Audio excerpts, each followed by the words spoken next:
Unemployed, he stumbled upon a red envelope, which unexpectedly bound him in a ghostly marriage with the King of Spirits.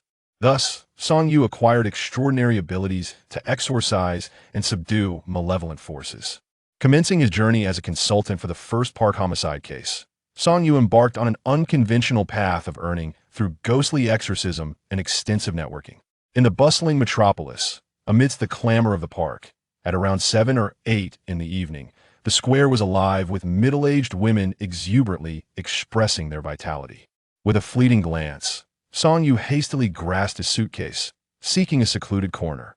Whenever someone passed by, he instinctively averted his gaze, striving to avoid the collision of those peculiar stares. He harbored a profound disdain for his current self, plagued by an incessant sense of inferiority. While others thrived in this prosperous world, establishing families and careers, his own parents reveled in the vibrant city, dancing joyfully. Why then had he been reduced to the streets after 2 years of aimless wandering? 2 years prior, he had been a promising youth, freshly graduated and bursting with dreams. Yet, after enduring the dual blows of societal and workplace challenges, he had finally recognized the naivety of his former self. Gulula, brother, stop calling out even if you scream your throat raw. There's nothing I can do to satiate you. Finally settling in a relatively isolated spot, Song Yu lethargically caressed his emaciated belly. The last meal he had consumed was a bowl of instant noodles, divided over 3 days. Seizing the moment when no one was nearby, he rummaged through his pocket, retrieving a well-worn phone. Unlocking it took an agonizing 4 to 5 minutes. The screen persistently displayed missed calls, and each time he saw the words Mom and Dad, a wave of despair washed over him, as if the sky had collapsed. Before graduation, he had been their hopeful son from a prestigious university. 2 years later, however, he had returned to them with a staggering debt of 800,000 yuan in penalties. To patch the gaping hole, his already struggling family had sold everything they could and borrowed from every possible source, barely managing to fill that void. Yet, looming ahead was an additional debt of over 600,000 yuan incurred to cover the gap. How to repay it? What could he possibly use? Even the formerly ambitious youth from 2 years ago lacked the confidence to earn such an amount in a short time to settle his debts. Shoving the phone back into his threadbare pocket, Song Yu felt a wave of despondency wash over him, slumping back onto the bench.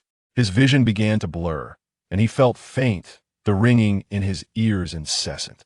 He feared that if he closed his eyes tonight, he might never open them again.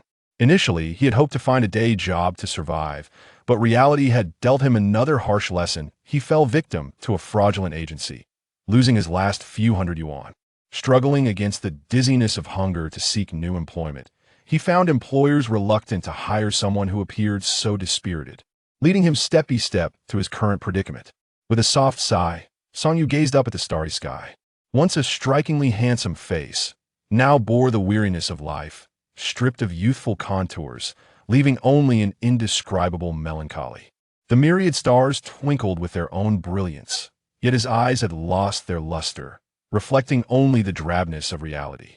He needed only a hearty meal to regain the strength to start anew. Why? Then, did it seem so extraordinarily difficult? Was begging truly the only road left for him? Money. If a method to earn money were to appear before him now, he would undoubtedly seize it with all his being.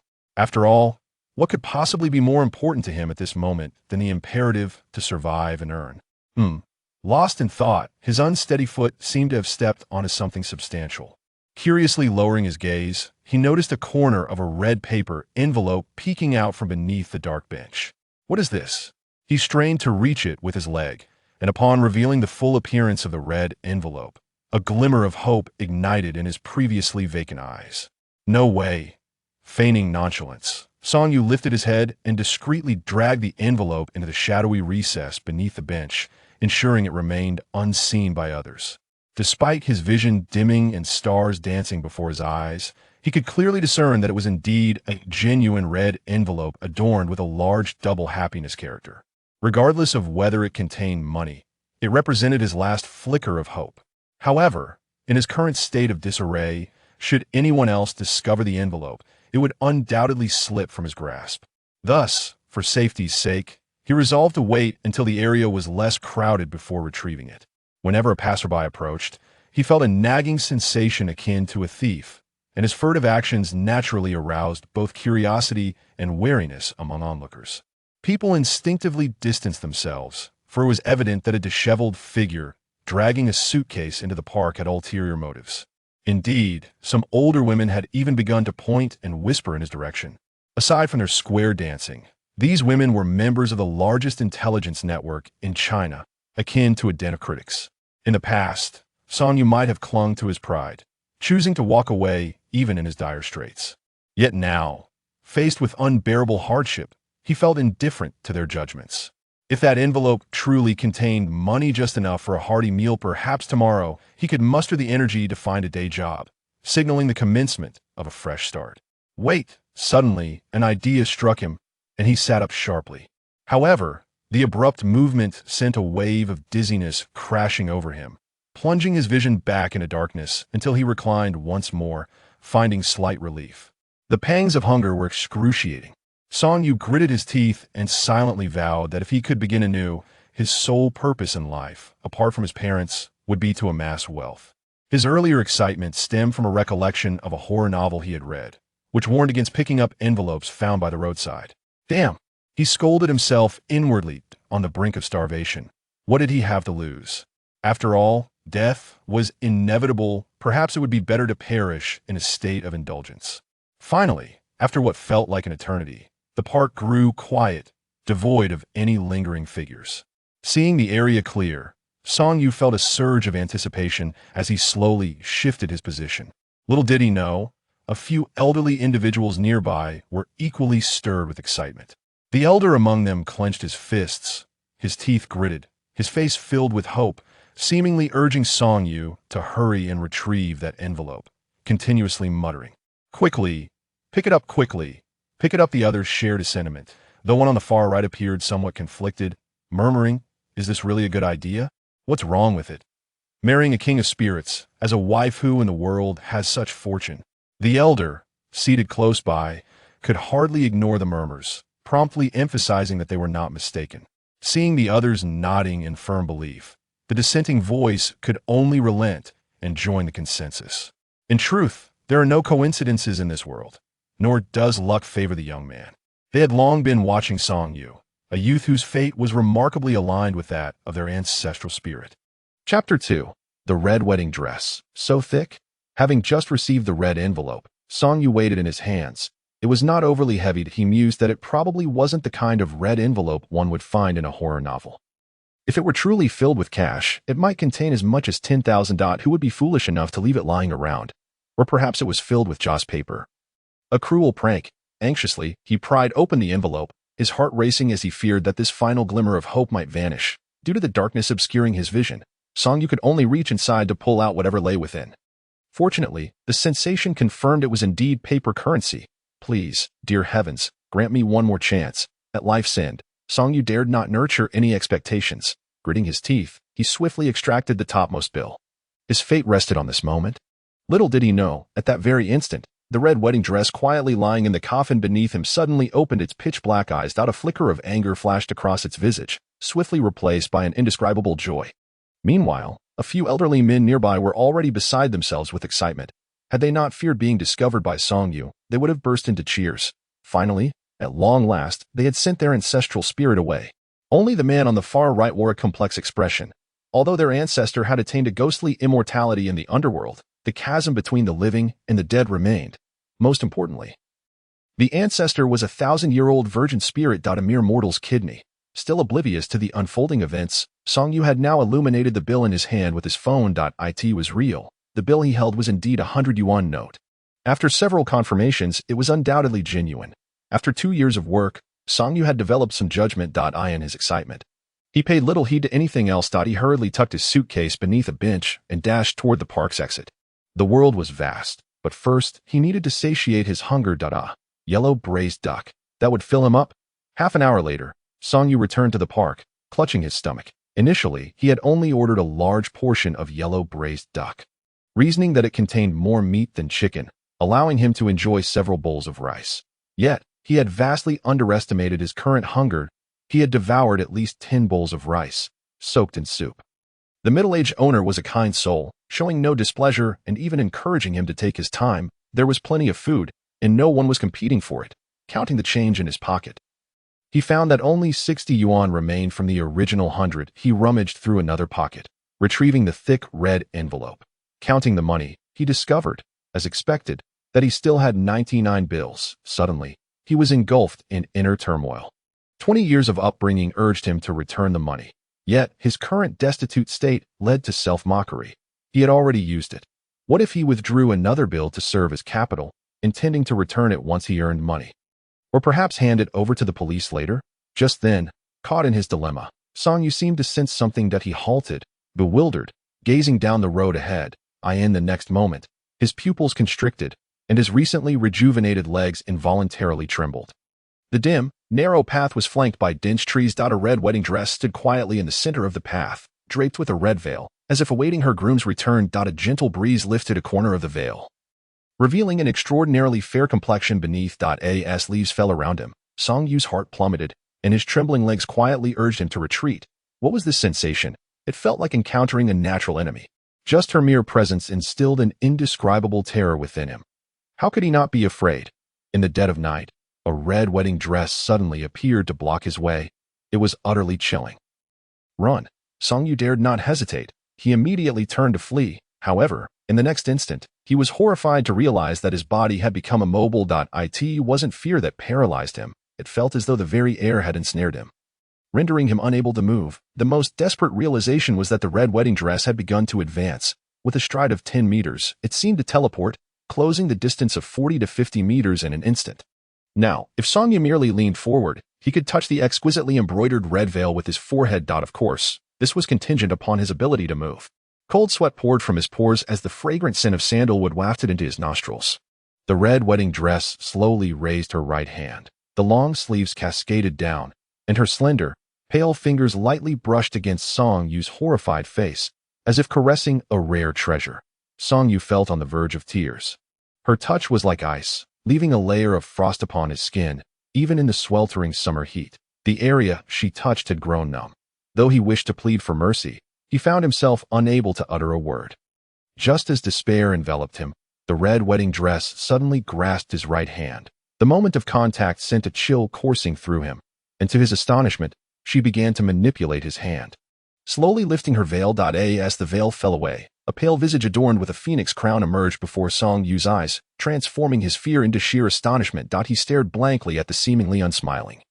"I see beauty," he couldn't help but murmur. So beautiful. She appeared to be in her 20s, with an oval face, delicate eyebrows, and cherry-red lips. A few peach blossoms graced her forehead, but her pupils were an abyssal black. Staring too long into those depths felt as though he might be consumed by them. Song Yu couldn't help but lament the unfairness of fate. Such beauty was destined for a short life. If only he could marry her. Wait. Marry. Had he just lifted her veil, albeit not voluntarily? Cursing under his breath, Song Yu's eyes widened in realization, glaring fiercely at the red wedding dress before him. This beauty was intent on dragging him down to accompany her in death. With his family burdened by a debt of over 600,000, what would happen to his elderly parents if he vanished? Gaining an unexpected surge of strength, Song Yu abruptly broke free from her grasp. Without a moment's hesitation, he turned and fled. The red wedding dress did not pursue him but merely regarded his retreating figure. To his astonishment, the seemingly stoic corners of her mouth curved into a faint smile.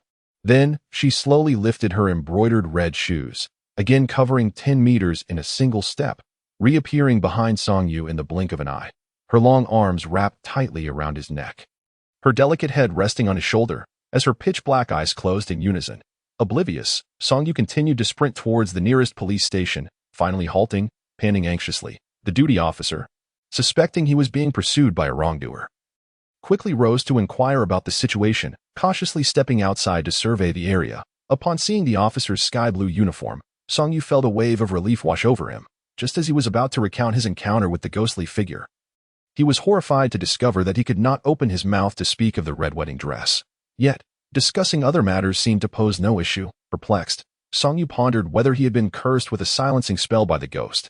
The officer, sensing Song Yu was clearly shaken, attempted to reassure him, encouraging him to speak freely. However, after several attempts to utter his story, Song Yu could only grow increasingly anxious, wishing for someone to support him.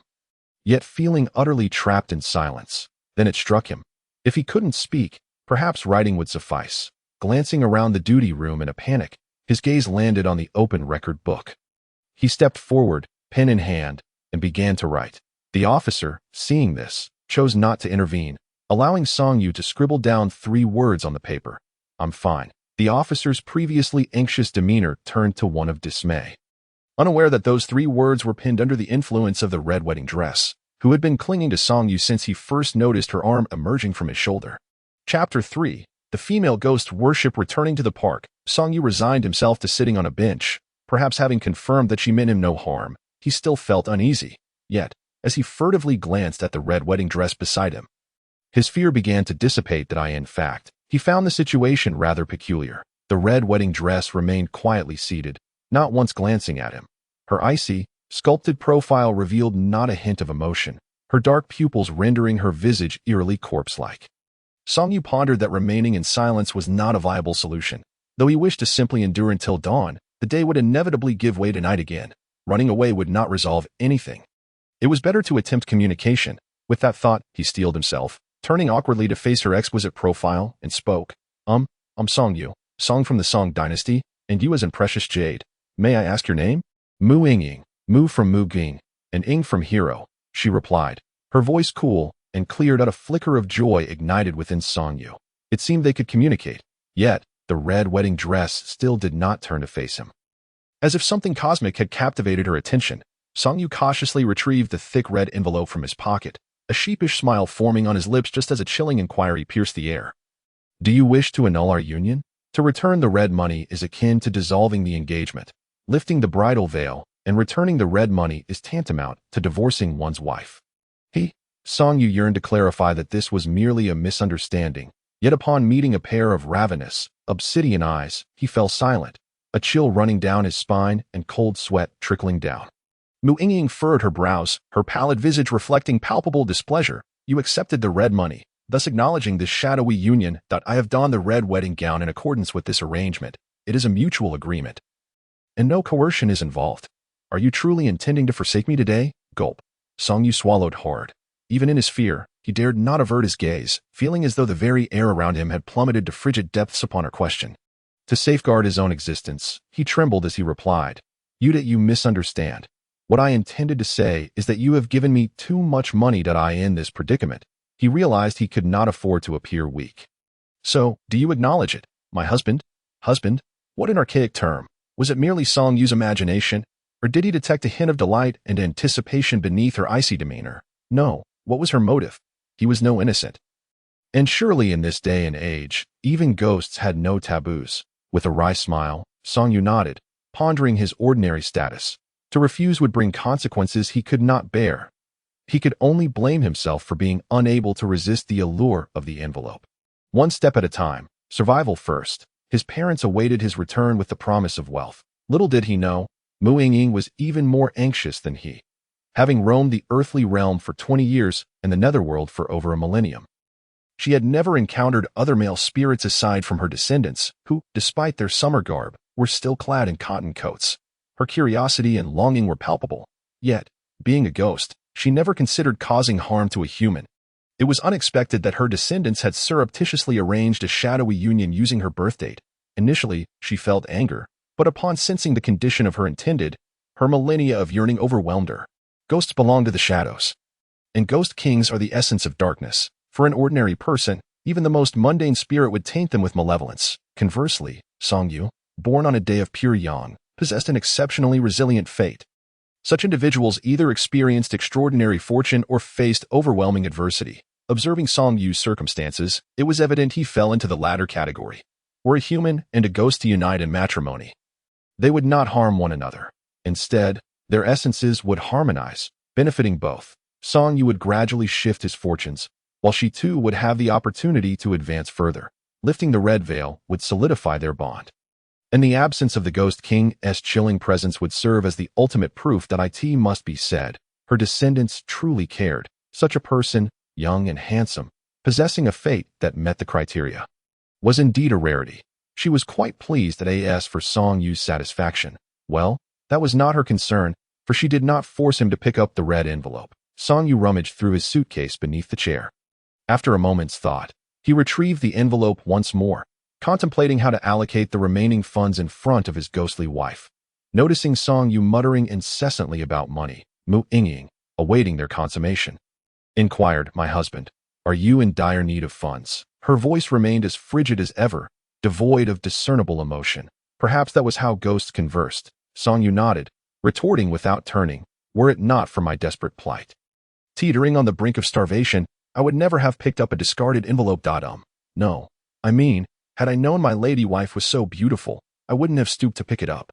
Humph. Clenching his teeth in frustration, Song Yu found himself at a loss. Continuing to mull over the finances, he reasoned that 10,000 wasn't a significant sum, lodging in a hotel for the night, then seeking a rental the next day. He feared his ghostly bride might perceive his lack of regard. Thus he contemplated securing a decent place, which would inevitably increase the budget. A little over 1,000 should suffice. Song Yu was rather easygoing. He never had stringent criteria for rentals, as long as it was affordable and habitable. His previous accommodations typically ranged between 600 to 700. "So, do you have any preferences regarding our residence?" He deemed it prudent to directly inquire about her desires. However, Mu Yingying merely turned her gaze elsewhere, offering no response. Curious, Song Yu followed her line of sight, only to exclaim, "What the hell?" Approximately 50 meters away on the park's lawn, a figure knelt in their direction. A wave of uncontainable dread surged within him. Much like his previous encounter with Mu Yingying, it felt as though he had stumbled upon a fearsome adversary. He quickly verified that it was indeed another ghost. Although the distance was considerable and the night was dark, he could not ascertain whether it was a male or female spirit. My lady wife. What is the meaning of this? Hearing his voice, Mu Yingying turned to glance at her husband, a flicker of delight igniting within her. He pronounced "my lady wife" with such ease. What is it not permissible to inquire? Seeing her gaze fixed on him in silence, Song Yu feared he had unwittingly breached some ghostly taboo. Could it be that they were engaged in a telepathic exchange, and he had interrupted their dialogue? "No, I was merely contemplating how to help you earn money." Earning money. Song Yu clearly fixated on those two words, momentarily disregarding his fear, and promptly seated himself beside Mu Yingying, eagerly pressing, "Tell me, how can I earn? As long as it's not illegal, I'll do anything." Only when the familiar scent of sandalwood wafted to his nostrils did he realize the gravity of his situation, a flicker of apprehension crossing his mind.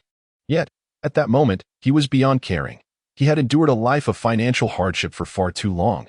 Mu Yingying, heart-buoyed by Song Yu's approach, subtly inched closer to him, then turned to address the kneeling female ghost, explaining, "Help her resolve her grievances." Resolve grievances? Song Yu scratched his head in confusion. He had no idea how to resolve grievances. Merely avoiding them would be a considerable feat. Chapter 4. Online romance. Fishing nets?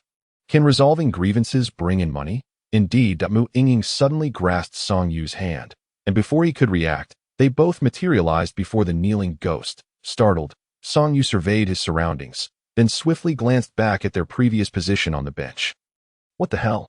Instantaneously moving dozens of meters. How impressive. He felt as though the world had momentarily blurred. Sensing the Ghost King's approach, the female spirit pressed herself lower, trembling uncontrollably, upon encountering the Ghost King. How could she not be terrified? Song Yu felt a twinge of fear. After all, Mu Yingying was his wife, but the spirit before him was not. Before him stood a fashionable ghost, clearly of modern design. She wore a summer white top with off-the-shoulder sleeves, adorned with lace, and fitted jeans that accentuated her figure. The only discomfort lay in her ghastly pale complexion, truly unsettling. What a pity, in this era. Such a figure would easily be revered as a goddess by throngs of admirers. As Song Yu pondered this, he suddenly felt an icy gaze upon him. Instinctively, he glanced at his ghostly companion, then sheepishly retreated behind Mu Yingying, too afraid to meet the female ghost's eyes. Mu Yingying emitted a disdainful sound. Her mood evidently soured as she fixed her gaze upon the vengeful spirit. Scrutinizing her attire, was it possible that he preferred this style? "You seek me out, harboring unquenchable grievances?" Perhaps her tone was too frigid, for the female ghost's delicate form quivered violently before she timidly replied, "I beseech the Ghost King to advocate for me." Ghost King. Song Yu instinctively released the hem of the red wedding gown, but soon mustered the resolve to grasp Mu Yingying's cool hand once more. His ghostly wife was the Ghost King. Did that not imply he could navigate the ghost realm unimpeded? Mu Yingying shuddered slightly, discreetly tightening her grip on his hand. her tone softening considerably. "Rise and speak. Whatever grievances you possess, I shall address them. However, if you dare deceive me, you are aware of the consequences."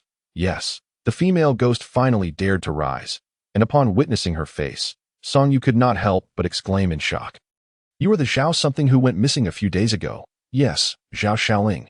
Having lost his job and subsequently evicted by his landlord, Song Yu sought refuge online, ultimately selecting the park as his shelter. Reasoning that following the recent disappearance of a girl, few would dare to venture there at night. Little did he expect that the missing girl, Zhao Xiaoling, had transformed into a ghost. "You are still alive."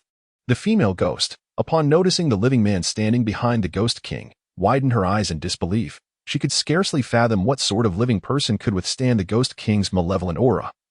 Standing so close without consequence, the crux of the matter was that the man appeared utterly unfazed.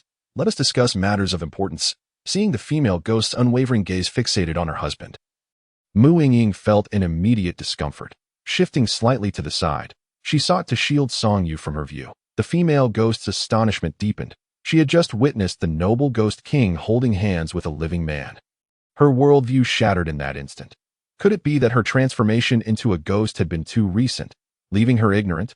Wasn't it said that the Ghost King's malevolence was frigid, that a living person would freeze upon contact? How does this? Behind Mu Yingying, Song Yu had already fished out her phone. Listening to the female ghost lament her grievances while waiting for the screen to unlock, that it was utterly frustrating. It was just so terribly laggy. Perhaps it was due to some interference in the magnetic field, but it was taking longer than usual to respond.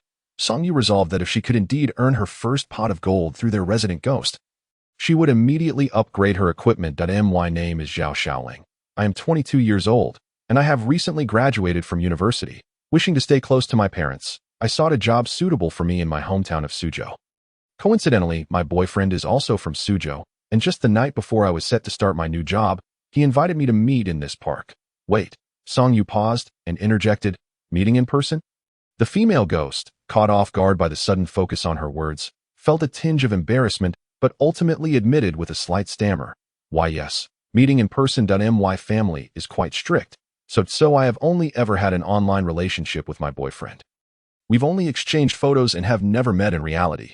"What is an online relationship?" "A fishing net." Mu Yingying furrowed her brow and inquired, "You don't know what an online relationship is?" Both Song Yu and the female ghost stared at Mu Yingying as if she were an alien. While the latter's frown deepened, she turned to Song Yu and coldly asked, "Why should I know?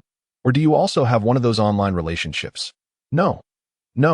Rest assured, absolutely not." Song Yu was so startled that she repeatedly waved her hands in denial. Quickly shifting the topic to explain, an online relationship is simply a romantic connection between two individuals via the internet, abbreviated as an online relationship. However, if you wish to liken it to a fishing net, it can indeed be a net for certain sea kings. Turning back, Mu Yingying nodded in a somewhat comprehending manner, though she truly understood nothing. Having lived over 1,000 years ago, how could she grasp modern concepts? Her interactions with the living had only begun in recent years, primarily involving them constructing a shrine for her. Unable to suppress her curiosity, Song Yu quickly asked the female ghost, "So, does your death have anything to do with your boyfriend?" I don't know." The female ghost shook her head in confusion, recalling, "That day we arranged to meet online, but as soon as I entered the park and reached the designated spot, someone covered my mouth. When I regained consciousness, I was already like this. Being covered like that upon arrival, don't you think he is highly suspicious?" Song Yu's expression was complex. Anyone hearing her description would likely suspect her boyfriend. "Woo, I don't know. I'm just worried about my mom and dad. What should I do? I've been missing for so long. They must be worried sick that my mother has a heart condition." The female ghost, upon recalling her sorrow, couldn't help but crouch down and weep, covering her face. In these past days, she had been desperately seeking a way to return home, yet no matter what she tried, she could not escape this park. It was only upon sensing Mu Yingying's overwhelming aura of Yin energy that she mustered the courage to seek her out, praying that this sudden arrival of a ghostly ruler would lend her assistance. This was precisely the scene Song Yu had witnessed at the beginning.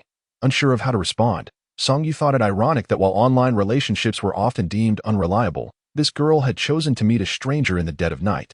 "So, your desire is to return home and see your parents once more?" Mu Yingying spoke, her tone laced with sympathy. "No." The female ghost suddenly lifted her head, her previously pitiful demeanor transforming into a sinister and terrifying visage. As if sensing that Song Yu, being a mere mortal, would be easier to intimidate than a ghostly sovereign, she fixed her icy gaze upon Song Yu and declared, "I seek your help in finding my murderer. I want to tear him apart with my own hands." Mu Yingying nodded. This was, after all, a completely reasonable request, particularly for someone so young who had lost their life. She herself had chosen not to reincarnate out of resentment, eventually leading her down the path of ghostly cultivation. However, while she had died from natural causes, the female ghost before her clearly bore the heavy burden of unnatural death and its accompanying grievances. Chapter 5. Are a lonely man and a woman truly suitable?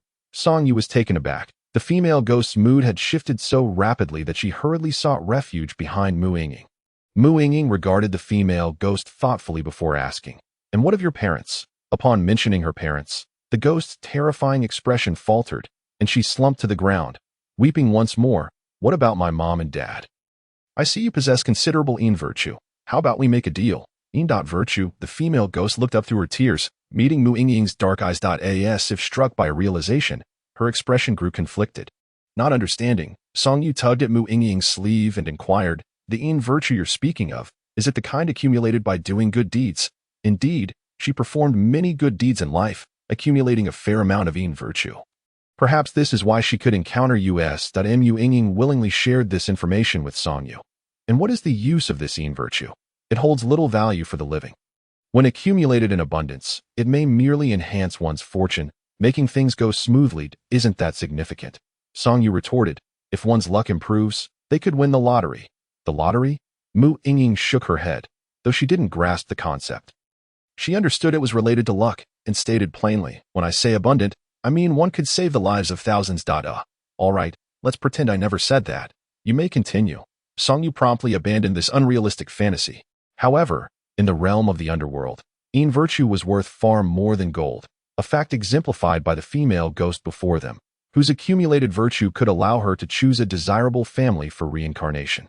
What? Not only was Song Yu shocked, but the female ghost also straightened up in astonishment. Directed reincarnation. The female ghost knew her Yin virtue was of great significance, but had no idea of its potential applications in the underworld. Then why are you revealing this now? Aren't you afraid I might refuse? The female ghost was puzzled by Mu Yingying's transparency. Yet, Mu Yingying merely shook her head dismissively, stating coldly, "I practice the righteous path of ghostly cultivation and will not engage in deceitful dealings.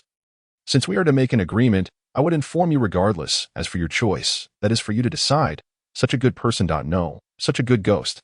Song Yu regarded Mu Yingying with newfound admiration. Surprised by her principles, the female ghost was equally incredulous and asked, "If I were to give you my Yin virtue, what could you do for me? Upon finalizing the deal, I would be able to intervene in the affairs of the living. For instance, healing your mother, Song Yu." She was stunned. If she recalled correctly, the female ghost's mother had a heart condition, and given her evident worry, it likely wasn't mild. Could that truly be healed? How would that work? If she had such abilities, then wait. Mu Yingying had mentioned that intervention was contingent upon the deal being struck. Was it only with ghosts that she could negotiate, or could humans be involved as well? Not enough. The female ghost shook her head. "If I were to exchange my Yin virtue for a wealthy family, I would be set for life." As you wished. Mu Yingying showed no willingness to negotiate further, pulling a bewildered Song Yu along as they turned to leave. Upon reflection, Song Yu felt that her ghostly companion was indeed justified in her stance. After all, once the deal was made, it would entail both finding a murderer and healing a heart condition. Far from an easy task. Suggesting that the female ghost's accumulated virtue was likely not as plentiful as one might assume, the female ghost made no attempt to stop them, merely staring blankly at the couple's retreating figures. Seemingly surprised by their decisive departure, as they rolled their luggage, Song Yu glanced at Mu Yingying, hesitating to speak. "My dear, feel free to ask whatever is on your mind. We are bound as spouses and need not hold back." Encouraged by this, Song Yu boldly inquired, "Is it true that the Yin virtue she possesses isn't actually that substantial?" Mu Yingying shook her head. "Compared to others I have encountered, hers is the most significant. If I could acquire her Yin virtue, it could save me at least 3 years of arduous cultivation. But how much good could she have possibly done at just 20-something years old to amass such merit?" Song Yu questioned, puzzled as the saying goes. Heaven is watching while one acts. This applies to both mortals and spirits. If I help her resolve her grievances, I would directly accumulate in virtue. Likewise, regardless of whether one is human, ghost, or deity, any wrongful deeds would result in a tenfold or hundredfold loss of in virtue, with severe consequences. At this point, a trace of fear crossed Mu Yingying's normally icy visage, suggesting that she had faced related experiences. As for the female ghost, it was quite remarkable. She seemed to have never committed any wrongdoing, thus accumulating a significant amount of in virtue. Song Yu pondered this, then curiously asked, "What about me? How does my in virtue measure up?" In response, Mu Yingying shot Song Yu a sidelong glance, the first hint of discontent surfacing in her gaze. She refrained from speaking directly, merely giving a light snort, as if conveying everything without uttering a word. Song Yu shrugged it off, pretending not to notice. Near the park, they passed a construction bank outlet, where Song Yu withdrew 2,000 cash, depositing the remaining 7,900 into her bank account via a self-service ATM.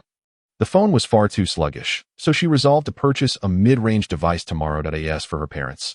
There was still over 1,000 yuan at home, which would suffice for the time being.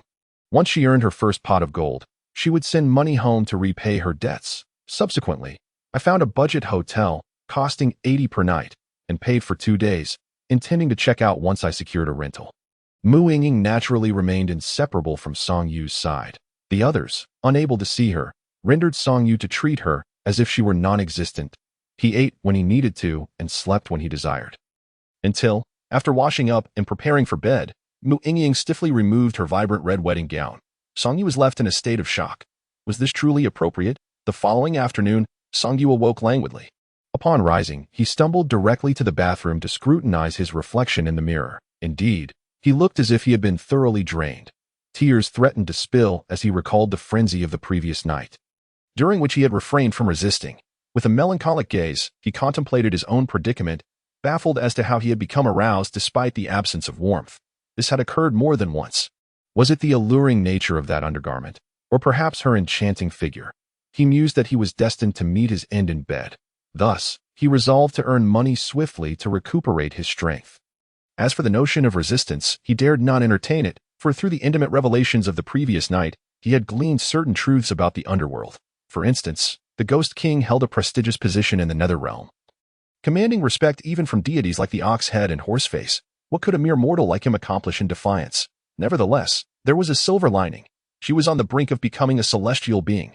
Although a ghostly immortal, her body would no longer resemble the cold corpse of the present.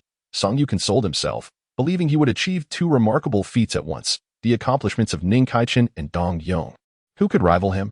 Yet, before he had ascended to immortality, Mu Yingying vanished with the dawn. She was either hidden within the spirit tablet in his suitcase, honing her skills, or she had returned directly to the underworld. This spirit tablet must have been placed there by Mu Yingying's future descendants during her absence. Song Yu vowed that one day he would confront them, demanding to be acknowledged as their ancestor. Chapter 6. Unexpected benefits. Was it merely an illusion? After organizing his suitcase, Song Yu intended to stow it in a corner of the room, but upon lifting it, it felt as light as a chopstick. Given his current state of severe weakness, bordering on complete exhaustion, he had feared that lifting it would be a struggle. To his surprise, it was effortless. Could it be that one night had left him with such delusions? Would his health still be salvageable? Hastily changing into clean clothes, Song Yu grabbed his money and room card, rushing downstairs. Upon reaching the fast food joint, he ordered a large bowl of fried rice. The proprietor, noticing his pale complexion, wasted no time and hurried to the kitchen to prepare an oversized bowl of beef fried rice for him. "Boss, how much for a Coke?" $3. As the boss turned around, he remarked, "All right, but young man, what happened to you? You look utterly spent."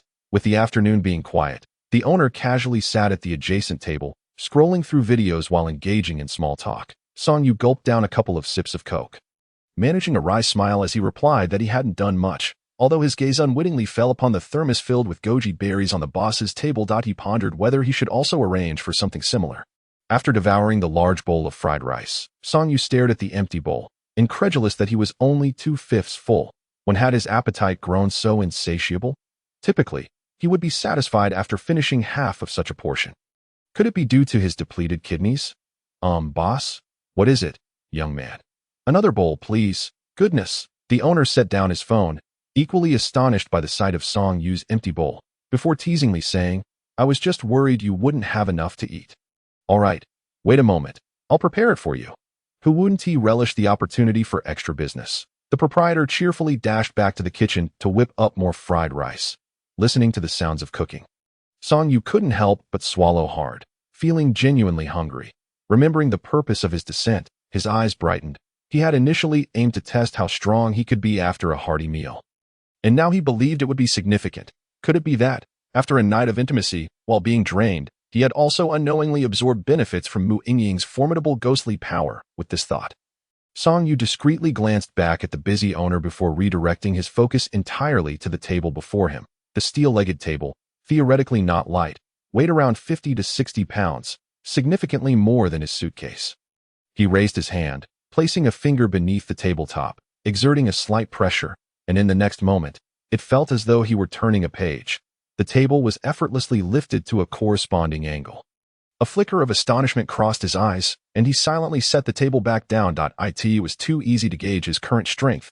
Just then, the owner returned with a fresh bowl of fried rice, taking away the empty one. Seeing this, Song Yu momentarily ceased his thoughts and resumed devouring his meal. After finishing, he estimated himself to be around 50% full. His expression had improved considerably, and to avoid being perceived as a monster, he refrained from ordering more, instead engaging the owner in light conversation before broaching the topic of the park. "You mean to say the police came, yet found nothing?" Indeed, the young girl seemed to have vanished into thin air. The surrounding surveillance cameras captured no footage of her leaving. The owner sighed, taking a sip of goji berry tea before continuing. "On the day she disappeared, her parents happened to be dining here." Crying out in despair. Alas, any parent would be heartbroken if their child went missing. Song Yu nodded, then inquired, "Do you know how the girl's family resides? I wish to take a look." "You?"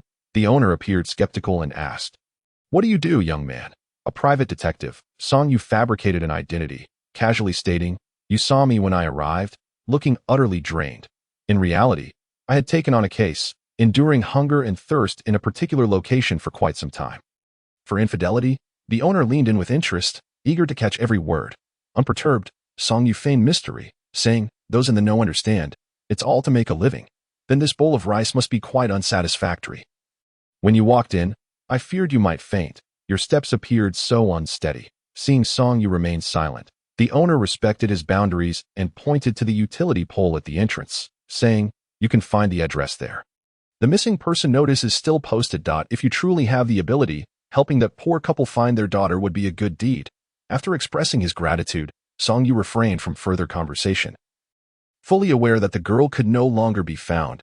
Upon reaching the entrance, he indeed spotted a missing person notice affixed to the pole. It seemed to have been there for several days, featuring the photograph of the ghost girl he had encountered the previous night. Zhao Shaoling. 2 phone numbers were listed, one belonging to the girl's father and the other to the police. After contemplating, Song Yu concluded that it would be best to leave the task of comforting the bereaved family to the professionals. Thus, he noted only the police's number. The pressing dilemma was how to transform the missing persons case into a homicide investigation. He couldn't simply approach the police station to disclose the location of the body, especially since they had been searching for so long without success. What could he say? That he could see ghosts and that Zhao Shaoling had revealed it to him. In that case, he would likely face 2 fates, imprisonment or a stay in a mental institution. However, he could only inquire about the body at night. For now, his immediate priority was to secure a rental. Song Yu made his way to a nearby residential complex, where the bulletin board at the entrance typically displayed direct rental advertisements from landlords, allowing him to avoid partitioned rooms. After inspecting several options, he found none satisfactory, primarily due to Mu Yingying's overwhelming presence. He feared she would disturb any potential housemates. Did he truly need to rent a 1-bedroom apartment? That would strain his budget considerably. Usually, such places required a deposit and 3 months rent up front, leaving him with little to spare after securing a rental. He would also need to purchase a phone. Money. When would he be able to earn a significant sum? Resolving to buy a phone first, Song Yu exited the complex. Just as he reached the entrance, he spotted a group of children wearing red scarves returning home, and a smile crept onto his face, tinged with envy. How delightful it must be to be in school, free from such burdens. As he walked a short distance, he heard a sudden commotion behind him, followed by a woman's anguished cries. "Get out of the way, Xiao Lu! Run!" Song Yu quickly turned around, Witnessing the terror-stricken faces of everyone gazing up at the roof of Building 1, there had been a worker installing an air conditioner earlier, which Song Yu had noticed from a distance upon his arrival. Yet now, for some unknown reason, the air conditioning unit that had been installed was plummeting from over 20 stories high, directly threatening a young student who had just entered the building. In a moment of unexpected calamity, the child was frozen in fear, unable to move, while the woman cried out desperately as she rushed toward her child from another direction. Song Yu's pupils instinctively constricted. In that instant, the world seemed to slow down. Despite his astonishment at this sudden turn of events, he had no time to ponder. He sprinted towards the child with all his might to TO onlookers. He appeared as a gust of wind. In the next second, Song Yu materialized beside the child with ghostly swiftness, his gaze sharp as he aimed a punch at the air conditioning unit hurtling towards them. He hadn't intended to collide flesh against steel, but given the late discovery, he was fortunate to arrive in time. There was no way to snatch the child away now. Chapter 7. When money can solve problems. It's best to use money. Bang! Accompanied by a deafening crash, the surrounding crowd widened their eyes in shock. The woman rushed forward, tightly embracing her child in a moment of panic, her frantic eyes scanning for any signs of harm before she turned her gaze towards the youth standing before her son. Yet, upon noticing the state of the young man, she was momentarily taken aback, her breath hitching as she beheld his arm, which had forcefully pierced through the exterior of the air conditioning unit. Was this still a human? An air conditioning unit that had plummeted from the 20-something floor. How could he possibly have shattered it with a single punch? With a tremendous effort to suppress the excruciating pain, Song Yu flung the air conditioning unit to the ground. His once robust arm was now marred with deep lacerations, blood oozing profusely as if he had been flayed alive. Yet, Song Yu understood that these wounds were merely the result of his fist colliding with the sharp components within the machine's casing. "Oh dear, young man, you must hurry to the hospital. If you delay, you may lose that hand." In an instant, a crowd gathered around him. A well-meaning woman had already called for an ambulance. What a calamity. An air conditioning unit falling like that. I must lodge a complaint with the company. Had it not been for this brave young man, who knows what tragedy might have unfolded. Indeed, where is the security guard? We need to summon the owner of that apartment immediately. Though no lives were lost, the medical expenses for this young man's arm must be compensated. Otherwise, what will others think of the character of our community's residents? Tell me, young man, how did you accomplish such a feat? I felt a gust of wind, and then you smashed through the air conditioning unit's casing. My goodness, I have never encountered someone as extraordinary as you in my lifetime. An elderly man approached, eager to touch Song Yu's muscles, prompting laughter among the onlookers. It dawned on them how Song Yu had managed to execute such a remarkable act. He was truly a master of the people.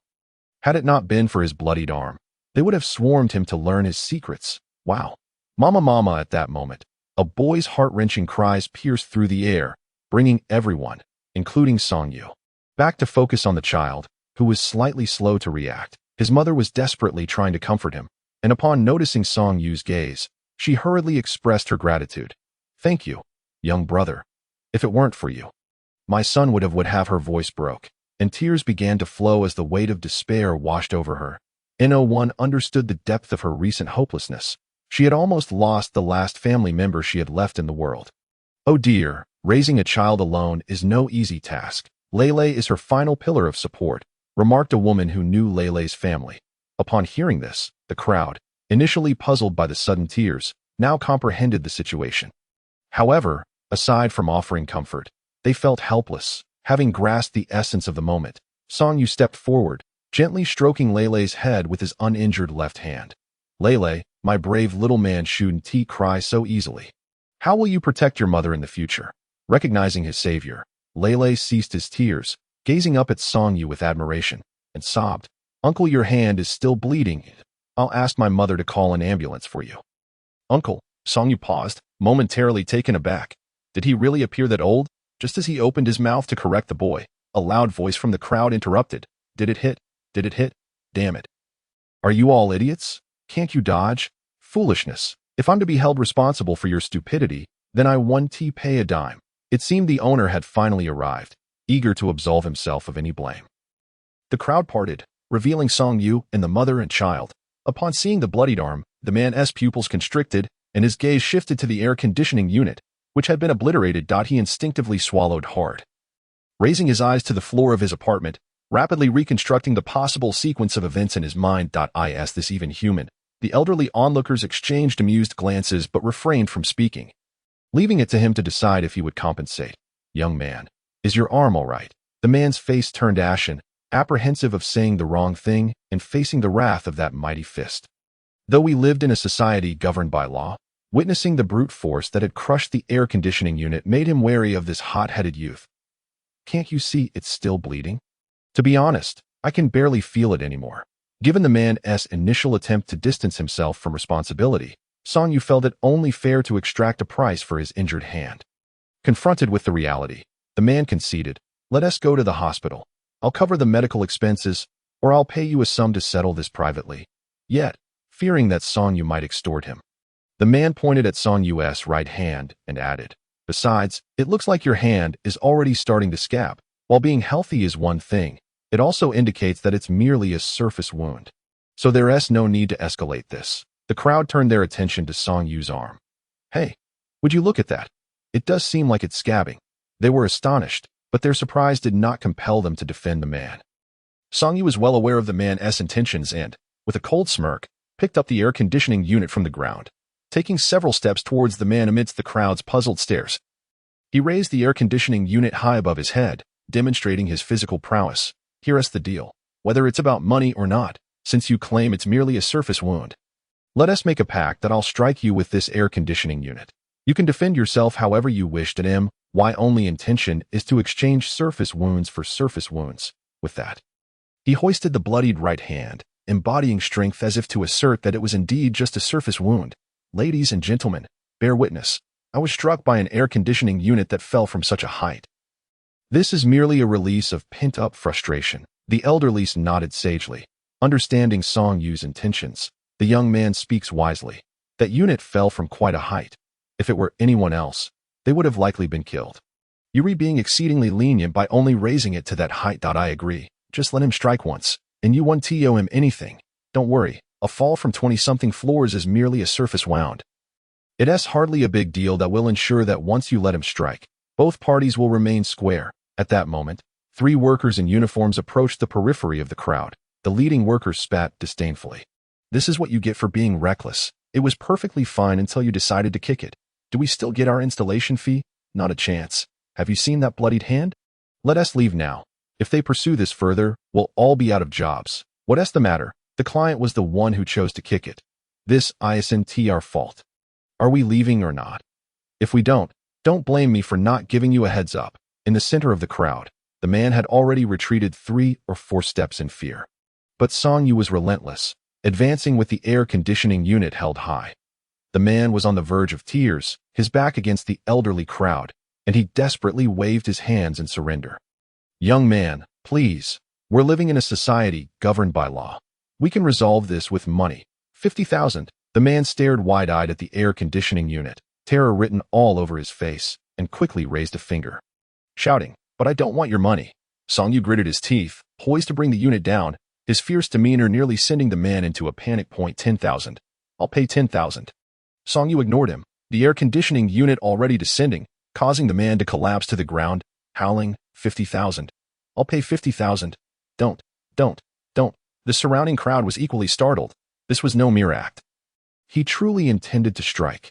Young man, it's not worth it to get caught up with such a person. Just as the unit was about to descend, it halted a mere inch from the man's face. A puddle of yellow liquid pooling beneath him as his expression morphed into pure horror. My apologies. I almost lost control. Song Yu, as if unaffected, lifted the air conditioning unit once more, grinning as he addressed the trembling man. Would you prefer cash or a bank transfer? Transfer. The man, shaking, fumbled for his phone, utterly terrified, having just brushed against the brink of disaster. Ding, 5,000 yuan has been credited. Song Yu nodded in satisfaction, promptly transferring 40,000 to his father's account. He felt entirely justified in accepting this compensation, even thinking it was somewhat insufficient. After all, who else could have saved that child? A life for 50,000 was truly not excessive. For the sake of this money, don't blame me for the warning. You've got a dark cloud hanging over your head. Misfortune is on the horizon, so be sure to refrain from any wicked deeds. This was not merely a warning from Song Yu. The man's forehead did indeed bear an ominous aura. while others in the crowd displayed only faint traces of it. The man, however, looked as if he had rolled in ink. Yes, yes, I'll be sure to do good deeds in the future, he replied, clearly insincere. Fearing the man might not take it seriously, Song Yu contemplated another reminder but reconsidered, realizing such a person was hardly worth the effort. His earlier warning had stemmed from the desire to resolve his current predicament with that 50,000. Thus, without further ado, I cast aside the air conditioning unit and prepared to find a place to cleanse my arms. Young man. The woman, upon witnessing the scene, hurried forward, grasping Song Yu's clothing with concern. Do not leave. Allow me to take you to the hospital to examine your hand. Indeed, young lad. Do not be obstinate. You saved her son. Let her escort you to the hospital. At this moment, no one paid heed to the man who had soiled himself, as they surrounded Song Yu, all urging him to seek medical attention, left with no choice. Song Yu noticed a water tap in the community's waste management area and, with a smile, squeezed through the crowd, sprinting over to wash the blood from his arms. He then raised his arm, now merely marked by faint lines, towards the elderly onlookers, cheerfully declaring, "Fear not, everyone. I am a trained practitioner. My skin is tough and resilient. This minor injury is but a scrape. Look, my body has already formed scabs. I need no band-aid. Is that so? Let me see." An elderly man approached, gripping Song Yu's hand and examining it closely, then incredulously remarked, "How is this possible? It truly is merely a superficial wound. No, are your eyes deceiving you? An air conditioning unit falling from over 20 stories is surely lethal. How could it result in only a superficial injury? Indeed, the young fellow merely wishes to spare us worry that I suspect you, old man, are eager to witness the brave young lad suffer from lingering effects. No, my sight is clear. Do have a look for yourselves. All right, we appreciate your concern."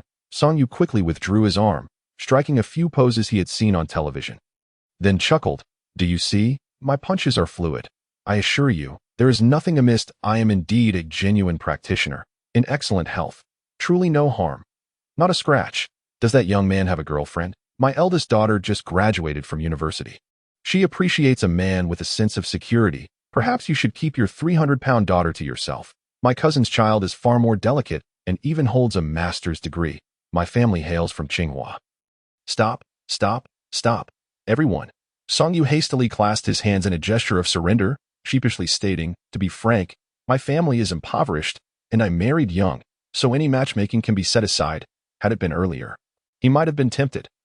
But now, with a ghostly wife at home, his refusal was truly for their benefit. Competing with a ghostly king for a man would surely end poorly. Married already? Alas, what a pity! It was evident to all that Song Yu was indeed capable. After all, to withstand the impact of an air conditioning unit plummeting from such heights and only sustain minor injuries, who could achieve such a feat? If wealthy individuals who value their lives learned of this, they would undoubtedly pay handsomely to hire him as a bodyguard. At the very least, becoming an online celebrity could yield substantial profit. The woman, holding her child, hesitated to speak until Song Yu approached to bid farewell to Lele. At which point she gazed after him, lost in thought. As he strolled midway, Song Yu's phone rang. Predictably, it was a call from his father. He casually fabricated a lie to brush it off. 40,000 was not a considerable sum, especially in light of the family's debts exceeding 600,000. With nearly 20,000 remaining, Song Yu planned to purchase a better phone today, seek Zhao Xiaoling's remains tonight, and then look for a place to rent tomorrow. As the sun set, Song Yu indulged in a feast within his hotel room. The takeout he ordered consisted primarily of nourishing dishes. Rice soaked in soup remained his eternal belief. Mu Ying donned a red traditional dress, her pallor still ghostly, quietly observing him without interruption. Only when he set down his utensils did she finally inquire, "What did you do today?" Her tone remained icy, a demeanor to which Song Yu had grown accustomed. However, recalling that he had saved a child today, he replied with eager anticipation, "I saved a life today. How about that? Surely, my merit has increased significantly." Mu Ying nodded. "And how does that compare to the female ghost from yesterday?" Song Yu's anticipation grew. After all, it was said that saving a life was more virtuous than constructing a pagoda.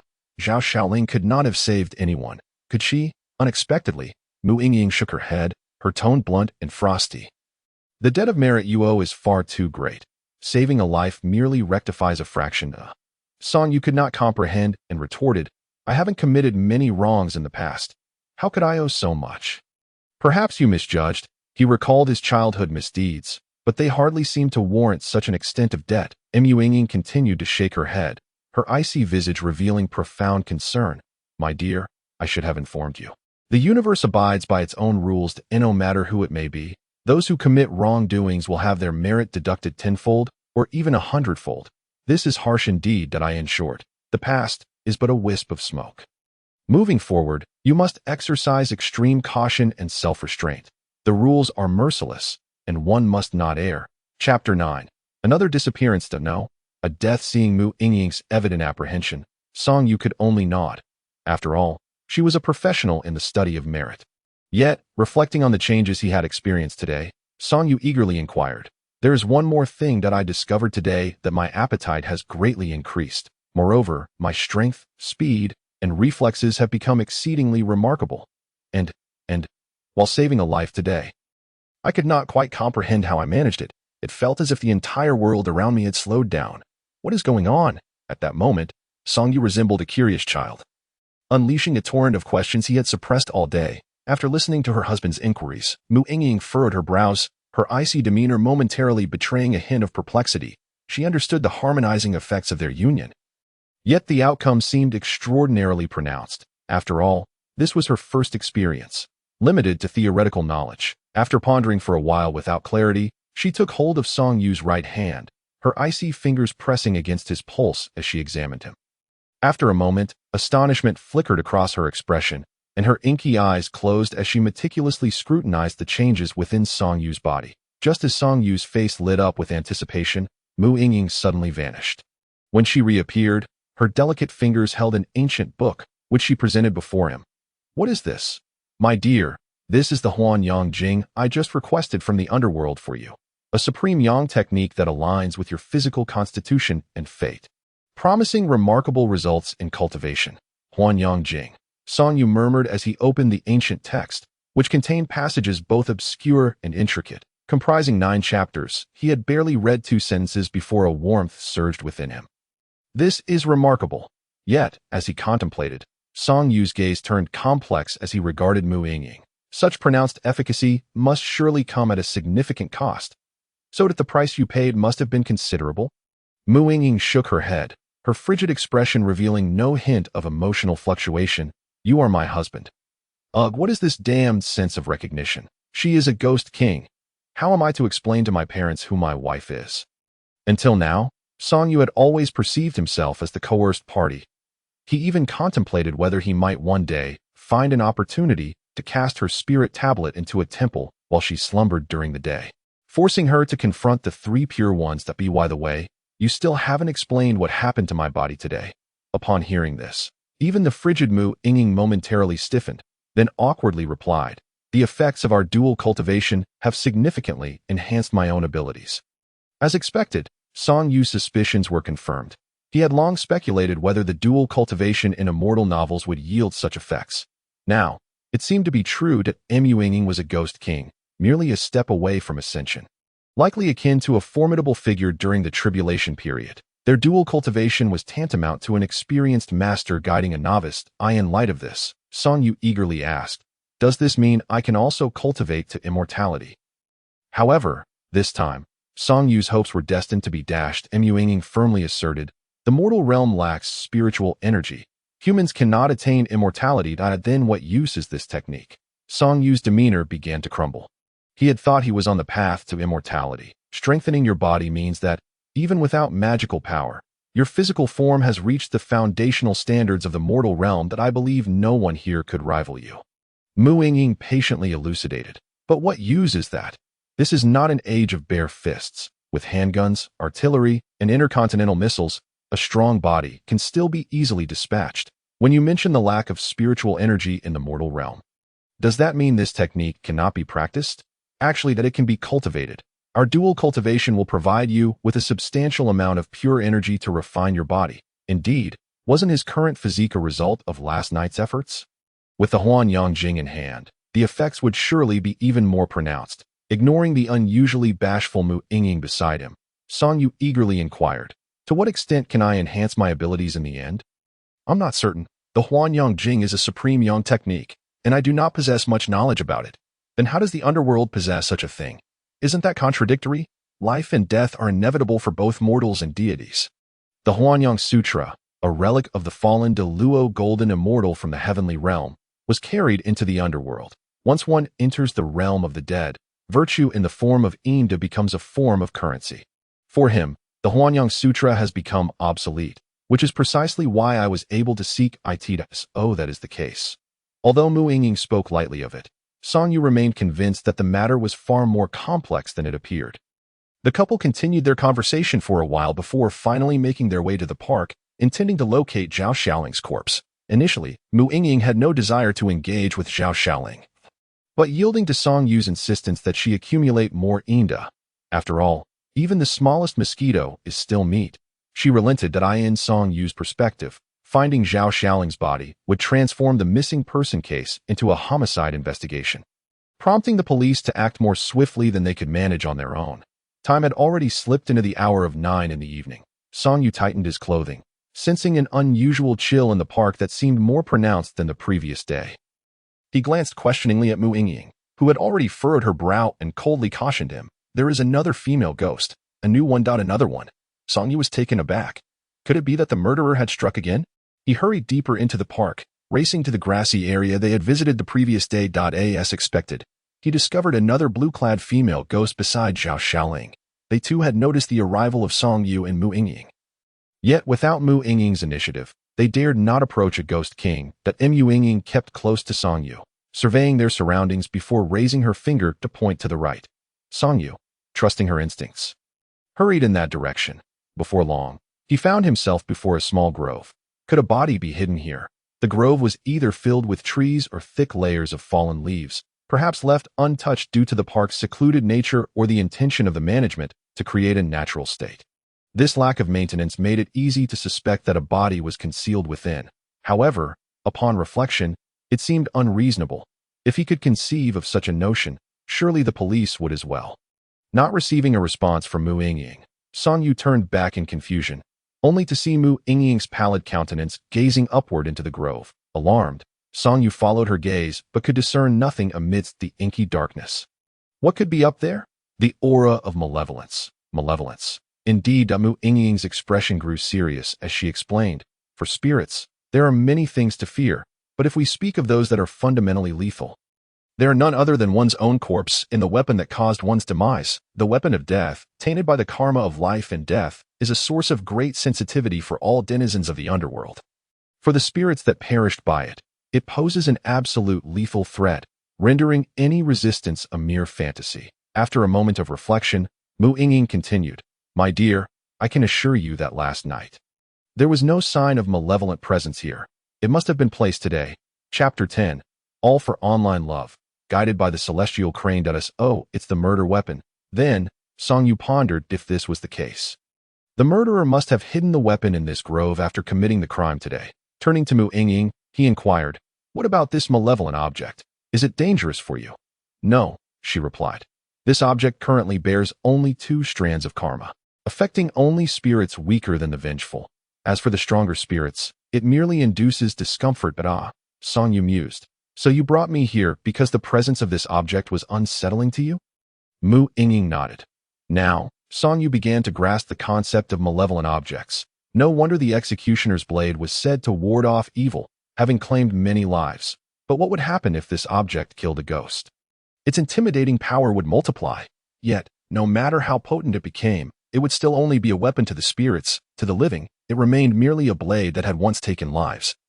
Devoid of further effect, Mu Yingying, assuming Song Yu was concerned about potential threats to the living, remained unaware that he was merely recalling the large knife left by his grandfather, which had seen its share of battles against enemies and in civil wars. But I digress. Does this mean the murder weapon has been located? Can you ascertain the origin of the karma on that object? Song Yu sought further clarification. Mu Yingying nodded, lifting her right hand and, with a flick of her fingers, sent a glimmering icy orb soaring into the grove above. In no time, it illuminated an object resembling a dagger. Shortly thereafter, 2 more icy orbs burst forth from the object, heading toward Zhao Xiaoling and the newly appeared blue-clad ghost. Without uttering a word, Mu Yingying grasped Song Yu's hand as the 2 orbs took flight, and in an instant, they found themselves standing before the two female ghosts. The pair, still bewildered, sensed an eerily familiar aura emanating from the suspended icy orbs. Indeed, it was the essence of their life and death karma. As this confirmed it, Song Yu remarked that if the police possessed such technology, their case resolution rate would surely increase by at least 80%. This method directly correlates the victim with their karma, leaving no room for denial. Ghost King, the blue-clad ghost, having just materialized, was overtaken by an indescribable fear upon encountering Mu Yingying. Were it not for Song Yu, Mu Yingying would have had no inclination to acknowledge them, instead maintaining her icy demeanor at his side. Zhao Xiaoling, however, was astute. She immediately directed her query towards Song Yu, who was curiously inspecting the glowing orbs. "Are you still willing to help me?" Song Yu snapped back to reality and nodded. "We can assist, but you are already deceased. The perpetrator must be dealt with by the police. You cannot disrupt the order of the living world. As for what happens to the criminal after death, whether you choose to confront him one-on-one or as a duo, is entirely up to you, for it is a matter of your own realm." Initially, Song Yu had been quite supportive of spirits seeking vengeance, but after hearing Mu Yingying elaborate on the rules of heaven and earth, he felt it best to leave matters to the appropriate authorities. This would benefit not only him, but also the unjustly slain spirits. Of course, should any foul play arise, he would not hesitate to employ special measures. Secure in the knowledge that a ghost king stood behind him, Zhao Xiaoling instinctively wanted to argue, but the chilling aura of Mu Yingying lingered nearby, compelling her to relent. Still, she spoke earnestly. "But what if we trust the police and the murderer remains at large, or for some reason does not receive the punishment he deserves? Justice may not be absent, but it is often delayed." Song Yu understood her concerns, yet found them rather amusing, with a teasing tone. He replied, "My dear lady, if the two of us cannot resolve the issue, what hope do you have?" He jested. "My wife is a ghost king. After all, she is but a step away from ascension." This proclamation left Zhao Xiaoling momentarily speechless. Indeed, if even a ghost king could not remedy the situation, how could they, mere vengeful spirits, hope to exact revenge? Ignoring her, Song Yu turned his attention to the other blue-clad ghost, who appeared delicate and demure in her flowing gown, though her current pitiful demeanor might have been a result of Mu Yingying's intimidating presence. "Tell me, sister, are you also a product of online romance?" Upon hearing this, the blue-clad ghost lowered her head in embarrassment, fidgeting with her fingers as she stammered, I am just like Sister Xiaoling." Song Yu rolled his eyes. And even Mu Yingying found herself intrigued by this so-called online romance. What sort of network could entice two young maidens to their demise in such succession? Yes, she now perceived these two ghosts as having willingly sought their demise, sharing the same fate and death. What had her husband said yesterday? Right? Sea kings, fishing nets. So you two were suddenly attacked and awoke to find yourself a ghost. The blue-clad ghost nodded, adding, "And after talking with Sister Xiaoling, we discovered that the boy we were in love with online is the same person. His name is Song Changhua." "Song? Yes, that is it, the same name as on your ID." Song Yu was speechless.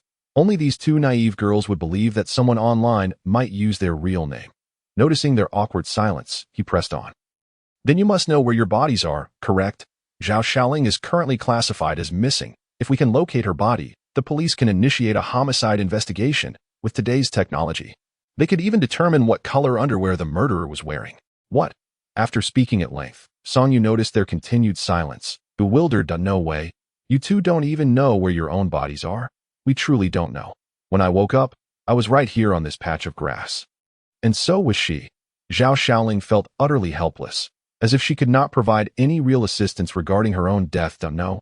You two, go get some red paper to tea." That moment, Mu Yingying's icy voice cut through the air. Startled, Song Yu realized she had a plan and dashed off toward the park's exit without hesitation.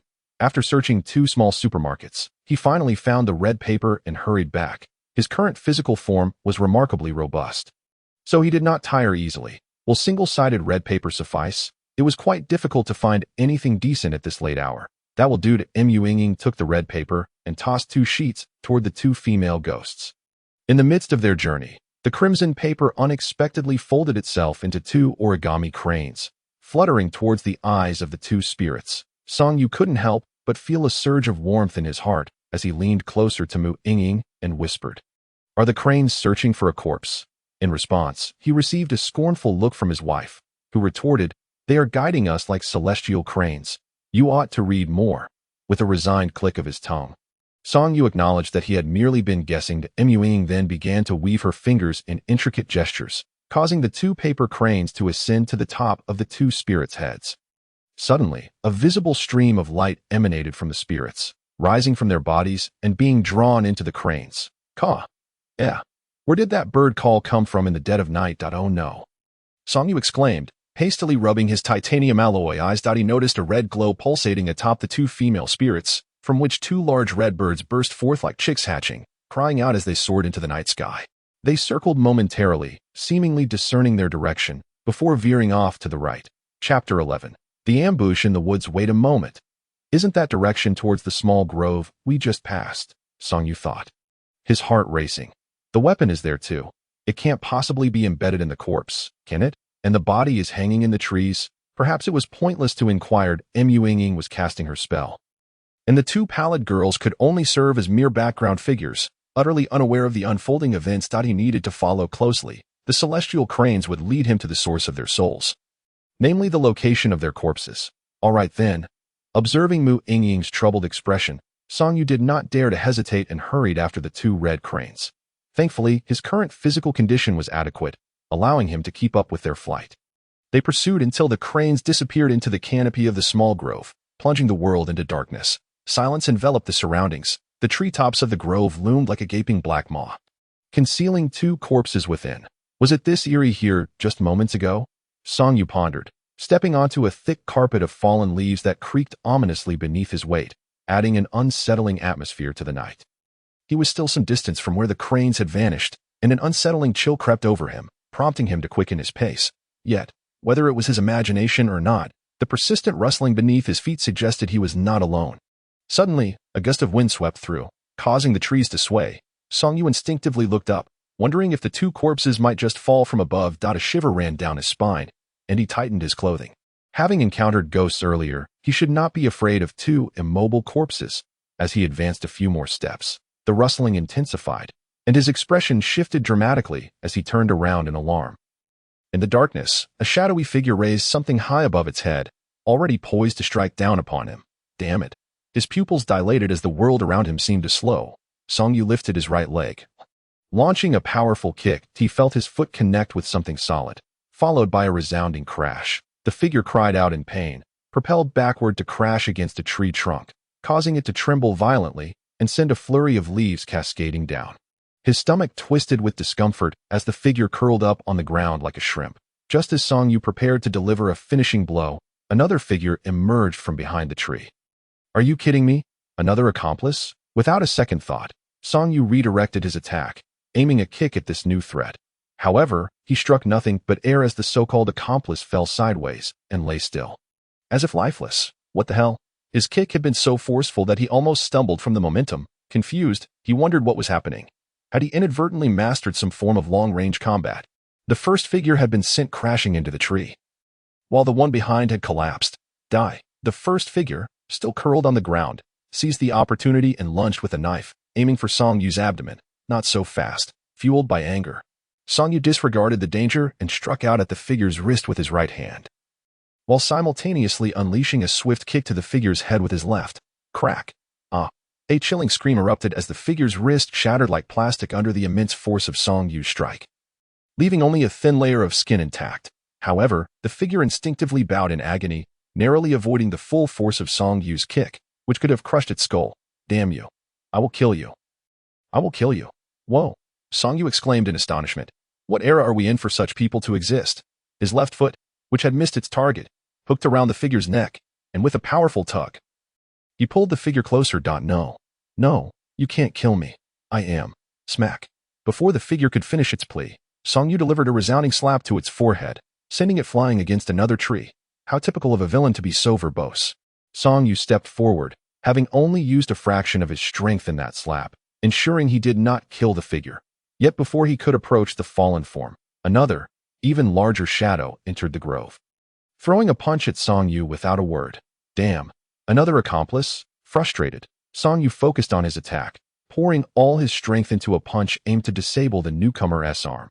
His wife had said that in the human realm, one could not cultivate immortality, so as long as he wasn't facing a ghost, he was invincible in physical combat. However, he was taken aback when, at the moment of impact, the newcomer transformed their punch into a claw, snaking towards Song Yu's throat like a viper. What the hell?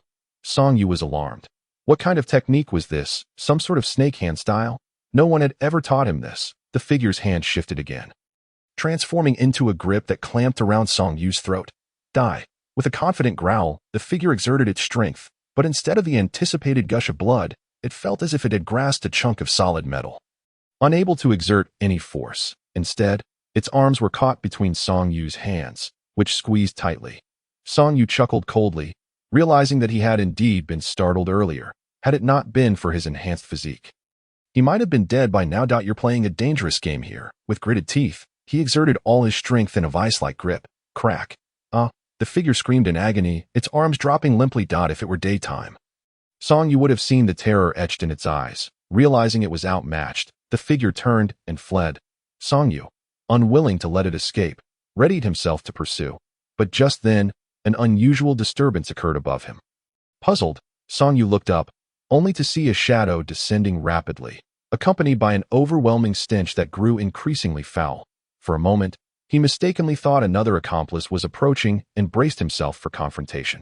However, a putrid mass plummeted onto his face, its decay assaulting his senses with a devastating blow. Ugh! It took less than a second for him to lose control, frantically wiping the substance from his face and rushing to the side to retch violently. Today, he had indulged in a hearty meal, and the volume of his vomit was unimaginable. Even he was astonished by how much his stomach could hold. Thud! A heavy object fell to the ground.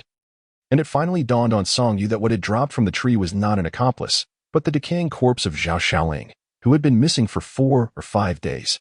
Regaining his composure, he glanced in the direction where the figures had vanished, only to find them long gone. With no other option, Song Yu pulled out his newly purchased phone and dialed the police.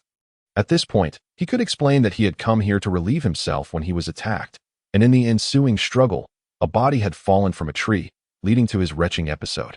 Otherwise, reporting it the following day would complicate matters. With vomit at the scene and a delayed report, it would raise suspicions that he had been tampering with evidence. Days time passed without Song Yu's return. Mu Yingying arrived with the 2 female spirits in tow. Noticing her, Song Yu greeted her and briefly recounted the events that had transpired. Upon hearing this, Mu Yingying's expression shifted to one of guilt. The rules of the earthly realm impose numerous restrictions on spirits, just like Zhao Xiaoling, who could not leave the park or harm others. Even as a ghost king, she could not sense her husband's situation beyond a certain range. Setting aside the daylight hours, she had not anticipated that he would be attacked on their first night apart. I'm fine. Let me see what fell from the tree earlier. You need not look.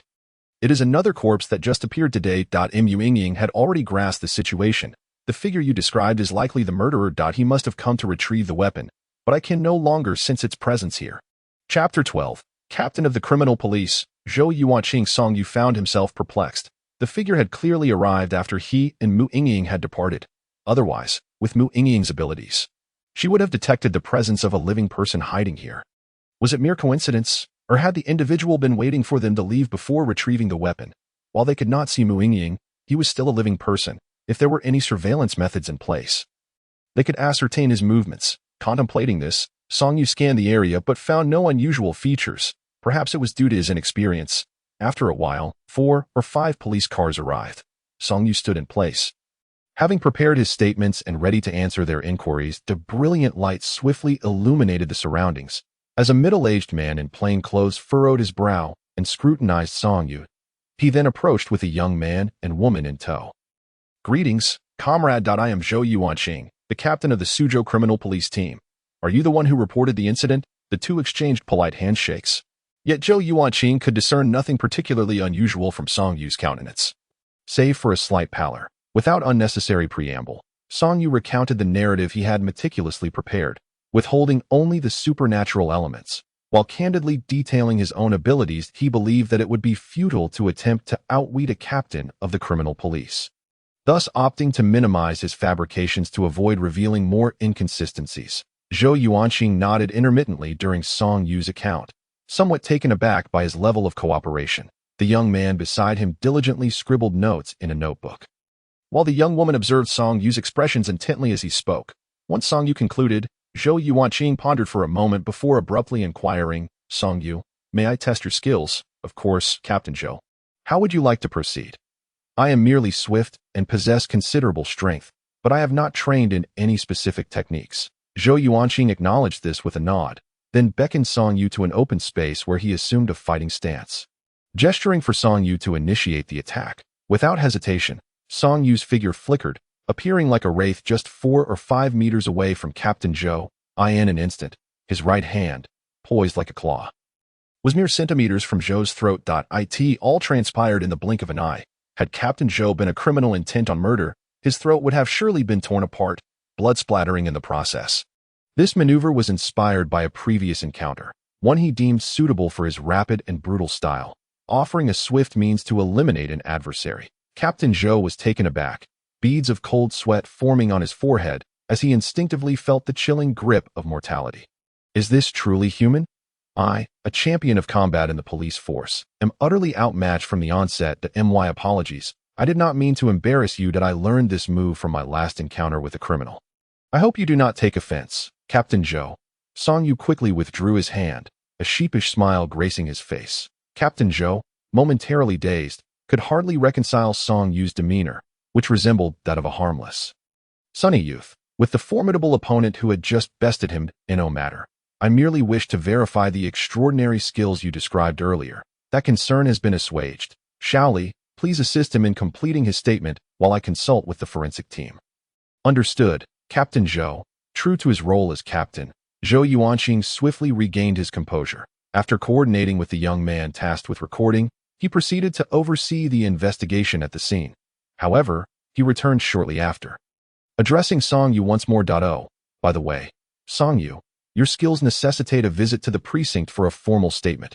Rest assured, Captain Zhou, I had intended to do so in the coming days. Very well. Zhou Yuanqing appreciated Song Yu's willingness to cooperate. Otherwise, navigating the complexities of his extraordinary abilities would have proven quite challenging. Ultimately, the entire small grove was cordoned off with police tape. Song Yu and the 3 spirits stood outside, with only the spirit clad in blue weeping quietly beside them. Why didn't you inform the police about our online relationship? Zhao Shaoling expressed her dissatisfaction. Yet, as soon as she spoke, an icy chill enveloped her, prompting her to seek mercy from Mu Yingying, who regarded her with a frigid demeanor, seemingly intent on instilling terror. This sent the previously sobbing spirit into silence, trembling as she hid behind Song Yu, too fearful to utter a word. Song Yu's expression hardened as he coldly retorted, I am assisting you solely for the sake of benevolence, not to be subjected to your unreasonable demands. Please recognize your position. I understand that I apologize for questioning your decisions. Although she verbally acquiesced, Zhao Shaoling's thoughts were rife with resentment. Feeling emboldened by the backing of a ghostly figure, as the chilling atmosphere dissipated, Zhao Shaoling fell silent, obediently standing aside as they all observed the police at work. Soon after, several police vehicles departed alongside the forensic team, leaving only Captain Zhou's vehicle, where he engaged in discussion with his 2 subordinates. After a while, the 2 left, and Captain Zhou approached Song Yu. Song Yu, would you care to grab a bite? Are you treating Captain Zhou? Indeed. Let us go to that moment. Zhou Yuanqing appeared as a sharp-eyed neighbor, walking alongside Song Yu as they exited the park. The Suzhou-Zhejiang region lacked a vibrant nightlife, and the evening had descended into a quiet 11 o'clock. They opted for a roadside barbecue, where Song Yu remarked, if you have any questions, feel free to ask. Very well, let our conversation remain between ourselves. Zhou Yuanqing wasted no time, consuming a skewer of meat before directly inquiring 2 days ago. You were a penniless drifter, yet upon entering the park that night, your life seemingly transformed, culminating in your ability to punch through a 20-story air conditioning unit that had fallen. Would you care to explain the reason behind this? Song Yu paused, realization dawning upon him that it was evident that the state apparatus had already conducted a thorough investigation into his recent activities. Noticing Song Yu's silence, Zhou Yuanqing added reassuringly, do not overthink it. As long as you remain law-abiding, we will not target you. However, we do require clarification on certain matters. Moreover, while your abilities are indeed remarkable, from what we have gathered, you acted primarily in self-defense, injuring 2 homicide suspects, which has significantly narrowed our focus. The state encourages such actions. Song Yu nodded, relieved at the lack of impending scrutiny. With Mu Yingying's silent approval, he discreetly wrote the words non-natural on the table with his drink, which prompted Zhou Yuanqing to enter deep contemplation. He was weighing the validity of Song Yu's claims. Throughout his years as a detective, he had encountered numerous so-called supernatural incidents, most of which had scientific explanations. Yet a few remained unresolved in the archives. However, Zhou Yuanqing had already reviewed Song Yu's background. Within a single day, he had seemingly transformed. The punch that pierced the plummeting air conditioning unit, his crushing defeat of the police combat champion, and his inexplicable agility all pointed to a reality that defied the natural order. Both men fell into a contemplative silence. Yet, while Zhou Yuanqing furrowed his brow in deep thought, Song Yu busied himself with skewers. Realizing that as long as he adhered to the rules, he would not face repercussions from the state. Eventually, after sipping his juice, Zhou Yuanqing directly asked, "What else do you know about today's case?" He glanced around before lowering his voice to add, "I mean information from non-natural sources." Song Yu was taken aback, surprised by the directness of Zhou Yuanqing's question, yet delighted by the opportunity. He had been pondering how to relay the circumstances surrounding Zhao Xiaoling and the others without implicating himself. But now, with Zhou's inquiry, the burden was lifted. "Then I shall speak. There were two girls, one named Zhao Xiaoling, and the other, dressed in blue, was called Yifang Fang. Both were lured to the park by a man named Song Chuhua under the pretext of an online relationship." Online relationship? Zhou Yuanqing frowned. The investigation had only just begun. With knowledge limited to one decomposing body, suspected to belong to Zhao Xiaoling, while the other remained unidentified. Yet, here was Song Yu, revealing the causes of death for both victims. If his claims were accurate, it would significantly aid their efforts, conserving both manpower and resources. Indeed, Song Yu nodded, continuing, both were attacked upon their arrival, and neither of them were aware of what transpired thereafter. Upon finishing, Song Yu observed Zhou Yuanqing's expression, noting his evident curiosity. After all, the forensic team had just arrived, and the body of the spirit in blue had only recently been discovered. A preliminary examination should yield some insights. As expected, Zhou Yuanqing's expression indicated he possessed knowledge of the details but chose not to disclose them immediately. Instead, he suddenly asked, his gaze complex, "Did they inform you themselves?" Or, Song Yu did not shy away, nodding affirmatively. Zhou Yuanqing could not help but feel his pupils constrict. At this juncture, they were only a step away from openly acknowledging Song Yu's ability to see and communicate with spirits. However, as a police officer, Zhou Yuanqing understood the need to maintain discretion. Otherwise, should someone with ulterior motives seize upon such revelations, it could lead to considerable complications. The two fell into silence once more. Zhou Yuanqing tapped his fingers against the table, contemplating that whether Song Yu's claims were true or not. Following up on his leads would ultimately reveal the truth. After a moment, he rose to settle the bill and then approached Song Yu with a light smile. "Song Yu, thank you for your cooperation. Shall we exchange WeChat contacts?" "Certainly." Song Yu felt an insatiable yearning and hastily set down the meat skewer in his hand. After wiping his hands, he picked up his new smartphone and scanned the code to add Captain Zhou as a WeChat friend. The profile picture featured a family of three. His wife exuded an air of professionalism, while their daughter appeared quite adorable. "Don't forget to go to the bureau tomorrow for the record. I'll be waiting for you." "Rest assured, Captain Zhou, I'll go tomorrow." "No, wait, I'll go in the afternoon." Song Yu initially intended to say morning, but recalling the events of the day prior, he quickly corrected himself, fearing he might not wake up in time. Indeed, the next day, after a night of indulgence, Song Yu, although not in as poor condition as the day before, still felt far from his best. Mu Yingying had long since retreated into the spirit realm. As Song Yu engaged in self-cultivation according to the principles of the Huanyang Sutra, he harnessed the energy he had received from Mu Yingying to fortify his body. Upon completion, he couldn't help but marvel at the wonders of dual cultivation. He felt that his strength had at least increased by 50% compared to the previous day.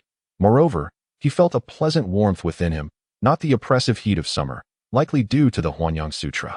After all, it was a supreme yang technique practiced by the Deluo Golden Immortal.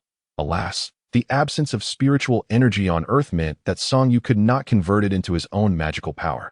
Otherwise, he would have soared into the skies. After ordering a substantial meal and satisfying his hunger, he received a WeChat message from Captain Zhou inquiring about his arrival. "I'm on my way," Song Yu replied, dressing promptly before hailing a ride. The Suzhou criminal police team was not far away. Upon his arrival, he spotted Captain Zhou personally attending to two pairs of middle-aged couples. The two women appeared to be in distress. And as Song Yu approached, he realized they were Zhao Xiaoling and the parents of the woman in the blue dress. Sighing, he recognized that they had already been informed by the police. Particularly the parents of the woman in blue, who had been well the day before, but were now here to identify their beloved daughter's body. A wave of indescribable sorrow washed over Song Yu as Captain Zhou gestured for him to enter first. Hello, Song Yu. Allow me to formally introduce myself. My name is Li Xiaofan. I'm Captain Zhou's apprentice. We met last night. Li Xiaofan was indeed the one who had taken Song Yu's statement the previous evening. As Song Yu entered, he extended his hand in greeting. Song Yu politely shook his hand, after which Li Xiaofan led him into an office. You saw the situation outside, right? Once the families are comforted, my master will come over. As Li Xiaofan poured a cup of warm water for Song Yu, he continued to explain. Thank you. Song Yu accepted the paper cup, took a sip, and smiled. I have plenty of time. You go ahead and attend to your duties. I can wait here. All right, take a seat. I'll be off then. After a brief period, Captain Zhou entered with a document, apologizing. Song Yu, I'm sorry to have kept you waiting. What is there to wait for? How are those two families faring? Upon mentioning the parents who had lost their children, Captain Zhou sighed heavily and stated, they have already left. Just then, as Captain Zhou was about to light a cigarette, he hesitated upon seeing Song Yu but was met with a smile from Song Yu, who said, Go ahead. I smoke as well. Would you like one? Captain Zhou offered him a soft Chinese cigarette. Reflecting on the astute woman in Captain Zhou's profile picture, Song Yu surmised that their family must be well off. As the smoke curled around them, neither spoke for a moment. Captain Zhou, enveloped in the ethereal haze, gazed out the window, his deep and weary eyes seemingly having witnessed the bitterness of life. Are such cases common? Song Yu asked somewhat impulsively. Captain Zhou shook his head slightly, his tone somber as he replied. Who among the victims is without parents? Having been a criminal investigator for many years, he had even acquired a personal psychologist. If not for the weight of his responsibilities, he sometimes feared he would never escape. Let us change the subject. Tell me about you. Captain Zhou shifted the conversation, extinguishing his cigarette and handing the document he had brought into Song Yu. I've prepared your record.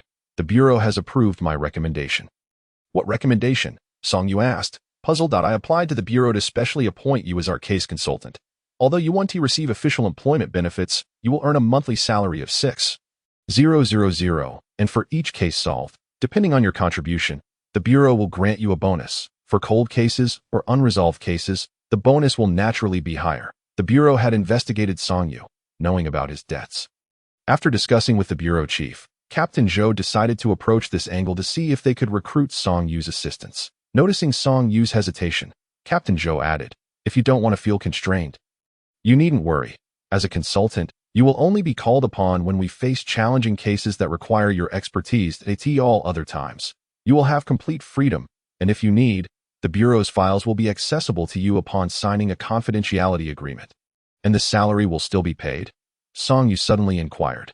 Yes, but given your skills, the salary is secondary. The bonuses are where the real rewards lie. Solving cases is also a good deed, isn't it? Serving the people, Captain Zhou had studied the video of Song Yu saving others the day before. It had been a reflexive action, and he could ascertain that Song Yu was a genuinely kind-hearted citizen.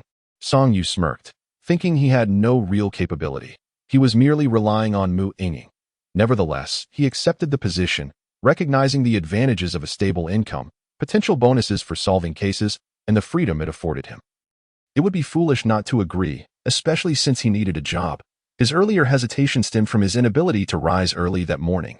Chapter 14. The Archives. Old Lu. After signing the special appointment contract, Song Yu was added to a WeChat group called No Cases Under Heaven, which had only a few members, all core members of the criminal investigation team. A handful had titles, such as team leader Zhou Yuanqing, psychologist Guo Meng, and the archivist Old Lu. Now, Song Yu had also become a consultant within the group. After exchanging greetings with the members, Captain Zhou tagged Old Lu, suggesting that Song Yu should get acquainted with him. After all, if Song Yu wished to delve into old cases, the criminal investigation archives would likely become his most frequented place. Old Lu was not young, and in a couple of years, he would retire. He was known for his warm-heartedness towards every new member joining the squad. Once a key member of the criminal investigation team, he had transitioned to the archives when he could no longer keep up with the fieldwork, expressing a desire to remain in a place he had dedicated his life to. Captain Zhou mentioned that old Lu was no ordinary person. His invaluable and rich experience in criminal investigation was something many officers sought to learn from. Additionally, he discreetly informed Song Yu that the provincial director also shared the surname Lu. This revelation piqued Song Yu's interest, as he thought that if he could establish a good rapport with old Lu, it would open doors for solving cases. Imagine the bonuses. However, Captain Zhou quickly dampened his enthusiasm by warning that those who had previously tried to curry favor with old Lu had not fared well. Then what's the point? Captain Zhou didn't mean to discourage him, and before leaving, he sent Song Yu a lengthy WeChat message. The gist was that if Song Yu could demonstrate sufficient ability in front of old Lu, there was a strong likelihood he could transition to a formal position. This was originally a challenging task, which was why Captain Zhou and the City Bureau could only secure Song Yu an advisory role.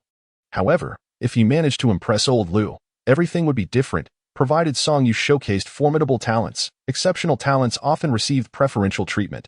Young Song, old Lu began, let us not rush into those old cases. First, we need to address the unresolved cases where suspects could strike again at any moment. What do you think? As he entered, old Lu picked up 2 case files that had been prepared beforehand. Song Yu glanced at them.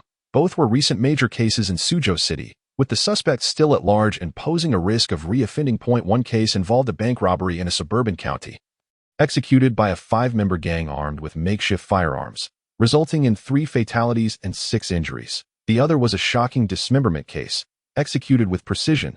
There was not only a lack of leads on the suspects, but even the body parts had not been fully recovered. Due to the abundance of uncertainties, no one could guarantee whether the suspects would strike again. Had it not been for the effective news blackout, it would have been questionable whether people would dare to reside in that area. Reflecting on the search for body parts, Song Yu recalled Mu Yingying's mystical guidance during their intimate encounter the previous night.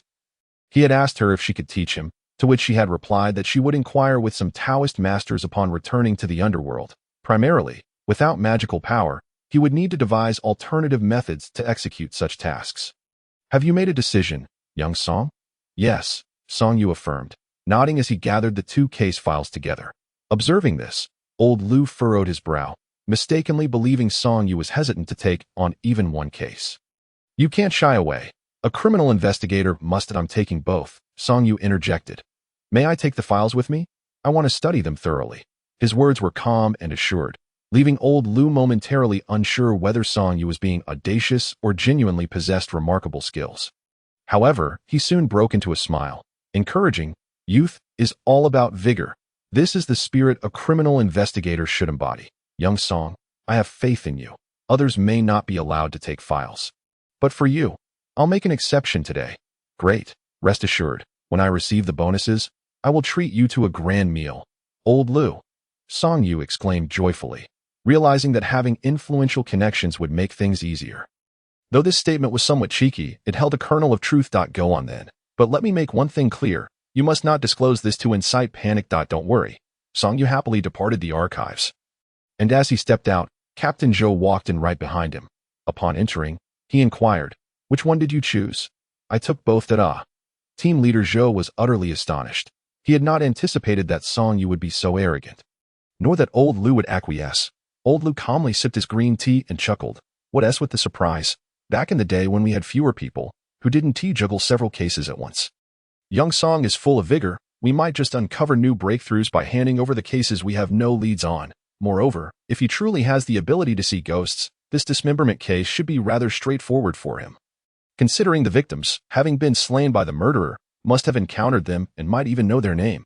Team leader Zhou stared blankly at old Lu, who was speaking so confidently, and asked in bewilderment.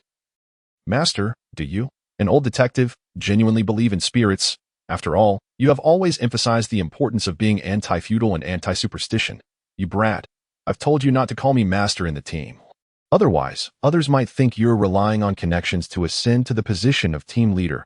And how could I maintain my authority then? Old Lu glared fiercely, and team leader Zhou immediately fell silent. In truth, the day old Lu voluntarily requested to go to the archives was the very day Zhou Yuanqing was promoted to the position of the city's criminal investigation team leader. While he claimed to be old, team leader Zhou understood that it was primarily to avoid suspicion and not impede his disciple's progress. Master, I've found something. At that moment, team leader Zhou's apprentice, Li Xiaofan approached with enthusiasm.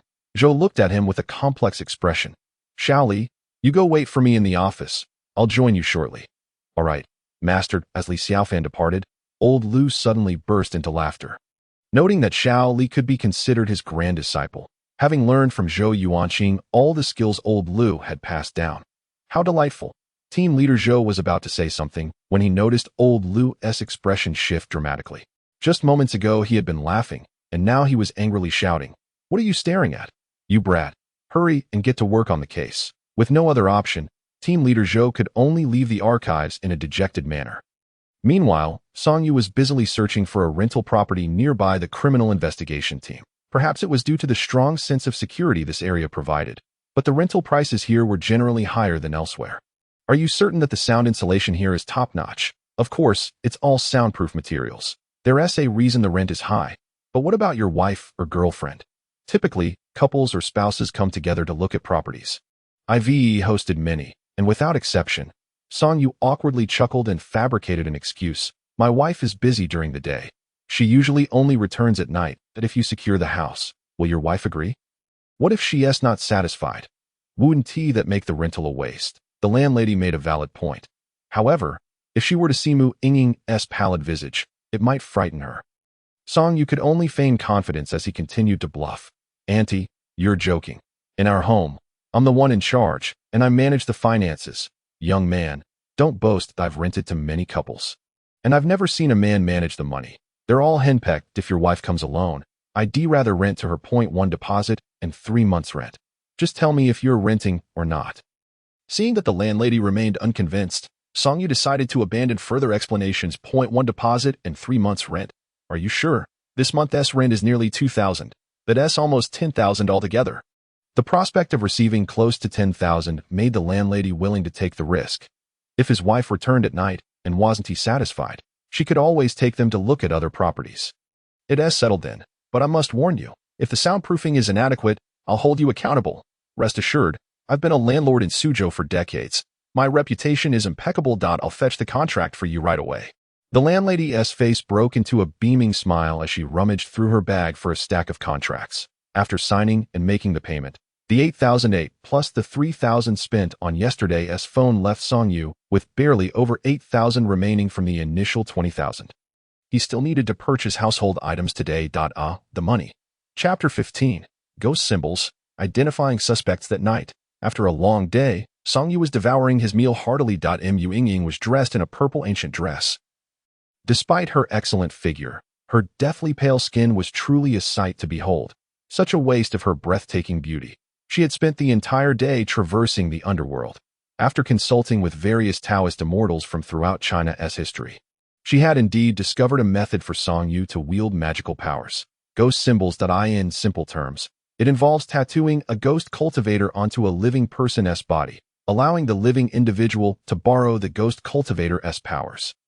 However, the execution is exceedingly complex. First, ghost cultivators differ from the ghosts known to the average person. Mu Yingying and her kind cultivate the true path of ghost immortals, with Mu Yingying herself merely a step away from becoming an immortal. They can inscribe symbols, but ordinary ghosts cannot. Secondly, the living individual to be inscribed must meet stringent requirements. They must endure the ghost cultivator's intensely energy and possess a robust life essence. Otherwise, they risk losing their vitality or, in severe cases, dying instantly. Lastly, there is a rule of constraint. If the living individual uses the ghost cultivator's powers to commit wrongful acts, both will be punished. With the loss of virtue multiplied exponentially, the first 2 points are self-explanatory. Mu Yingying is a genuine ghost cultivator, and Song Yu possesses a yang life essence, evident from the benefits he had reaped over the past 2 days. However, the final point made Song Yu feel somewhat ashamed. For Mu Yingying to ascend to immortality, she requires a significant amount of virtue as a stepping stone. She is now just a step away. And if Song Yu were to commit even a minor wrongdoing using her powers, it could delay her path to immortality by decades or even centuries. With a modern mindset, he could hardly fathom why Mu Yingying placed such trust in him. They had barely known each other for 3 days, and it seemed utterly inconceivable in today's materialistic world. Although they had not discussed whether to inscribe the symbols, Mu Yingying had been preparing for it since her return. Clearly having made up her mind, While quietly eating, Song Yu observed Mu Yingying, who was meticulously studying the inscribing diagram, and a sudden discomfort washed over him. She evidently regarded him as a true partner, dedicating herself wholeheartedly. Yet upon reflection, he realized he had not reciprocated in kind. Considering their interactions over the past few days, it seemed less about necessity and more about his desire to rely on Mu Yingying to earn money and resolve the family's debts of over 600,000. Song Yu had to admit this truth that my dear wife, have you eaten? My husband, you forget, I do not require food, though. The melancholic tone in her voice caused Mu Yingying to furrow her brows. She hastily set down her tools and sat beside Song Yu. After unwrapping a pair of disposable chopsticks, she began to eat while pretending to be nonchalant, asking, "Did something happen today, my husband?" She even offered him a piece of the meatiest sweet and sour ribs, his favorite dish among the many takeouts he had ordered over the past few days. Was it mere coincidence, or had she already memorized it? Song Yu stared blankly at her deathly pale face. Despite her efforts to conceal it, upon closer inspection, he noticed her brows furrowing with each bite she took, unable to suppress her discomfort. This must be incredibly unappetizing for her. The more he watched, the more distressed he felt, and he abruptly seized Mu Yingying's hand, which was still reaching for the food, and pulled her towards the nearby king-sized bed. Mu Yingying was taken aback, allowing Song Yu to lead her. Once she realized what was happening, she was quite surprised. Hadn't her husband been somewhat resistant in their previous encounters? Why was he so proactive today? Moreover, their intimate moments had always occurred after midnight. It was still early in the night. Are we not working tonight? Lost in thought, Mu Yingying suddenly felt her upper body become unburdened as her purple dress slipped to the floor. Song Yu gently pushed her onto the soft bed, leaning down to whisper sweetly in her ear, "Tonight, I will serve you." Mu Yingying froze momentarily, but soon a smile of contentment graced her lips. Her husband truly loved her. A night of tender intimacy passed. When they awoke, it was already past 10 in the morning. Song Yu stretched his back and noticed a card-sized tattoo of a beautiful woman on his chest. After taking a photo with his phone and zooming in for a closer look, it became clear that it was Mu Yingying's likeness. On the bedside table lay a note, naturally left by Mu Yingying, stating that the ghost symbol had been inscribed and that she would teach Song Yu the method for guiding cranes that evening. Indeed, having a ghost king as a wife was rather advantageous. Song Yu suddenly smiled. Rising early today, after transforming the energy he had acquired from Mu Yingying, it was still not yet noon, just a few days ago. He would not have been awake at this hour. While brushing his teeth, he opened WeChat to find a flood of messages in the No Cases in the World group, all pertaining to the investigation of a murder case in the park. Following Song Yu's reminder, team leader Zhou and the cyber police had successfully identified the suspect. Online, he was known by the alias Song Chenjua, but his real name was Song Huachen, merely a rearrangement of the characters. A young heir to his small enterprise, according to the information sent by team leader Zhou's apprentice Li Xiaofan. This young man was currently receiving treatment from specialists at the city hospital, suffering from injuries sustained from a powerful blow that had severed his wrist. Consultant, Song Yu, there is no escaping. He is the one who attacked me first the night before last, resulting in a severed right wrist. Consultant, Song Yu, Xiao Li, there is also another potential expert who might possess real skills. I crushed the bones in both their arms near the shoulders. Captain, Zhou Yuanqing, Xiao Lizi. That must be their family steward, Zhou Food. He trained at Songshan in his early years and won the National Martial Arts Championship. His daughter, Zhou Ping, is the nominal girlfriend of Song Huachen. Captain, Zhou Yuanqing, Xiao Lizi, promptly arrange personnel for surveillance, be discreet, and report any movements at the Song family's villa, especially concerning steward Zhou Fu. Captain, Zhou Yuanqing, psychologist, Guomeng, take 2 people to the hospital and observe the situation in the wards. Not alarm the snakes in the grass. I will bring the arrest warrant over later. Captain, Zhou Yuanqing, advisor, Song Yu, could you spare some time to come to the station around 4 in the afternoon? Advisor, Song Yu, are you in a hurry? I have to go to the south of the city this afternoon. Captain, Zhou Yuanqing, south of the city? Perfect, just head directly to the South Police Station. Someone will be there to receive you. Advisor, Song Yu. Okay.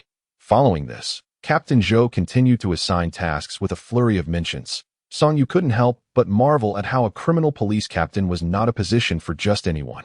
However, from the previous conversation, it appeared Captain Zhou wanted him to find him this afternoon, likely because of the south of the city.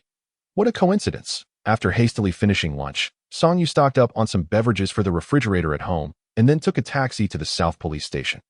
Upon dialing the number Captain Zhou had given him, a weary voice answered on the other end.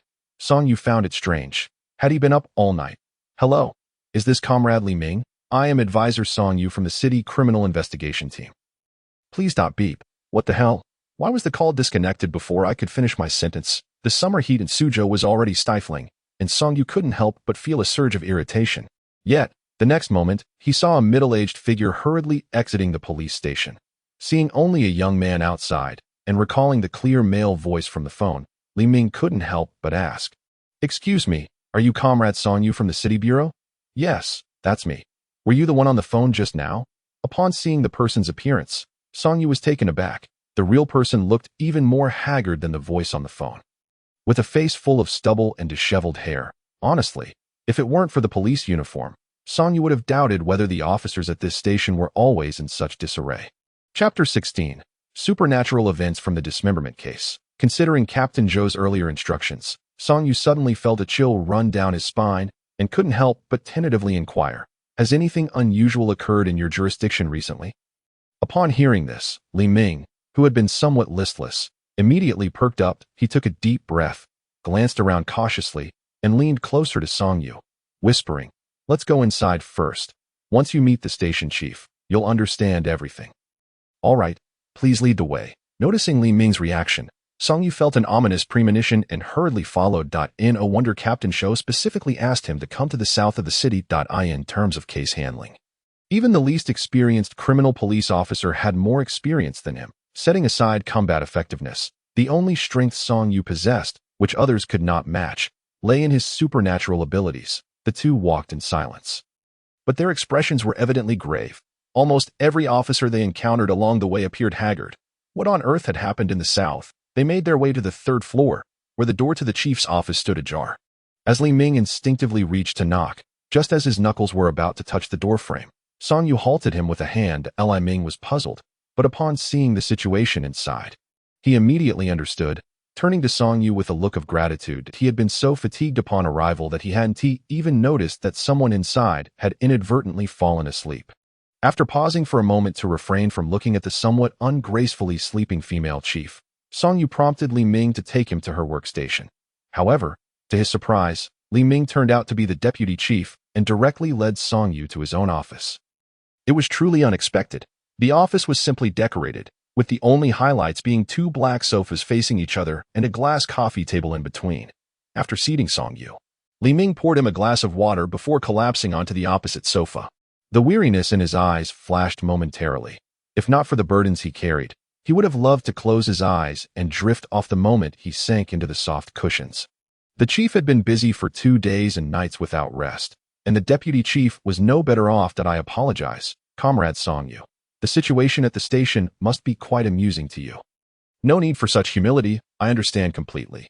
Noticing the deep fatigue etched on Li Ming's face, Song Yu decided against prolonging the pleasantries and directly asked, "So, Deputy Chief, what exactly has been happening in your jurisdiction recently that has left everyone too afraid to rest?"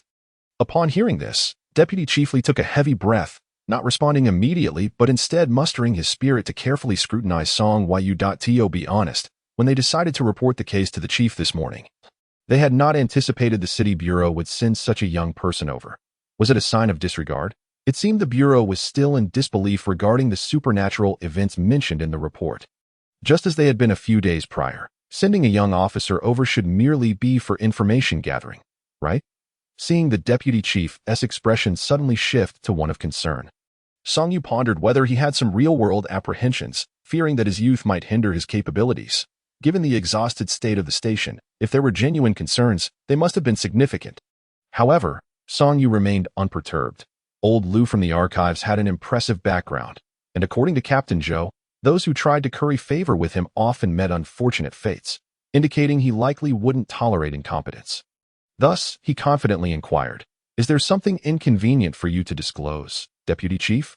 Rest assured, even if I cannot resolve any real-world issues, I can certainly think of a way to address them when I report back." Deputy Chief Li was taken aback. What real-world issues was he referring to? If only it were merely a matter of reality, they wouldn't have spent 2 days and nights without daring to sleep. As he mentally organized his thoughts, Deputy Chief Lee hesitated for a moment before succinctly stating to Song-yu, "I want to ask you a question. What are your views on supernatural events?" "Supernatural events?" Song-yu feigned surprise and pressed on. "What kind of supernatural events?" Deputy Chief Lee's eyes suddenly flashed with intense fear as he recalled the events of the past 2 nights. Responding anxiously, "It concerns a recent dismemberment case involving a female victim living alone. After being murdered, her body was cut into 16 pieces and scattered across various corners of the south of the city." "A dismemberment case?" Chun Sweeping. Song-yu was taken aback and stood up. His original intent in coming to the south of the city was indeed to investigate the dismemberment case. However, he had been assigned the task at the South Police Station by Captain Zhou at the last minute.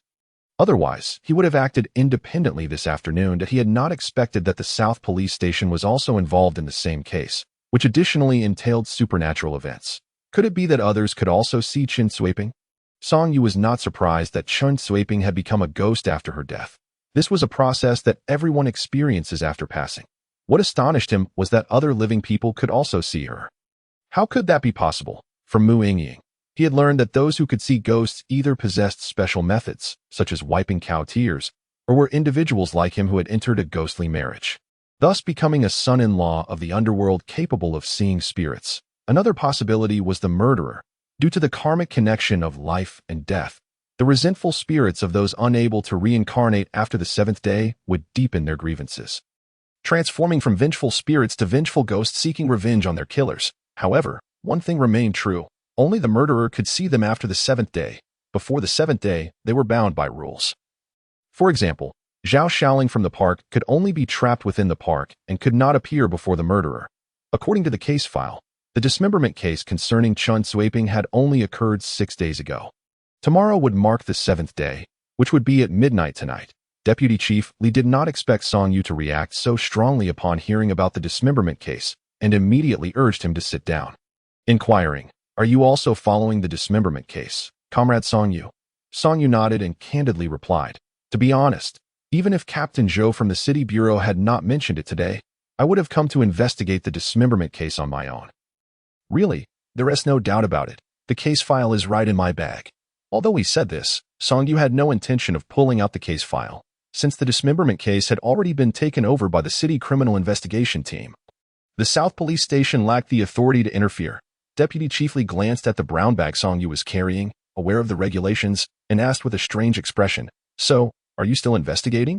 "What I referred to as supernatural events concerns the victim of this dismemberment case, Chun Sweeping." Song-yu shook his head and chuckled lightly. "Deputy Chief, you jest that I am fully aware of who pays our salaries. And it's not as if I can simply choose not to investigate. Isn't it true that everyone at the South Police Station has also been sleepless for 2 days?"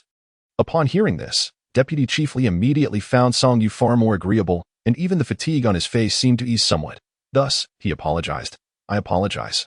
I inadvertently underestimated you just now." Song-yu waved his hand, took a sip of water, and said earnestly, "There's no need for apologies, Deputy Chief. Now, please provide me with detailed information regarding the supernatural events." All right. Chapter 17. The Vengeful Ghost Seeks Ahead. Nightfall arrived quickly. In the Furong community of the South District, Song-yu followed the chief and deputy chief of the South Police Station as they made their way to Building 3 of the community. To avoid causing panic, the station had evacuated all residents from the nearby buildings. The target is located on the 6th floor of Building 3. Based on our observations over the past couple of days, the target appears as soon as the sun sets. Subsequently, she roams throughout the building, knocking on doors in a frantic search, leading us to suspect that she is looking for her own head. Currently briefing Song-yu is Zhao Ru, the female director who had been exhausted to sleep during the day. The officers at the precinct have cordoned off the entire building to prevent anything from escaping. Director Zhao further elaborated that when the report was first received, the caller was in a state of panic, claiming that there were ghostly murders occurring. The dispatcher initially suspected it was a prank, leading the precinct to decide to send officers to the scene for a warning. It was not until our officers arrived and discovered the headless corpse of Chun Sweeping on the 6th floor, attempting to pull a male resident's head, that we realized the gravity of the situation. Immediately, we dispatched officers to evacuate all nearby residents and implemented measures to secure the information. However, the target's behavior has been exceedingly bizarre. Over these 2 days, aside from discovering that she attacked officers causing their uniforms to burn, we have not found any effective methods of containment. Thus, after enduring for 2 days in utter helplessness, we reported to the City Bureau this morning seeking assistance. After all, if this matter remains unresolved, our officers would have to be vigilant during the day and remain alert at night, enduring sleepless nights, which is unsustainable for even the most resilient of bodies. Song Yu expressed deep understanding of the two directors' distress. Suddenly, a loud banging sound emanated from the direction of the 7th floor of Building 3. Several drones ascended, and the footage revealed nothing but emptiness. Yet the banging continued. Song Yu furrowed his brows. This indicated that only the living could perceive her presence, not that the corpse was causing chaos. However, considering that Qin Suiping's body is still sealed in the forensic department of the criminal investigation team, it is impossible for it to emerge. The critical issue now is that Qin Suiping has evidently gained the ability to directly influence reality. Rather than merely conjuring illusions as malevolent spirits typically do, Mu Yingning silently approached Song Yu, first glancing at the tablet in his hand and the drones above, her eyes flashing with curiosity. She then directed her gaze towards the 7th floor, cautioning Song Yu that having transformed into a vengeful spirit before the 7th day, she must harbor overwhelming resentment. It is likely that the person responsible for her demise shares an unresolved grudge with her. Otherwise, her rage would not be potent enough to defy the rules. The rule Mu Yingning referred to is that after death, prior to the 7th day, even the most unwilling spirit can only exist as a vengeful ghost. Yet, this individual has not only transformed into a vengeful spirit before the 7th day but has also influenced reality, making her visible to the living nearby. The intensity of her resentment is unfathomable. However, according to the records from neighborhood inquiries, Qin Suiping arrived in Gusu a year ago, leading a rather ordinary life, with no notable friendships or conflicts. Song Yu frowned in contemplation, pondering whether she might have been murdered by someone from her hometown. Given the gruesome manner of her dismemberment into 16 pieces, an animosity that must be profound, Mu Yingning continued, stating that vengeful spirits are often blinded by their resentment. Based on the accounts from the two individuals beside you, she would likely subconsciously seek to vent her rage by tearing off the heads of all nearby living beings until she found the one most akin to her own, a reflection of her former self. Upon hearing this, Song Yu was taken aback. According to the records, the dismembered body was cut into 16 pieces, and now only the head remains unaccounted for. In a wonder, Qin Suiping has manifested as a vengeful spirit, perpetually searching for her own head.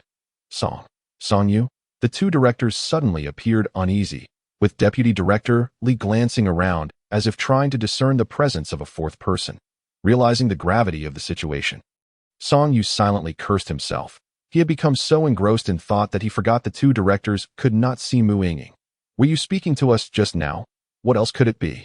Fortunately, Song Yu had only spoken a single line to Mu Yingning and quickly feigned calmness, stating, "As you both have speculated, I also believe she is indeed searching for the head that aligns with her the most." "Why? Has your City Bureau's criminal investigation team not located Qin Suiping's head?" Director Zhao immediately grasped the crux of the matter. Noticing that Deputy Director Li also bore a contemplative expression, Song Yu, seeking to divert attention, nodded affirmatively. The two directors exchanged glances. In fact, they had considered this possibility over the past 2 days. However, as the case was under the jurisdiction of the criminal investigation team, they were unaware of its progress.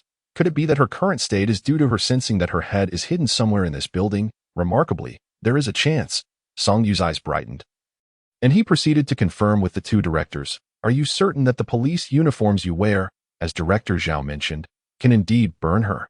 "Absolutely," the two directors affirmed with conviction, with Deputy Director Li even pointing to the officers surrounding the building and adding, "Furthermore, we have discovered that the more officers don the uniforms, the less daring Qin Suiping is to approach.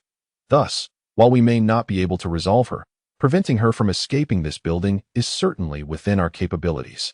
What is the principle behind this? If it weren't for the protective presence of his ghostly wife, Song Yu would have been tempted to strip down to see for himself. From his brown backpack, he retrieved 16 sheets of red paper. With outsiders present, Song Yu could not speak openly to his wife. He began folding the red paper into origami cranes while addressing the two bewildered yet curious directors.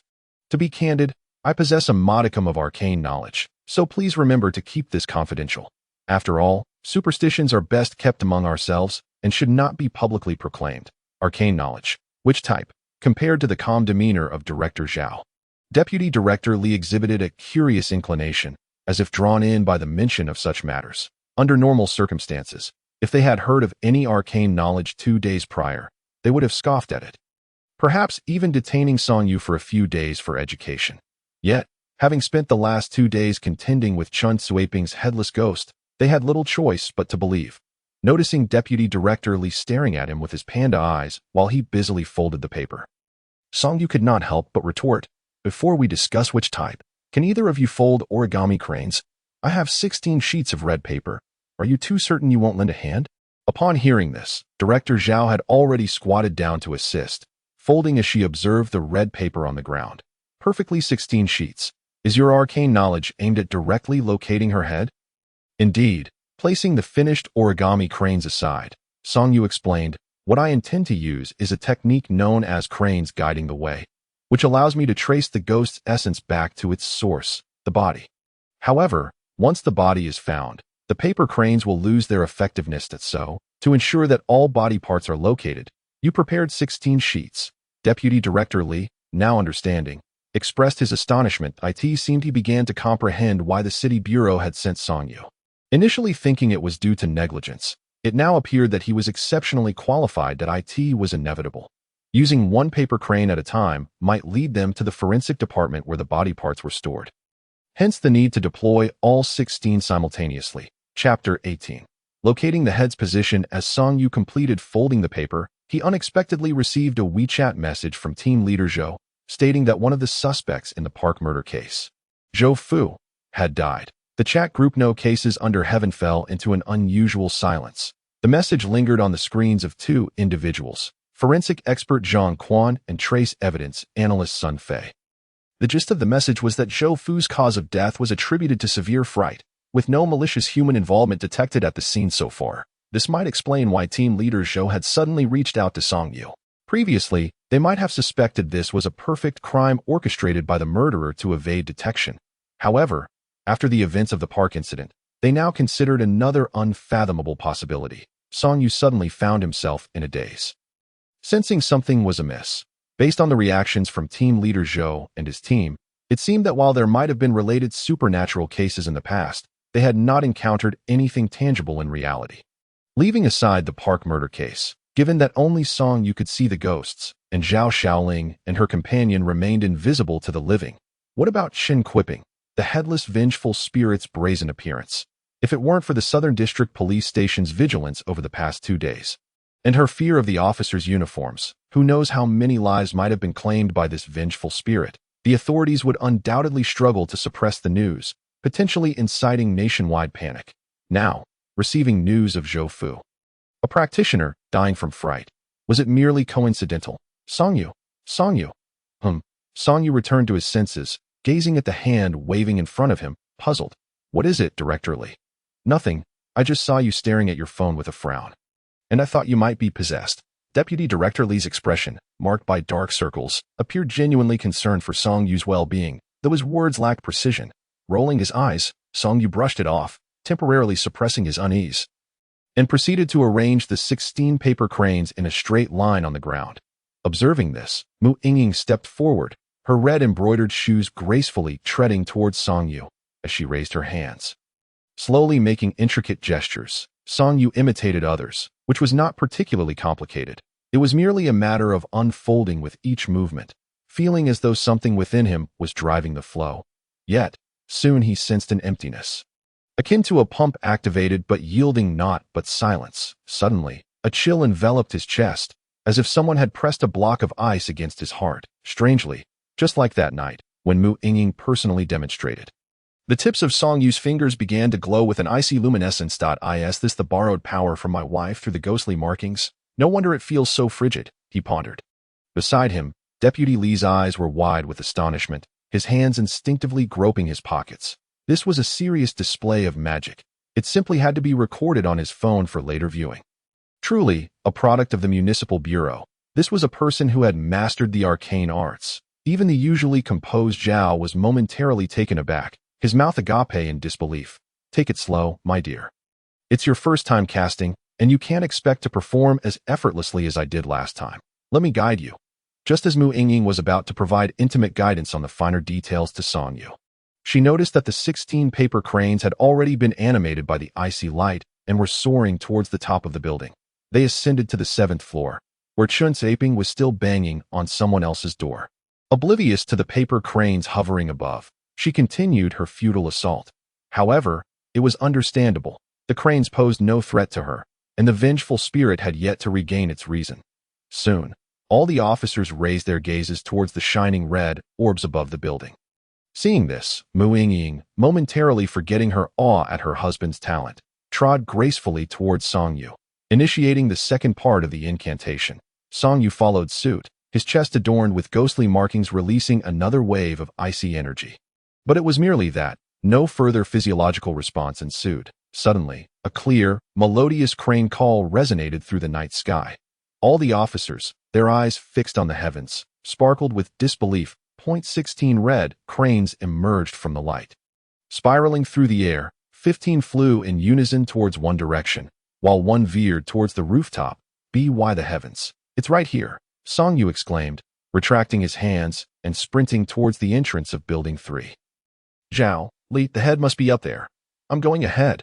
Arrange for a few officers to follow and provide support. I'm worried Chen Suiping might intervene. The malevolent spirit acted entirely on instinct, while the cranes found their target. A connection would inevitably form between the spirit and its corpse. After all, the cranes sought the route by intercepting the ghostly essence, thereby aiding the intercepted spirit in locating its remains. Intervene, even if the principle eludes me. I trust Song Yu's judgment completely at this moment, Zhao declared, preparing to select a few officers to accompany him. However, he turned to see Deputy Li already leading several officers into the entrance. Realizing this, he could only hope for everyone's safe return. My dear, do you truly not require my assistance? Mu Yingying floated quietly behind Song Yu. Despite the formidable nature of the spirit, even in its irrational state, she could easily dispatch it without a second thought. There was no need for such perilous risks. No, you must ascend to immortality. Our purpose is to help her resolve her grievances and gain merit, thereby facilitating your ascension, not to obliterate her, which would obstruct your quest for immortality. Just heed my words, and as long as I survive, all will be well. Very well, that I shall comply with your wishes. The echo of footsteps rang sharply as Song Yu intended to take the elevator, hoping to reach the head before Chen Suiping. Yet, upon entering the building, he was dismayed to discover that there was no elevator in this towering structure. Blast it! Could the wealthy not spare a bit more for convenience? With no other choice, he found himself reluctantly embracing the role of the Ghost King's consort before even embarking on his mission. A familiar sense of disorientation washed over him as Mu Yingying whisked him to the balcony of the building. My wife, where is that vengeful spirit now? Near the staircase between the 8th and 9th floors. Unlike Mu Yingying's icy composure, Song Yu was frantically searching for traces of the paper cranes. Damn it, I intend to prove myself as a capable man independent of my wife tonight. Below, Deputy Li was leading 5 officers in a frenzied dash up the stairs. Strange, why is there no commotion above? Has Song Yu already reached the rooftop? They could only hear the sound of their own footsteps, with no indication of activity above. Logically, they had entered the building in close succession. There was no reason for such a gap to form. Could it be he never went up? One officer voiced his fear. What if that thing has also entered? It's possible, didn't that young man mention she might intervene? Silence. At that moment, Deputy Li suddenly commanded the group to halt, signaling them to press against the wall. A wave of unease washed over him, as if something terrifying awaited them ahead. Even though he knew their police uniforms would provide some protection against the spirit, it would not be fatal, especially considering the creature's immense strength. The officers huddled behind Deputy Li, swallowing nervously. Li pressed his ear against the wall, furrowing his brow to listen closely. A sound. Thud, thud, thud, like wet, bare feet making contact with the floor. Drew nearer, growing increasingly distinct. Fear gripped Li's heart as he recalled the bloodied feet of Chen Suiping he had seen in recent days to him. Why did the footsteps suddenly cease? He was oblivious to the wide-eyed officers behind him, who had huddled together in terror. Chapter 19. Deputy Li's confrontation with the vengeful spirit. Clap, clap. The sounds returned, though differently this time. They seemed to be right next to him. Deputy Li hurriedly looked up. Yet under the bright lights, the staircase ahead revealed nothing amiss. Could it be that his anxiety was causing him to hear things? At the staircase's corner, a bloodied, slender hand suddenly struck down upon the steps. Mere inches from the officers, a wave of frigid terror surged from their feet to their hearts, causing the officers to instinctively huddle closer together. Two of the more timid officers began to tremble, their legs weakening, cold sweat pouring from their bodies. This was not merely a matter of duty. It was a primal fear from the depths of their souls. Clap. Another bloodied hand slammed down, followed by the wrist bending and a gaping, jagged wound spraying crimson like a burst dam. The officers swallowed hard, their minds blank with horror. What followed was a grotesque sight. A smooth, gaping wound the size of a bowl, accompanied by a faint, hissing sound. The disembodied throat of the vengeful spirit spilling blood. The movements indicated that the spirit was crawling towards the rooftop. The officers were paralyzed with fear, unable to speak, while the one closest to Deputy Lee, focused on the ghostly figure, reached behind in a frantic attempt to warn him of the impending danger. Yet, in his panic, he could not grasp Deputy Lee's clothing. He needed to reach out again. But Deputy Lee, now engrossed in his belief that Chun Saping was ahead, pressed his body against the wall, peering upward. The officer turned anxiously, realizing his arm couldn't reach him, in a fit of fear-induced frustration. He kicked out, "Hey!" Deputy Lee, already on edge, was unexpectedly knocked over by the officer's kick, yelping in pain as he rubbed his backside, ready to unleash his wrath. However, he turned to find a familiar, acrid scent of burning flesh filling the air. Only then did he realize that Chun Saping had been following closely behind them all along. At that moment, one officer was already being choked into submission by her bloodied hands, while others were desperately trying to pull her away, using their uniforms to scorch the headless spirit's arms. Yet, unlike 2 days prior, today, although Chun Saping still felt the burn of the uniforms, she seemed to have developed a resilience to endure. Seeing this, Deputy Lee dared not delay any longer. He hastily rose from the ground, removing his wide-brimmed hat and pressing the star emblem against the headless spirit's arm. They had discovered in recent days that the higher the rank and longer the service, the greater the effect on restraining vengeful spirits. At 50 years old, with over 20 years of service, Deputy Lee was not comparable to the younger officers present. The spirit seemed to sense this. As the bloodied hand, already sizzling from contact with the officers' navy uniforms, immediately released its grip and vanished into thin air, Deputy Lee found himself grasping at nothing, his expression a mix of disappointment and resignation. After all, his speed paled in comparison to that of a vengeful spirit. If only he had managed to restrain Chun Saping 2 days prior, he could have burned her for days without fear of her demise. Deputy Lee, Xiao Wu seems to be in dire straits. The other officers were frantically administering first aid to Xiao Wu, who lay on the ground, his eyes rolling back and gasping for breath. No matter their efforts, he appeared to be fading. Deputy Lee caught sight of the horrifying deep purple marks around Xiao Wu's neck and, not daring to be careless, quickly instructed several officers to escort him downstairs. "Deputy, what about you? Get out of here. Given the circumstances, that spirit has surely grown stronger. The uniforms you wear are now practically useless. Staying behind will only hinder us. I'll go up to assist." "But, enough of your excuses. Saving Xiao Wu is paramount. Go." As he spoke, Deputy Lee angrily tossed his wide-brimmed hat to a few individuals and began to dash up the stairs. The officers, at a loss, understood that they could not assist him at this moment, so they descended to consult with Chief Xiao. Before long, the stairwell was left with Deputy Lee alone. To say he was unafraid would be a lie. However, his mind was occupied with thoughts of those officers. He reassured himself that as long as he had his hat, he should be able to return safely downstairs. Suddenly, a sharp sound echoed ominously nearby, causing Deputy Lee to halt in his tracks. Strangely, the lights in the stairwell began to flicker, as if they were on the verge of short-circuiting. Swallowing hard, he disregarded the cold sweat on his forehead and slowly turned his head to glance at the staircase behind him with his peripheral vision. The sounds grew increasingly closer, and his heart raced in tandem. Resolutely, he tightened his grip on his police uniform and swiftly turned to confront whatever was behind him. Yet, there was nothing there, but the sounds persisted, drawing nearer. After a moment of contemplation, he pressed his back against the wall, moving cautiously along it to ensure he could see both upstairs and downstairs at the earliest opportunity. Suddenly, a thought struck him.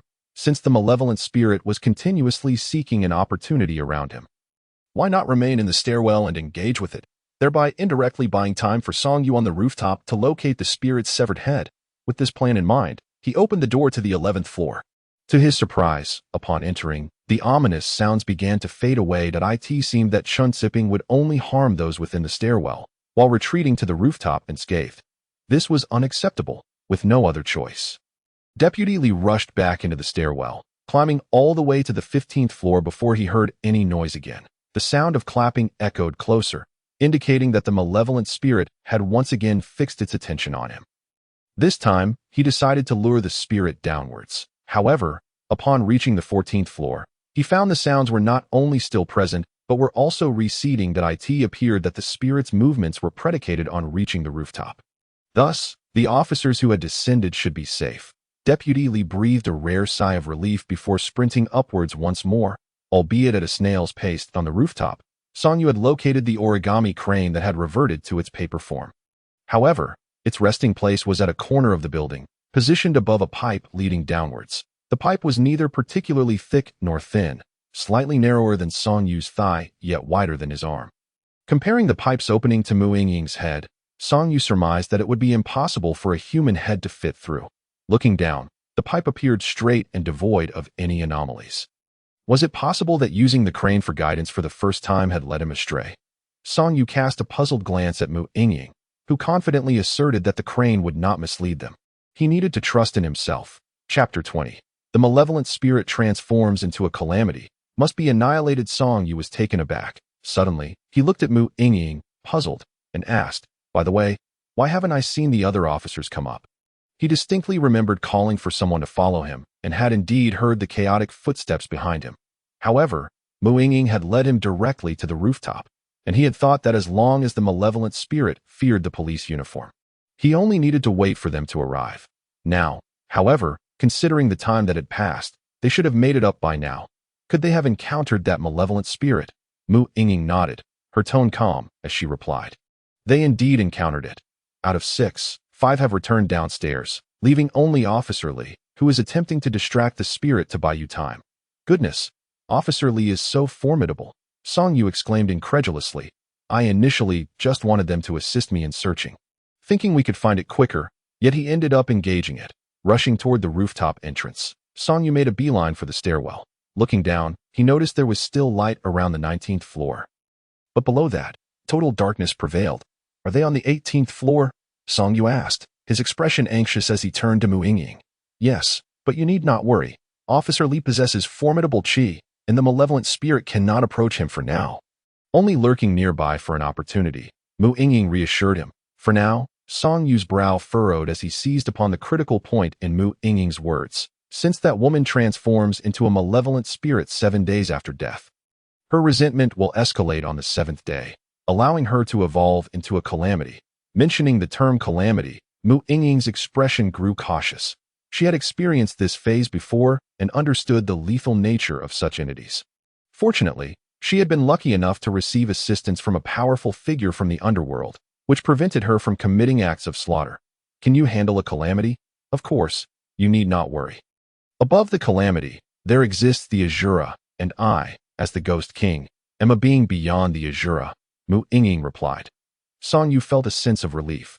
He had previously thought that the Ghost King was merely a step above a malevolent spirit, unaware that there were levels of Azura and calamity in between. What would happen if she finds her missing head? Song Yu pressed for clarification. However, Mu Yingying appeared uncertain about this question. After all, they were not part of the same system. She had elevated her cultivation through merits and had painstakingly reached the status of a Ghost King over many years. In contrast, Chun Siping and her ilk had relied solely on resentment to ascend, ultimately transforming into beings intolerable to heaven and earth. The most striking difference lay in the speed of their transformations. For instance, Chun Siping had become a malevolent spirit less than 7 days after her death, evolving into a calamity on the 7th day, whereas Mu Yingying had spent over a century cultivating to reach her current level, and over a millennium to achieve the status of Ghost King. Upon hearing Mu Yingying's explanation, Song Yu couldn't help but exclaim, "This is akin to robbing a bank. 10 million. You might never earn that much in multiple lifetimes, but if you rob a bank once, you might instantly possess tens of millions or even billions. Yet afterward, you become a wanted criminal, facing relentless pursuit from the police and condemnation from society. What if she finds her head and directly transforms into a calamity? Can we still resolve her resentment?" Song Yu expressed his concerns. Once resentment solidifies into a calamity, it becomes intolerable to heaven and earth, and exterminating her will be permissible, accompanied by rewards of merit. Mu Yingying explained. Mu Yingying initially thought that adding the mention of merit would persuade Song Yu to agree, but to her surprise, he immediately shook his head in disapproval. Isn't that too cruel? She already met a tragic end. We should avoid exploiting this opportunity if we can manage it. With that, Song Yu hurriedly descended to the 23rd floor, forcefully kicking open the door of a residential unit. He fetched a basin of water and returned to the rooftop, pouring it down the pipe and pressing his ear against it to listen to the sound of the flowing water. After a moment, he raised his head, his eyes wide with realization. The previously unimpeded flow of water had indeed been obstructed midway. Without hesitation, Song Yu utilized his extraordinary strength to cling to the pipe and descended. At intervals, he pressed his ear against the pipe to listen until he stopped a few meters from the rooftop. Inside the pipe, he could hear faint scraping sounds. It seemed that the water had provided lubrication. Allowing whatever was inside to slide down under the force of gravity, Song Yu descended another meter or so. Judging the distance to be appropriate, he raised his right fist and struck. Bang! The surface of his fist met a sensation of dampness. And as he tilted his head to inspect, he saw several small streams of water trickling from the ruptured pipe opening. Clearly, something had blocked the large basin of water he had poured earlier. Without further ado, he grasped the broken pipe opening with his right hand and pulled with some force that a series of cracking sounds echoed from above, suggesting that the components securing the pipe to the wall had been dislodged. Mu Yingying, who had been silently hovering beside Song Yu, suddenly changed expression, a cold aura erupting from her, pinning the headless malevolent spirit attempting to crawl through the nearby window firmly in place. Startled, Song Yu, though unable to see, understood from Mu Yingying's reaction that the malevolent spirit had arrived. He had no choice but to hasten his actions, ensuring he could retrieve the section containing the head without further damaging the contents within the pipe. Mu Yingying frowned, surprised by the strength of a malevolent spirit fueled by resentment. Even she found it somewhat challenging. The difference between annihilating it and capturing it alive was immense. That dear, she is only one step away from transforming into a calamity. If she obtains her head, the chances are high that she will immediately undergo that transformation. At that point, whether or not we want to kill her, we will have no choice. Understood. Song Yu recognized the urgency in Mu Yingying's voice.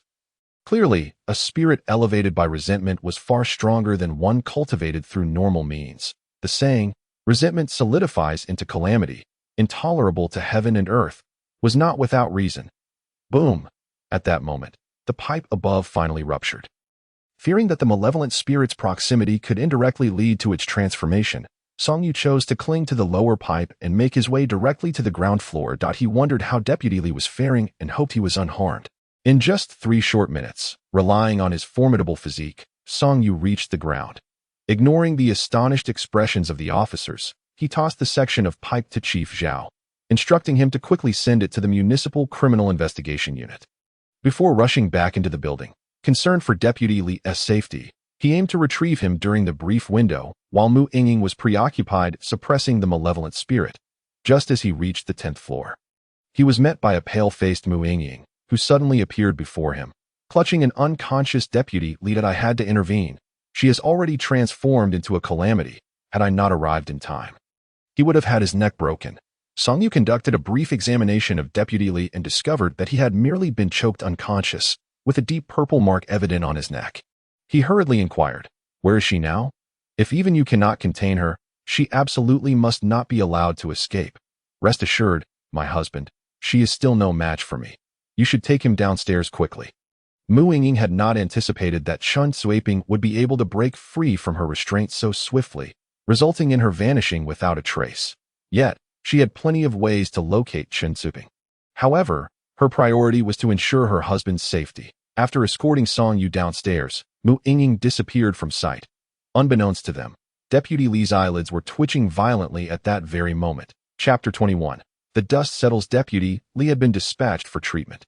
Song Yu stood silently at the base of the dark building, gazing upward, momentarily lost in thought. That he suddenly felt a wave of helplessness wash over him. If it weren't for his ghostly wife, he would have been unable to resolve the events of the day. That he could not save Chen Suiping, nor could he assist the officers present. Even with Mu Yingying's involvement, Chun Suaping would inevitably meet a tragic end. This was not the outcome he had envisioned. He had initially hoped to help her apprehend the murderer and alleviate her grievances, allowing her to be reborn, while Mu Yingying would earn substantial merit in the afterlife. And he would receive his due rewards at the police station to repay his debts. However, the situation had unraveled, and Chun Suaping's premature transformation shattered all his illusions. Although he and Mu Yingying could still accumulate merit. It was a tragic fate for a poor soul so cruelly taken from life. Could this be resolved tonight? Zhao, the officer, had approached Song Yu at some point, mirroring his gaze at the building. The typically composed visage of this mature woman was now entirely replaced by a look of unease. She had not anticipated matters would escalate to such severity. Merely days ago, the vengeful spirits had dared not approach. Recoiling from the police uniforms. Now, even Deputy Li had succumbed to unconsciousness. Did this imply that the malevolent spirits within the building would only grow more ferocious with the passage of time? The potential consequences weighed heavily on her mind. Fear not. After tonight, Chun Suaping's spirit will vanish entirely. Zhao was taken aback, having detected the undercurrent of despondency in Song Yu's words that it seems you do not wish to witness such an ending. Song Yu did not mask his emotions, responding heavily, she does not deserve such a fate. Zhao had intended to offer words of comfort, but they caught in her throat. Indeed, a young woman brutally murdered should not meet such a disastrous conclusion. The two stood in silence for a long while until a sudden cacophony of shattering glass echoed from the upper floors of the building. Debris is falling. Take cover, Zhao shouted, only to turn and find Song Yu's expression even more forlorn. Song Yu, do not dawdle. Find a place to hide. Ultimately, they joined the other officers in fleeing into the stairwell. That moment, shards of glass rained down, accompanied by the ethereal figure of Mu Yingying. Upon sighting her, Song Yu's eyes brimmed with inquiry. She nodded gently, signifying that all was settled. The malevolent spirit of Chun Suaping had been vanquished. Song Yu felt a deep sense of defeat. The inevitable conclusion had arrived. Zhao, prepare to wrap things up. It is over. With that, Song Yu exited the building, offering no further explanations to Zhao, observing his despondent silhouette. Zhao wisely refrained from inquiring about the vanquished spirit and instead commenced the concluding arrangements. How much merit do I have now? Upon returning home, Song Yu inexplicably posed the question to his wife. 320 points. I just eliminated the malevolent spirit, earning 3,000 points, while you received 300.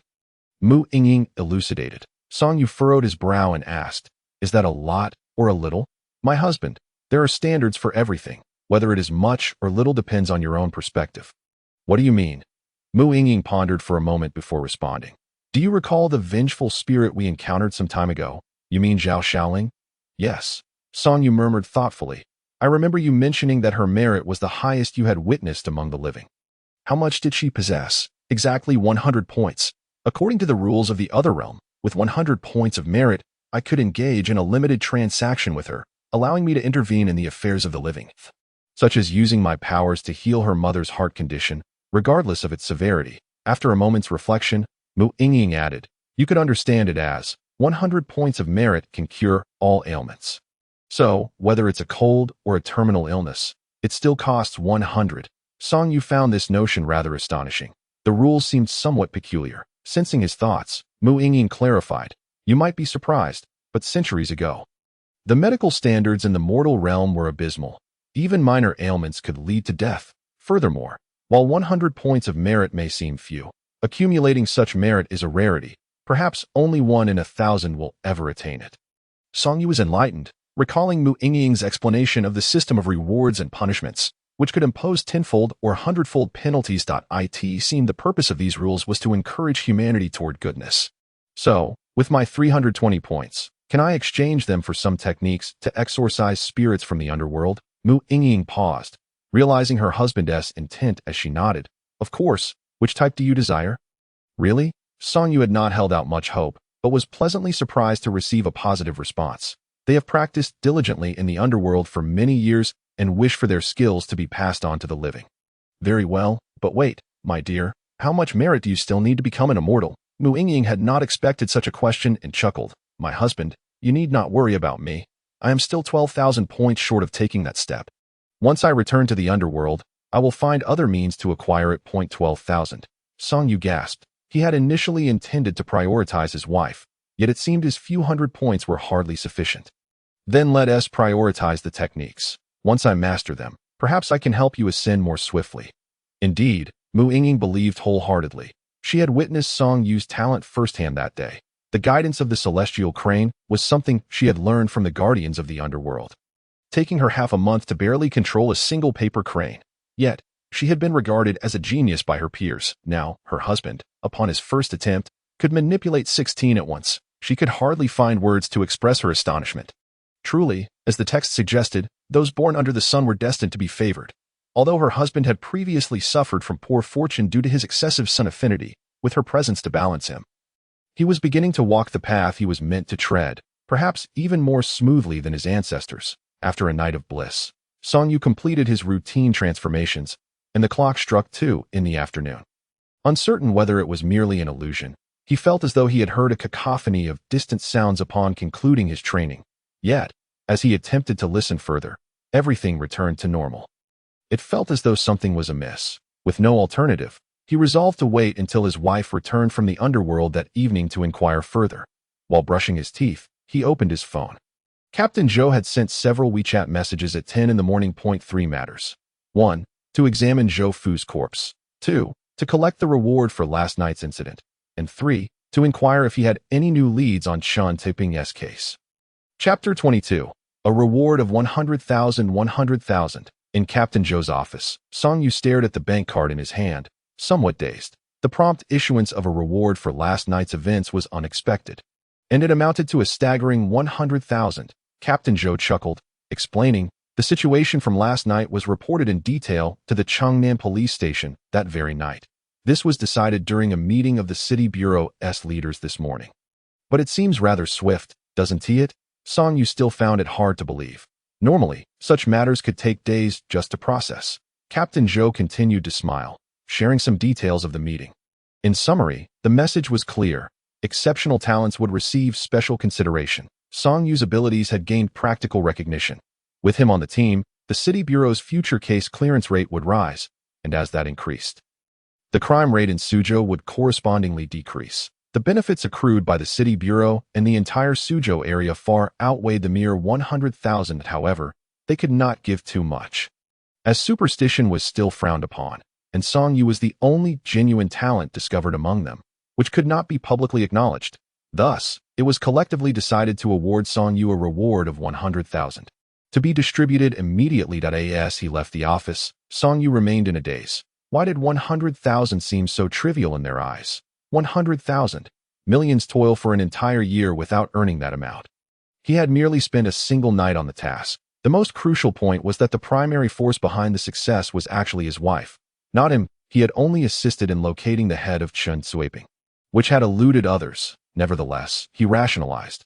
What's hers is mine, and what's mine is hers.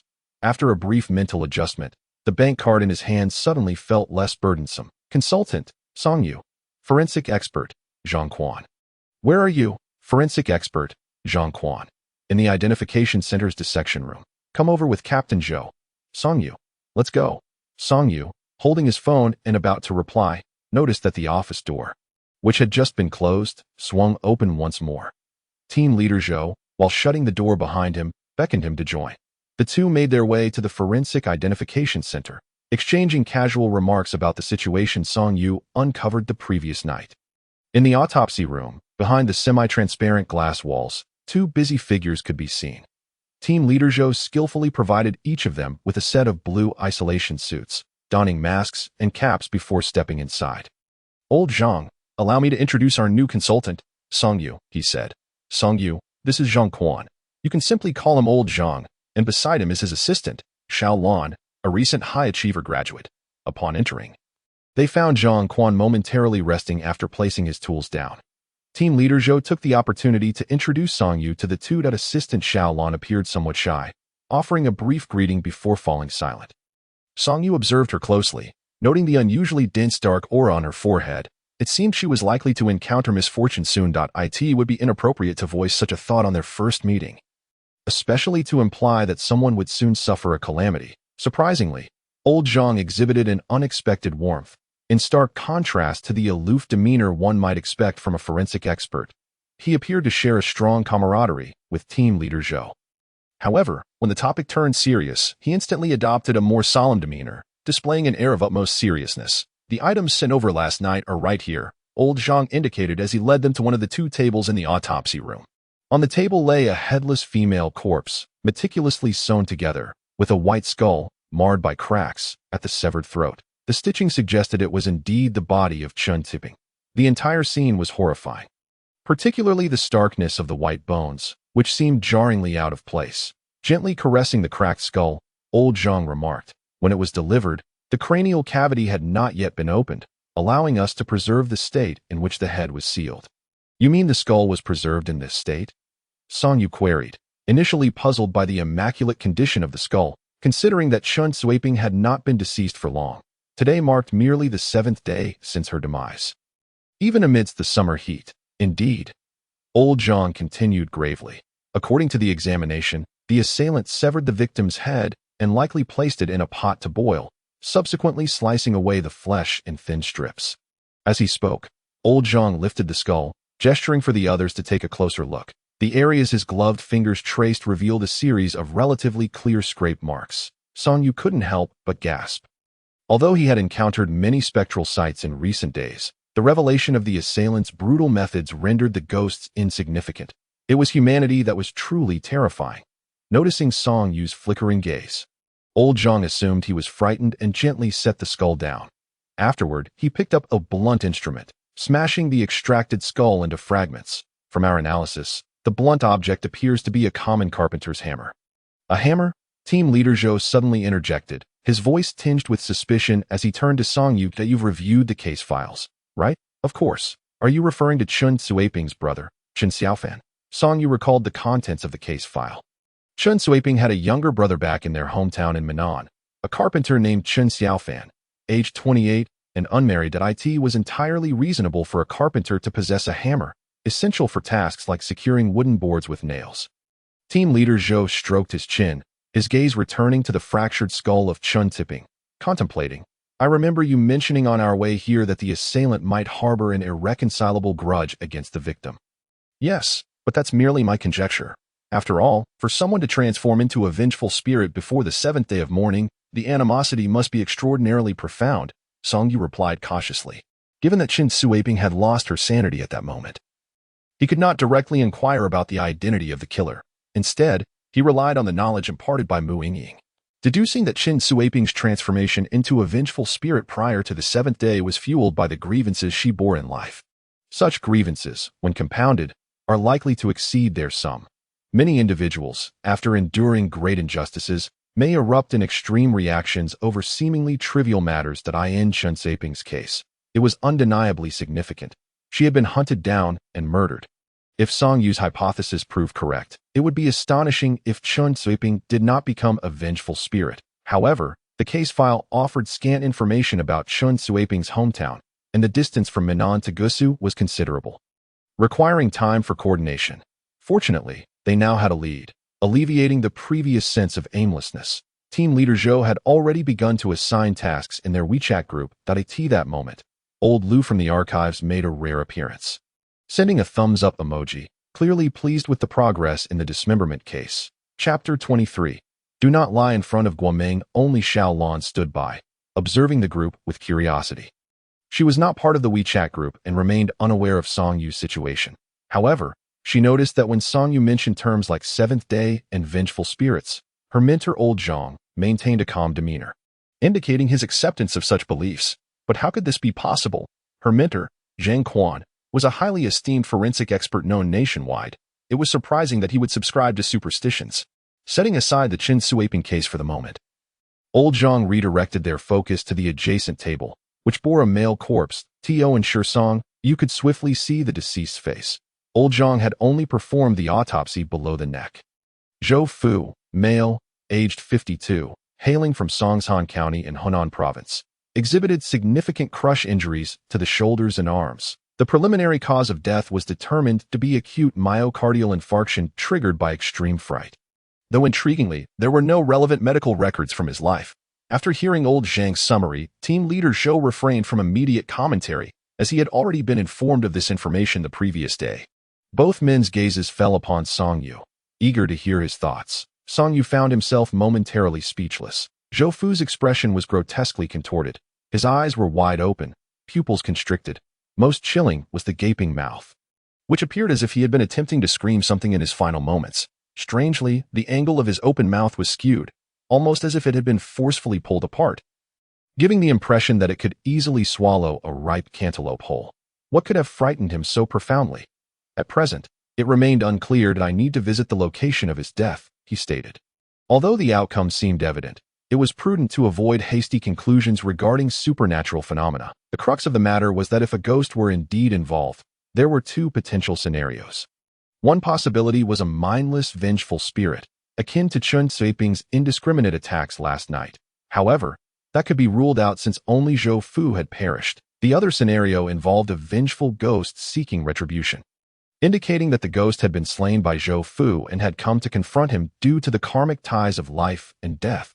While vengeful spirits could be formidable, the principle of retribution dictated that the slain must face their murderer in the afterlife for judgment and rebirth. Unlike the mortal realm, the afterlife permitted spirits to avenge themselves privately, which was not considered a crime, provided it did not endanger others. Zhou Fu's appearance aligned with the characteristics of a vengeful spirit's killing method.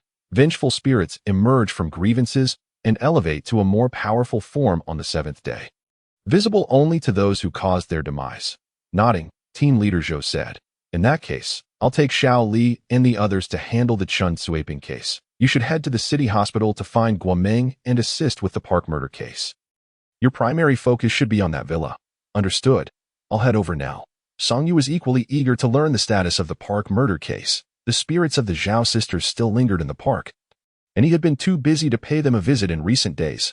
Before departing, Song Yu paused, turned, and pulled the bewildered old Zhang aside, speaking in hushed tones. "Do you believe me? What is this about?" Old Zhang inquired, his confusion evident. Looking up, he noticed team leader Zhou hastily shedding his isolation suit and leaving, leading him to think that Song Yu had something sensitive to discuss. However, when he glanced back at Song Yu, he found him intently observing his assistant, not allowing old Zhang to question further. Song Yu stated earnestly, "The dark aura on her forehead is quite pronounced. It signifies impending misfortune that could threaten her life. You should keep a close watch on her. Her forehead is dark." Old Zhang's eyes widened in disbelief as he turned to gaze at his assistant, Xiao Lan. He occasionally indulged in novels and was familiar with the lore of mystical practitioners. Had it been anyone else saying this, he would have dismissed it outright. Yet, Song Yu was a person of genuine skill, and his words undoubtedly held weight. Assistant Xiao Lan, preoccupied with organizing equipment, remained unaware of the two discussing her from a superstitious perspective. She was a diligent and talented worker. Old Zhang felt a rare sense of urgency for her well-being. "Old Zhang, I'm not suggesting you keep an eye on her for no reason.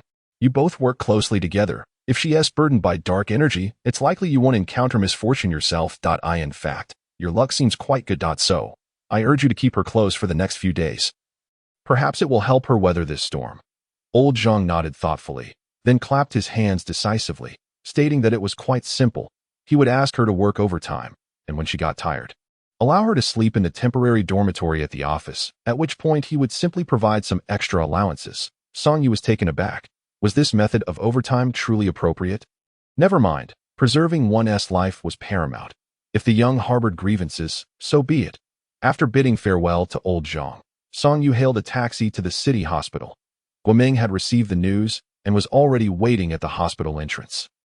The young woman was clad in tight blue jeans and a fitted white t-shirt, standing at approximately 170 centimeters tall, exuding an air of elegance that highlighted her figure. While her beauty might not be striking, she could certainly be described as spirited and graceful. Of course, one could not dismiss the possibility that Song Yu's discerning eye had sharpened her wife Mu Yingying's standards. The last time they met was the day they reported the incident in the park. Song Yu had a vivid impression of her. At that time, she had stood beside team leader Zhou's apprentice, Xiao Li, flanking Zhou. That pair of keen eyes, seemingly capable of penetrating the depths of one's soul, was unforgettable for Song Yu. Those engaged in psychological research often possessed such traits. The heat outside was unbearable, so after exchanging a few simple greetings, the two entered the hospital together. The primary suspect in the park murder case, Song Huaqing, had regained consciousness. "Let go of me. I want to see a lawyer. I will sue you." On what grounds do you arrest me? Song Yu looked at Guoming in confusion, who shrugged and sneered. Just a dying struggle. We have presented the arrest warrant. He is well aware of what he is facing now. His current behavior is merely a manifestation of his inability to accept the reality. Goodness, listen to him. Have his family come to visit in the past couple of days? Guoming nodded, continuing with a cold smirk. His elder brother, Song Renjie, visited yesterday, putting on an act of deep sorrow and righteous indignation. What? Does he not wish to save his younger brother? That's what he claims. But analyzing his expressions while he spoke, it was all a facade. Most likely, he is attempting to distance himself from any future rescue operations. I am keeping an eye on him. Goodness, what a convoluted approach. Is there any room for living? Seeing Guoming's unwavering confidence, Song Yu could not help but silently lament for the adversary. Chapter 24. Has a ghost visited? Was the intention to keep him in the hospital, merely waiting for an opportunity? Song Yu was inherently curious. Song Huaqing had only sustained a wrist fracture and had already undergone surgery.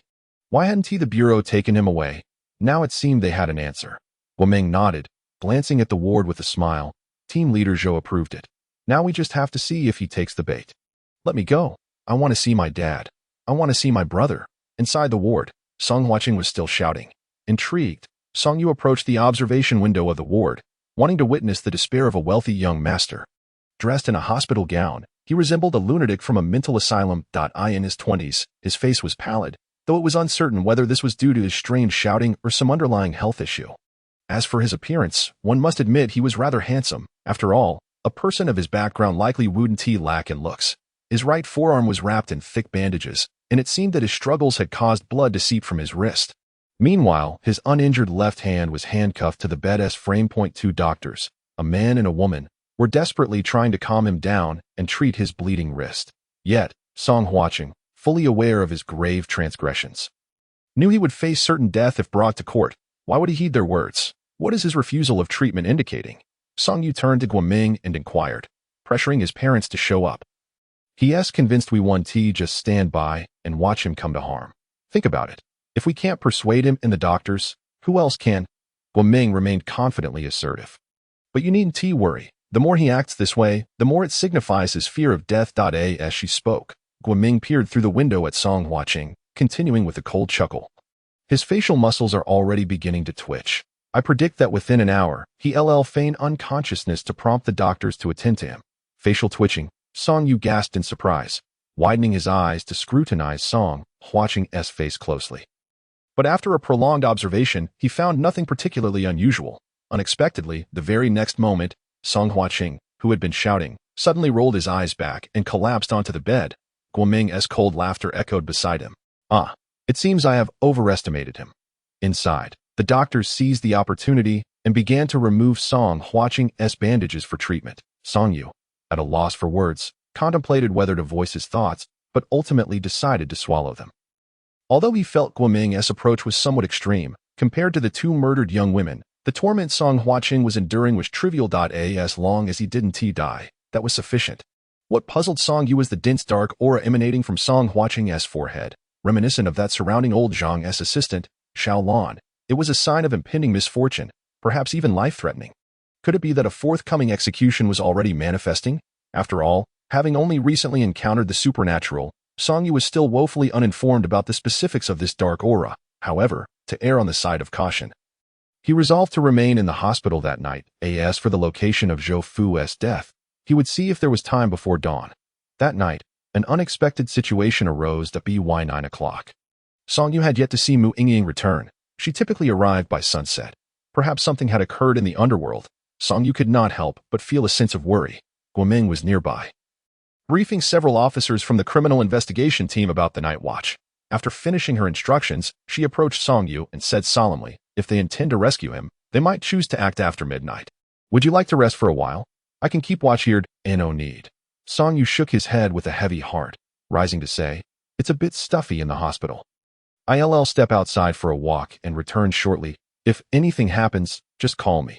After 9 o'clock, the hospital grew somewhat quiet. Song Yu wandered aimlessly through the corridors of the inpatient department, occasionally encountering wandering spirits with vacant gazes, innocuous and harmless. These individuals had naturally succumbed to illness in the hospital and did not require his assistance. After the 7th day, they would enter the underworld.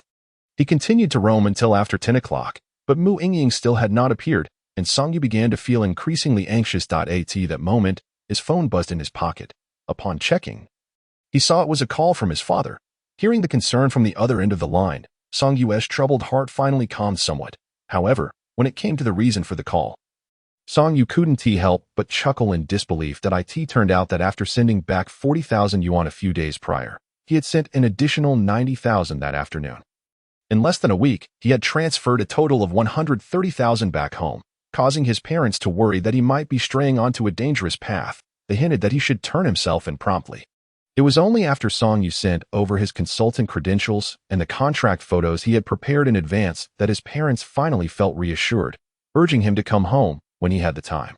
After hanging up, Song Yu's thoughts inevitably returned to Mu Yingying. That he longed for her to ascend to immortality soon, so he could bring her home and showcase to his parents just how beautiful their daughter-in-law was. At that moment, another WeChat notification chimed on his phone, startling him. It was actually Guoming. Could something have happened in the ward? As soon as he answered, Guoming did not speak, but the terrified cries of Song Huaqing echoed through the line. "No, don't come. I'm sorry, I was wrong. I'll pay you whatever you want. Please, don't come near." No. No, startled, Song Yu quickly hung up and rushed up to the inpatient department. 2 minutes later, he flung open the door to the ward. However, to his surprise, in such a short span of time, Song Huaqing had seemingly regained his composure. No, it was more than that. As Song Yu squeezed inside, he discovered Song Huaqing lying on his back. Foam at his mouth, his gaze vacant. It appeared he had just witnessed something utterly unfathomable, his body convulsing as if he had suffered a stroke. Guoming's complexion was grim, and the other officers appeared shaken. Standing vigil in various corners of the ward, a group of doctors and nurses were attending to Song Huaqing. As Song Yu approached, Guoming hesitated to speak. It was not until a few doctors had exchanged a few words and exited that Guoming finally spoke. Her voice trembling. A few minutes ago, Song Huaqing, who had been shouting, suddenly began to plead for mercy into thin air. I thought he was attempting some new trick, so I glanced at his expression. As she spoke, a look of terror and contemplation gradually spread across Guoming's face as she continued, but all I saw on his face was sheer terror. There was not a hint of pretense. "Do you think something else might have come in?" After uttering this, Guoming's demeanor shifted, displaying the vulnerability expected of a woman as a criminal investigator. She feared neither corpses nor crime scenes. But she genuinely feared ghosts, especially since Song Yu's entry into the criminal investigation team had directly confirmed the existence of such entities. Yet, Song Yu immediately shook his head, looking at the officers in black uniforms scattered throughout the ward, insisting it is absolutely not a ghost. Chapter 25. The bandages are problematic. Are vengeful spirits truly formidable? Yet just a couple of days ago, Chun Suiping's ghost was terrified of the police uniform. That was a vengeful spirit on the verge of transformation. If she was so fearful, how could those malevolent spirits that only frighten through illusions withstand it?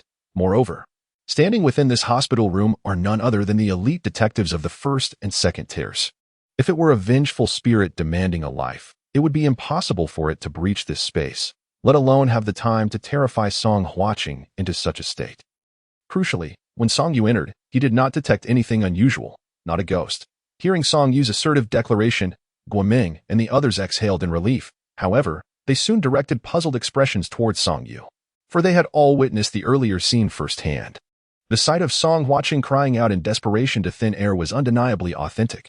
Furthermore, if he were to feign such behavior, could he truly deceive Guoming? For her part, Guoming would rather question Song Yu than doubt her own professional expertise. She exuded that much confidence. Guoming's suddenly piercing gaze made Song Yu feel uncomfortable, prompting him to clarify. "What I mean is, if it is not a ghost, then it must be something else, possibly a human." Little did he know, this statement caused the expressions of those present to darken. Who exactly was he insinuating? They had been the only ones here for the past few days. Could it be that they were the ones tampering with things? "Are you suggesting that someone secretly did something to induce a hallucination in Song Huaqing?" Guoming inquired, seeking clarification from Song Yu. He nodded, suggesting it was highly likely a hallucination. After all, he had been in a state of fear over his crimes, with his mind likely consumed by thoughts of those he had killed. As the saying goes, what one thinks about during the day, one dreams about at night. This reflects the brain's activity. Thus, if he had been influenced by something, like a drug, could his hallucinations be of the two women he murdered? Song Yu's hypothesis held some merit. Guoming pondered this and turned to one of the officers responsible for overseeing the food. Noticing the attention on him, the officer straightened up and asserted, "There is absolutely no issue with the food. The suspect has been eating the same meals as everyone else. If there was a problem with the food, we would not have escaped unscathed." Guoming nodded, reassuring him, "Old Wang, do not be agitated. We are all comrades who spend our days together. No one doubts you." She had just examined the situation closely and determined that Old Wang was not lying. Seeing Guoming's reassurance, the other officers felt a sense of relief and cast apologetic glances at Old Wang. However, when they looked at Song Yu, their expressions grew even more troubled, ignoring their gazes. Song Yu began to survey the room's facilities. Beyond the food, there could be other factors at play, such as odors. Guoming, noticing his wandering gaze, realized what he was contemplating. After a brief scan of the room, her sharp eyes suddenly fixed on a vase atop the bedside table. Striding over, she picked up the vase and took a photograph with her phone, sending it to the No Case in the World WeChat group while tagging forensic expert Zhang Quan. At that moment, Zhang, who was working overtime with his assistant Xiaolan, heard the commotion from the work group and pulled out his phone to enlarge the photo. After a moment, his expression shifted in surprise. His gaze locking onto the bedside table in the pictured a forensic expert, his focus differed from others. He immediately noticed the red stains on the white bedside table. Forensic expert Zhang Quan, psychologist Guoming. "The flowers are fine, but the blood on the bedside table raises concerns. The color seems off. Has the bandage on Song Huaqing's wrist been changed? Let's have a brother bring some bloodstained bandages to the identification center for examination." "Bandages?" Guoming placed down the vase, her gaze suddenly shifting to Song Yu, questioning, "If I recall correctly, Song Huaqing just had his bandages changed recently, right?" "Indeed." "Goodness," Song Yu exclaimed in shock, quickly asking the others, "Who were those two doctors? You should know them, right?" The others also began to realize the implications. Guoming urged, quickly, "Go find Song Huaqing's attending physician. I will look for the other doctors to change his bandages again." Song Yu, "Please keep an eye on things here." After her words, the group hurriedly departed, leaving only the dazed Song Huaqing and Song Yu in the room. Frowning, Song Yu's gaze remained fixed on the bandaged wrist of Song Huaqing, contemplating that if those two doctors were indeed involved, they had likely already fled. Before long, Guoming returned with several doctors to change Song Huaqing's bandages once more. The leading middle-aged doctor appeared troubled, inquiring about the previous bandaging, and questioned Guoming regarding which physician had applied it. He remarked that while it seemed fine on the surface, there were numerous issues, particularly as the bandage was directly in contact with a freshly operated wound. Without any disinfection or sterilization measures, Guoming clicked her tongue, just as the officers she dispatched returned hurriedly, reporting that the doctor had just finished examining Song Huaqing before leaving for the day and that they could not reach him by phone. What on earth? Is it really that obvious? Guoming selected someone to take the removed bandage to the identification center while the others split into two groups, one to search for the doctor at home and the other to investigate the two doctors' backgrounds at the hospital. Song Yu remained in the room, knowing his skills surpassed those of the entire group combined at this moment. Captain Zhou also messaged in the group, instructing someone to monitor Song Huaqing's family's movements and to set up checkpoints to prevent the two doctors from escaping Suzhou. Everyone became busy once more. Song Yu could not help but marvel at the intensity of a detective's workload. It was already past 10 o'clock at night, yet those tagged in the group nearly instantaneously replied, "Ghost, ghost, there is a ghost. Please do not kill me. Please do not kill me." Song Huaqing on the hospital bed appeared utterly terrified. The doctor, who had not yet left, rolled his eyes and then shook his head with a sigh, suggesting that the on-call psychiatrist should come and take a look. Song Yu nodded, and shortly thereafter, a middle-aged woman entered briskly, shining a small flashlight into Song Huaqing's eyes and conducting some other checks. She too shook her head and sighed, stating that there was no need for a head CT and recommending immediate transfer to a mental institution for treatment. Song Yu found himself in a dilemma. After all, he was not a professional police officer and was unsure how to handle such a situation. He asked Captain Zhou, who replied to wait for Guoming's return. After sending off the doctors, there was nothing further for him to do. Thus, Song Yu sat down heavily on the adjacent hospital bed, gazing out at the moonlight and lost in thoughts of Mu Yingying. Where could she be? Time swiftly passed to midnight. Song Yu waited in vain for his wife, but suddenly, a shadowy figure appeared in the hospital room. The figure was indistinct, resembling a three-dimensional silhouette, and while it was undeniably feminine in form, Song Yu recognized that it was not Mu Yingying. The figure did not speak, quietly settling in front of the window, seemingly confirming Song Yu's identity. After a moment, A dark hand waved gently, and two ancient tomes floated to Song Yu's side. He took them, noticing that one was titled Exorcising Evil and the other Subduing Ghosts. Had his wife sent these? A glimmer of joy crossed Song Yu's face, but just as he was about to look up and inquire, the figure had already vanished without a trace. Chapter 26. Changes in the Underworld. Mu Yingying's temporary departure, as if struck by a thought, Song Yu's hopeful gaze fell upon the two ancient texts in his hands, and he began to search through them. Before long, within the Exorcising Evil book, a densely written letter caught his eye. After reading it word by word, a tumult of emotion surged within him, and he stared blankly. Unable to regain his composure for quite some time, the letter was indeed penned by his wife, containing both good and bad news. The good news was that Mu Yingying was safe. She had merely been summoned by the underworld and would be quite busy in the days to come. The bad news was that she had discovered that every ghost king in the netherworld was present, indicating that something significant was about to transpire. She had a close relationship with the two sisters of the Black and White Impermanence, and had discreetly sought information from them. However, she had not anticipated that even they, as legitimate ghost immortals, were unaware of the exact situation, only suggesting that it seemed to be related to the human realm. Mu Yingying could not spare any time at the moment and, concerned for Song Yu's safety, had entrusted the two exchanged tomes to him through the Black Impermanence, utilizing her position for the favor related to the human realm. Song Yu murmured, recalling the events of the previous night regarding Chun Ting. He had sensed something amiss then, and now he wondered if there might be an inevitable connection between the two events. After all, the appearance of malevolent spirits was unprecedented since the founding of the new nation. Perhaps it was due to deep-seated grievances. Yet even in earlier chaotic times, he had not witnessed such brazen manifestations of malevolent spirits. Could it be that the higher-ups in the underworld were deliberately concealing the truth to avoid causing panic? Song Yu considered this possibility quite seriously. If that were the case, would the frequency of malevolent spirits appearing increase? This was not merely a case of unwarranted fear. It could very well be the truth. Contemplating this likelihood, Song Yu's gaze sharpened on the two ancient texts in his possession. With his wife absent for the time being, these tomes were his greatest reliance. After securing the letter, Song Yu formally began his study of the two ancient texts. The Exorcising Evil book detailed various techniques for driving away spirits, encompassing the 8 trigrams, 5 elements, formations, and talismans. Conversely, the Subduing Ghosts book leaned towards more gentle methods of alleviating the grievances of spirits.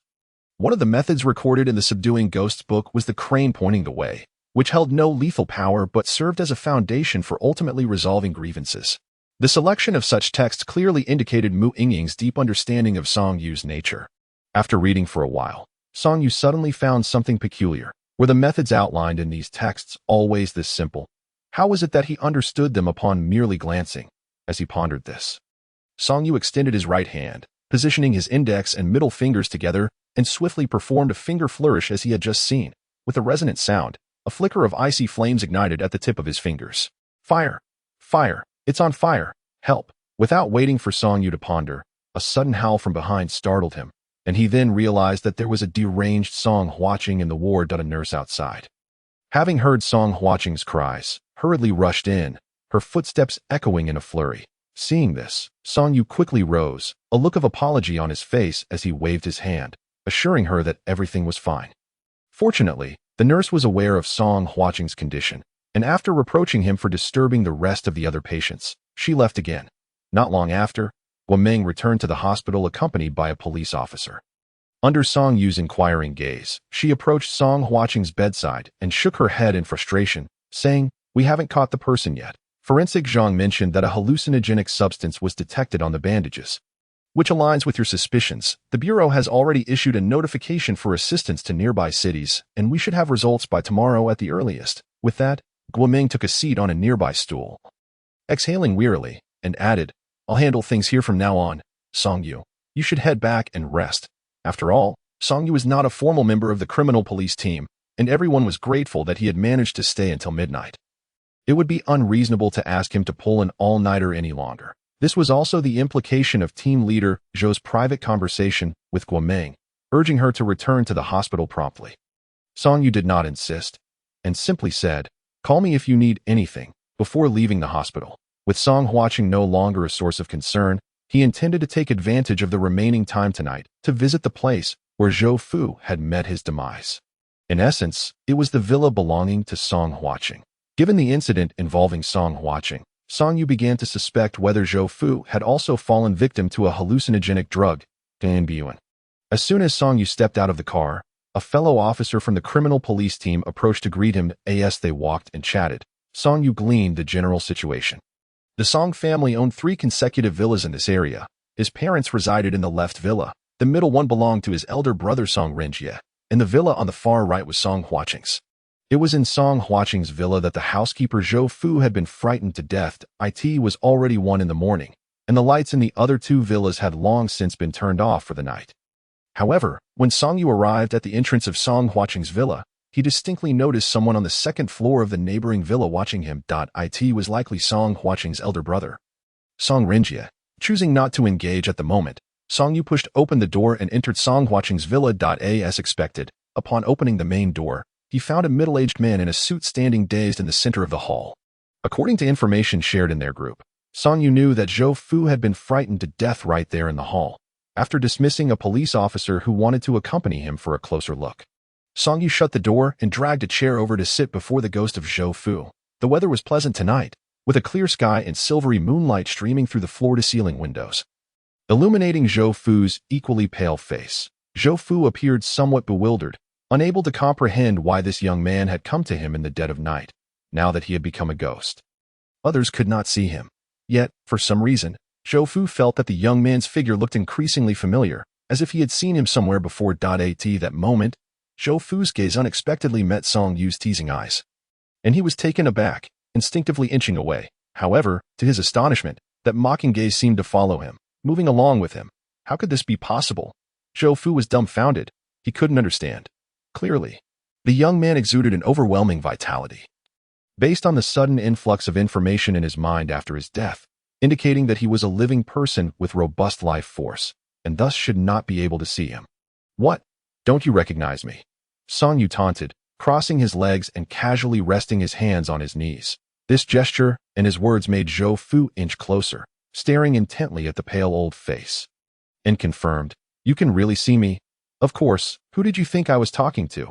Before Zhou Fu could react in shock, Song Yu continued, directly addressing him. "Your death was suspicious. The forensic examination revealed that you died purely from being frightened. Therefore, I am here to ask you, what exactly did you see before you died?" "I don't know." Zhou Fu's eyes flickered, clearly reluctant to divulge his experiences before death. Noticing this, Song Yu's expression remained largely unchanged, as if he had anticipated this evasion. He then retrieved some photos from his phone that he had prepared in advance. There were 2 images in total, showcasing the vibrant lives of the 2 murder victims from the park before their tragic end. A deep sense of regret flashed in Song Yu's eyes as he held up the phone screen towards Zhou Fu, asking in a solemn tone, "Is it her?" Upon recognizing the woman in the photograph, Zhou Fu's pupils dilated, his body trembling, yet he remained silent. Observing this, Song Yu extended his left hand, swiping across the phone screen to reveal the second photo, pressing on. "What about her?" Zhou Fu's body shook even more violently, as if he had just emerged from a freezing plunge. Though now a vengeful spirit, he seemed unable to shake off the terror of his last moments. Song Yu understood, realizing the answer was clear. He withdrew his phone, muttering to himself, "It seems both of them are involved." This solidified his judgment further. Like Song Huaqing, Zhou Fu had been frightened by someone under the influence of a hallucinogenic drug. The 2 poor ghostly sisters in the park, even if Zhao Xiaoling could leave the park by the 7th day, the woman in blue had only been dead for 3 days at most, and thus had no capability to leave the park, let alone frighten Zhou Fu to death. Human imagination knows no bounds. Zhou Fu, having assisted Song Huaqing in killing the 2 sisters, must have conjured terrifying images of the ghostly sisters seeking revenge that were far more horrifying than the sisters themselves. Who else could he blame but himself for instigating such harm? Zhou Fu was already terrified, unable to comprehend how this young man seemed to know everything. As the consequences of this incident being exposed flashed through his mind, his pale face transformed into a mask of malevolence. Regardless of who this person was, he must die. Since Zhou Fu had died before the team's actions commenced, he remained unaware that the matter had already been revealed, and that even his daughter's future husband, Song Huaqing, was being detained in the hospital, having also been rendered mentally incapacitated by the same method. "What? Do you want to kill me to silence me?" Song Yu found it amusing. It seemed Zhou Fu was cornered and desperate that a vengeful spirit, at most, was merely a form of weak energy. Not only could it not harm a living person, but it could even be burned by their life force. Stuffing his phone back into his pocket, Song Yu resumed his mocking posture, his eyes brimming with provocation as he regarded Zhou Fu.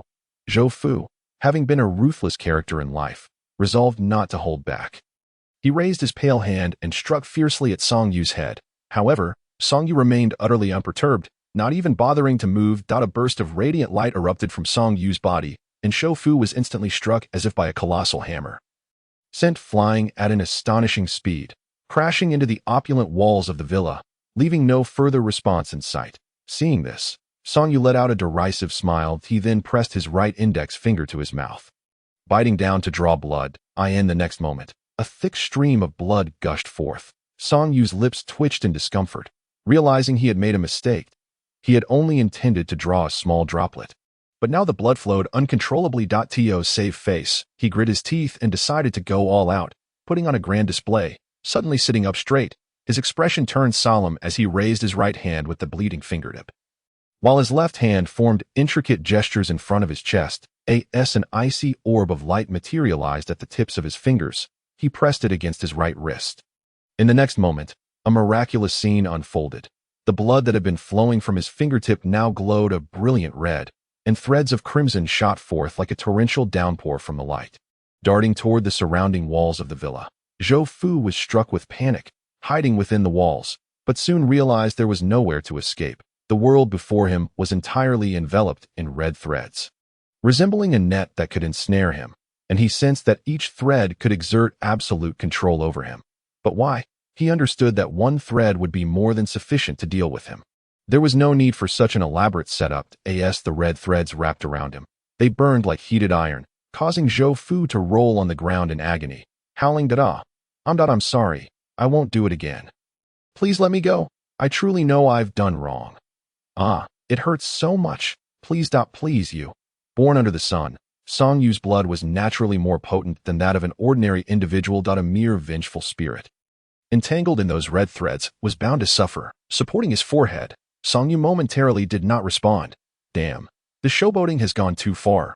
What should have been a simple task of ensnaring him with one thread had turned into a grand net, causing his vision to darken, a sign of overexertion. I won't do it again. I won't do it again. Zhou Fu had rolled to Song Yu's feet, his already pale face growing weaker, on the brink of being scorched to death. Song Yu, venting his frustration, chose to ignore him, focusing instead on stopping the bleeding from his finger. This scoundrel, who had taken the lives of two individuals, was destined to suffer in the afterlife. He was merely providing him with a little appetizer, a way to warm up for what was to come. More than a minute passed, and Zhou Fu's spirit had been thoroughly reduced to a pitiful state. As Song Yu gazed at him, Zhou Fu immediately mustered his spirits, stammering, please. Do you now understand what it means to be in despair? Those two blossoming young girls were at the mercy of you two scoundrels, and they didn't even have the chance to plead for mercy before you cruelly murdered them. Song Yu glared fiercely at Zhou Fu, and if it weren't for the darkness enveloping him, he would have certainly dealt him a harsher blow. I truly regret it. Zhou Fu continued, ever since I killed those two girls, I have lived in constant fear and trepidation, and I genuinely feel remorse. Song Yu scoffed, severing the crimson thread that connected their fingertips. If you truly felt remorse, then why did you attempt to kill me that night? The red thread vanished, and before Zhou Fu could exhale in relief, Song Yu's words sent him into a cold sweat. Trembling, he looked up at the smirking Song Yu, finally recognizing why the young man's figure appeared so familiar. It's you. You were the skilled fighter that night. He would never forget the harrowing encounter. Having thought him merely a small fry he could easily dispatch, only to find himself facing an iron wall that left him with a shattered arm. He had been too terrified to investigate afterward, fearing retaliation. Little did he know, he would be confronted under such circumstances. Perhaps this was the consequence of evil deeds. Zhou Fu collapsed despondently to the ground, devoid of any will to struggle. After all, resistance was futile. Chapter 28. Song Renjia's suspicion. Observing Zhou Fu's current state of despair, Song Yu found it impossible to reconcile this pitiful figure with the malevolent spirit that had threatened his life moments ago. He kicked at Zhou Fu's limp form, as if it were a piece of discarded meat. Narrowing his eyes, he murmured, it seems the impression I left on you earlier was rather fleeting. Upon hearing this, Zhou Fu, who had been on the verge of surrendering to his fate, suddenly caught sight of a familiar red glow from the corner of his eye. Terrified, he scrambled upright and knelt before Song Yu. Sitting rigidly, the memory of the crimson thread constricting him and the profound agony it inflicted caused his ghastly face to break out in a cold sweat. What do you want to ask? I will tell you everything, I promise. I will not conceal anything. Death itself was not terrifying. What was truly frightening was the prospect of living a fate worse than death. Humph. Song Yu emitted a soft snort, causing Zhou Fu to shudder uncontrollably, too afraid to meet the gaze of Song Yu, who now looked down upon him with cold amusement. Tell me, why did Song Huaqing target those two blossoming young girls? Well, Seeing the red glow reemerge, Zhou Fu hastily exclaimed, I'll tell you. It was a peculiarity that suddenly arose in Song Huaqing a few years ago. A peculiarity. Song Yu was taken aback. What kind of peculiarity would lead to the loss of 2 lives? Zhou Fu, in a panic, nodded and continued. Song Huaqing has a penchant for toying with innocent girls. Innocent? Yes, those naive young female students. Zhou Fu elaborated. Song Huaqing claimed that he relished the destruction of these girls who held romantic fantasies. How infuriating. Song Yu ground his teeth in anger. So, this online romance was merely his method of hunting for prey? Yes, Zhou Fu nodded again, recalling, Song Huaqing said these girls are the easiest to deceive. A few sweet words, especially comforting them when they are sad, could lead them to dream about their future together. This is utterly abhorrent. Song Yu found himself momentarily speechless. But soon, he inquired, but that doesn't justify killing them, does it? Zhou Fu hesitated once more, but this time, he didn't need Song Yu to apply any pressure. He steeled himself and confessed, the first girl he arranged to meet was named Zhao Xiaoling.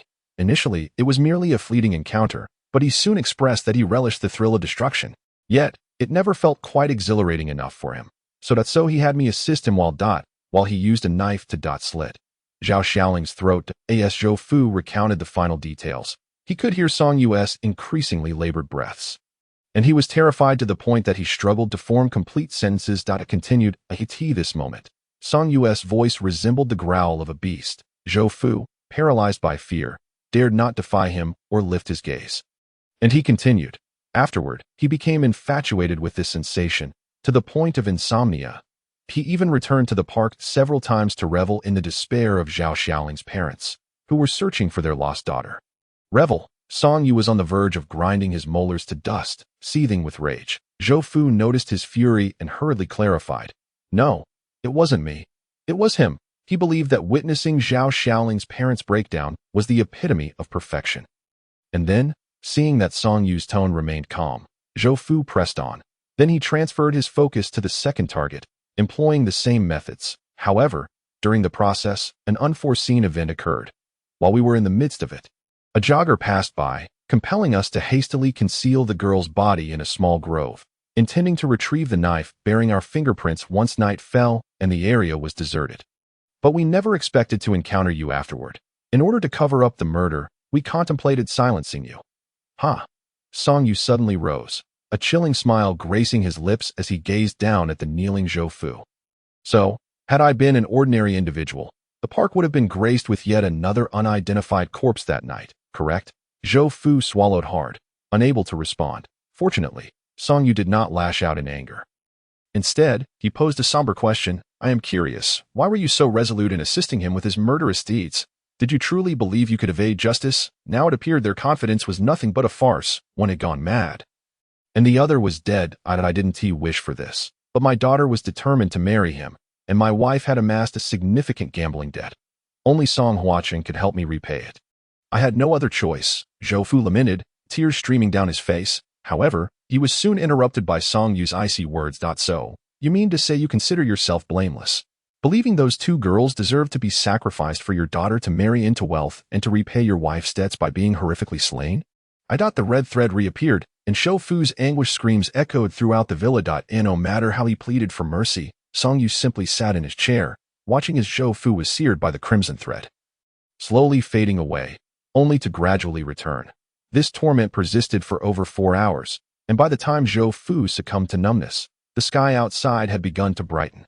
Song Yu glanced out the window, where a young man was being intercepted by the officer who had brought him in last night at the villa's entrance. The young man bore a slight resemblance to Song Huaqing. He must be Song Renjie. Song Yu held no positive feelings toward their family, so he paid him no mind, instead stepping out of the villa and inviting the officer to join him for breakfast. He felt a twinge of guilt that the officer had been left waiting all night, as for Zhou Fu within the villa. The day he crossed into the afterlife would see him face far more brutal punishments than even Song Yu could deliver, which was one of the reasons Song Yu chose not to obliterate him outright. Hey. Upon noticing someone attempting to greet him, Song Renji couldn't help but feel it was rather inappropriate for him to walk away like that. Anyone would feel displeased when repeatedly ignored, especially someone like Song Renji, who considered himself superior. Yet, it was evident that his self-proclaimed superiority was merely an illusion. Both Song Yu and the officer beside him were engaged in a casual discussion about where to find the best breakfast. Completely disregarding him. Damn it, who is this person? Why have I never heard of such an individual in the criminal investigation team before? Could he be a new recruit? As Song Renji's expression darkened, he couldn't help but question Song Yu's identity. From last night until now, he had observed that the officer was notably courteous to Song Yu, indicating that he was no ordinary person. Most importantly, Song Renji was eager to uncover what Song Yu had been up to in the villa all night. He feared that the police might have discovered the underhanded dealings he had orchestrated with Song Huaqing and Zhou Fu. Chapter 29. 2 cases solved. Upon returning home, Song Yu couldn't shake off a sense of fatigue. After a quick wash-up, his thoughts were consumed by Mu Yingying's image that he realized just how significant she had become to him. Lying in bed, tossing and turning, he decided to delve into 2 ancient texts he had taken out. He was unsure when he eventually fell asleep. In his dreams, he envisioned a grand traditional Chinese wedding, filled with guests, relatives, friends, and all the members of the criminal investigation team he had encountered over the past few days. Yet, in the corners of the venue sat 2 tables filled with shadowy figures. As Song Yu approached Mu Yingying, decked in her bridal attire, to propose a toast, none of them responded. Puzzled, he noticed that Mu Yingying was still veiled. With a gentle smile, he lifted the veil, asking why she still wore it. However, beneath the veil, there was only a mass of shadows. Song Yu jolted awake. Anxiously surveying his surroundings, he realized it had all been a dream. He couldn't help but smile wryly. He both hoped it was real and wished to avoid the presence of those ominous shadows. Checking the time, he was startled to find it was already past 4 in the afternoon. Song Yu hastily opened WeChat, fearing that the criminal investigation team might have been trying to reach him. Fortunately, there were no private messages. The case group was as active as ever, showing 99 unread messages. Song Yu began to scroll through the chat history, noting 2 significant matters. Firstly, the dismemberment case in the southern part of the city has been directly declared solved. Yesterday, team leader Zhou and his team initially intended to visit Qin Suiping's hometown to assess the situation, but fortuitously encountered Qin Suiping's brother, Qin Xiaofan, who was hurrying home in a state of panic. Upon seeing the credentials of team leader Zhou, he realized his fate was sealed and chose to confess without resistance. The reason behind the murder, however, is a tale that elicits deep sympathy. Qin Suiping's parents divorced in her early years and disappeared after going out to work. Later, when the family faced financial hardships, her grandmother compelled the academically gifted Qin Suiping to drop out of school and work tirelessly to support her brother's education. Yet, Qin Xiaofan lacked ambition and could not attend university. Settling for a vocational school before apprenticing with a local carpenter, where he squandered his time in the company of local delinquents. Indulging in excess, expenses mounted each time he requested money from their grandmother. He always received it, leading him to suspect that Qin Suiping was earning substantial sums and only giving a meager portion for household expenses. Thus, he and his unruly friends began to follow Qin Suiping, only to discover that, out of desperation, she had resorted to the flesh trade. Enraged, and feeling the scornful gazes of his companions, Qin Xiaofan seized Qin Suiping and dragged her back home. However, his friends, hungry for drama, spread rumors in the village, and Qin Xiaofan became known as the brother of a prostitute. Unable to bear the humiliation, he confronted his former comrades but was met with the harsh truth of his sister's situation. Moreover, due to their grandmother's abusive confinement of Qin Suiping, he had been without money for several days. His friends suggested that since she was already involved in such a life, they might as well continue, promising to help manage the business and provide Qin Xiaofan with funds. Consequently, he brought 4 of them home. Upon hearing of the money, their grandmother scolded him, stating that since their reputation was already tarnished and she could not marry, Qin Suiping might as well continue selling herself to support the family. However, that very night, Qin Suiping took the money she had earned and stealthily escaped to the big city she had long dreamed of. A year later, she appeared in the prosperous city of Suzhou, After her departure, Chen Xiaofan found himself completely cut off from financial support. Everywhere he went, he faced judgment and lacking the skills to earn a living. He blamed Chen Suiping for his plight. He believed that his current state was entirely her fault. She had deprived him of money, branded him as the brother of a prostitute, and left him unable to hold his head high in front of others. Until one fateful day, a former associate informed him that he had seen Chen Suiping working in Suzhou, embellishing her life in the city and comparing it unfavorably to Chen Xiaofan's own miserable existence. Yet, after Zhou's team interrogated that associate, the truth emerged. Chen Suiping had sought to live her own life, working diligently in a factory in Suzhou. When discovered by the associate, he attempted to blackmail her, leveraging their past to compel her compliance. However, Chen Suiping reported him to the police, determined never to return to her former dark existence. Enraged and humiliated, the associate contacted Chen Xiaofan, igniting a year of pent-up resentment. Later, the associate lent Chen Xiaofan money to travel to the city and instructed him to follow Chen Suiping home. Originally, the associate only intended for Chen Xiaofan to teach Chen Suiping a lesson. But to their horror, she was murdered the following day. Realizing the gravity of the situation, the associate severed all ties with Chen Xiaofan and returned to his hometown. According to Chen Xiaofan's confession, he dismembered her body for the sake of convenience and disposal. When asked why he boiled Chen Suiping's head, he claimed it was due to her relatively attractive face, which he believed was the reason she resorted to selling herself. Additionally, he recalled that when he killed her, her expression had been one of sheer rage, prompting him to take such drastic measures. Song Yu let out a deep sigh upon reading this, astonished that such families still existed. He had always believed such occurrences were relics of the 1980s and 1990s, that a girl forced to abandon her stellar academic performance, toiling endlessly to support her brother, and ultimately resorting to selling herself, only to be met with her brother's escalating cruelty as he brought miscreants home to torment her. After managing to escape, she thought she could finally live the life she desired, only to encounter the nightmare she had dreaded each night a year later. The transformation into a vengeful spirit before the seventh day seemed all too natural. He struggled to find a reason for Chen Suiping not to become a vengeful ghost, and his feelings of guilt grew more intense. If only he had been a bit more capable, perhaps he could have subdued Chen Suiping that night, resolving her grievances before she was forcibly erased. If she were granted another chance at life, her next existence could hardly be worse than this one. Perhaps even an ordinary family would feel like paradise to her. Subsequently, Song Yu shared the information he had received from Zhou Fu in the group. Thus, the park murder case was essentially solved, with only the need to locate the individual who had frightened Zhou Fu to death and driven Song watching mad. This person was most likely Song Renjie. However, as long as it was not a supernatural event, the clues were in place, and the rest would be the responsibility of the criminal investigation team. In the group, the archivist Lao Lu reappeared, posting a meme encouraging them to keep up the good work. He then specifically tagged Song Yu, urging him to accept the friend request promptly, as it had been a day. Only then did Song Yu realize he had several friend requests pending after leaving the group chat. Lao Lu, Lao Zhang, Guoming, and Song Renjie. Chapter 30 Qin Gang Song Renjie. Shall we chat? The friend request was straightforward.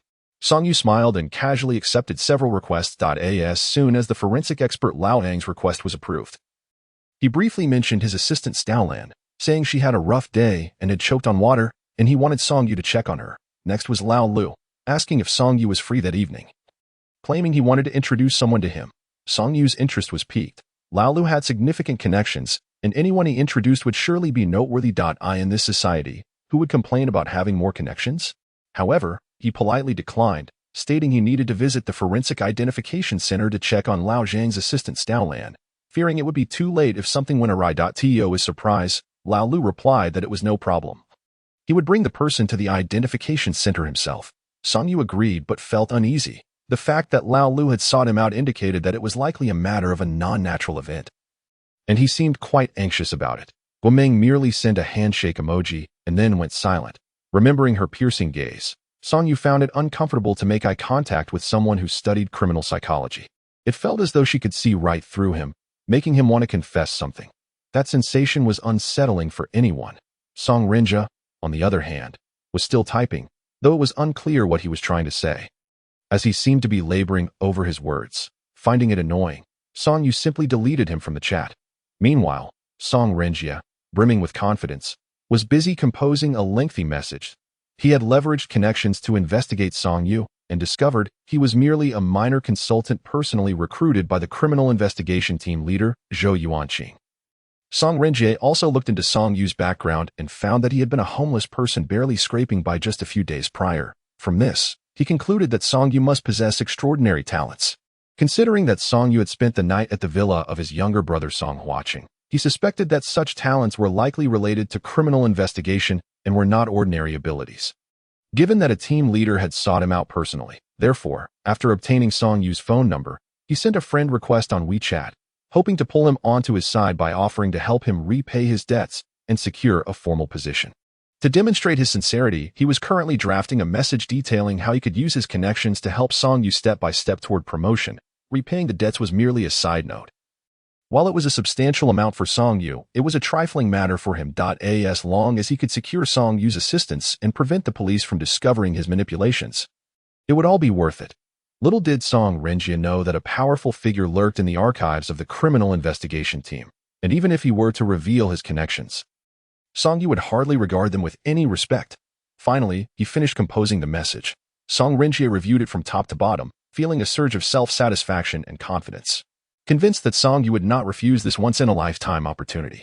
However, just as he clicked send, his confident smile froze. Crash! The phone shattered, and Song Renjie was so furious he nearly ground his teeth to dust. If it had simply not been accepted, that would have been one thing. But to accept the request and then delete him, how dare a penniless wretch act so high and mighty? Chen Gang! With Song Renjie's furious shout, a burly man entered the room. Song Xiao. Without further ado, Song Renjie angrily thrust a family photo towards Chen Gang, gritting his teeth as he growled, "Take this picture and bring Song Yu to me." Chen Gang hesitated for a moment, glancing at the photo which prominently featured Song Yu and his family. Since he had assisted in gathering the information, he was well aware of Song Yu's identity. The twinge of uncertainty crossed his mind, wondering if Song Renjie had lost his senses. Regardless of Song Yu's status as an external consultant, he was still part of the municipal criminal investigation team. While he had no qualms about making a quick buck alongside Song Renjie, he never intended to risk his life or publicly disgrace the criminal investigation team. Why are you still standing there? Go. And if he refuses to come, bring his parents instead. You understand what I mean, right? Seeing that Song Renjie was on the brink of an explosion, Chen Gang could only nod and leave. However, he did not intend to actually comply. Instead, he got into his car and dialed Song Yu's number. "I'm Chen Gang, one of Song Renjie's associates. He wants me to invite you over. If you don't come, he said he'll have me bring your parents instead." On the other end of the line, Song Yu was momentarily taken aback, incredulously exclaiming, "Is this how the underworld operates? They disclose their entire plan to the target before taking action? Of course not. Firstly, I am not part of the underworld. I am merely a bodyguard hired by his family. Given the generous compensation, I also assist him with some discreet matters. Secondly, while it is reasonable for him to pay for my services, I earn money to spend, not to purchase my own coffin. I have no desire to offend your criminal investigation team. This fellow is quite intriguing." Song Yu chuckled over the phone. "So, are you proposing a deal?"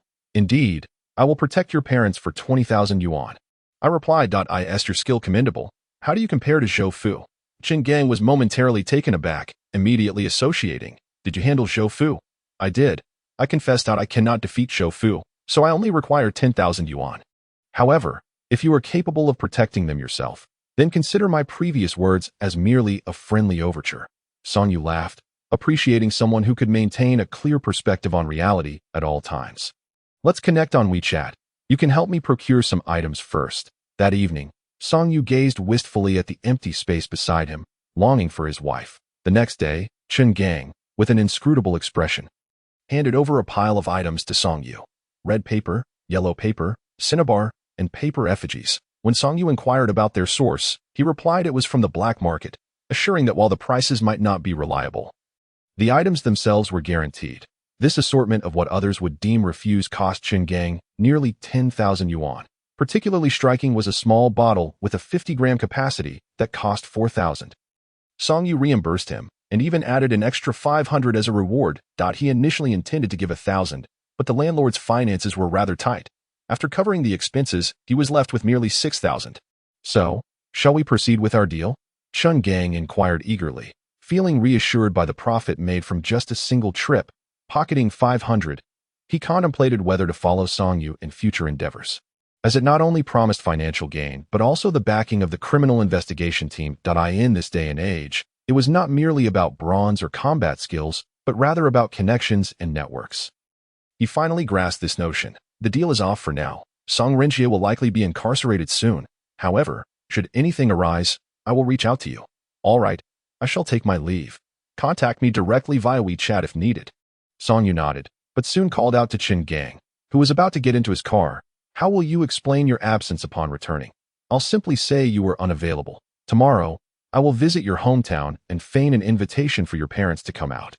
Rest assured, with me around, your parents will be perfectly safe. With that, Qin Gang drove off in his Land Rover. Song Yu eyed the vehicle with a hint of envy, thinking that once he repaid his debts, he ought to procure an even finer one for himself. Chapter 31. 200 for a luck-enhancing talisman shouldn't be too expensive, right? At the Forensic Identification Center, Old Lu was leisurely seated on the sofa in the director's office, casually scrolling through videos while occasionally savoring some fine tea, with the office director dutifully attending to him. However, another elder, similar in age to Old Lu, was pacing anxiously in front of him, nearly beside himself with worry. Were it not for Old Lu's insistence, he would have resorted to kidnapping the young man, Song Yu, to bring him back. Old Chi, stop pacing.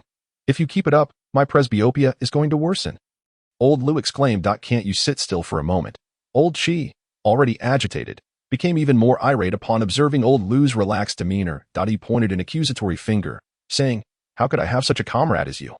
You used to claim we were brothers in life and death. Can't you just get that kid here sooner? If he doesn't arrive soon, my precious granddaughter, your god-granddaughter, will be in dire straits. Upon hearing the term god-granddaughter, Old Lu's expression momentarily shifted to one of complexity before returning to a cold smile. Is your granddaughter's life worth more than that of young Song? Do you have any idea how busy he has been as an auxiliary personnel these days? He even sacrificed a night's sleep for the sake of the case.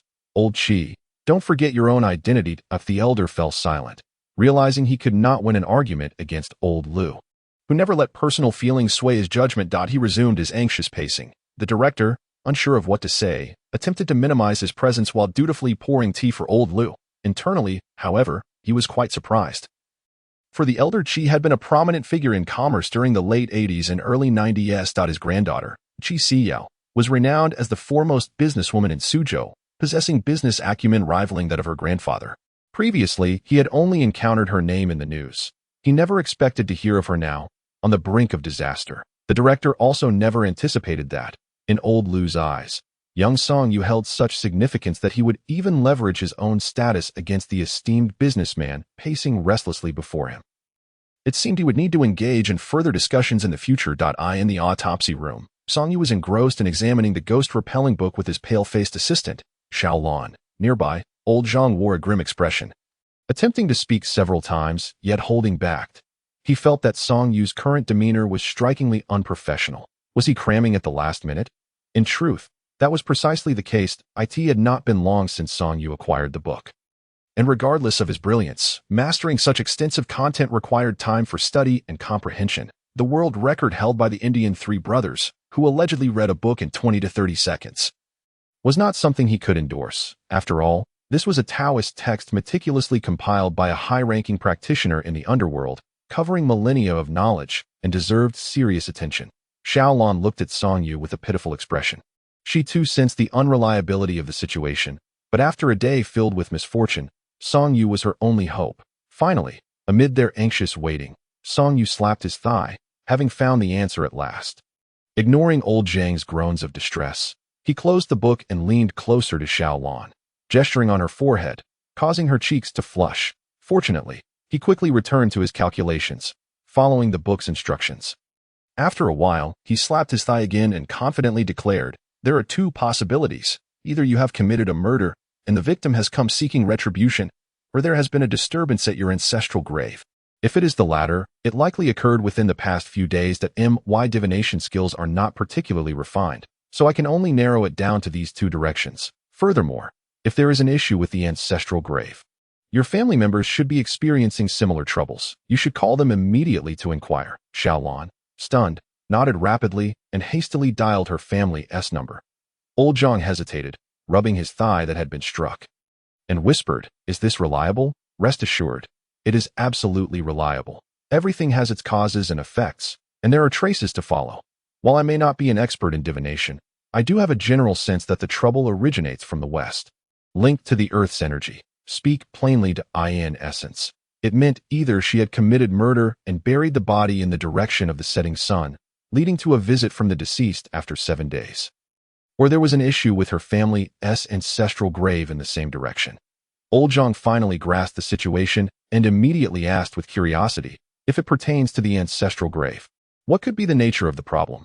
That involves more complexity. Song Yu reopened the ghost-repelling book, locating the relevant section on geomancy, and succinctly elucidated, for someone experiencing a sudden streak of bad luck. It could be due to their ancestral grave being disturbed, or perhaps something has invaded the coffin and is gnawing at the remains of their ancestors. That it could also be that someone has inserted a stick or similar object into their ancestral grave, akin to piercing the tomb, which could lead to calamities for the descendants and other misfortunes. Additionally, stop. I can read. No need for you to narrate. Old Zhang rolled his eyes, clearly exasperated. The book lay openly before him. And he wasn't blind. Nonetheless, he had to admit that while legal texts were already tedious, the content in the sorcerer's book was equally overwhelming. In a wonder Song Yu needed to reference it at the last minute. It would take ages to memorize everything. Xiaolan had just hung up the phone, her expression brimming with urgency as she rushed to Song Yu's side, pleading, "If what you said is true, my dad and brother have also had a terrible day.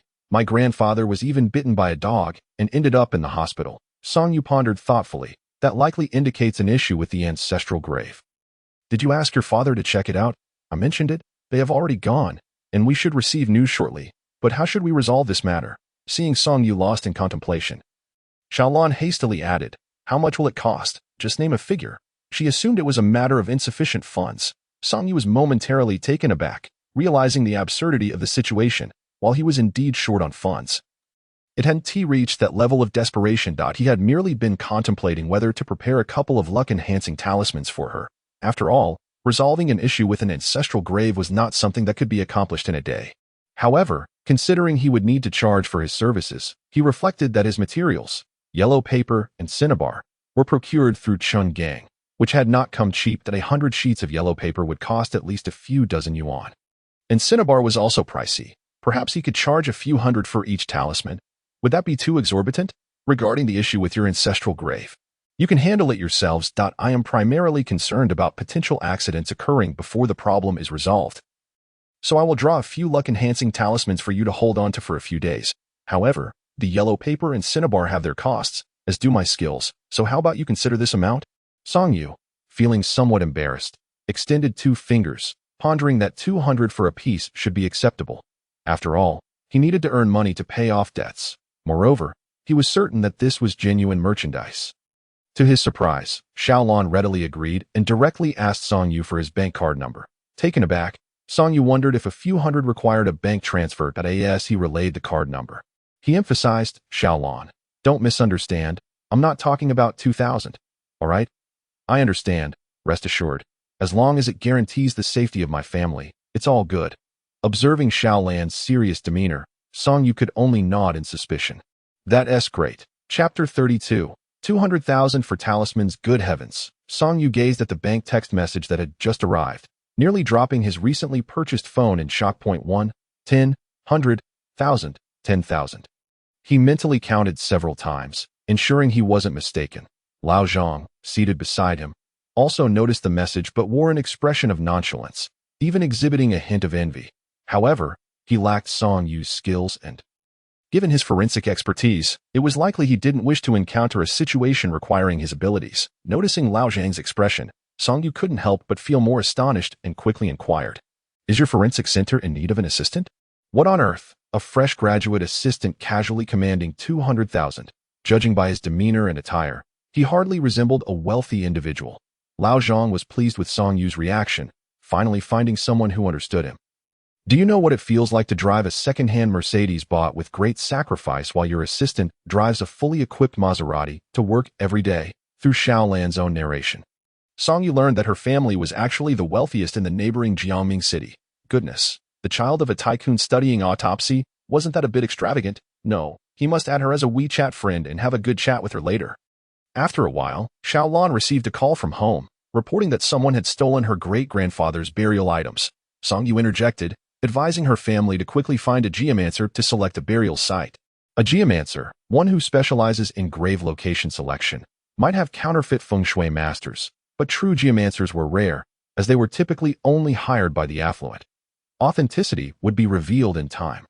While the fraudulent would likely have perished, since Xiaolan's family was wealthy, they must know such individuals. They asked for Song Yu.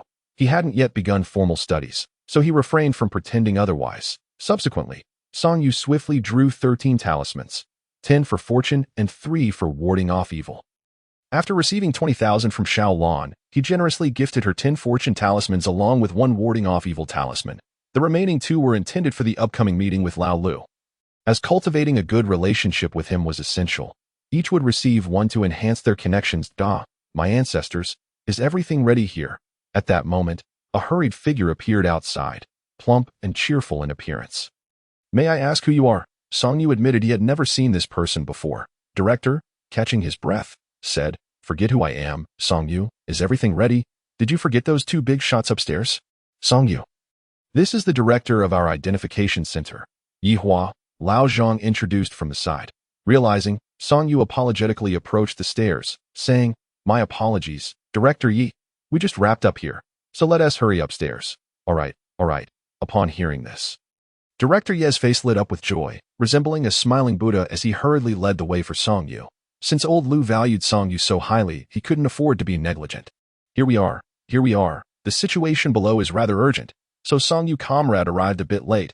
I hope both of you can be understanding. Upon entering, Director Yi immediately explained to the 2 elders.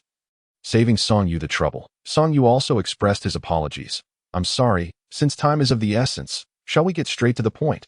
What brings you to me? The last sentence was clearly directed at the other elder, who wore a puzzled expression. After all, old Lu was seated on the sofa, smiling at Song Yu, hardly resembling someone with pressing matters. Elder Chi frowned, casting an inquiring glance at old Lu, who nodded, signaling for him to be at ease. Song Yu observed their subtle exchange, understanding that the other party was concerned about his youthfulness. However, he remained calm, aware of the ominous energy emanating from the elderly man's forehead, indicating that his family could not withstand much longer. Presently, he was their sole savior, as expected. Within a minute, Elder Chi, for the sake of his granddaughter, had to speak directly. Young friend Song Yu, I came to seek your help through old Lu's introduction. I wish to request a talisman to drive away ghosts. The price is no object, but it must be effective. Song Yu cast a glance at old Lu, only to find him gently shaking his head while blowing on the tea leaves, immediately grasping the implication. Song Yu shook his head in response. That might not be feasible. You may have encountered a ghost, but everything has its cause and effect. Ghosts do not harm lives without reason, although I am not a formal police officer. My salary is issued by the Municipal Bureau. As soon as these words left his mouth, old Lu promptly set down his teacup and laughed heartily. I like this kid. Meanwhile, Director Yi, who was smiling along, wore a somewhat stiff expression, pondering whether this young man truly understood who he was addressing. However, considering that ghosts harm people, shouldn't it also be your duty to drive them away? Elder Chi clearly disagreed, but was met with Song Yu's unwavering head shake. Sir, it seems you have misunderstood. While there may be those who specialize in capturing ghosts, my duty lies in resolving grievances for the deceased. Capturing the one responsible for their demise, allowing them to settle their earthly ties and find peace in reincarnation, or embark on a new life in the underworld. It is not my role to indiscriminately eliminate, let alone provide you with a talisman to destroy a potential wrong spirit. With old Lu's support, Song Yu stood firm, unperturbed by the elder's status. As long as old Lu remained composed, he maintained his own composure. That being said, Song Yu's skills were indeed formidable. Unless faced with overwhelming firepower or direct confrontation, he was invulnerable. A fierce look briefly flashed across Elder Chi's face, but due to old Lu's presence, he refrained from acting rashly, considering that the latter's son was a provincial leader in law enforcement, and any misstep could lead to severe consequences. Shall I accompany you back to investigate? Seeing the elder's conflicted expression, Song Yu added, Do not blame me for not warning you.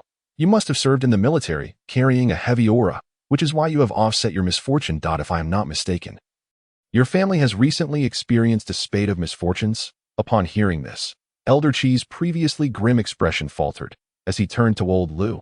his eyes reflecting a complex mix of emotions. He had figured it out, which was why he sought out someone so competent to challenge himself. Old Lu, noticing the glance directed at him, chuckled, "I've found the person for you. How you choose is entirely up to you. Do you really wish to proceed?" Song Yu nodded. "No amount of money will suffice." Song Yu nodded once again. Elder Qi, unwilling to accept defeat, turned to Old Lu. "We are comrades in arms." Old Lu shook his head. "But you changed after leaving the army to pursue business. You took off your military uniform, donned a suit, and became a profit-driven merchant. I, however, have not changed.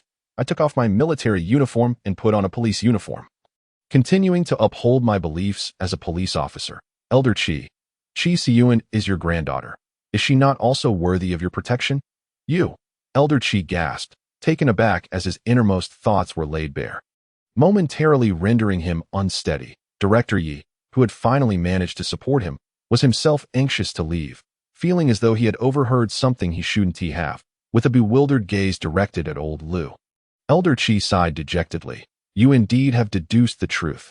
No wonder you remained unfazed. In your eyes, Siyuan, your goddaughter, must have long since transformed into a criminal, hasn't she?"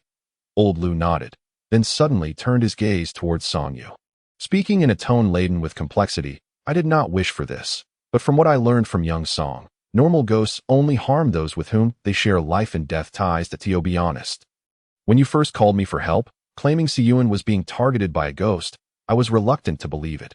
Yet, Siyuan's death was indeed suspicious." Chapter 33. Another tragic tale. Wait a moment. Back then, Song Yu was momentarily stunned, realizing from Old Lu's words that this incident must have occurred some time ago. Why then had vengeance not been sought until now? Yet, he understood that this was not the time for him to speak. He should listen to their discussion. However, Elder Qi would not openly reveal his family's shame in front of more people and fell silent. Observing this, Old Lu shot Director Yi a knowing glance, and the latter, eager to escape, promptly left. He had no desire to be embroiled in such disputes, but with the big shots present, he felt compelled to stay. Soon, the entire office was left with just 3 individuals. Elder Qi's fierce gaze fell upon Song Yu, the meaning unspoken but clear, only to be reprimanded by Old Lu. "He is here to resolve the issue. Are you certain you want him to leave?" Upon hearing this, Elder Qi faltered, his eyes reflecting deep resignation. He knew that since Old Lu had already deduced the truth, his granddaughter Qi Siyuan would inevitably face the consequences she deserved. There was no escaping it. The thought of the Qi family's foundation crumbling weighed heavily on Elder Qi's heart, leaving him with an indescribable sense of despair. After a moment, he exhaled deeply, as if drained of all energy. Slumping on the sofa, and weakly remarked, "I truly did not expect this outcome. At the time, everyone believed it was an accident. My dearest granddaughter, Qi Siyuan, a child prodigy, fell from a cliff and died on the spot." Old Lu, you know how heartbroken I was back then. Fortunately, at that time, my eldest granddaughter, Qi Yanyan, was sensible that in order to help me, the old man, to emerge from my grief, she changed her name to Qi Xiao. However, I never anticipated and never imagined that it was she who had pushed Yao Yao down that year. She was merely 12 years old at the time. How could she be so heartless? That was her own sister. It wasn't until Yao Yao came to confront us a few days ago that she, in fear, revealed the truth of that fateful day. But what can we do now? How could Yao Yao possibly forgive her? As he spoke, Old Qi seemed to age several years in an instant, his frame becoming increasingly stooped. Gazing up at the ceiling, he felt a profound sense of helplessness, as though after living for half a lifetime. He had never felt so powerless as he did today. But what can I do? Old Lu, what do you think I can do? Now she is the president of the Qi group and my last remaining granddaughter. I have devoted all my efforts to raising her. Was it merely to see her imprisoned? Old Lu remained silent, quietly sipping his tea, but Song Yu could discern the pain etched upon his face. For the elder Qi was a brother-in-arms from his military days. Yet, the law knows no compassion. The office fell into a heavy silence, broken only by the soft sobs of Old Qi, who, in his old age, longed for family harmony. Yet now, to learn that his 2 beloved granddaughters were locked in a lethal struggle against one another. No amount of wealth could alleviate his despair, that he felt no urgency now. After all, it was already ruined, and at his age, he was simply exhausted. Old Lu let out a heavy sigh, rising to address Song Yu, saying, "Xiao Song, could you accompany me for a trip?" Song Yu instinctively glanced at the unperturbed Old Qi before smiling and nodding. "I'll go prepare some things." Before long, Old Lu made his way down to the first floor and summoned Old Chi's driver. Song Yu followed him into the car, curiosity piquing as he asked, "Isn't that person coming back with us?" "No need," Old Lu replied. "Just inform him of the outcome tomorrow. Returning now would only add to his distress. At his age, he may not withstand it though." Song Yu nodded, half understanding. After an indeterminate amount of time, Old Lu suddenly beckoned a drowsy Song Yu to disembark. Upon seeing the ancient garden villa before him, Song Yu couldn't help but gasp in awe. Then asked, "Old Lu, this garden villa must be worth several tens of millions, right?" "Ha! Be confident. Remove must be from your statement that I wish I could be confident, but the property deed does not bear my name." Old Lu noted Song Yu's restless gaze and chuckled. "It seems you are also someone who loves money. Fear not. With your abilities, you shall never lack for wealth. One day, you can simply purchase your own." Song Yu beamed at this, eagerly replying, "Thank you for your kind words. I shall strive harder. However, do keep an eye on matters at the Bureau. No matter how skilled you are or how many connections you forge, they pale in comparison to having a national institution backing you. Do you understand?" "I certainly do. In fact, my childhood dream was to become a police officer, but somehow, I fell into the lure of money, fearing that if I became a police officer, I might succumb to corruption." "Hey, you little rascal. If that's the case, I might just trip you up when it comes time for your promotion." The two laughed as they entered the villa, the joviality starkly contrasting with the tense atmosphere outside. However, upon seeing the two pass by, the chief family members stationed in the garden felt their long-repressed emotions ease considerably. It wasn't until they traversed an entire garden and beheld a 3-story Soviet-style building that Song Yu suddenly wore a serious expression. Instructing Old Lu to wait at the pavilion by the entrance and not to let anyone in, Old Lu cautioned him to be careful and gripped the talisman Song Yu had given him tightly. He too felt a sense of unease. Outside, the lights blazed, yet the entire house was shrouded in darkness. The palpable resentment in the air suggested either no one inside had turned on the lights or that there were malevolent spirits extinguishing them. Song Yu's gaze shifted, comparing the resentment here to that which lingered from the incident with Chen Suiping. It was not as intense, but still substantial. Could it be that they waited until the spirit had become a vengeful ghost to seek retribution against Qi Xiao?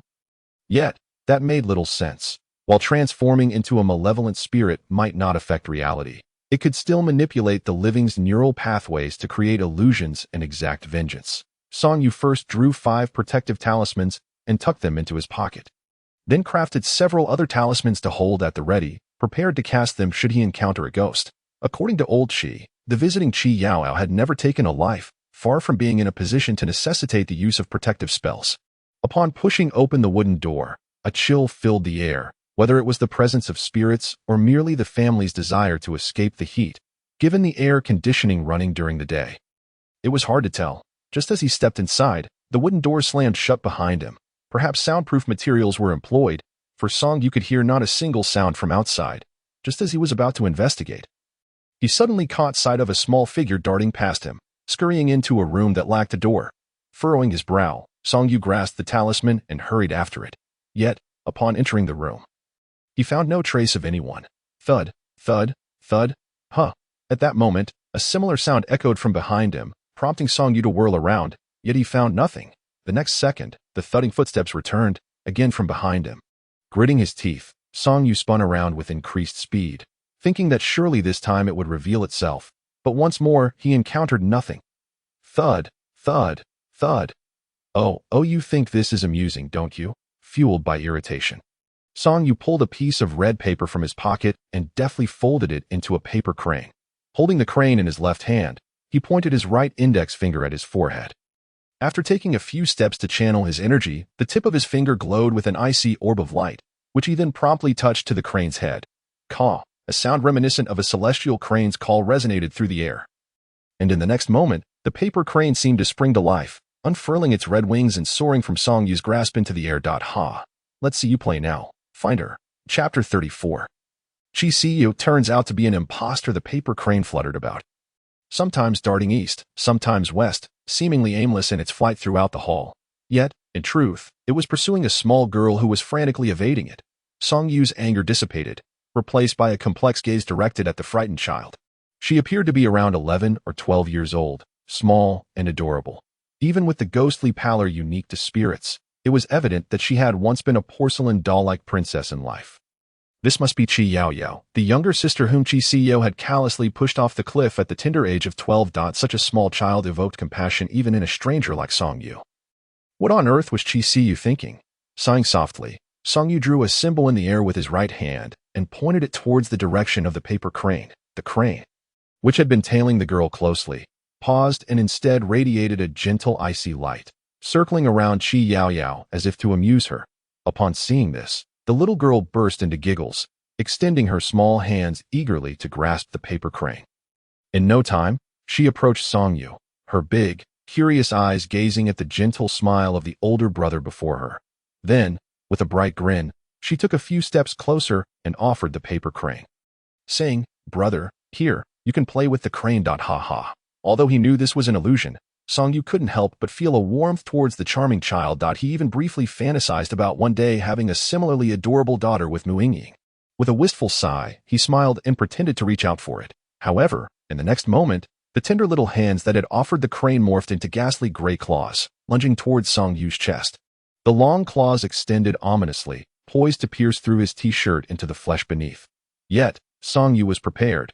His hand that had initially reached for the crane flipped over, revealing a yellow talisman that caught the ghost off guard. Realizing the power emanating from the glowing symbols inscribed upon it, the malevolent spirit quickly recoiled, narrowly avoiding the talisman that had nearly made contact with her hand. She hadn't anticipated that he would not fall for her ruse. Did her former appearance no longer exude charm? Song Yu, having missed his initial strike, was equally astonished by the ghost's swiftness. After all, he was a peak foundation stage practitioner, quicker than a hunting leopard. However, rather than displaying the expected frustration of a setback, a smirk crept across his lips as he positioned his right hand at his chest. As the icy orb of light began to glow, Qi Yaoyao finally sensed something was amiss and attempted to discard the paper crane still clutched in her grasp. What she hadn't anticipated was that the crane, now seemingly glued to her hand, would not let go. The initial faint icy light expanded into numerous similar icy threads, swiftly enveloping her entire form. The grotesque visage of the ghost, marred by decayed flesh, finally understood she had fallen into a trap. Desperate to escape, she exerted all her strength, but Song Yu's icy magic, derived from the ghost king Mu Yingying, was not something a mere vengeful spirit could hope to break free from. She was immediately bound in place. Song Yu stepped forward, examining the horrifying visage of the little girl struggling before him. He mused that this must be how she appeared at the moment of her death, just moments ago. She had resembled a porcelain princess, yet now, she had transformed into this ghastly form. "Release me, you foul Taoist. I shall kill you. Let me go." Song Yu chuckled softly, shaking his head. The ease with which she was captured was largely due to her mind still being rooted in her 12-year-old self. Song Yu was no fool, in a villa brimming with resentment. It was astonishing to discover that the source of the turmoil was merely a whimsical little ghost. Such a revelation would be met with disbelief, even by the most gullible of dogs. Conversely, Qi Yaoyao, in her innocence, genuinely believed that the paper crane that once pursued her had indeed transformed into a toy meant to amuse her, most likely influenced by her past life experiences. After all, at her tender age, it was quite commonplace for adults to use toys to elicit her joy. She fancied herself clever, attempting to use this to outwit Song Yu. However, Song Yu remarked that, as an adult, there was little satisfaction in scheming against a girl of 11 or 12. It simply did not hold the same significance. I understand your grievances and your desire for vengeance against your sister, but such actions would only bring ruin to the entire Qi family, including your dearly beloved grandfather, she cautioned. Upon hearing the mention of her grandfather, Qi Yaoyao's previously fierce demeanor softened, her countenance reverting to that of a fragile porcelain doll. She wept. "What has become of my grandfather now? He is well, though he struggles to accept the reality of the fratricidal conflict between you sisters," Song Yu replied, pausing momentarily before continuing. "I believe this is the fundamental reason you've endured for over a decade without taking action against Qi Siyou." Qi Yaoyao nodded, her sobs growing louder and more sorrowful. "On the 7th day after my return, my grandfather wept bitterly. Had it not been for my grandmother's timely intervention, he would have succeeded in ending his own life. I know he loves me dearly. I do not wish for him to join me in the afterlife, yet I cannot bear to be apart from him. Brother Taoist, you must understand that as long as the karmic ties remain, I cannot enter the realm of the dead for reincarnation. Thus, I have refrained from avenging myself against my sister, fearing that my grandfather would succumb to despair upon losing another granddaughter, and wishing to remain by his side. Song Yu nodded. The contrast between the two sisters was stark. The elder, a venomous serpent, had heartlessly slain her own younger sister at the tender age of 12 that the younger, overly filial, had endured for years. Silently witnessing her nemesis being spoiled in the presence of her beloved grandfather without lifting a finger, after enduring for so long. What prompted your sudden transformation into a vengeful spirit? Song Yu inquired. At this question, the surrounding resentment erupted violently. Qi Yaoyao's expression twisted into a fierce grimace, on the brink of reverting to her vengeful ghostly form. Observing this, Song Yu swiftly affixed a calming talisman to her chest. The talisman was potent in suppressing resentment, greatly restoring the rationality of a vengeful spirit. Ultimately, the products of the ghost suppression book were anything but ordinary. Even now, Song Yu felt confident in confronting the peak vengeful spirit. Qin Suiping. Yet, he would prefer to avoid the wrath of a transformed Qin Suiping altogether. Indeed, Qi Yaoyao immediately regained her composure, although a strange and uncontrollable hatred seeped through as she declared, "She is not my sister. She is merely the child of the nanny our family employed long ago. My true sister has suffered in her household for over 20 years. Not only did they cause such devastation between us, but that wretched nanny even brought her son along, conspiring with that impostor to eliminate my grandfather and usurp the entire Qi Corporation. The thought of her grandfather, who had devoted so many years to nurturing her, bestowing all the affection that was rightfully hers and her sister's upon this wretched ingrate, filled her with fury that I wished to tear them apart limb from limb." She exclaimed as her words hung in the air. The surrounding resentment surged once more. Song Yu hastily affixed another calming talisman, barely managing to stabilize Qi Yaoyao's reason. However, turmoil brewed within Song Yu as he processed the shocking revelations he had just heard. Qi Xiao was an impostor. Are you suggesting that you witnessed them conspiring just days ago? Qi Yaoyao clenched her teeth, nodding vehemently that I wanted to kill her that day, but she took refuge with my grandfather. Leveraging her status as the last granddaughter of the Qi family, fearing for my grandfather's health, I sought other opportunities. The most infuriating part was her audacity to reveal the truth of the past to provoke my grandfather. On the surface, it appeared she was afraid of me, but when I hid in the shadows, I overheard her lamenting how she wished she had directly caused my grandfather's demise so she could liquidate the Qi Corporation and flee abroad in luxury. Brother Taoist, you tell me, if she succeeded, what would become of my grandfather? Shouldn't she pay for her vile intentions, her grief for the sister she had never known, who had undoubtedly suffered immeasurably under the care of that impostor? Weighed heavily on her heart. If their grandfather were to learn of this betrayal, how deeply it would wound him. How could I not harbor resentment when that impostor has brought such ruin upon our family? Suddenly, Qi Yaoyao's tone shifted, her voice low and laced with cold laughter. However, you are powerless to stop me now, he. With a sudden burst, the two calming talismans affixed to Qi Yaoyao's chest spontaneously ignited. The pent-up resentment erupted like a dam bursting, and her power surged dramatically. Song Yu's heart raced in alarm as he prepared to intervene, but in the blink of an eye, Qi Yaoyao broke free from her restraints, casting a chilling glare at him before vanishing from sight. This is bad. She is undoubtedly headed to find Qi Xiao, Song Yu thought, pivoting to rush toward the door, opting to punch it open rather than turn the handle. With a resounding crash, the heavy wooden door, weighing several hundred pounds, splintered under his force. The Qi family members gathered in the courtyard were instantly taken aback, questioning the strength required to shatter such a formidable barrier.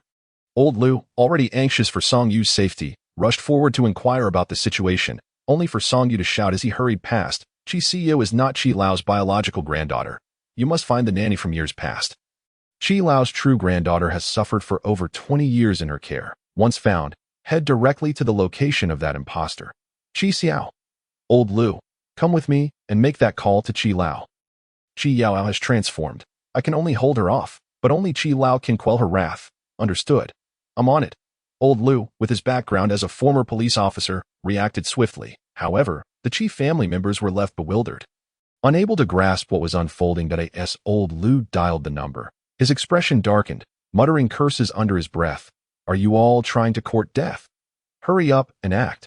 The Qi family, witnessing Old Lu's fury, scrambled to follow his orders. Though still perplexed, they dared not defy him, knowing his close bond with their patriarch. When the call connected, Song Yu immediately demanded to know where Qi Lao and Qi Xiao were hiding. Qi Lao, without reservation, explained that, as a precaution, he had sent her to the ancestral hall. The driver promptly turned the vehicle around, heading toward the countryside. During the journey, Song Yu relayed the truth he had uncovered from Qi Yaoyao to Qi Lao. The elder, upon hearing that Qi Yaoyao had endured for his sake all these years, broke down in tears over the phone, declaring he would come immediately. After hanging up, old Lu sighed heavily. I had such affection for that child, intending to take her as my goddaughter, but unforeseen events led me to acknowledge Qi Xiao for the sake of old Qi's reputation. Who would have thought that Qi Xiu was a fraud? I can only wonder how the true child has fared all these years in that nanny's household. Song Yu also sighed, his expression grave that it cannot be good, but Qi Yaoyao heard everything the nanny said to Qi Xiao. Otherwise, she wouldn't have endured for so long before exploding. Old Lu fell silent, typing on his phone before stating, "The Bureau has officially opened an investigation. With your assistance, we need not establish a special task force." Song Yu noted the messages flooding the group chat, with Captain Zhou persistently tagging individuals and methodically assigning tasks. His efficiency was commendable. To prevent the officers who had just concluded 2 major cases from becoming overly fatigued. Song Yu endeavored to share all the information he possessed. Yet, this only resulted in another wave of tags from Captain Zhou, restructuring the assignments. Song Yu counted the number of tags and realized it matched the previous count exactly. Old Lu, noticing Song Yu's reaction, finally smiled again, chuckling, "Are you puzzled? It's strange, isn't it? Despite your extensive information, why does it seem everyone is still required to assist?" Song Yu nodded, bewildered, his eyes pleading for clarification. Suddenly, old Lu gazed out the window, admiring the vibrant nightscape of Suzhou, and remarked, "Do you know how many people reside in Suzhou each year? Over 12 million. But do you know how many police officers there are? How many frontline detectives?" He paused before continuing, "I can only tell you, it's a fraction of that number. Cases cannot accumulate. The longer they linger, the harder it becomes to gather evidence. Everyone must give their all for each case, striving to buy time for the next one and to solve it as swiftly as possible." Old Lu did not wish for his career as a detective to end in retirement. However, age and old injuries had taken their toll. The relentless demands of the job would only render him a burden to the team. It was better to find a position in the archives, where he could continue to shine and guide the younger generation. That said, ever since you came along, you have indeed saved everyone a great deal of time in handling cases, yet it seems we have become even busier. You haven't returned home in days. You've been sleeping at the Bureau. Upon hearing this, Song Yu felt a mix of emotions, awkwardly smiling as he promised to be more diligent in the future. After another half hour, the vehicle entered Qi family estate. Song Yu steeled himself, directing the driver to a specific location before alighting with a multitude of talismans he had prepared during the ride. "Lao Lu, when Qi Lao arrives later, have him apply the contents inside here onto his eyelids, and then he will be able to see Qi Xiao, although it is true that the vengeful spirit allows everyone to perceive her." Song Yu estimates that Qi Yaoyao would not wish for her grandfather to witness her current terrifying appearance if applying it to the eyelids is permissible. "May I too partake? I yearn to see Yaoyao as well." "You? What can you do? At your age, it's best to remain honest and composed. No matter how irrational Qi Yao becomes, she will not harm Qi Lao. However, you cannot guarantee the same. Furthermore, this 50 grams of substance is worth several thousand yuan. Do you think it was purchased on a bargain site?" Tension was already palpable, and Lao Lu added to the chaos, causing Song Yu to lose his temper. Nevertheless, who could argue with someone of his stature? A simple explanation sufficed, for excess often proves counterproductive. Chapter 36. The 7 Stars of Dayu. The village was unnaturally quiet. Song Yu walked alone along the country path, not hearing even a single bark from a dog. This was quite unreasonable, even for a rural area in Su province. Had the spirits managed to subdue the lively creatures? Suddenly, Song Yu's gaze froze. In the center of the dimly lit road, a petite ghostly figure emerged. At once, Song Yu recognized it as Qi Yaoyao, who had recently transformed into a vengeful spirit. "Qi Yaoyao, I understand your resentment, but the Municipal Bureau has formally initiated an investigation. The law will seek justice on your behalf. There exists a natural order among the living. Do not." Before he could finish, a surge of malevolent energy abruptly interrupted Song Yu's attempt at persuasion. Under the onslaught of the ferocious force, he was instantly hurled like a fragile leaf amidst a tempest, flying several meters before crashing to the ground, discomfort washing over him indescribably. Struggling to rise, a haunting warning echoed in his ears. "You should not have come." Song Yu hastily raised his head to look ahead. But Qi Yaoyao, along with the overwhelming malevolent energy, had already vanished without a trace, if not for the excruciating pain coursing through his body. He might have believed that what had just transpired was merely a figment of his imagination.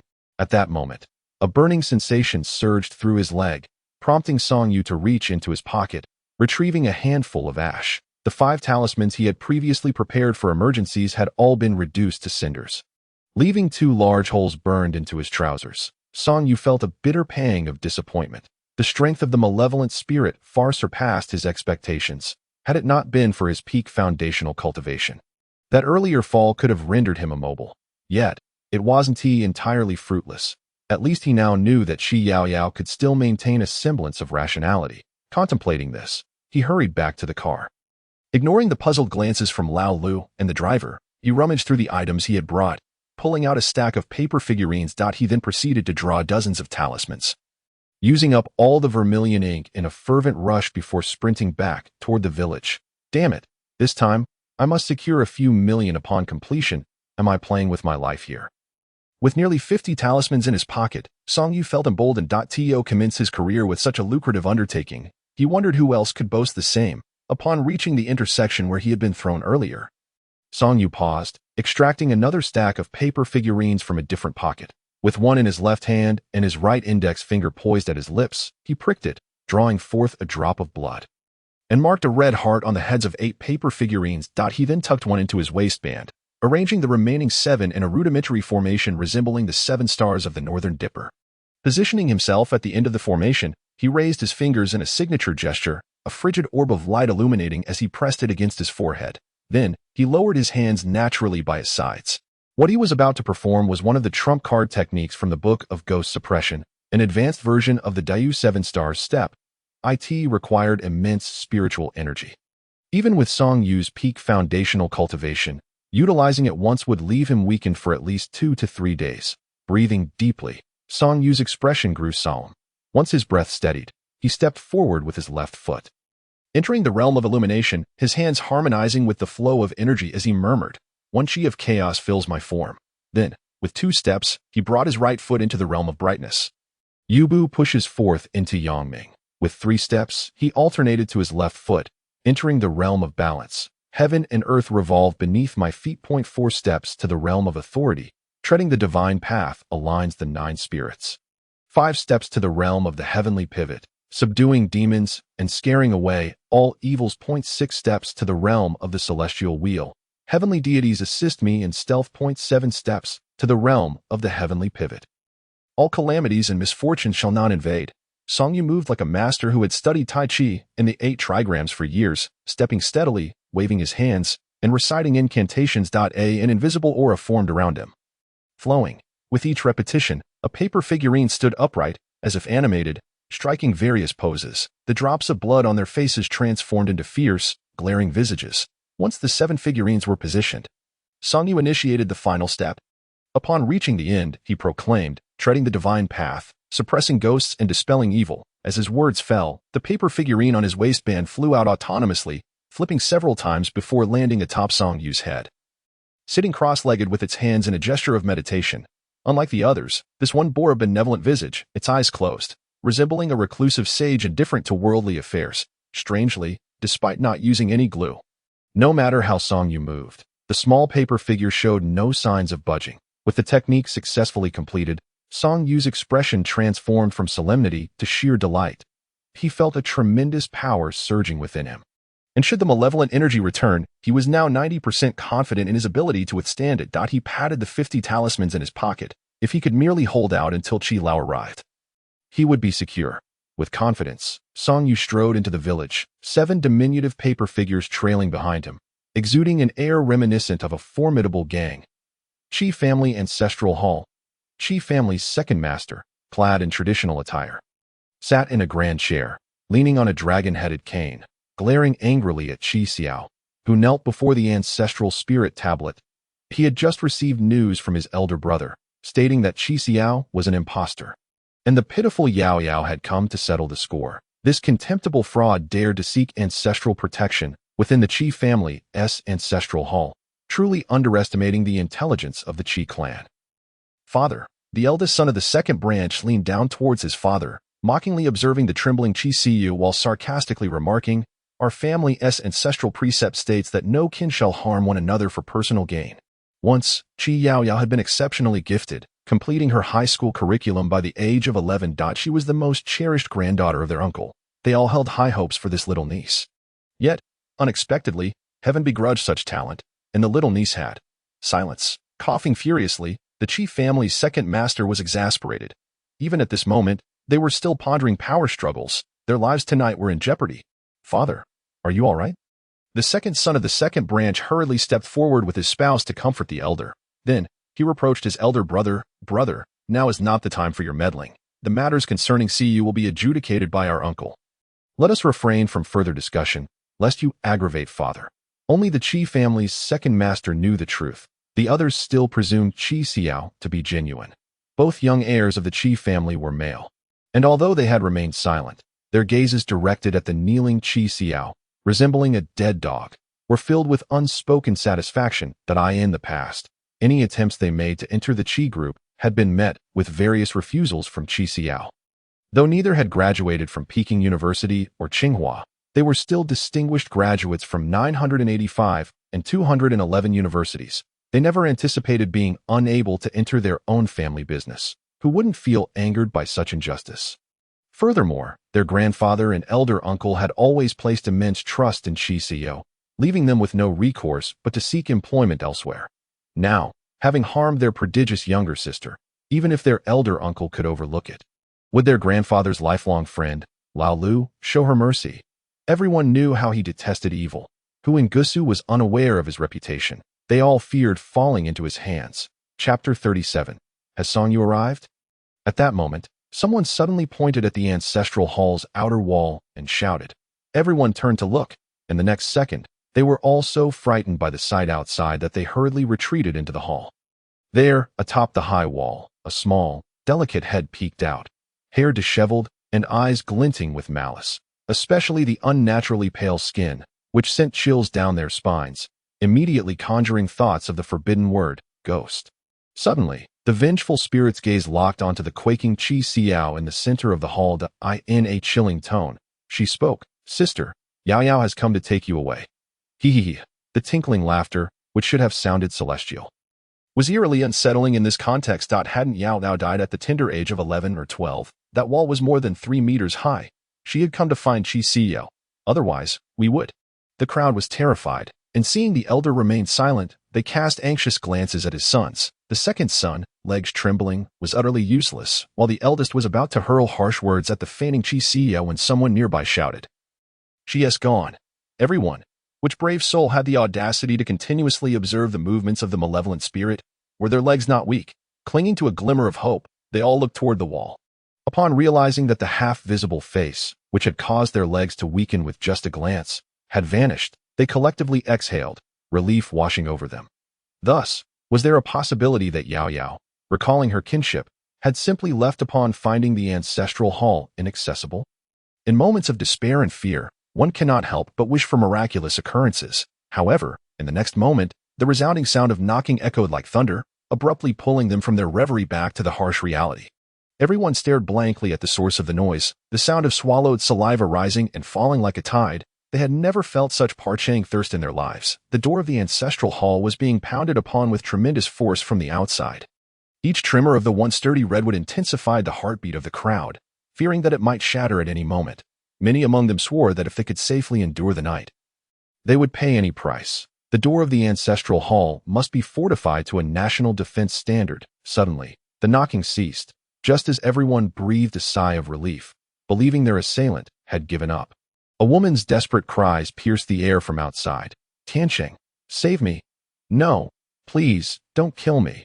The familiar yet harrowing wails tugged at the heartstrings of all present. They turned to look at the eldest son of the second branch of the Qi family. The very man the woman outside had called, Qi Tiancheng. Oh no, it's Shuhua. Qi Tiancheng, realizing the gravity of the situation, rushed to open the door to rescue his wife. However, halfway there, he was suddenly seized from behind by a group of people who held him back with all their might. "Let me go. My wife is still outside. Xiaolu, quickly go save your mother." Qi Tianqing shouted in fury, struggling to break free. Yet at that moment, a woman who seemed strikingly familiar stepped forward, her expression a blend of complexity and fear as she said, Tianqing, I thought I've been right here. Shuhua? Then who is that outside? Bang, bang, bang. The knocking resumed, and everyone instinctively pulled the still shaken Qi Tianqing back into the ancestral hall, for it seemed that only here could they find solace. Bang, bang, bang. Is anyone inside? I am Song Yu from the Municipal Criminal Investigation Team, sent by Elder Qi. Bang, bang, bang. Is anyone in there? I am Song Yu from the Municipal Criminal Investigation Team. The Municipal Criminal Investigation Team?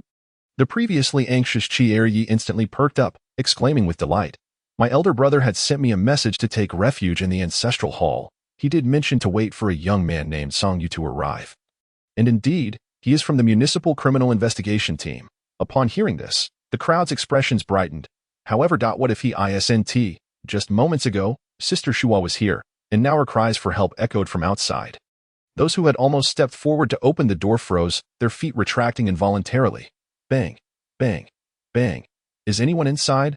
I am Song Yu from the Municipal Criminal Investigation Team. Is he a broken record? The timid few had completely shrunk into the corner. The elder, however, was furious, propping himself up with his dragon-headed cane as he berated. If you want to open the door, I shall. To cower before our ancestors is a disgrace to the Qi family. Qi Tianqing immediately intervened, advising, Father, what if it is Yao Yao's ghost haunting us? It would be better for Qi Xiao to open it. After all, she was the one who killed Yao Yao, so her life is of no consequence. Upon hearing this, the others nodded in agreement, considering it a sound idea. Perhaps by eliminating Qi Xiao, Yao Yao's resentment would dissipate. Only Qi Xiao herself trembled even more violently, yet she was acutely aware that she had no voice in the Qi family at this moment, waiting only for her grandfather to rescue her.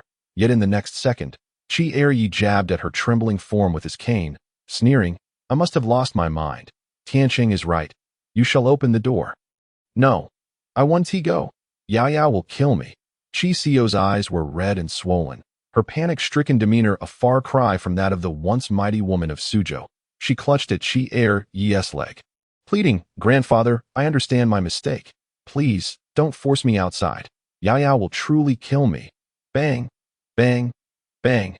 Is anyone inside? I am Song Yu from the Municipal Criminal Investigation Team. Who is it? It's late at night. Can't anyone get some sleep? Huh? Little girl. Is that you? A ghost. Bang. The deadly imagination ran wild. Listening to the sudden crash from outside, it was not hard to envision what had just transpired. Added to that was the phrase little girl. It became abundantly clear who was knocking outside. Just now, that voice belonged to Uncle Zhang Gui from across the way. Was he still alive? The crowd swallowed hard, especially those who had just been about to open the door. Feeling as though they had narrowly escaped death, drenched in cold sweat, Qi Eryi sat down, his face pale with fear. The earlier joy had vanished with the cries from outside. Bang, bang, bang. Is anyone inside? I am Song Yu from the Municipal Criminal Investigation Team. And yet he continued to knock. No one paid attention to Qi Xiao sitting on the ground. Everyone had silently resolved to huddle in the corner, determined to wait for dawn. Outside, what the hell? What is happening now? Wasn't he had agreed that everyone was in the ancestral hall? Why isn't anyone opening the door? Song Yu knocked a few more times, but still received no response. Just then, a middle-aged woman returned from outside. Thinking she had perhaps gone to the wrong place, Song Yu approached her, displaying his credentials while asking, Hello, ma'am. I'm Song Yu from the Municipal Criminal Investigation Team. May I ask you something? Aunt Zhang was taken aback. The Municipal Criminal Investigation Team? Has something serious happened in the village? No way. As an experienced informant, I must find out. Tomorrow's first-hand news will surely astonish those old ladies. She quickly replied, Hello, government official. I'm a villager from Qi Family Village. You can call me Aunt Zhang. If your department has mobilized, it must mean someone has met with foul play. Rest assured, in this area. There's nothing Aunt Zhang doesn't know. Just tell me who was harmed, and I'll ensure you uncover their connections and find the murderer in no time. I'm not boasting. Even if you point to a stray dog by the roadside, I could tell you which family's little bitches it is ravaged. Is this aunt too enthusiastic? To avoid causing alarm, Song Yu quickly waved his hand. Aunt Zhang, thank you for your cooperation, but I'm not here about any murder case. I simply want to inquire about something. Do you know where the Qi family ancestral hall is? Of course. It's right behind you. Aunt Zhang pointed to the towering gate behind Song Yu, her initial enthusiasm noticeably dimming, yet she pressed on with her inquiry. So, something has happened at the Qi family ancestral hall? No, Aunt Zhang. I see you just returned. It's getting late. You should rest early. But the more Song Yu denied it, the more Aunt Zhang believed something was amiss. She didn't even realize that the door to her own house had been ajar the whole time. Chapter 38. The ancestral hall's portal is deceived. Song Yu did not wish to linger in conversation with her, confirming that the Qi family ancestral hall was indeed behind him. He approached the grand door once more to knock. Aunt Zhang, seeing this, remained unhurried, watching from behind, for her house was just across the way. Yet unbeknownst to them, at that very moment, at the base of Aunt Zhang's half-open iron gate, a ghastly pale visage emerged. Aunt Zhang's husband had long since turned into a ghost, his expression anguished, seemingly struggling to seek help from the two outside. Unfortunately, just as Song Yu sensed something amiss and was about to turn around, a similarly pale hand shot forth with blinding speed, plunging into the ghost's eye socket, yanking him back forcefully.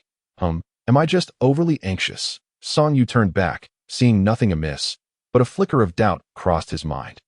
Due to the pervasive malevolent aura engulfing the area, unless Qi Yaoyao chose to reveal herself, Song Yu had no means to pinpoint her location. The 7 small paper figures hidden beneath his t-shirt began to fidget restlessly. Attempting to alert Song Yu to the lurking malevolence, even the calm little paper figure nestled in his hair displayed a strangely anxious expression. Fortunately, Aunt Zhang was of a shorter stature. Otherwise, her discovering the paper figures atop Song Yu's head would have spread like wildfire through the village. Is anyone inside? I am Song Yu from the Municipal Criminal Investigation Team. Please open the door. Seeing that there was still no response, Song Yu couldn't help but feel anxious. Had an incident already occurred? Considering this possibility, he glanced back at Aunt Zhang, who seemed oblivious, and thought, whatever, let it get out. Then, in a swift motion, he leaped effortlessly over the 3-meter-high wall. Aunt Zhang was immediately left dumbfounded. Wait, did I just see that correctly? Is he even human? The wall was at least 3 meters tall. Even an Olympic champion would require a running start, right? The sudden appearance of a figure atop the wall sent the already jittery Qi family members scrambling for the nearest ancestral tablets. With some even fighting to grab hold of one. Song Yu stood there, astonished. The Qi family members were quite filial. If they were all present, why wouldn't they open the door? As he jumped down from the wall, Song Yu's expression turned slightly reproachful, yet as he approached, the crowd raised their ancestral tablets, seemingly perceiving him as some malevolent entity. Upon witnessing the scene, Song Yu was momentarily taken aback, but as his thoughts raced, he swiftly grasped the crux of the matter. He turned to an elderly man clad in traditional Tang attire among them and inquired, "Has Qi Yao been here?" Qi Eryu nodded with suspicion, his astute gaze scrutinizing Song Yu from head to toe, pondering that this individual did not seem like a ghost. Furthermore, if Yao Yao had been able to enter as he did, there would have been no need to deceive anyone into opening the door. With this thought in mind, Qi Eryu disregarded the objections of his 2 sons and approached Song Yu, leaning on his dragon-headed cane. He probed, "If you truly are young friend Song Yu, then allow this old man to confirm for safety's sake. How many times did you knock on the door, and what did you say while outside?" Understanding his intent, Song Yu reflected briefly before affirmatively stating, "I knocked 4 times and spoke twice. Did you see any corpses outside the door?" "Corpses?" Song Yu exclaimed in shock, hastily asking, "What do you mean by corpses?" Qi Eryu then recounted the previous screams that had emanated from the door. "This is bad." Song Yu's expression changed drastically. He had not anticipated that Qi Yaoyao was outside at that moment. He hurriedly leapt over the wall, anxious that Aunt Zhang might be in danger. However, as he peered over the wall, there was no sign of Aunt Zhang. Instead, he glimpsed a pair of legs being dragged through a half-open door of the neighboring residence. "Damn it, Qi Yaoyao, do not deceive yourself. If you kill an innocent person, there will be no turning back," Song Yu bellowed angrily, leaping 30 meters from the wall and landing in Aunt Zhang's courtyard. The Qi family members were momentarily stunned, exchanging incredulous glances with their kin, questioning whether they had truly witnessed such a feat. Who on earth can leap over 3 meters high walls and then cover 30 to 40 meters in a single bound? It seems he possesses genuine abilities. Of course, he is from the city's criminal investigation team, specifically trained to handle such incidents. I always thought if there were ghosts in the world, there must be a secret department dedicated to handling them in the national court. I just never expected the person would be hidden within the criminal police force. Should we go out and take a look? As soon as this was suggested, the previously invigorated group fell silent once more. Some excitement was best left unobserved. No matter how eager they were in Aunt Zhang's courtyard, a wave of helplessness washed over Song Yud. It seemed the old man had spoken the truth before his arrival. Qi Yaoyao had already killed an innocent person. Now it was 2 to 8. The entrance of the courtyard, behind a half-closed iron gate, lay 2 lifeless bodies. Song Yu rushed outside to investigate. They were beyond saving. Wait, where is Qi Yaoyao? At that moment, a piercing scream suddenly resonated from not far outside the door, clearly emanating from the Qi family ancestral hall, where Song Yu had just departed. His pupils constricted immediately as he realized he had been deceived. If Qi Yaoyao's intention in killing these 2 was to lure him over, then her ultimate goal was to use his identity to force open the ancestral hall's door. After all, he had just emerged from within.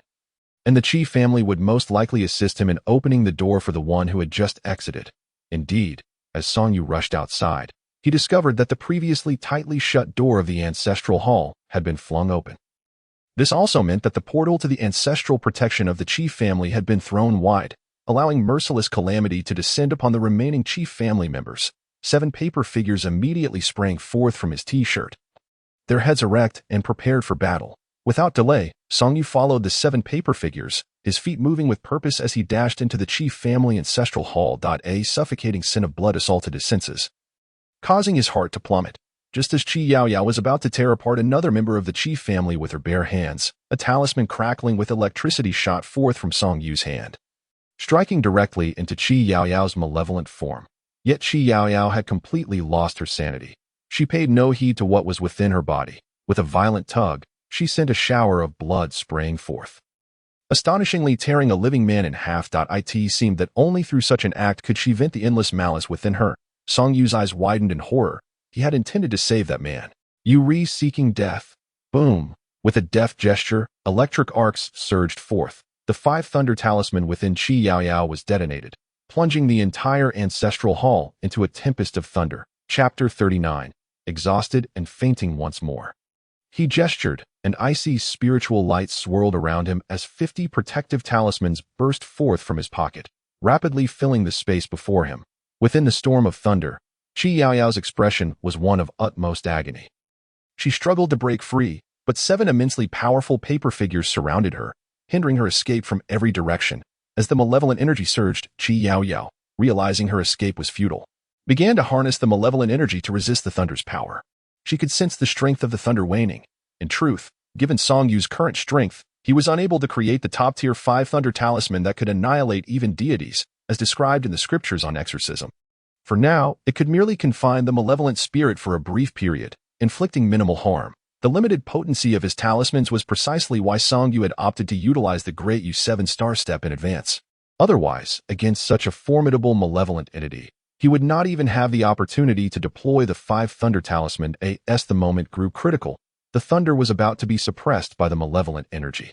The 50 protective talismans latched onto the malevolent spirit like relentless parasites, yet halfway through their journey, unable to withstand the onslaught of the malevolent energy, 30 of them spontaneously combusted before they could reach their target. This occurred despite the 7 paper figures straining to restrain Qi Yaoyao. If she were to unleash her full power, not a single talisman would remain. Song Yu's expression grew grave, crossing his hands. He brought both thumbs to his mouth, biting down to let the blood flow forth before promptly executing the Great U7 Star Step. Simultaneously, he drew his thumbs together at his forehead, allowing the blood to cascade down his cheeks, painting 2 crimson whiskers upon his face. At that very moment, astonishingly, the 7 paper figures, previously on the verge of collapse, now bore the same blood whiskers as Song Yu. With the step of the 7 stars, one figure surged forth with newfound vigor. Its power surged, and with a single kick, it sent the fully unleashed Qi Yaoyao sprawling to the ground. The second paper figure followed suit. Its might doubled compared to the previous one, delivering a blow that emptied nearly 1/5 of the malevolent energy surrounding Qi Yaoyao. Yet simultaneously, Song Yu's face had turned ashen. The Great U7 Star Step was immensely taxing on one's vitality. And while Song Yu's foundational body was at its peak, it could barely withstand the strain. Nevertheless, the Great U7 Star Step comprised 2 levels, divine power and extermination. Given Song Yu's pinnacle foundational body, Activating divine power while simultaneously unleashing extermination meant that each movement drained his energy. However, he had no alternative. At his current strength, he was no match for the malevolent spirit. The potency of his talismans was evidently insufficient. For the safety of the remaining members of the Qi family, he could only exert every ounce of strength he possessed, hoping to buy time until Qi Lao arrived. If not, they would all perish here tonight. Puff! A mouthful of thick blood spewed forth as Song Yu's steps faltered. Although Qi Yaoyao was presently being pummeled by two paper figures, they had not inflicted any decisive or lethal damage. Should Song Yu collapse, the 7 paper figures would instantly become mere scraps of paper devoid of combat capability. The remaining Qi family members were paralyzed with terror at the sight of the blood-soaked ground. The once familiar faces of their family, even Qi Eryi, had been mercilessly torn apart before their eyes. The gruesome scene would haunt them for the rest of their lives. After a while, Qi Yaoyao, under the watchful eyes of the trembling remaining Qi family members, rose, a sinister expression contorting her face. Her malevolent gaze immediately fixed upon the dazed Song Yu. The remaining Qi family members were left uncertain whether to feel relieved or despondent. Although Qi Yaoyao did not immediately focus on them, if even Song Yu fell, they would have no hope. It would merely be a matter of dying sooner or later. As for resistance, they might as well forget it. Standing was already a challenge. Enduring the relentless assault of the 2 paper figures, Qi Yaoyao approached Song Yu with a deranged grin. Step by step, the other 5 paper figures, lacking the enhancement, could only obey Song Yu's commands. Encircling his waist and repeatedly probing their paper arms into his body, if he were to succumb to sleep at this moment, it would be tantamount to a death sentence. He had to hold on until Qi Lao arrived. As the blood at his waist thoroughly stained his t-shirt crimson, Song Yu's gaze began to drift. Meanwhile, Qi Yaoyao had now approached within a meter of him. Had Qi Yaoyao possessed the physique of an adult rather than that of an 11 or 12-year-old child, she could have effortlessly torn Song Yu apart. With Song Yu's waning consciousness, even the 2 paper figures had lost much of their potency. They could only muster a combined strike to send Qi Yaoyao flying back 4 or 5 meters. But just then, with a thud, Song Yu could no longer endure. His legs buckled, and he collapsed to the ground. The 2 paper figures, powerless to resist Qi Yaoyao's eager advance, were swiftly crushed to paper dust in her hands. Qi Yaoyao gleefully scattered the remnants of the paper dust before Song Yu, then reached out to grasp his neck, exclaiming with unrestrained delight, "Taoist brother, Yaoyao has come to take you away," exhausted and spent.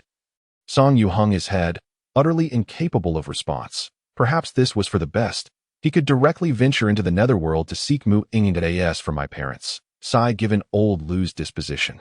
He would likely ensure that old Qi provides sufficient compensation to secure the latter half of their lives free from worries. Just before consciousness was engulfed in darkness, Song Yu's final thoughts lingered on the fact that as she collapsed, the remaining members of the Qi family had plunged into utter despair. They could only watch helplessly as Qi Yaoyao's ghostly claws reached for Song Yu's throat. Yet, at that critical moment, a frail figure hurriedly burst through the doors of the ancestral hall. Old Qi's eyelids glistened with tears, and he instantly recognized the petite frame he had once cherished the most. Yaoyao. The long-yearned call resonated in her ears. Qi Yaoyao's previously ferocious expression shifted dramatically, the overwhelming malice around her vanishing as if by magic. Stiffly, she turned her head, her incredulous gaze colliding with that of her beloved grandfather. Since becoming a ghost, she had been able to accompany him in solitude but could no longer share the intimacy they once had. For over a decade, she had awaited the day when her doting grandfather would realize she had always been by his side, longing for him to call her Yaoyao once more. But why was it today? Why was it that her grandfather had to see her in this ghastly state? She should have been a well-behaved child in his eyes. "It's you." The malice surged again as Qi Yaoyao's fierce gaze shifted towards the unconscious Song Yu. "It must be you. Only you have the means to make grandfather see me." With that, Qi Yaoyao raised her beast-like, ghastly claws, ready to strike and shatter Song Yu's skull in a fit of rage. "Yaoyao, no!" Old Qi exclaimed in alarm, instinctively lunging forward. However, at that moment, a dark whip suddenly shot through the air, ensnaring Qi Yaoyao's arm, rendering her struggles futile. This was the 4th malevolent presence to emerge that day. A cold voice, tinged with fatigue, broke the silence. Had Song Yu been conscious, he would have recognized it as the voice of his ghostly wife, Mu Inging. Chapter 40. The frequency of malevolent appearances increased. My husband. As she stepped out of the air's ripples, Mu Inging paused. Instantly sensing the familiar aura she had long yearned for, a smile involuntarily crept onto her lips, as if seeing her beloved could erase a day's fatigue. But upon realizing the condition of her cherished husband, that smile immediately stiffened. Damn it. A torrent of icy energy surged forth, engulfing the world in a tempest reminiscent of an impending ice age. Aside from the aloof He Wuchang, everyone else within the ancestral hall was brutally pressed to the ground by the terrifying atmospheric pressure. Despite it being the sweltering summer, they found themselves trembling, nearly shattering their own molars from the cold. Mu Yingying's expression turned frigid as she appeared beside Song Yu like a wraith. She knelt down, her icy fingers gently caressing his pale visage. A searing pain gripping her heart. How could her husband, whom she had only been separated from for mere days, find himself in such dire straits? He Wuchang stepped aside, observing quietly before placing a shadowy hand on Song Yu's forehead. Mu Yingying did not intervene. She merely awaited the outcome. After a while, He Wuchang finally spoke. No harm. The two brief words, delivered in a tone colder than Mu Yingying's, conveyed an indescribable aloofness. Mu Yingying let out a sigh of relief, though her gaze quickly turned icy as she glared at the motionless Qi Yaoyao. Without uttering a word, she raised her hand and struck Qi Yaoyao, sending her flying without regard for the fact that she was merely an 11 or 12-year-old girl. Mu Yingying understood Song Yu all too well. The blood-soaked scene around her made it clear that a massacre had just occurred. That it was undoubtedly this malevolent entity that had indiscriminately slaughtered innocents, forcing her husband to fight desperately to protect the remaining survivors. Regret washed over her. She regretted having exchanged 2 tomes for her husband's safety. Had she not done so, he would not have felt compelled to confront that accursed malevolence. She understood her husband's character and had previously felt fortunate to have such a good match. Yet, that did not mean she was willing to witness him risk his life in such a manner. She was selfish and not nearly as noble as Song Yu. Old Qi was also pressed to the ground, his aged face tightly pressed against the tiles, but seeing his granddaughter being flung to the ground, barely clinging to life, filled him with unbearable sorrow. Yet, the gruesome scene resembling hell made it clear, Yao Yao was beyond saving. Trembling, he implored Mu Yingying, "May I have a few final words with her? This child is also a pitiful soul. It was precisely because of this that my friend Song Yu wished to help her resolve her grievances." Mu Yingying initially intended to refuse, but she understood that the old man's words were genuine. Her husband was indeed that kind of person. After a brief internal struggle, Mu Yingying's icy demeanor gradually returned to calm as she moved back to Song Yu's side. "Let my husband decide how to handle this." The oppressive force on old Qi dissipated instantly, and he gazed at Mu Yingying with gratitude. Bowing deeply, he then hurried over to lift his ailing granddaughter. Upon seeing her grandfather approach, Qi Yaoyao instinctively wanted to flee. She simply could not bear to face her most beloved grandfather in her current state. However, in her weakened condition, she had no room for autonomy and remained silent, her head lowered. Old Qi, noticing this, gently reached out his aged hand to stroke her hair. Her petite frame trembled, but she soon regained her composure. It was reminiscent of over a decade ago, when her grandfather would soothe her hair and tell her sweet stories whenever she felt sad. This time, however, they were separated by realms, and instead of stories, he spoke of his longing for her over the years. How could she not know this? After all, she had always been by her grandfather's side, silently accompanying him, even if he was unaware of it. 3 days later, Song Yu slowly awakened. The sight of a stunningly beautiful face brought an involuntary smile to his long silent lips. Wife Mu Yingying chuckled, her pale countenance resembling a snow lotus adorned with peach blossoms. Without excessive words, the two embraced and kissed fervently, lingering in their affection. Song Yu had not anticipated that he would sleep for a full 3 days. The consumption of energy from the Duyu 7-star step was indeed vast. My husband, you have been asleep for 3 days. Many significant events have transpired in the outside world. Song Yu paused in his gluttonous eating, surprised that it's just 3 days. What significant events could possibly occur? For him, the priority was to recuperate from the 3 days of exhaustion. The saying goes, absence makes the heart grow fonder. He did not wish to enter the battlefield in a weakened state. Mu Yingying, thoughtfully serving him food, smiled. "My husband, do you not wish to know what transpired after your last fainting spell?" "I do not." "Why not?" In response to Mu Yingying's curiosity, Song Yu smiled, setting down his chopsticks to wipe his hands. "Because I know many reliable people.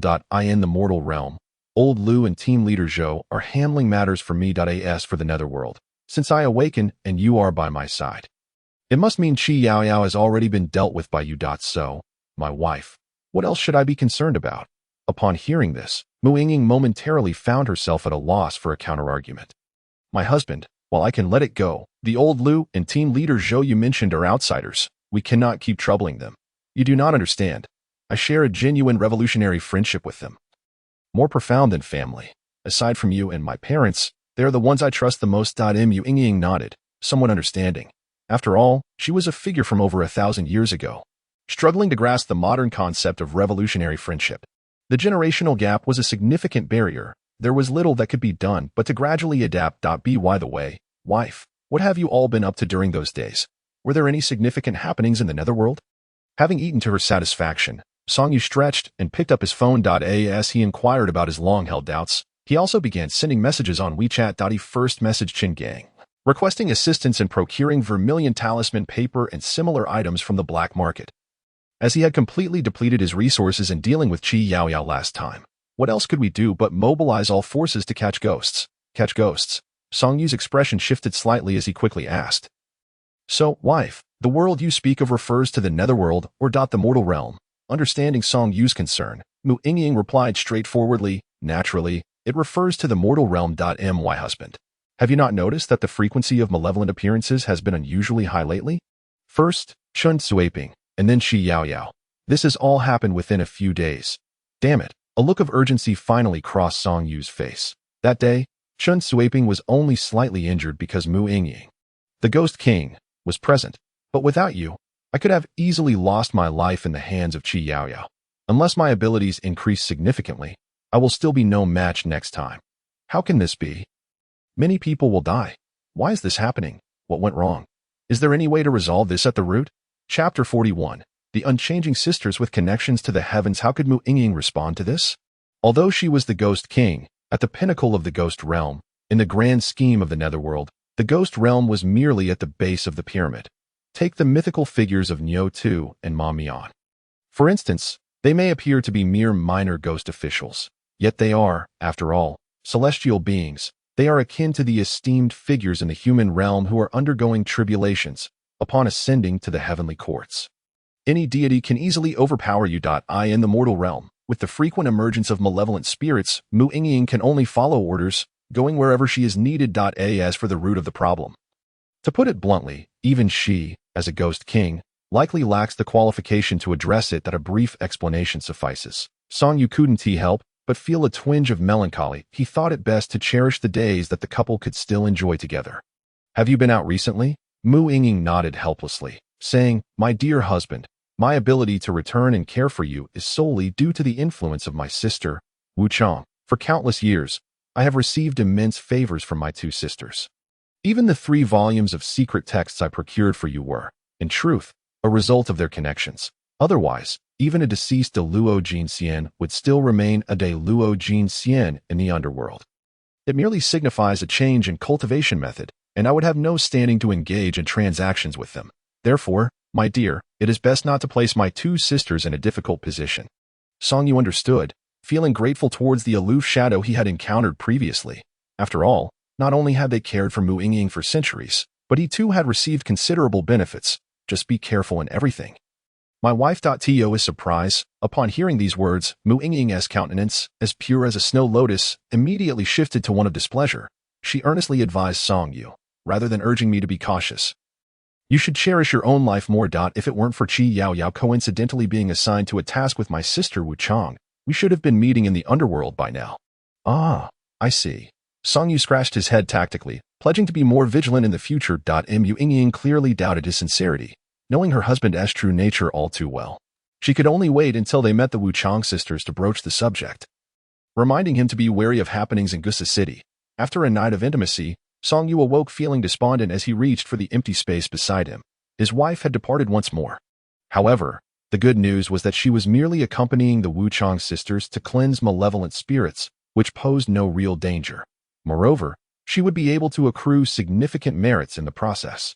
There was no doubt that this was yet another instance of the Wu Chang sisters looking after their daughter-in-law. The debt of gratitude only continued to grow. Last night, Song Yu had inquired of Mu Yingying why the 2 sisters were so attentive to her. Yet she could not provide a clear answer, merely stating that she had been taken in by them since the day of her demise. When he asked why they, being ghost officials, seemed to possess such great power, Mu Yingying recalled having heard them refer to Fengdu Emperor as their uncle. What? Upon hearing this, Song Yu nearly succumbed to panic. Such connections were indeed formidable. He had thought himself diligent in cultivating relationships, having reached out to Old Lu, Old Chi, and Captain Zhou within a mere fortnight. Yet, compared to his wife, such efforts seemed utterly inconsequential. She had connections of the highest caliber, simply presented to her on a silver platter. For a brief moment, Song Yu even contemplated the absurdity of following his wife into the underworld. Thankfully, the timely image of his parents prevented him from embarking on that path of dependency. As for why they held such significant influence yet remained mere ghost officials who could comprehend the thoughts of such great beings, having just recovered from a serious illness, Song Yu pondered inviting someone out for a meal to solidify his relatively decent network. A flurry of private messages on WeChat resulted in unanimous acceptance. However, when the evening arrived and they finally sat down, Chun Gang appeared on the verge of tears, fidgeting restlessly. "Brother, I have a somewhat unsavory past. Aside from me, everyone at this table is a criminal investigator. It would be best if I were not included in this meal. I could even pay for a private dinner." Yet, fate had it that Captain Zhou sat right next to Chun Gang, his piercing gaze often flickering towards him, making the sumptuous feast feel as tasteless as chewing wax. Chun Gang could only muster forced smiles, striving to minimize his presence. Yet, sometimes, fears manifest precisely as one anticipates.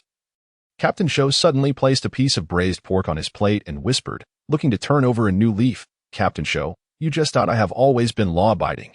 Chun Gang attempted to laugh it off, jesting, "While you may not have committed any major offenses, you certainly have a plethora of minor infractions. If you were to be incarcerated for a decade, would you claim I am exaggerating?" Chun Gang's composure shattered. Certainly an understatement. However, he was clever enough to turn and discreetly tug at Song Yu's sleeve, his face a mask of despair. "Brother, save me." Song Yu was taken aback, glancing toward the unfazed Captain Zhou, and instantly understood. Captain Zhou and his team were investigating Song Renjia, and as Chun Gang had once been involved in his illicit dealings, he was undoubtedly on their radar, though their interactions had been few. Song Yu recognized that Chun Gang was a shrewd individual who kept his wits about him. While he likely hadn't committed any grave offenses, the small transgressions he had amassed could potentially add up to considerable charges. Song Yu had merely intended to treat his guests and hadn't given this situation much thought. Meanwhile, Chun Gang aimed to strengthen his ties with Song Yu to ensure a steady income. Without considering the implications, alas, fate had conspired against them today. Old Lu, seated beside Song Yu, observed the shifting expressions of the trio with keen interest. The scene was rather amusing, based on his experience. He noted that despite Chun Gang's imposing stature, he had been visibly anxious since entering the room, clearly terrified of the police, particularly the criminal investigators. Yet, despite his fear, he made no attempt to excuse himself. Such a character likely harbored no significant crimes. It seemed evident that he wished to remain close to Song Yu, perhaps hoping to find a path to prosperity through him. A wayward son returning is worth more than gold. Song Yu promptly switched seats with Chun Gang. Upon finding himself next to a mere records clerk from the criminal investigation team, Chun Gang breathed a sigh of relief. However, he couldn't shake the feeling that the elderly gentleman beside him was observing him with an unsettling grin. But he dismissed it, as long as it was Captain Zhou. The food now seemed to regain its flavor. "Captain Zhou, what is wrong with Chun Gang?" Song Yu asked, eagerly serving dishes to Captain Zhou. Clearly intent on seeking clarification, seeing Song Yu's overt concern, Captain Zhou smirked and replied, "Song Renjia owns a real estate company. Every time he encounters a difficult tenant, it is Chun Gang who resolves the issue. You know what a difficult tenant is, right? Yet, somehow, Chun Gang manages to convince them to vacate at the contractual price. Through deception, coercion, and intimidation, he has done so countless times. However, he is clever. He ensures that none suffer serious harm, merely some bruises. Most importantly, those troublesome tenants still receive sums comparable to other displaced residents. Thus, we have long sought to bring him in as a witness against Song Renjia, but have struggled to establish suitable grounds. Approaching those he has threatened in the past proves futile, as they fear to testify against him. Who would have thought he would be here today? So I thought to intimidate him into cooperating and testifying against Song Renjia's crimes." Chapter 42. Qi Lao's disheartenment. The changes in the Song family. So that is the case, Song Yu contemplated for a moment before asking, if he testifies against Song Renjia, will he face imprisonment? Whether he serves time, and for how long, is not for me to decide. Captain Zhou emphasized. Chun Gang, ever attentive, perked up his ears. That it depends on him and the judge in court if he confesses and cooperates. The judge will naturally consider the nature of his offenses, his attitude toward admitting guilt, and the extent of his cooperation when determining his sentence, Song Yu turned his gaze back to Chen Gang. Observing his conflicted expression that he gently urged, "Do you have any reservations? If it comes to that, I assure you there will be food on your plate when you emerged." He genuinely believed that Chen Gang was a decent fellow. It would be even better if he could turn his life around. Seeing Song Yu's earnest demeanor, Chen Gang felt gratitude swell within him. After much internal struggle, he finally revealed his concerns. It turned out that he had been working tirelessly to afford treatment for his ailing mother suffering from cancer. Over the years, he had earned over $1 million through Song Renjie, yet all had gone towards her treatment without any improvement. He had remained clear-headed and meticulous in his dealings, fully aware that if he were caught, his mother would be left without support. He lamented his misfortune in not encountering a benefactor like Song Yu sooner. "Do you truly see me as an easy mark?" Song Yu feigned anger. Though internally he was contemplating how to navigate this situation. Helping him evade punishment was impossible, but perhaps there was a way to assist with his mother's cancer treatment, with merely 100 merits. Mu Yingying could intervene in the mortal realm. As long as it wasn't a matter of raising the dead, she could heal with her powers. However, Song Yu was hesitant, for he had only casually conversed with Mu Yingying about whether others could pay the merits on his behalf. "Do you trust me?" Song Yu suddenly asked Chen Gang with utmost seriousness. "What?" Everyone except Song Yu was taken aback, seemingly having anticipated his next words. As expected, Song Yu continued, "If you were to be incarcerated, I could look after your mother. However, it wouldn't be without cost. I would keep a detailed account of all expenses incurred. Once you are out, you could work for me to repay the debt gradually. Moreover, my wages are quite decent, based on commission, so you need not worry about repayment." Having gone through the ordeal with Qi Yaoyao, Song Yu remained apprehensive, resolving to avoid going solo in the future. Observing Chen Gang, one can discern a clarity of thought. Should he choose to assist him in caring for his mother, it would indeed be a favor, nurturing the potential for future collaboration as an aid. In the event of confronting malevolent spirits, he could prove invaluable. Should circumstances turn dire, his agility might allow him to escape with a few talismans for protection, thus avoiding a repeat of the previous incident where survival hinged solely upon luck. Old Lu sensed the timing was ripe, and thus retrieved a bank card from his pocket, extending it towards Song Yu, deliberately placing it within Chen Gang's view. With a light chuckle, he remarked, "This is a token from old Qi. Meant for you. There should be a substantial sum within, perhaps several 100,000 to millions, as gratitude for your selfless act in saving the lives of the Qi family." Not wishing to appear overly modest, Song Yu accepted the bank card with a smile, contentedly tucking it away. It was rightfully his. Had he not risked his life to hold back Qi Yaoyao that fateful night, the Qi family in the ancestral hall would have perished. The exchange unfolded before Chen Gang, who understood well that old Lu's gesture was aimed at reassuring him. Chen Gang, with a clear mind, harbored no doubts regarding the authenticity of the card. At this juncture, he was acutely aware that Captain Zhou and the surrounding detectives could easily detain him. The fact that their conversation had progressed thus far perhaps indicated a desire for him to confess. But more likely it was due to Song Yu's presence. After downing a glass of liquor, Chen Gang, relieved from his previous worries, stated decisively, "Once we finish this meal, I shall accompany you. In truth, to avoid future threats from Song Renjie." He had secretly recorded conversations whenever tasked by him. How astute he was, having already secured his own escape route. Upon finishing the meal, Chen Gang left behind contact information for the black market and obediently followed Captain Zhou. Old Lu did not depart immediately. Instead, he waited until only Song Yu remained before inviting him for a stroll in the park. In truth, old Lu was grappling with his emotions, yearning for someone to converse with. During the 3 days of Song Yu's unconsciousness, his dear friend Old Qi appeared to have aged decades, resembling a man on the brink of death. Qi Yaoyao, having committed numerous murders, had been captured by the Grim Reapers, and now awaited the relentless flames of retribution in the underworld. Qi Siyao, that impostor, had been driven to madness and met an inexplicable demise the following day in a psychiatric hospital. The Qi family, once numbering over 100, was now reduced to less than half. The Qi group had suffered a staggering loss of hundreds of billions in market value within mere days. The only glimmer of hope was that Qi Lao's true granddaughter, stolen from him, remained alive, though the torment endured over the past 20 years had left her somewhat dazed. Each time old Lu contemplated offering consolation to Qi Lao, the latter would insist he was fine, claiming he only wished to raise his granddaughter properly.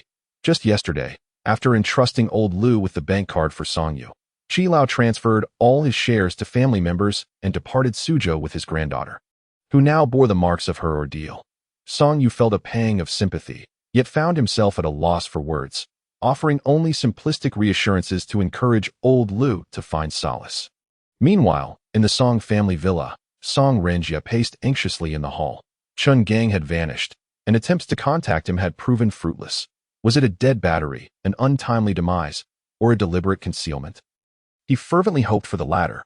Chun Gang possessed far too much knowledge, if he fell into the hands of the police. Suddenly, the ringing of his phone jolted him from his restless thoughts.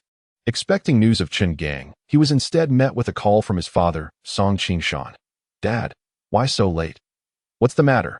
The door to the villa crashed open, and Song Qingshan stormed in, fury etched across his face.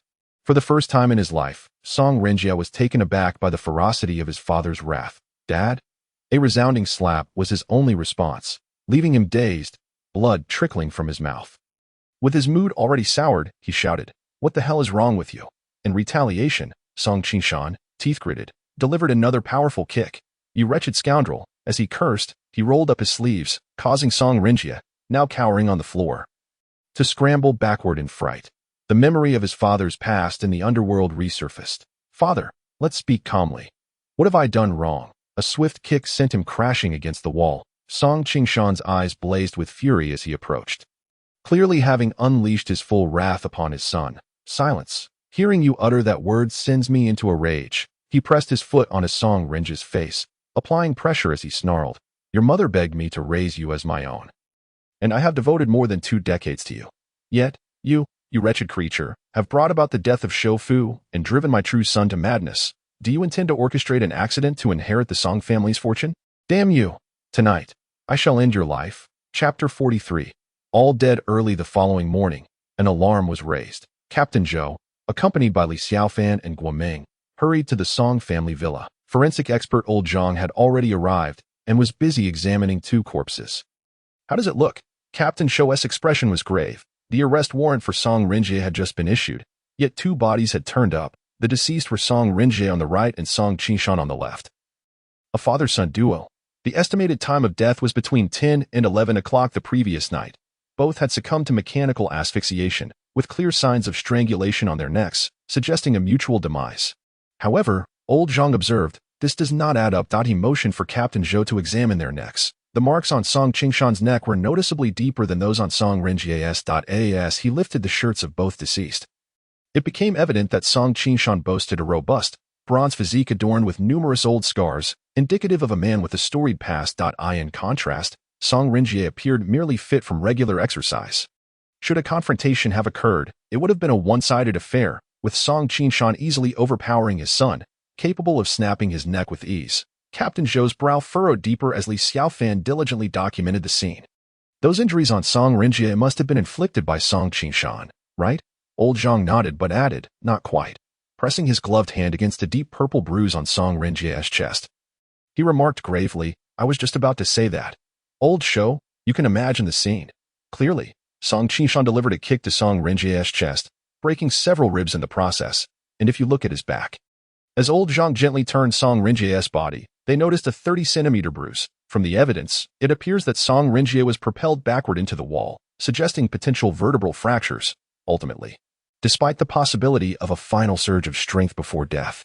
Song Renjie's severely injured condition rendered such an outcome implausible. Captain Zhou remained silent, glancing at Guoming, who understood it was time to apply her expertise. She promptly knelt and signaled Old Zhang to adjust the deceased faces. Her sharp gaze scanned their features, and she voiced her doubts. Song Renjie's pupils are normal. His expression suggests a struggle for mercy before death. Such a demeanor typically arises when a weaker individual submits to the overwhelming dominance of a stronger one. Having no thought of resistance. In contrast, Song Qingshan's pupils are constricted, and his face bears signs of shock or fright, indicating a struggle of his own before demise. Song Renjie could not have instilled such fear in him. The implications were clear. The one who strangled Song Qingshan was undoubtedly not Song Renjie. Guoming's assertion aligned perfectly with Old Zhang's initial findings. Their eyes met, while Li Xiaofan continued her documentation with little regard for their exchange. After capturing the evidence, she approached Captain Zhou with her conclusion.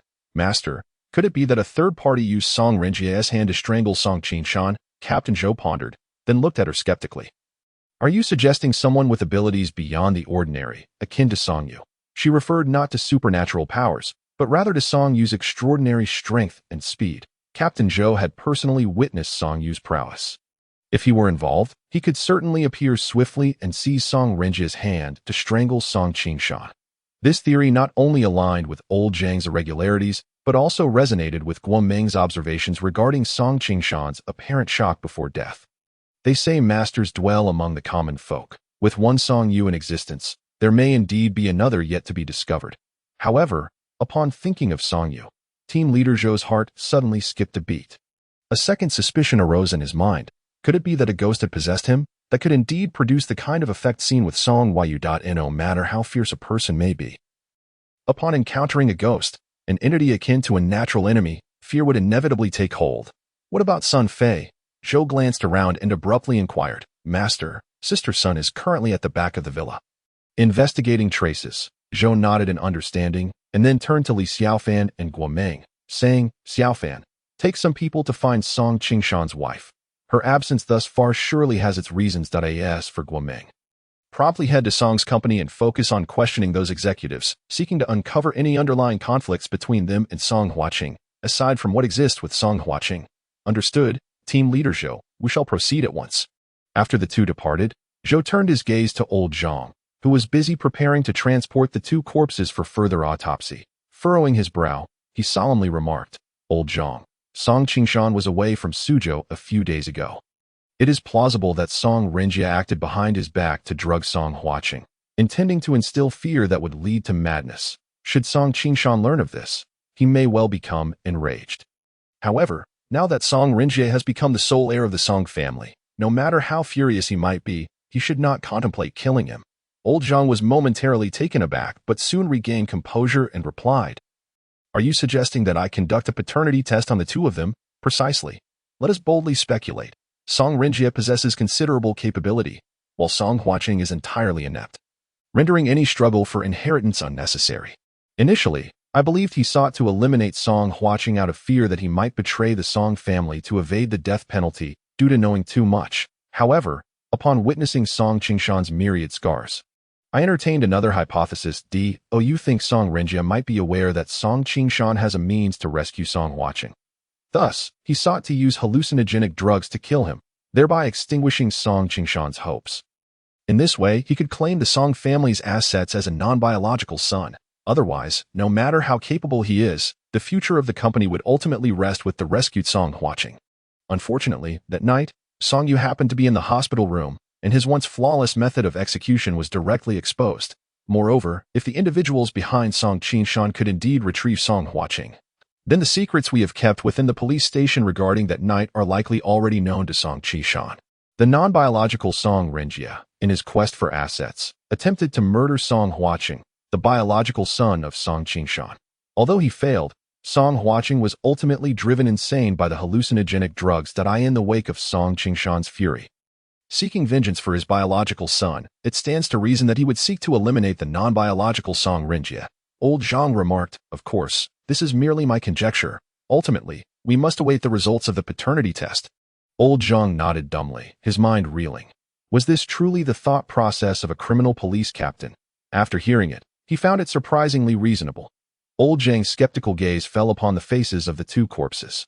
After careful comparison, he wondered if it was merely a psychological effect from preconceived notions. Strangely enough, they did appear to bear little resemblance. Chapter 44. Team Leader Zhou's speculation in the afternoon.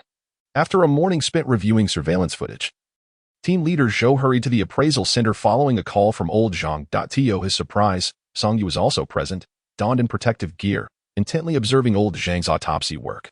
Song Yu, you've arrived as well. After donning his own protective gear, Team Leader Zhou greeted her. She nodded in acknowledgement and softly remarked, I reviewed the messages in the group chat, and thus I wish to ascertain how Song Qingshan met his demise. I see, Zhou responded, quickly inquiring, Did you discern anything? Was it the work of an expert like yourself, or perhaps the mischief of supernatural forces? Song Yu shook her head, affirmatively stating, There exists no one in the world who can match my abilities. This is not blind arrogance, but rather a fact born from unique circumstances and conditions. This was no exaggeration. To achieve the physical foundation of peak strength that Song Yu possessed, one must meet at least three conditions. First, a yang life, born during a yang year, month, day, and hour. Second, a perfect dual cultivation, harmony between the utmost yin and utmost yang, fostering growth. Third, the Huanyang Sutra, maximizing the effects of the nurturing energy to refine the physical body. Each of these conditions is exceedingly difficult to fulfill. Only the yang life can be somewhat left to fate, as there are countless male infants born worldwide at the same time. However, many influencing factors, such as the feng shui of the birthplace and the weather, can affect the efficacy of a yang life. In Song Yu's case, only under conditions of excessive yang energy did she achieve perfect harmony with Mu Yingying's utmost yin energy, undoubtedly raising the standards to a new height, not to mention the other two, the Ghost King's marriage of the dead and the cultivation technique of the Huanyang Sutra. Thus, Song Yu spoke with such conviction. From Song Yu's expression, Zhou saw her earnestness, yet if that were the case, did it not imply that it was highly likely a ghost had possessed him? There was no need for further contemplation. It must surely be a case of possession. At that moment, old Zhang set down his tweezers, gravely stating, based on the results of further autopsy analysis, the marks on Song Qingshan's neck were undoubtedly left by Song Renjie. I will not elaborate on the other professional analyses. You may review the report at your leisure. However, I can clearly inform you that when the marks on Song Qingshan's neck began to form, Song Renjie was already deceased. If a third party had utilized Song Renjie's hands to strangle Song Qingshan, the immense force would have undoubtedly left corresponding traces on the back of Song Renjie's hand. Yet, clearly, no such evidence exists. Furthermore, team leader Zhou, the paternity test results have come back. It is confirmed that they are not biologically related. Assistant Xiaolon is absent today, so old Zhang had to complete all the tasks himself. After delivering this final statement, he busied himself once more. Upon hearing this, Song Yu was momentarily bewildered. What do you mean they are not biologically related? However, upon seeing the look of as expected on Zhou's face, realization dawned upon her, and she was immediately struck with shock. So that's why Song Qingshan wanted to kill Song Renjie. It turns out they are not related by blood. Song Qingshan is seeking vengeance for Song Huaqing. When she had previously arrived, old Zhang had been engrossed in the autopsy, making it difficult for her to voice her doubts. She had not anticipated such a revelation. But what about his mother? Is Song Renjie biologically related to her? Or were Song Qingshan and his wife involved in an adoption? Team leader Zhou shook his head, stating, I sent Li Xiaofan to investigate this morning, but as of now, there has been no news. Oh, even speculated, if it were a ghost, could it be that Song Qingshan had actually killed his wife, and she had come seeking revenge last night? Song Yu, if it is indeed possession, what kind of ghost are we dealing with? A vengeful spirit or higher? A vengeful spirit can only kill through illusion. A vengeful spirit, Zhou murmured, lost in thought. After a moment, he asked, I recall you mentioning that under normal circumstances, after death, individuals become vengeful spirits. If they cannot reincarnate on the seventh day, their resentment deepens, transforming them into malevolent spirits. Song Yu nodded, affirming, if the grudge is deep enough, it is indeed possible for one to become a malevolent spirit directly on the seventh day. What about before the seventh day? Although Xiaofan has not located anyone, he did discover that 5 days prior, Song Renjie's mother was last seen at a beauty salon that I remember last time. Chun Siping transformed into a malevolent spirit right before the seventh day. Regarding Zhou's speculation, Song Yu dared not agree. Chun Siping is not the same. Her resentment was far too great that it reached a level where everyone believed it entirely reasonable for her to become a malevolent spirit before the seventh day. Although Song Yu remained silent and shook her head, Zhou became increasingly convinced. After all, Song Yu had no children, but he had a daughter. Placing himself in her shoes, he found it impossible to envision the scene. If someone were to brutally kill his beloved child in front of him. I remember you also said that before the seventh day, vengeful spirits are confined to the location of their murder. The Qin family had 3 consecutive villas. If Song Qingshan had indeed killed his wife in their home, her vengeful spirit would undoubtedly be confined within the villa. Is it possible that she witnessed her son, Song Renjie, being brutally beaten and strangled to death by his stepfather, Song Qingshan, from the adjacent room, and subsequently transformed into a malevolent spirit? Hiss. Upon hearing this, Song Yu gasped in disbelief, looking at team leader Zhou, who wore a serious expression. She suddenly felt that Zhou's reasoning made a great deal of sense. In her childhood, if she had merely scratched her hand and bled a little, her mother would storm over, brandishing a kitchen knife, demanding an explanation, excluding rare exceptions. This illustrates just how significant a mother's love for her child truly is. Moreover, if Zhou's speculation proved accurate, that her child was brutally killed by a stepfather right before her eyes, then the likelihood of that mother transforming into a malevolent spirit was exceedingly high. In the WeChat group, team leader Zhou had already tagged Li Xiaofan, urging him to mobilize all resources to search for the Song couple's villa. An hour later, Li Xiaofan called Zhou via video. As Song Yu leaned in to take a look, she discovered that they had found a woman bound at the limbs in the attic of the villa, given the blood streaming from her 7 orifices. It seemed she had been poisoned to death. Old Zhang had just finished tidying up and approached, and upon seeing the scene in the video, his pupils constricted as he hastily called for personnel to rush to the scene. Song Yu's gaze remained fixed on their hurried figures, her mind lingering in a daze. It was not until the car disappeared at the intersection that she turned to look at team leader Zhou. Zhou Dui has already started a video call, inquiring about the company's situation with Guoming. After finishing the call, he merely mentioned that if Song Yu had time in the evening, he should visit the villa. And then hurriedly left. It is likely that there is new information from the company. Once more, Song Yu watched as Zhou Dui's car disappeared at the intersection that he suddenly pondered, although he is merely a special consultant. Perhaps he isn't as occupied as he should be, yet he quickly dismissed such thoughts. Each person has their own responsibilities, and due to the peculiar nature of ghosts, nighttime is his realm. Take the Qi Yao Yao incident for instance. Did we not strive until the very last moment? Earning money is essential, but Song Yu does not feel that he has neglected his duty to save the living from the spirits. Chapter 45. The Black Market Papercraft Shop. After leaving the appraisal center, Song Yu visited the detention center to see Qin Gang. The situation is quite troublesome. With Song Renjie deceased, it remains uncertain how to handle Qin Gang's matter. Zhou Dui and the others are currently very busy, making it inconvenient for inquiries. I have arranged for the best doctor for your mother. Her condition is currently stable. I told her you are on a business trip abroad and will return soon. She was very pleased, believing you have achieved something. Regardless, there is no need for you to worry about matters outside. Just behave well in there and strive for a reduced sentence. Qin Gang, a robust man, suddenly had tears welling in his eyes, his mouth open wide for a long time before he could sincerely utter just 2 words of gratitude. Seeing this, Song Yu laughed and scolded, I was prepared to hear your lengthy expressions of thanks. Yet you held back for so long and managed only 2 words. All right, enough of that. You look foolish. You were quite clever outside. Let me ask you, how much do you know about the Song Qishan couple? The Song Qishan couple. Qin Gang collected his emotions and carefully recalled the relevant memories, then responded, since I began working for the Song family, Song Qishan has always been quite domineering. However, his wife appears very submissive, enduring all kinds of insults and mistreatment without Song Qishan caring whether others were around, treating her like a servant. Fearing that Song Yu might not believe him, Qin Gang whispered, according to rumors. When she married him, she was already pregnant with another man's child, and nearly lost her life at the hands of Song Qishan because of it. Where would you, an outsider, hear such rumors? Shouldn't this be quite private? Seeing Song Yu's skepticism, Qin Gang grew anxious, eyes wide as he insisted, this is no longer private within the Song family. I heard it from a nanny they hired. She said Song Qishan's wife acts so meekly to curry favor with him in hopes of ensuring Song Renjie grows up healthy. It is only because she bore him Song Huaqing that he reluctantly agreed to this arrangement. Otherwise, Song Renjie would have already met an untimely and mysterious end. Song Yu was taken aback, not expecting such a backstory. That said, was this rumor not spreading a bit too widely?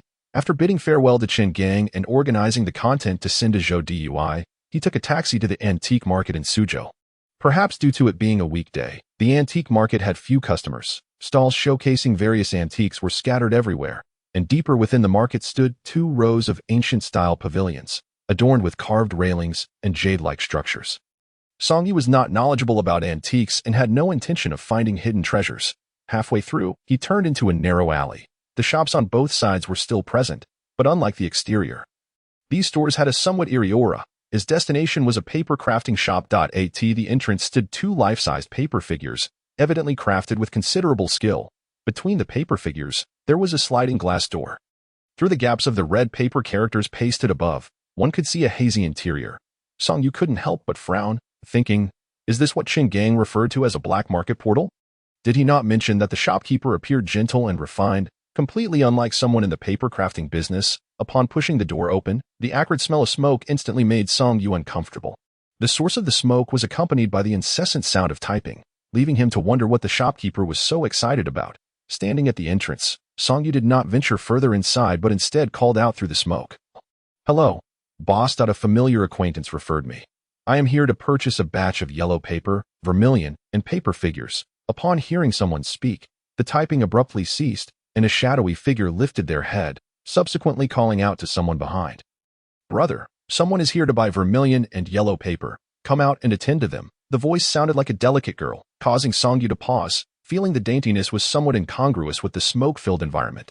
Coming. Cough, cough. "Why are you smoking so much? You're a girl. Can't you pay attention to your image? How will you marry in the future? Never mind. Just smoke less." The mildly reproachful voice sounded gentle yet helpless. Soon, a not overly tall figure approached Song-yu, covering her nose and apologizing. "Sorry, let's talk in the backyard. The air is better there. No problem. Please lead the way." Song-yu did not expect such a small shop from the outside would have a backyard. Once he escaped the smoky environment, he finally saw the shopkeeper's appearance, which indeed matched Chen Gang's description of a refined demeanor. The clothes they wore, short sleeves and shorts, were styled in an inkwash fashion. Li Xiao also cast a discreet glance at Song-yu, instantly taken aback by his striking presence. To an outsider, Song-yu might appear merely rugged and confident in his stride. However, Li Xiao, having learned the art of aura observation from his grandfather since childhood, could discern that this individual before him possessed a full celestial crown, exuding an aura of extraordinary fortune, destined for greatness. "I heard from my sister that you want to buy yellow paper and vermilion. May I ask if it's for personal use or for an elder?" "Of course it's for personal use, but I also need some paper figures." As he spoke, Song-yu glanced at the numerous paper crafts strewn across the yard, curiously asking, "Judging by the situation, the paper figures should be crafted by you, right?" Li Xiao smiled shyly, humbly replying, "It's a craft passed down through generations, thanks to the support of my loyal customers. I managed to scrape by." Song-yu believed this, recalling that had the paper figures not been sufficiently durable last time, his Du7 steps might not have lasted as long. "So, can I custom order paper figures here, for instance, with some weapons? That can be arranged." Li Xiao hesitated slightly, gazing into Song-yu's bright eyes, saying, "It seems you're also in the know. So you must understand that the difficulty of controlling weaponized paper figures is quite high. And they are not cheap. Ordinary materials cost 100 per piece, while premium materials cost 500 each. And what about regular paper figures? Regular paper figures cost 10 for ordinary materials and 50 for premium materials. Your acquaintance must be Chen Gang.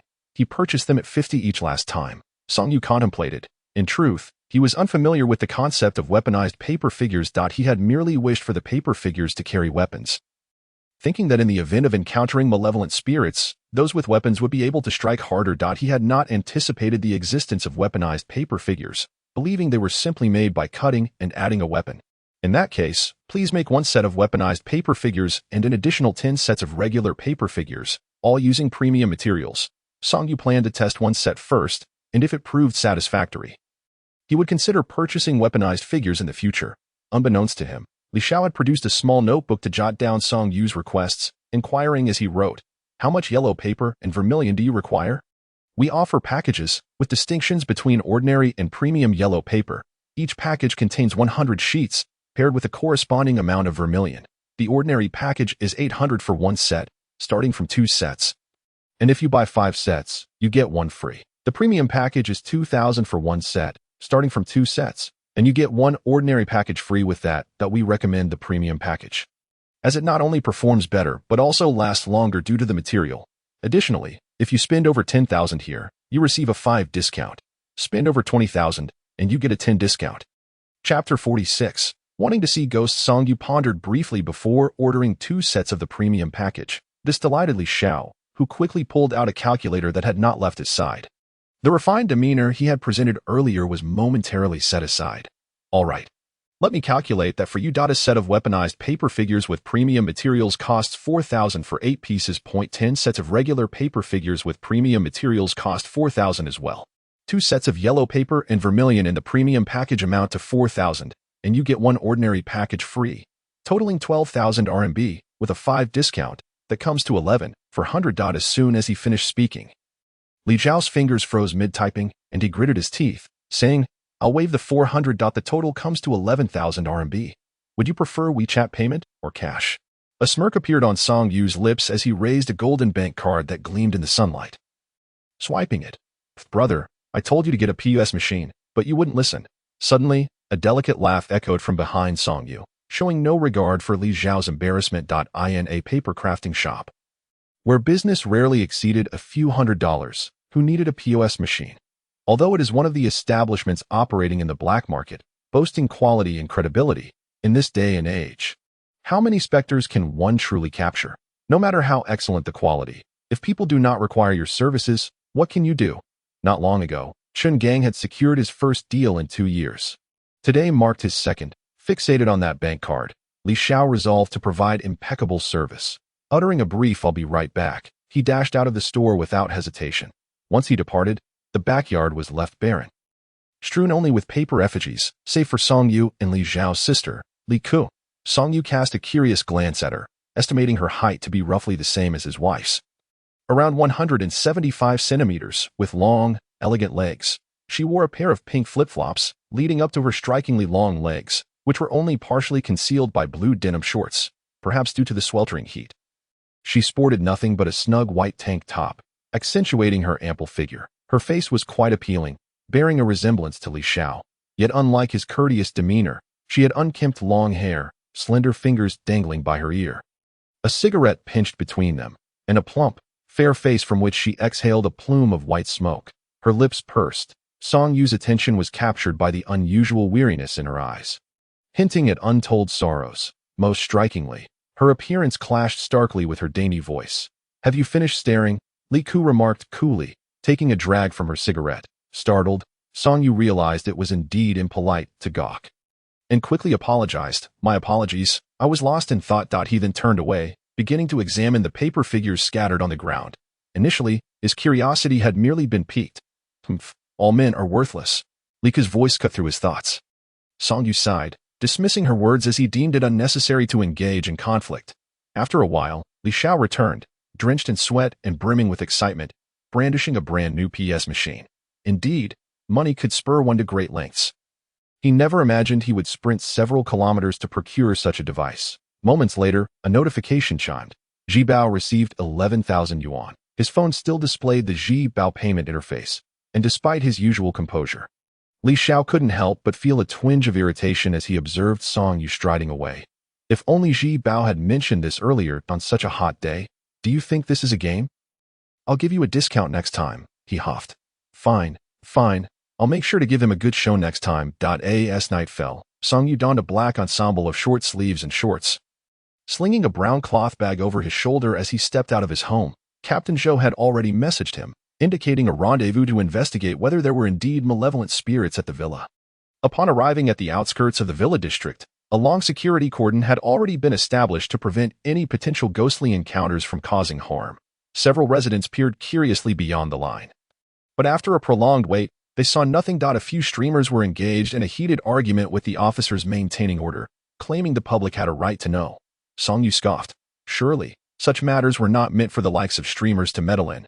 "Excuse me, could you move aside?" After much effort, the two finally squeezed through the cordon, inadvertently stepping into the cameras of the streamers. Captain Zhou was one thing, with his piercing gaze that clearly indicated he was a detective. But the youthful and robust Song Yu was another matter entirely. When several streamers saw the officers refusing them entry, they began to point at Song Yu, exclaiming, "What makes him worthy of entering?" Caught off guard by the sudden attention, Song Yu chuckled. "Do I truly look that unpolice-like? You, a police officer? Just look at you, carrying a handmade bag. It's obvious you're not one of them." Song Yu. "What? I'm not reputable enough. This outfit cost me 20,000 yuan, the bag 3,000, and the sneakers 8,000. The golden bank card I received from Qi Lao holds a fortune of 10 million yuan. After paying taxes and sending 5 million home, I thought to indulge myself, considering the hard work I put in. Yet, in the eyes of some, a wardrobe worth a few tens of thousands was deemed frivolous. So, who do you think I am? Why am I allowed to enter?" The leading man stiffened, forcing a smile. "You're surely just a relative tagging along to gain experience." "Relative? I earn my keep through my own abilities." "And what sort of position do you hold that you can describe a relative as frivolous?" Song Yu was about to argue further when Captain Zhou interjected, pulling him inside. "There's no need to waste time on them. We have urgent matters to attend to." All right. Shooting a glare at the lead man, Song Yu chose not to press the issue. However, to the streamers, this was a clear sign of guilt. Is he truly a relative? One of them questioned, "Did you record that?" Meanwhile, Song Yu distributed talismans, drawn on ordinary yellow paper, to each officer present. Their role was merely to guard outside. There was little danger involved. Captain Zhou expressed a desire to join the inner circle. And after a moment of contemplation, Song Yu agreed. Given his current abilities, as long as they didn't encounter any particularly malevolent spirits, he could ensure Captain Zhou's safety. From his bag, he retrieved a small blue vial. Holding 50 grams, of which a third had already been used, inside was the notorious ghost tear, a substance allowing normal people to see spirits. As he assisted Captain Zhou in applying it to his eyelids. He cautioned, ghosts care about appearances, they typically move about in the guise of ordinary humans, albeit with a sickly pale complexion, making them easy to identify. However, when they unleash their fury, they reveal their true forms, which can be quite ghastly. You may encounter a spirit whose demise was particularly tragic, with organs strewn about. Just a glance could induce nausea. Of course, some may have died by suicide, enduring their wrath. They may appear no different than usual. Captain Zhou nodded, deep in thought. Having been colleagues with Song Yu for some time, he had longed to witness the reality of spirits. Is this all it takes? Captain Zhou inquired, his eyelids twitching, yet he had yet to open his eyes fully. Just open them, Song Yu urged, perplexed by his hesitation. Based on what he knew of Captain Zhou, he would normally be the first to open his eyes and analyze the new world. Launching into a series of calm deductions based on the clues available. After a few tactical coughs, Captain Zhou slowly cracked his eyes open. Upon peering through the slits, he was taken aback, fully opening his eyes to survey his surroundings. To his astonishment, everything appeared unchanged. Why does this look so different from what I imagined? Where are the ghosts? His questioning gaze fell upon Song Yu, who was preoccupied with selecting talismans from his bag. Examining the aura of resentment enveloping the house, it was undoubtedly the work of a vengeful spirit, with 2 additional spirits lingering in the shadows, likely Song Qingshan and Song Renji in that case. Setting up a formation with 5 ghost-restraining talismans would suffice to subdue the malevolent spirit. The current dilemma was that Song Yu radiated too much yang energy the moment he revealed the talismans. The spirit would likely take flight. He needed to establish a sealing formation outside the house first. Musing, he rummaged through his bag for 6 yang talismans. These talismans were unique. After being drawn, they required exposure to sunlight for 2 hours. Ideally afternoon, to absorb the strongest yang energy. However, the talismans he held had been drawn that very afternoon, leaving no time for the proper process. Truly, I'm at the end of my rope. He lamented, and in a moment of frustration, he bit his finger, letting droplets of blood fall onto each talisman, transforming the surface into vibrant little suns. The spirit's luck was fortuitous. It happened to encounter someone like Song Yu, who embodied the essence of the sun. Though the effect of blood-imbued sunlight would be somewhat inferior to that of genuine sunlight, it was more than sufficient to confine her within this area. Do you require assistance? Captain Zhou observed with keen interest, eager to join the operation. Well, if you insist, Song Yu replied, quickly handing 5 ghost-restraining talismans to Captain Zhou. The latter blinked, surprised by the lack of formality. However, since he genuinely aimed to help, he curiously inquired, what are these yellow talismans for, and how do I use them? These are ghost-restraining talismans. Just hide them well and bring them inside. Once I complete the sealing formation outside, I'll come in to support you. When the malevolent spirit is distracted by me, you can launch a surprise attack from behind, tossing the talismans at her, and we shall emerge victorious. As Song Yu spoke. He handed Captain Zhou a high-grade yellow paper talisman for protection. This talisman will keep you safe. What do you mean?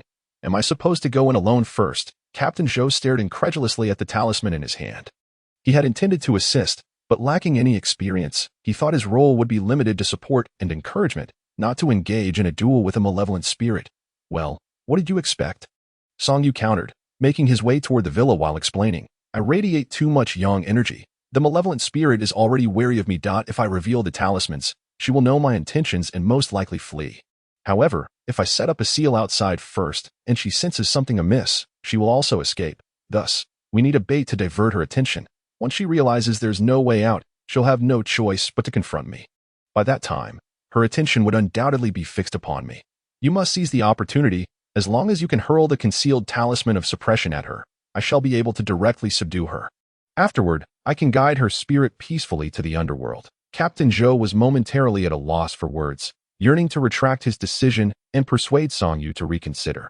Yet, he could not deny that Song Yu's plan seemed highly feasible. Moreover, Song Yu had bestowed upon him an exorcism talisman, effectively alleviating any safety concerns.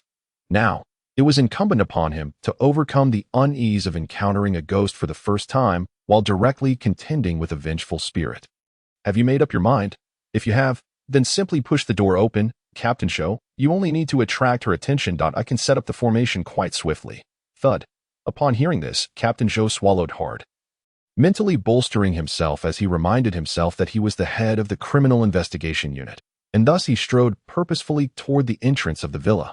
Observing this, Song Yu began to prepare the 6 Yang Locking Shadows formation. However, neither of them anticipated that, lurking in the darkness atop the villa, several figures were stealthily observing their every move. Setting up the 6 Yang Locking Shadows formation was not particularly arduous, but it required precise calculations regarding the placement of the Yang talismans. Unfortunately, this was Song Yu's weak point. It wasn't due to a lack of talent, but rather that the study of Taoism is an extensive system in which he had yet to delve deeply. Fortunately, the weather that night was favorable, providing Song Yu with ample opportunity for stargazing and positioning. Meanwhile, Captain Zhou had already entered the villa, upon stepping into the darkened hall. The opulence that once characterized the space was conspicuously absent. In stark contrast to the silence outside, a chilling wail emanated from the second floor, sounding like a middle-aged man enduring inhuman torment. Captain Zhou's thoughts raced, suspecting that this must be the wailing of Song Qingshan's vengeful spirit. Imprisoned and venting the humiliation and abuse he had suffered for over 2 decades after his death at the hands of his vengeful wife, considering his task of luring the spirit. Captain Zhou dared not delay, bracing himself as he ascended the staircase to the second floor. Halfway up, he suddenly sensed a gaze upon him. With his extensive experience as a detective, he remained silent, feigning ignorance as he continued his ascent. Yet, inadvertently, his peripheral vision flicked toward the source of the stair. Upon recognizing who it was, Captain Zhou's heart sank. Were it not for his years of professional training, he might have stumbled. It was Song Renjie. His ghostly pallor identical to what Song Yu had described. A chill swept over Captain Zhou. He had not anticipated that merely seeing him would evoke such a sense of impending danger. Unbeknownst to Captain Zhou, Song Renjie was unaware that his tears could allow him to see him, and thus did not react as Captain Zhou stepped onto the second floor. It was as if he had merely emerged from the stifling room for a breath of fresh air. Captain Zhou pretended to investigate a room at the staircase's landing before deliberately making his way toward the room where the vengeful spirit resided, appearing as if he were simply assessing the crime scene for additional clues. Song Renjie's vacant gaze followed Captain Zhou's movements. When he noticed that Captain Zhou had unwittingly approached the door to where his vengeful mother lingered, a peculiar smile finally crept across his otherwise expressionless face. It seemed that today, the renowned captain of the Suzhou police would also become a ghost. Chapter 48, A Narrow Escape. Steeling himself, he opened the door. As anticipated, 2 pairs of bewildered eyes immediately fell upon Captain Zhou. One pair, akin to Song Renjie's outside, bore no intimidation. However, the other was entirely different. Captain Zhou felt an icy dread as that gaze fell upon him, as if a block of ice at sub-zero temperatures sought to freeze his rapidly beating heart. Despite the numerous trials he had faced as a police captain, he could not suppress the intense fear that surged from deep within. Yet, he soon regained his composure, forcing down the terror with his indomitable will. Gritting his teeth, he issued himself a stern command. He was a police officer and must persist, buying enough time for Song Yu to deal with the vengeful spirit, although turmoil raged within him. Captain Zhou maintained a facade of calm. Ignoring the frigid chill, he began to feign an investigation for non-existent clues in the room. The vengeful spirit remained unaware that Captain Zhou could see her. She assumed he was oblivious to her presence. Yet, throughout the ensuing ordeal, any sign of abnormality from Captain Zhou would expose him. The vengeful woman set down her whip and slowly rose to her feet. She was aware of Captain Zhou's identity. He had visited during the daytime investigation, having hidden in the shadows while observing him converse with other officers. But why had he returned alone at night? What perplexed her even more was that Song Qingshan, the one responsible for her demise, was already dead. What clues could he possibly be searching for? Her sinister gaze suddenly turned toward Song Qingshan, who cowered in the corner. Appearing as a once brawny specter now trembling in fear. He shrank into the corner, his eyes resembling those of a pitiful puppy, occasionally glancing furtively at the vengeful woman who had tormented him for over 20 years. If given the choice, Song Qingshan would prefer to descend to hell rather than endure further wrath from the vengeful spirit. The unending anguish that pierced his soul was excruciatingly tormenting. The vengeful woman narrowed her eyes, shifting her focus back to Captain Zhou. She felt an unsettling discomfort emanating from him. Not only was he cloaked in an overwhelming aura characteristic of law enforcement, but there was something more.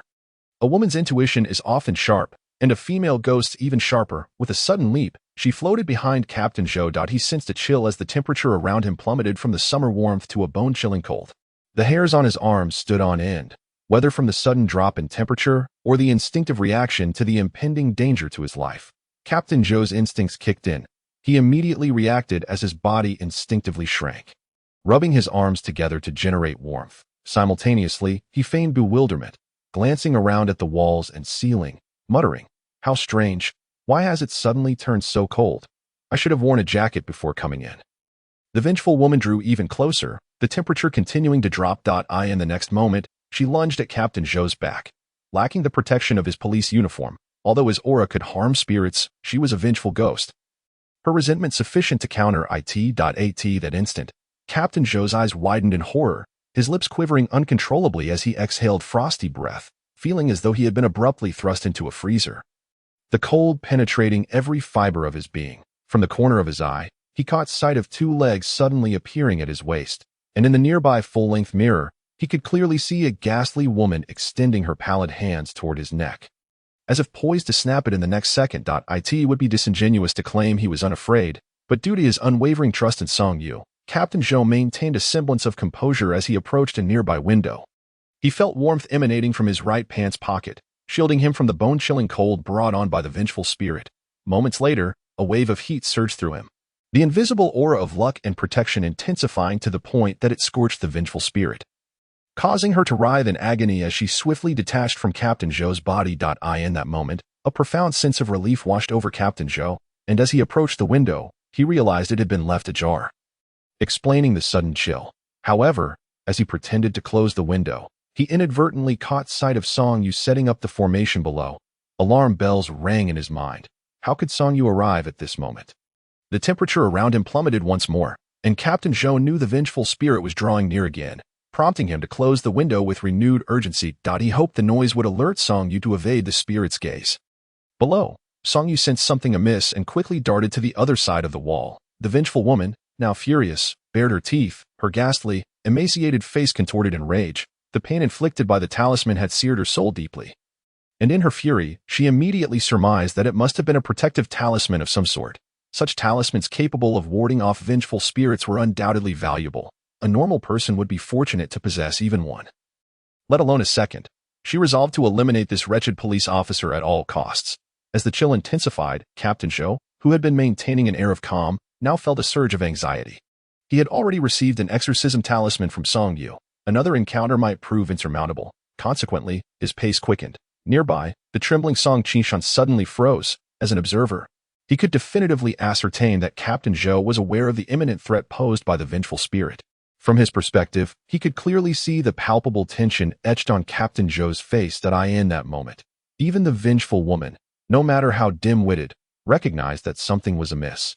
Each time her elongated, claw-like nails aimed for Captain Zhou's heart. They were narrowly evaded. Once could be attributed to chance, but could so many near misses still be mere coincidence? The resentment erupted, and the room instantly transformed into an icy cavern.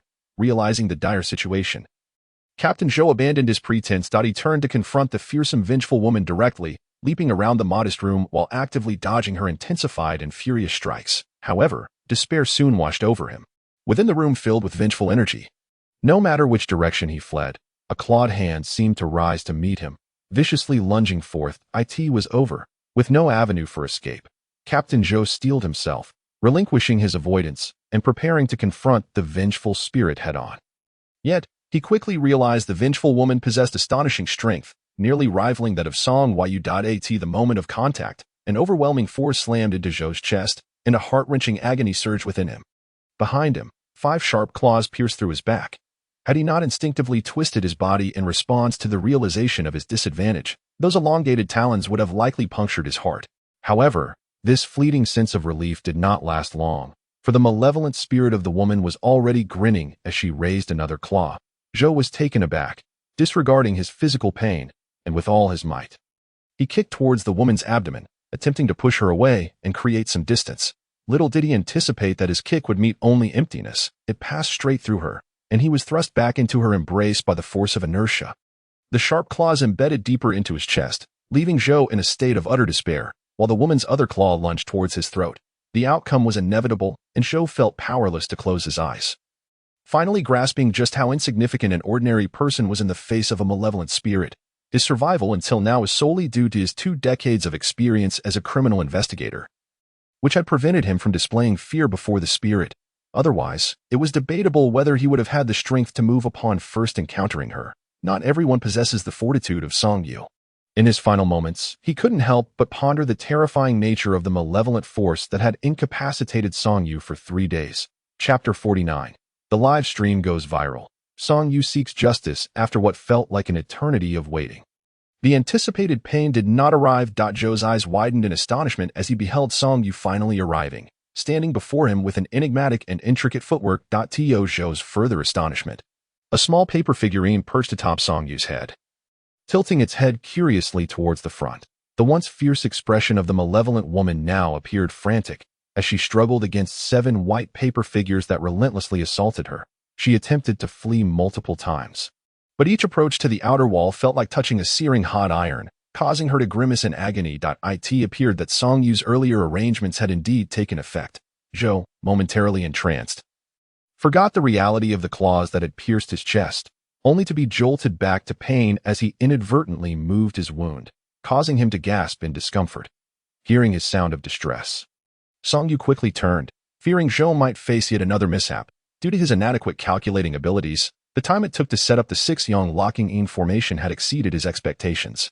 Otherwise, he could have rushed to Zhou's aid as soon as the protective talisman began to work, preventing Zhou from finding himself in such peril. After calling for an ambulance, Song Yu felt a mix of guilt and anger.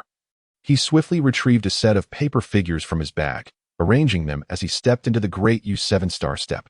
Even if he had to spend the next 2 days recuperating in bed, he was determined to teach that audacious, malevolent spirit a severe lesson. The outcome was evident. Employing the Great Yu 7-star step, capable of contending with malevolent forces, against the spirit was overwhelmingly advantageous. Zhou, how are you? I'm fine. Quickly, Zhou, taken by surprise at Song Yu's direct approach, managed to muster his strength and, with a pale expression, pointed behind Song Yu, warning, she's trying to escape. Turning around, Song Yu caught sight of the malevolent woman slipping through the wall into another room. The 7 paper figures that had just pummeled the spirit now lay silent on the ground. Leave me be. This spirit is incredibly dangerous. I did not provoke her, yet she sought to kill me. Do not let her escape. Song Yu nodded, reassuring him. Rest assured, she cannot leave this building. I've already called for an ambulance. Just stay still. With Song Yu's promise, Zhou finally felt at ease and urged him to deal with the spirit swiftly. Once Song Yu departed, Zhou's gaze unexpectedly landed on the trembling figure of Song Qingshan, who had been rendered motionless by fear. He had thought his malevolent wife was terrifying, only to discover that there were beings even more fearsome than her.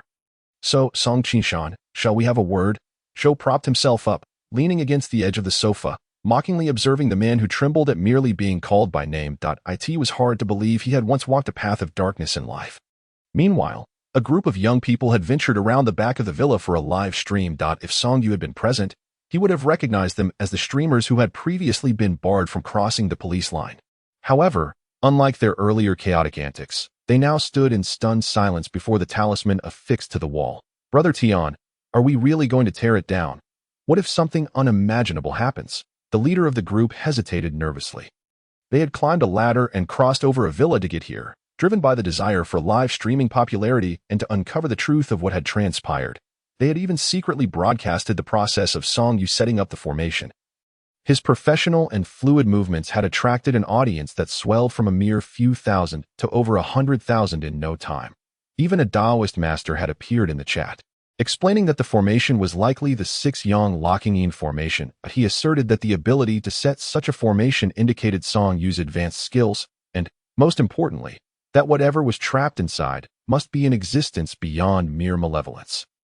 Yet, many in the live chat were skeptical, dismissing the claims of the so-called Taoist master as a hoax, a gimmick to attract attention. This sparked a fierce debate, with viewers showering gifts and rockets, urging the streamers to investigate further and debunk the superstitions. In just a short span, the gifts surpassed all the earnings the streamers had accumulated since their debut, drawing in even more viewers. With the count nearing 1 million, among the astonished spectators was Li Xiao, who had been idly browsing local live streams that evening. He entered the stream just as Song Yu was setting up the formation and instantly recognized the young man from earlier that day at the shop. Now, the streamer's camera zoomed in on the Zhengyang talisman, its vibrant yellow paper unmistakably the high-quality yellow paper Li Xiao had sold to Song Yu that afternoon. The Taoist master continued to plead with the streamers not to remove it, warning of dire consequences. Yet, the group, entranced by the prospect of massive donations, shouted about dismantling feudal superstitions, tearing down the Zhengyang talisman. The Taoist master, seeing that he could not change the outcome, fell silent. The distant water could not quench the immediate fire. And now all he could do was place his hopes on that Taoist friend. However, after a considerable wait, no unusual occurrences were observed. The streamers, who had initially felt uneasy, now felt a sense of calm wash over them. Emboldened in their stance against superstition, they even approached the villa's entrance, confronting the officers stationed there and demanding answers from those inside. Although they did not know Song Yu, they recognized that the stern-looking middle-aged man was no ordinary police officer. The thought of a high-ranking police official engaging in superstition was bound to stir up controversy and draw attention. The officers were taken aback when they suddenly received a phone call, after which they exchanged glances and allowed the group to pass. Inside the villa, the malevolent woman had been cornered by the 7 paper figures, pleading for mercy. Song Yu, stepping with the 7-star step, regarded her with a cold gaze and declared, "I initially considered your struggles. The transformation into a malevolent spirit was merely an expression of maternal love, understandable under the circumstances. However, the case of Song Qinshan is a different matter. After all, he was the one who took your life, and the cycle of life and death is inextricably linked. You cannot enter the afterlife to be reincarnated, while your act of killing him may violate the rules of the mortal realm. In the afterlife, the principle of an eye for an eye is permitted, and I will not hold it against you. Yet, why must you seek to bring harm upon others? Do you not realize that should Zhou die, the consequences for you will be dire? The mortal realm cannot accommodate you, and even the messengers of the underworld will pursue you for retribution. For the souls you have slain will certainly report you to the 10 Yama kings on the 7th day after their death. Those who were killed and cannot enter the afterlife do so because their counterpart in the mortal realm remains. However, being killed by a spirit will be judged as a transgression of the laws of the universe. If the Yama kings do not seek retribution, the laws of the universe will hold them accountable. Where will you run then? If captured, the lightest fate is the scattering of your soul. The flames of the 18 layers of hell will scorch for 10,000 years, instilling fear in even the fiercest of spirits. As Song Yu spoke, he thought of Qi Yao Yao, the young girl who had taken too many lives and faced the endless fires of karma after being captured by the Black Wu Chang in the underworld. Chapter 50.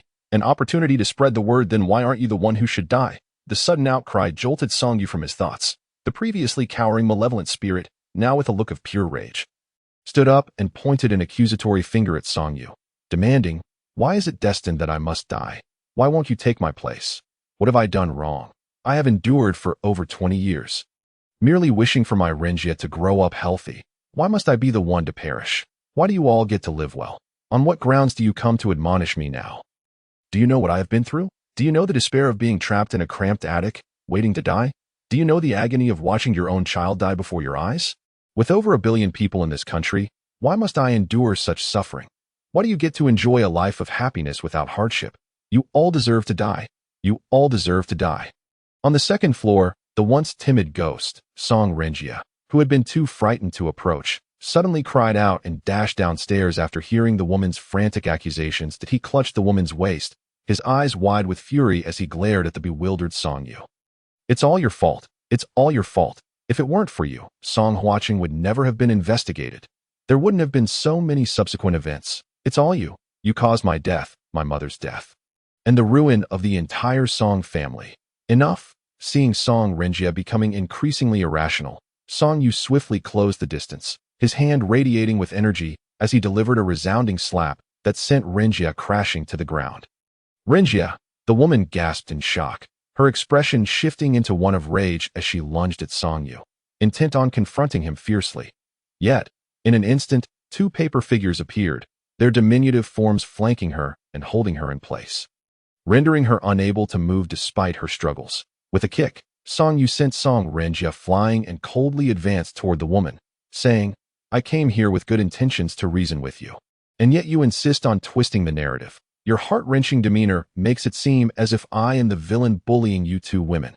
Let us set the record straight. If it weren't for me, Song Huaqing would not have been investigated, and none of this would have happened. I ask you, are the two girls who died because of Song watching not innocent? Are their families not innocent? After berating Song Renjia, Song Yu turned his fierce gaze toward the woman and demanded, as a mother, can you not comprehend how devastated the parents of those two deceased children are? Do you believe those families deserve to endure such suffering? Then why should others not think you, who raised two scoundrels, deserve the same fate? Just as he was becoming increasingly agitated, the sudden click of a camera shutter startled both Song Yu and the vengeful ghost. A bright flash illuminated the scene, causing the two paper figures restraining the ghost to instinctively cover their eyes, yet they released her. Ghosts are inherently afraid of light, and she instinctively recoiled, merging into the wall behind her. Wait! The ghost woman quickly realized and attempted to detach herself from the wall, as the pain from being scorched by the villa's exterior had left her with psychological scars. However, she soon discovered. A multitude of individuals found themselves swept up in a fervor of incessant screen refreshing. The young girl was genuinely terrified, her fear eclipsing her companion's smug expression, with tears streaming down her face. She implored Song Yu, who wore a look of utter bemusement as he returned his phone and identification to his bag. Mister, what would happen if the malevolent spirit inside were to escape? Taken aback, Song Yu mused that this young girl possessed great potential. She had yet to verify the presence of any recording devices, and already she was convinced. He chuckled reassuringly. Do not worry. I could chat with you for 3 days and nights, and I would not be going anywhere. He jested, with the 6-yang locking in formation outside and the paper figure pressing down inside. It is all quite stable. However, he soon realized something was amiss. The young girl suddenly broke down, crying, But the yellow talisman you were fiddling with outside was taken down by Brother Tian. What do we do? Have we caused a catastrophe? What if the vengeful spirit comes after us? Song Yu was taken aback and quickly turned around, only to find that there was no trace of any vengeful spirit behind him. Nor was there any sign of Song Renjia. What the hell? Concerned that the vengeful spirit might vent its wrath on Officer Zhou upstairs, Song Yu dashed up the stairs with an astonishing speed, resembling a phantom gliding through space, leaving Brother Tian and the others utterly dumbfounded. Brother Tian, is he even human?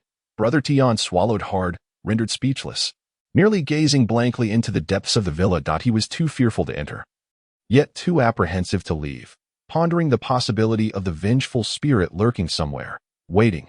After witnessing Song Yu's extraordinary speed, not only were Brother Tian and his companions bewildered, but the barrage of comments in the live stream was flooded with question marks.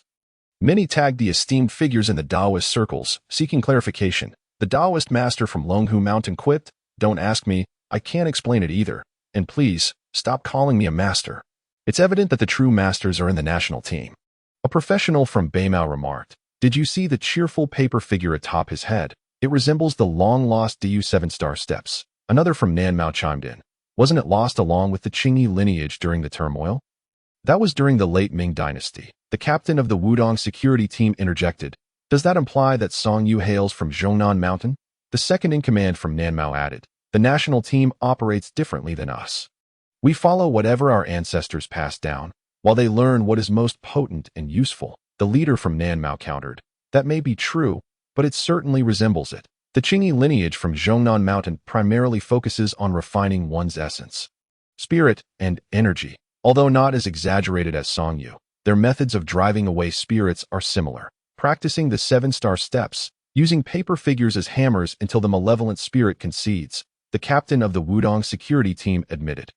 "To be honest, I'd like to spar with him." The leader from Nanmao retorted, "You call it sparring, but it's merely a collision. With your frail bones, you'd shatter upon impact." A small voice from Amei added, "Latest news, even old who couldn't find detailed information on Song Yu. You all understand what that means." The crowd responded with silence. The Baimao professional remarked, "Whatever the case, Suzhou isn't far from me. If trouble arises, I can simply flee to Suzhou and call for help. There will be ample opportunities to learn more." He. The crowd remained silent, unable to refute his logic. After all, Baimao Mountain was located in Su Province.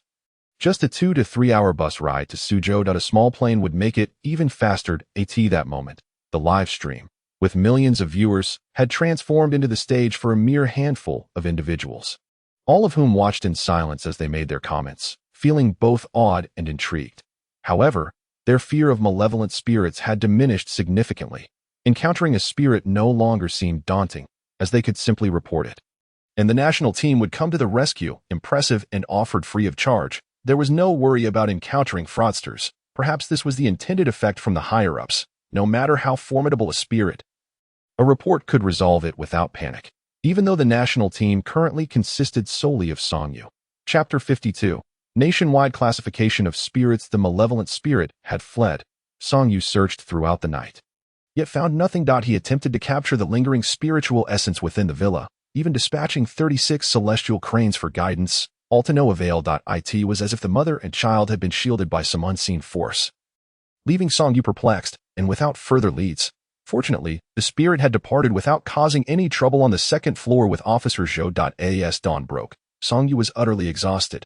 After receiving a brief call from Yinjing, he exchanged a few words before collapsing into bed for a full 2 days. Upon awakening, he was filled with anticipation and immediately surveyed his surroundings, only to feel a pang of disappointment. He had hoped that, like last time, Mu Yingying would be by his side, watching over him. He brushed his teeth, washed his face, and checked WeChat. His wife was absent, and the monotony of life felt unbearably dull. The World Without Cases group had been rather quiet lately, primarily sharing significant information, especially since Officer Zhou had been grievously injured by a malevolent spirit 2 days prior and was still hospitalized.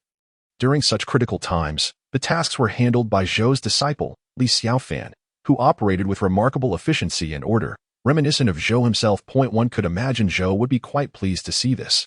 In his contacts, a new friend request from Yinjing appeared, an agreement made with a senior official from the Ministry of Public Security before his slumber to accept the request upon awakening. This was not an act of arrogance on Song Yu's part. The Dayu 7 star steps were indeed taxing, draining both spirit and energy. After ordering some takeout, Song Yu accepted the friend request. The other party seemed to have arranged for someone to be on standby. As they quickly engaged in small talk before presenting several inquiries, the first question addressed the transformation process of spirits. Song Yu replied, "It is a necessary process for a person to become a vengeful spirit after death.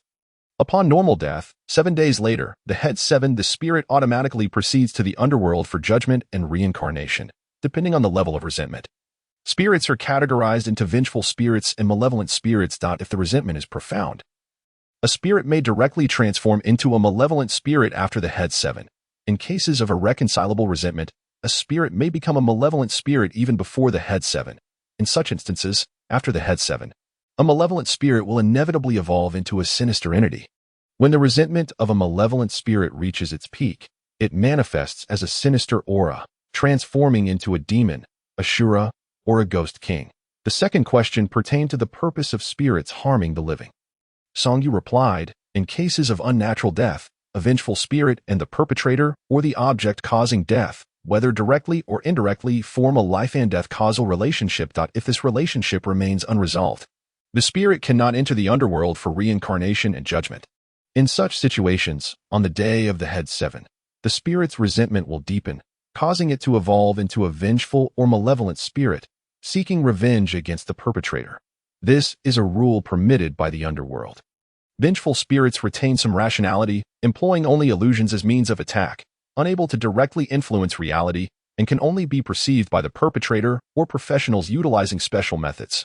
Typically, once a vengeful spirit exacts its vengeance, the life and death causal relationship dissipates, allowing both the spirit and the perpetrator to proceed to the underworld for judgment, entering the normal cycle of reincarnation or remaining in the underworld. This usually does not require professional intervention. However, should law enforcement locate the perpetrator and administer a lawful judgment, it can similarly dissolve the vengeful spirit's life and death causal relationship. Malevolent spirits, however, are often devoid of rationality, and due to the influence of resentment, their minds become exceedingly paranoid, believing that everyone deserves punishment except for themselves, thus seeking to drag everyone to their doom. Yet, just as every person is unique, so too are spirits. Some malevolent spirits, despite their ferocity, can be treated like vengeful spirits. One merely needs to help them resolve their grievances by identifying the perpetrator and ensuring lawful judgment. Such instances are rare, and it is advised not to harbor any illusions, but to seek professional assistance, lest they annihilate all living beings they encounter. Sinister entities are exceptionally formidable, exhibiting an insatiable thirst for destruction. Having nearly lost all semblance of reason. It is strongly recommended to flee at the first sign of such an entity, if one can escape. They should, Only true Taoist masters may possess the means to contend with them. Otherwise, one must await the arrival of the underworld's emissaries. The bad news is that the underworld has reported a significant increase in sinister entities on the earthly plane, with the cause remaining unknown, leading to an easier formation of these entities. The good news is that the underworld has mobilized all available forces to capture sinister entities and any potential threats. Shura, terrifying in nature, is devoid of reason, embodying pure slaughter. Aside from waiting for the underworld to address the issue, there may be a slim chance if Taoist masters unite their efforts for Ghost Kings. They possess complete rationality but are extreme. They may embody either ultimate terror or righteous ghost cultivation. If they are of ultimate terror, there is no recourse but to await resolution from the underworld. Conversely, if they are righteous ghost cultivators, the underworld's mobilized forces include these cultivators, who possess ghostly traits but do not harm the living. The third inquiry concerned what entities spirits fear in the earthly realm. Song Yu responded, various forms of police uniforms and military attire. The longer one has served and the higher their rank, the greater the deterrent effect of their uniform, that a local police officer's uniform can burn ordinary malevolent spirits, while that of a deputy chief can harm peak malevolent spirits. However, there is a prerequisite. The wearer must withstand scrutiny and be worthy of the uniform. Otherwise, it will have no effect. Next are cursed objects. Implements that have caused death and are stained with the life and death causal relationship. The life and death causal relationship attached to a ghost can dissipate, but the cursed object will not. The more individuals it has killed, the stronger the cursed object becomes, the more spirits it has claimed, the more terrifying it becomes. Cursed objects are highly sensitive to spirits and can inflict lethal consequences. Placing a cursed object in one's home will cause even a malevolent spirit to steer clear, unless the victim was the one who killed it, in which case it must exact vengeance. Lastly, there are the talismans and peachwood swords of professional Taoists, as well as special tools passed down through generations by local craftsmen such as paper makers, barbers, and shoemakers. The fourth question pertained to Song Yu's current level of power. He replied, I am distinct from true Taoists. I study the two texts of exorcism and spirit suppression. The exorcism text focuses on aggression and is taught by the late Master Chongyang of Longhu Mountain. The spirit suppression text emphasizes pacification and grievance resolution, taught by the late Master Tianong of Zhongnan Mountain. Currently, under normal circumstances, I am untroubled by malevolent spirits. Under special circumstances, the odds against sinister entities are 1 to 9. However, I will be incapacitated for 2 to 3 days post-exertion to recuperate from the energy drain. After responding to all the inquiries, the other party sent a message asking him to hold on, and then temporarily ceased communication. Song Yu was indifferent and resumed scrolling through videos. To his surprise, there was a plethora of information circulating about him online. The official account of Huaxia had even issued a stern statement endorsing him. Particularly, the Suzhou Municipal Bureau had established a special hotline. However, no one dared to take action, for Song Yu had explicitly stated in a recent live broadcast that if a ghost is seeking you out, it is highly likely that you were the one who caused their demise. Reporting to the police would be tantamount to confessing. Nevertheless, the swift response from the Municipal Bureau was not solely motivated by this. It was also in pursuit of the malevolent spirit that had fled days earlier, of which there had been no news since. Should anyone be harmed, the Bureau would be promptly informed. What surprised Song Yu was that his father had called to request joining the organization's operations. Upon learning what their son was involved in, his parents, although initially concerned, felt a sense of relief, especially considering that Song Yu had already earned over 5 million in recent days. Not only had he repaid debts, but his parents had also renovated their home.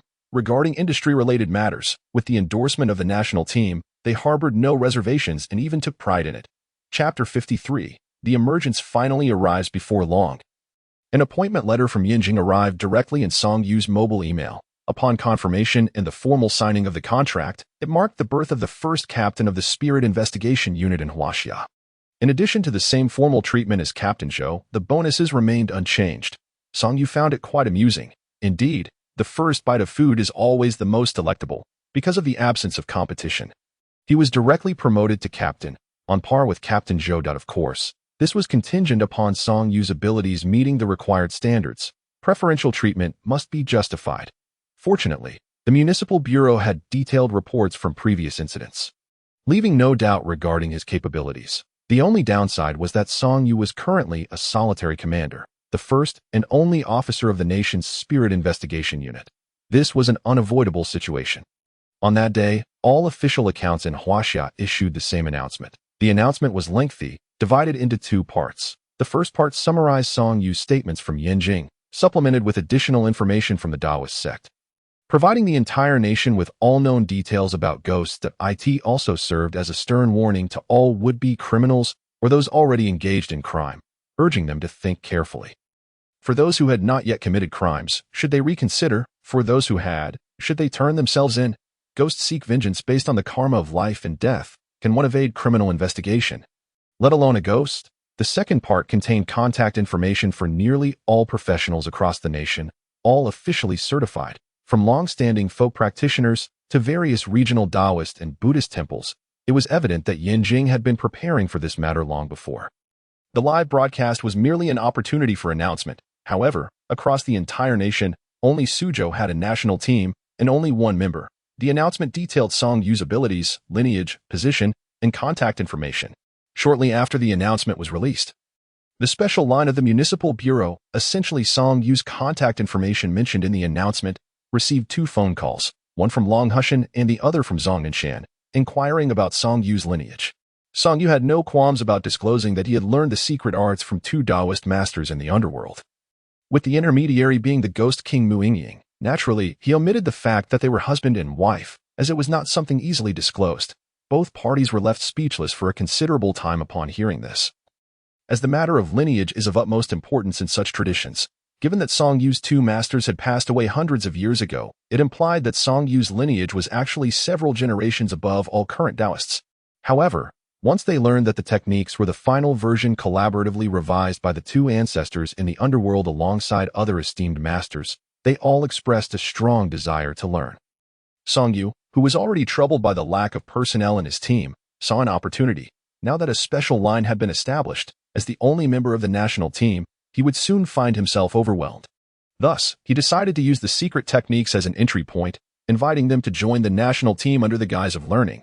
Once they completed their training and returned, they would naturally possess the identity of police officers, thereby legitimizing their own Spirit Investigation Unit locally. Without hesitation, Song Yu reported this to the Bureau. That same day, the Bureau's official media account tagged both Long Hushan and Zhong Ninshan local governments, requesting them to select highly talented professionals to come to the Suzhou Spirit Investigation Unit for exchange and learning.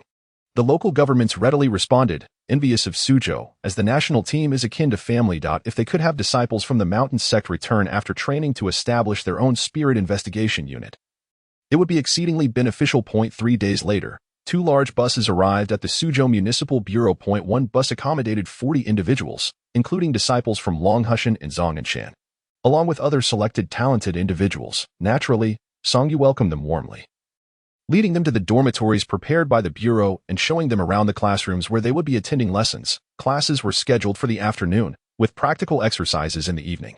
As for the mornings, they were left for self-study. Song Yu understood the situation. Should his wife return, he might not be able to rise the next morning, since the business was all scheduled for the evening. It would not interfere with his work. Everything seemed to be progressing in a positive direction, although there had been some instances of fraud at the beginning, with the officials repeatedly emphasizing the necessity of trusting only the certified professionals. Reports of scams had mostly ceased. However, as time passed, the Suzhou Municipal Bureau grew increasingly uneasy, for the malevolent spirit that had fled that night still remained unaccounted for. It had been quite some time, and they were uncertain if it had transformed into a vengeful spirit. During this period, Mu Yingying had returned twice, and when Song Yu inquired about potential solutions, she informed him that the underworld only dealt with vengeful spirits and above. Other matters needed to be resolved in the mortal realm.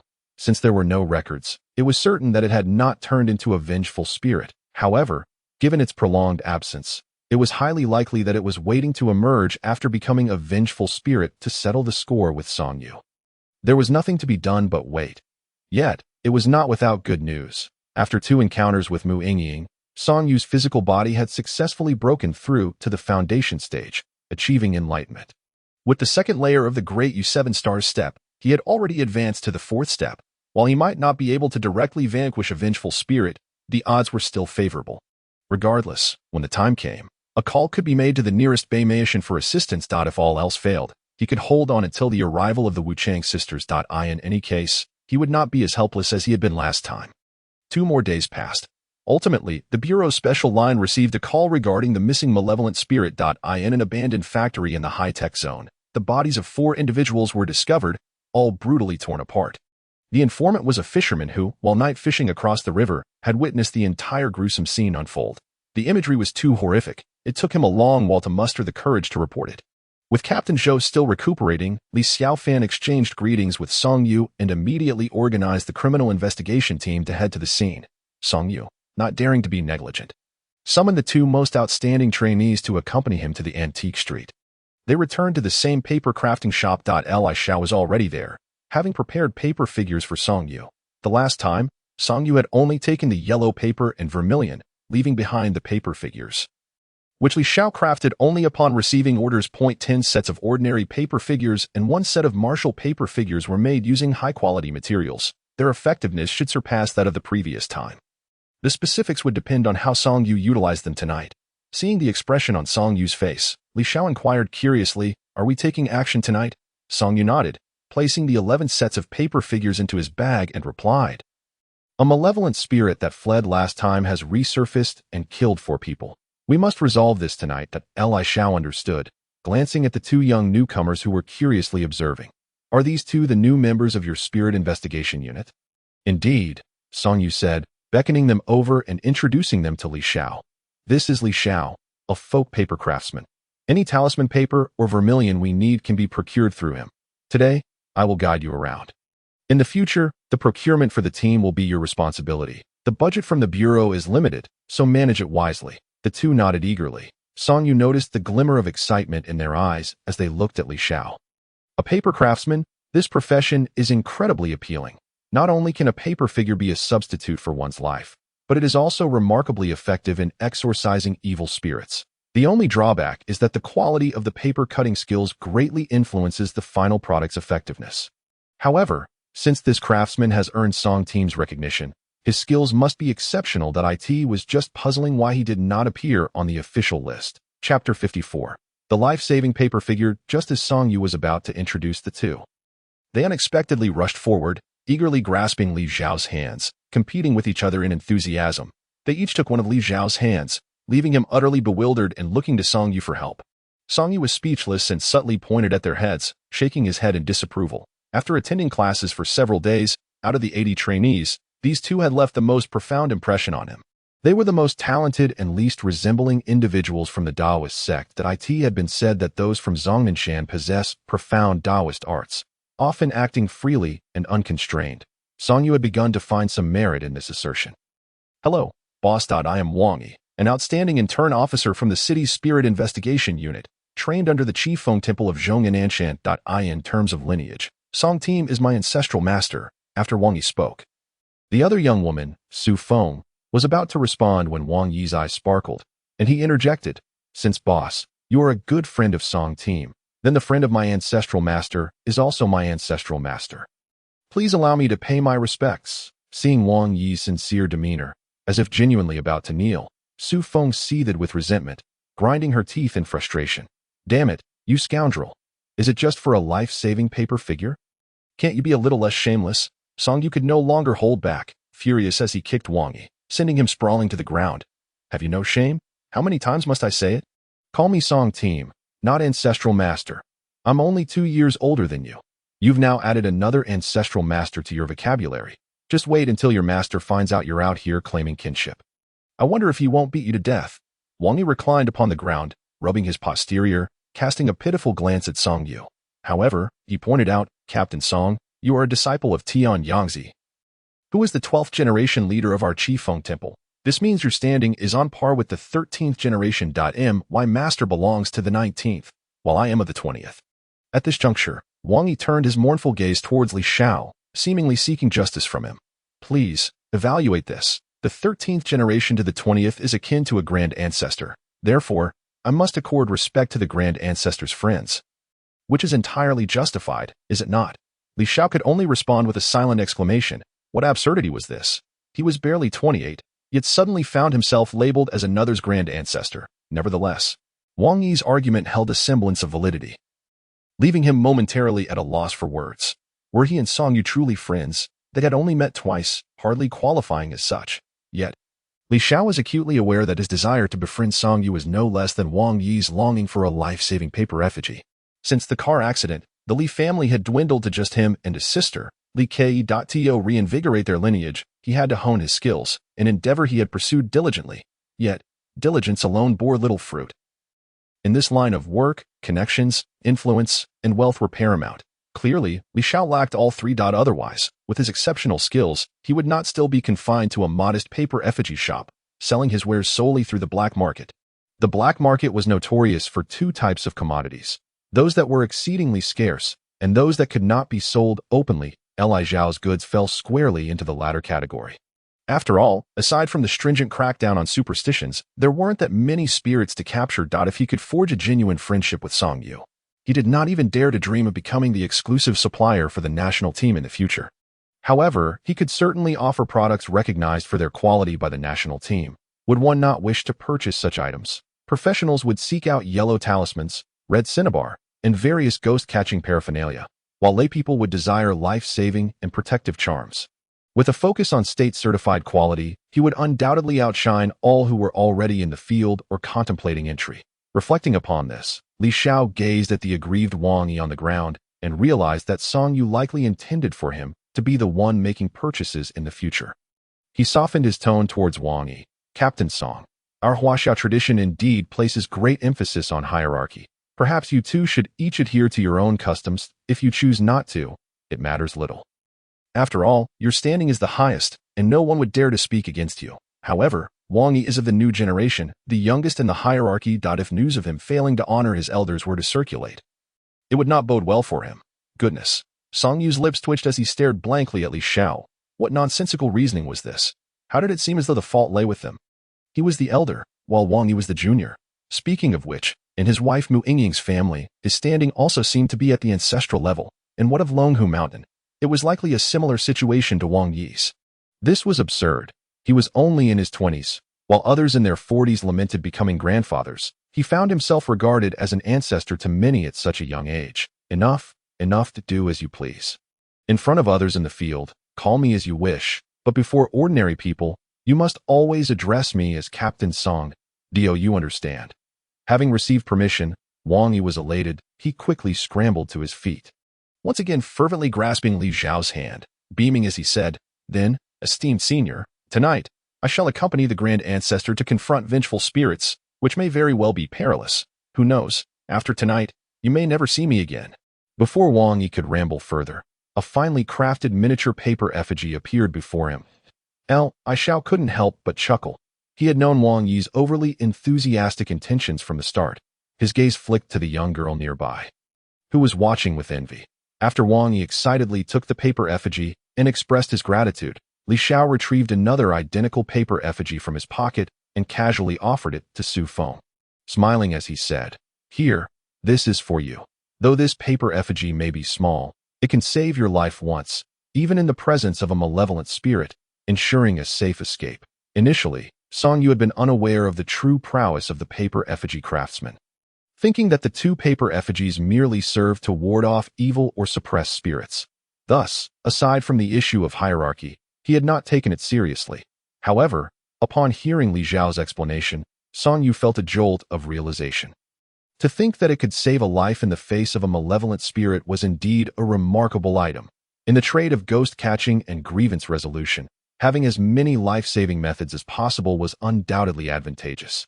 Yet, if its efficacy was as remarkable as suggested, it must also come at a steep price. Song Yu's lips twitched, but ultimately he could not bring himself to ask for one as shamelessly as the two younger ones had. Instead, he inquired, "So, do you sell this life-saving paper effigy?" Li Xiao nodded enthusiastically. "Of course I do.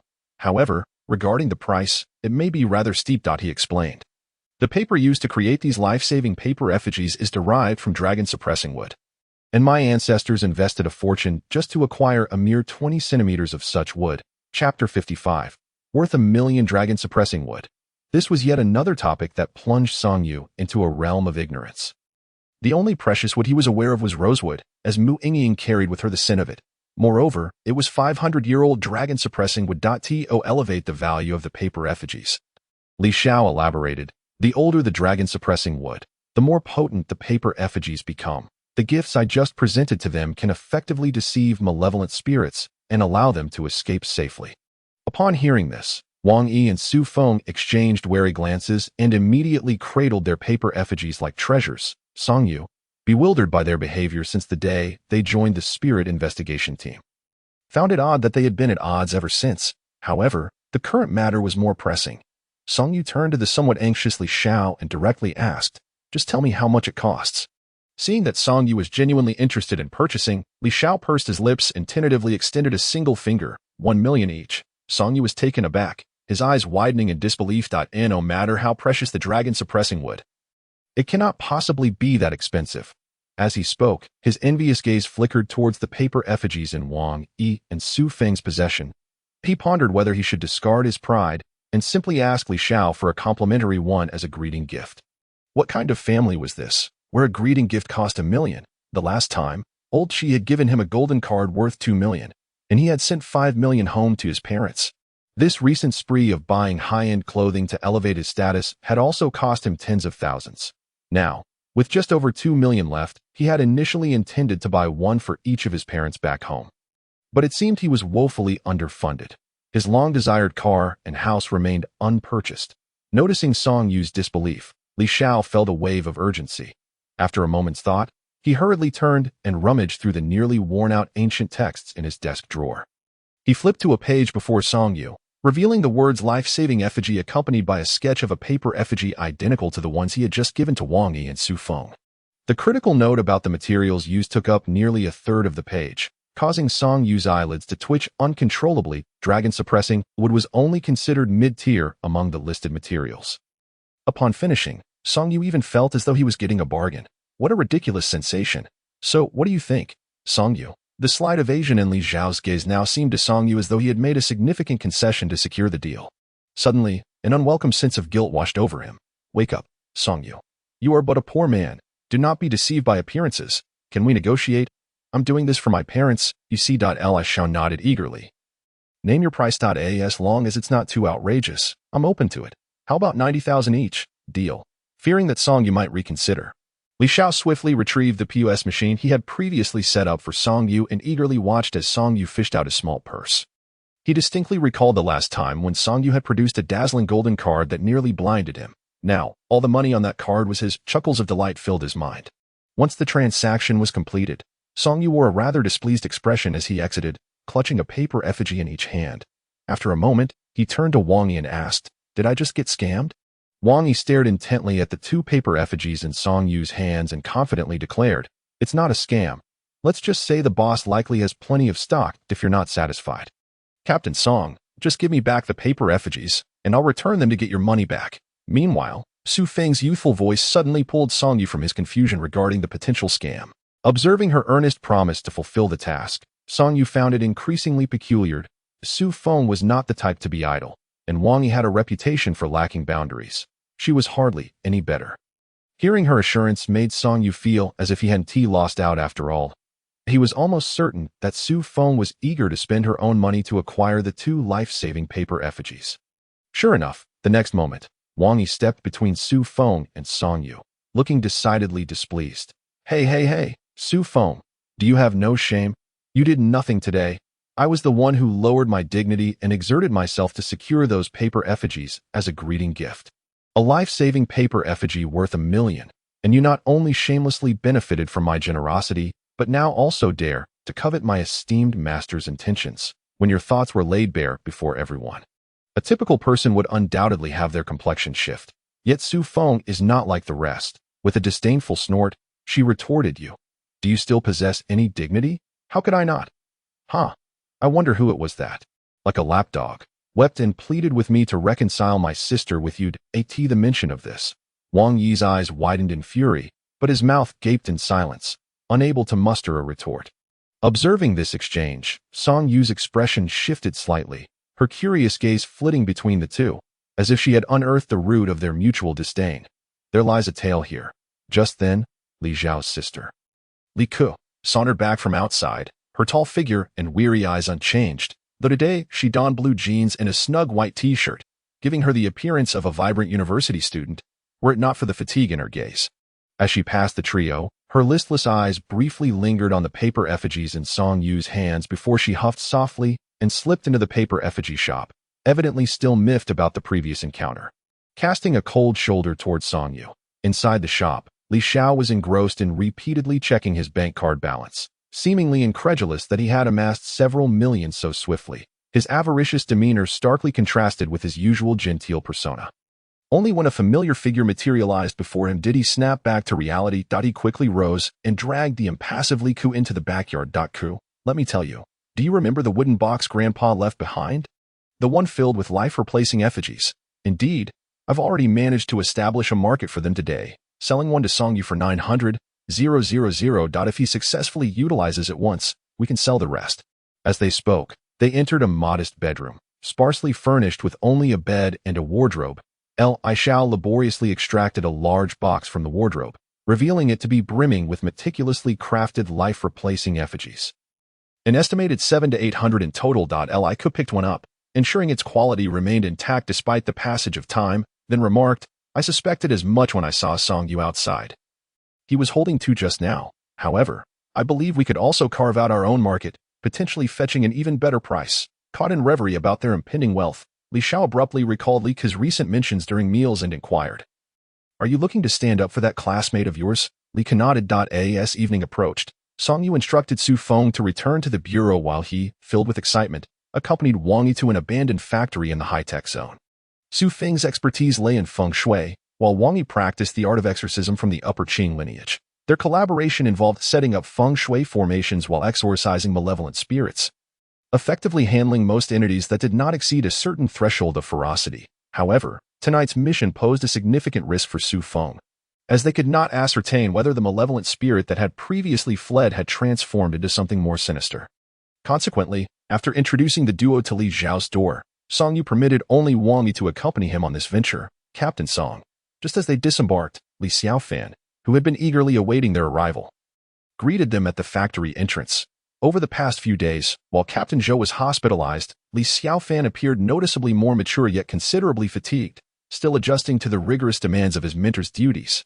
Song Yu offered a reassuring greeting before producing a stack of talismans from his small bag, instructing him to distribute them among the team, as tonight might prove to be a challenging ordeal.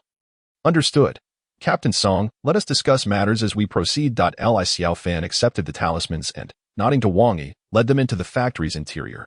The estimated time of death for several victims was between 4 and 5 o'clock that morning, while the special hotline received reports at 4:30. According to the informer, he had been fishing in the wild river behind the factory when he witnessed a woman in a flowing skirt brutally dismember several adult men.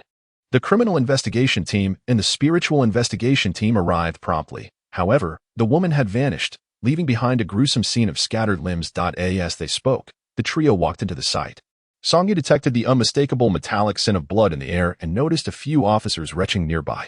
Forensic expert Old Zhang, furrowing his brow while holding a tablet, was instructing personnel to package the remains as dusk approached. Old Zhang, Song Yu, you've finally arrived.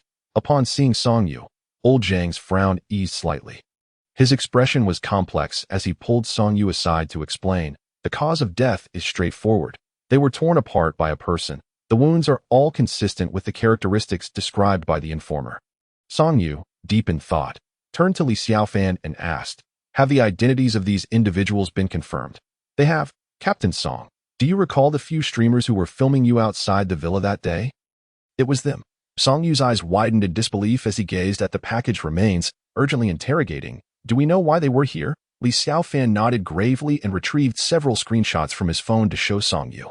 These individuals gained notoriety from your incident, and, to maintain their popularity, purchased talismans for a supernatural exploration livestream. A few days ago, they had decent viewership, with tens of thousands online.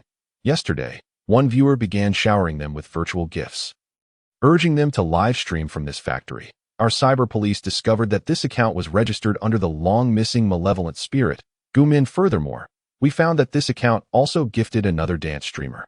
Captain Song, take a look at the last screenshot. This female streamer was also among those filming you that day. Just as Song Yu examined the image, he zoomed in on the female streamer. Her outfit revealingly scant that it was unmistakably the same streamer who had been terrified to tears that day. Among the comments, two stood out in vivid red. Why weren't you the one who died? And why did it have to be me? The tone was all too familiar to Song Yu. It echoed the words spoken by Gu Min, the malevolent spirit, when she had twisted logic with him. Initially, they had assumed she, like the four men present, had met a tragic end, but upon calling her, they found she was still alive, albeit frightened. Frightened? Indeed.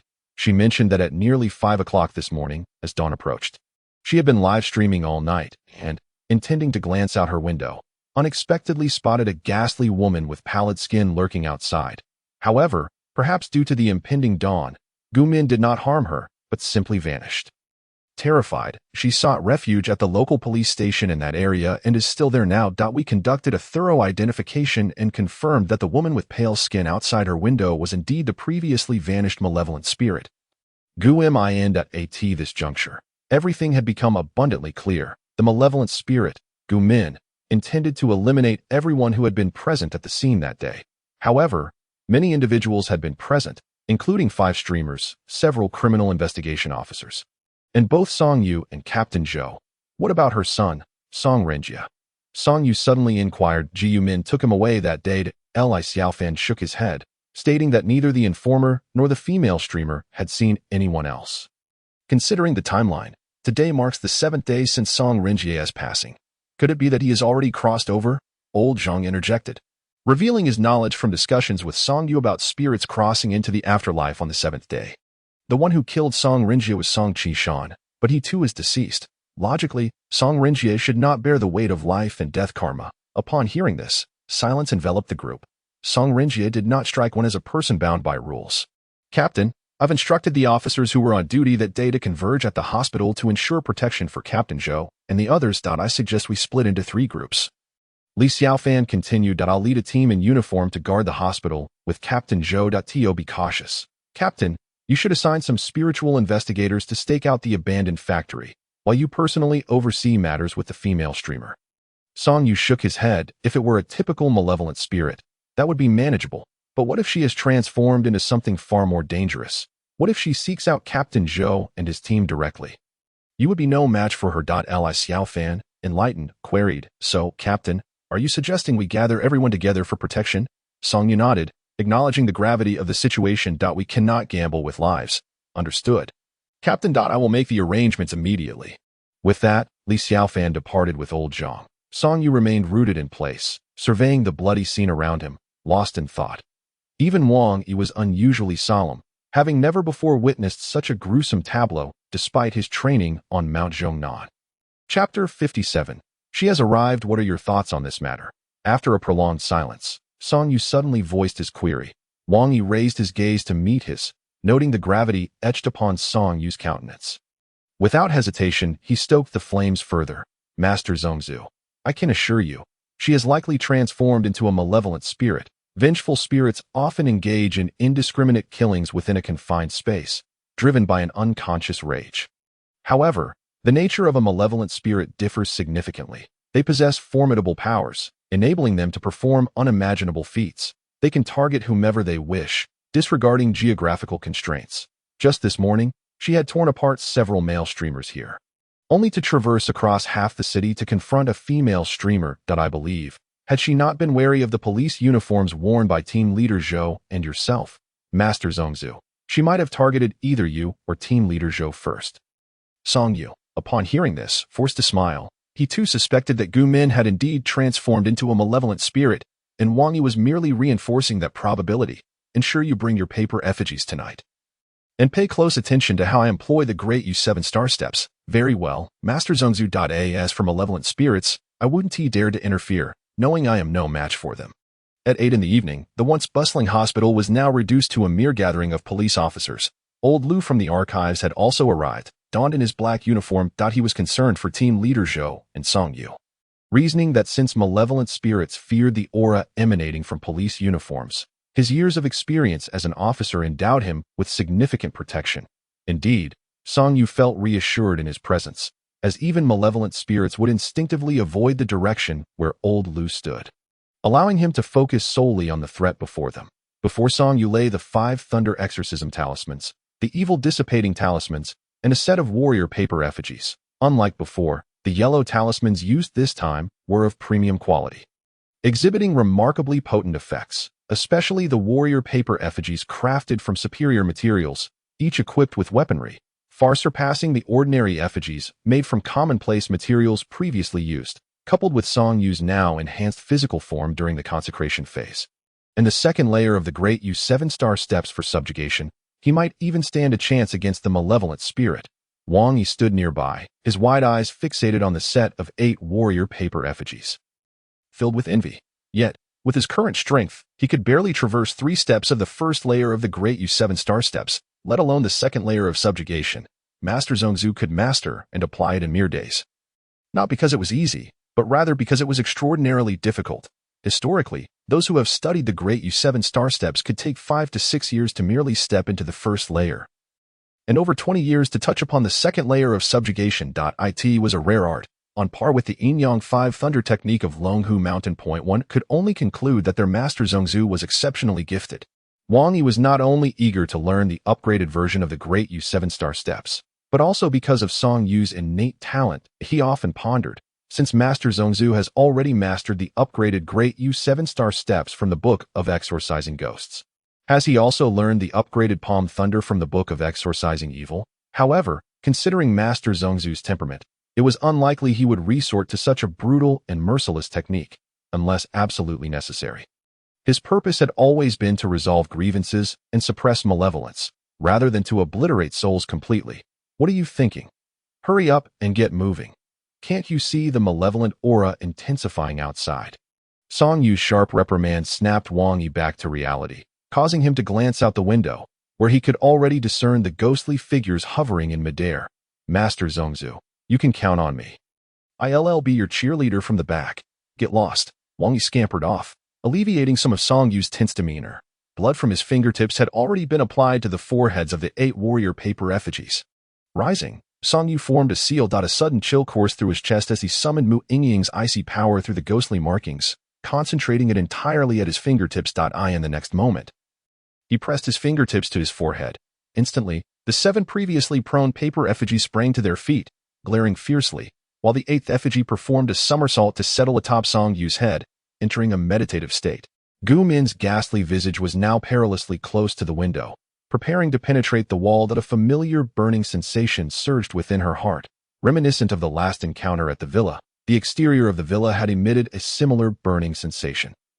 Had it not been for someone dismantling Song Yu's formation, she wouldn't have found herself in this predicament today. To express her gratitude, she had eliminated several streamers. With a sinister smile, Gu Min extended her ghostly hand directly towards the wall.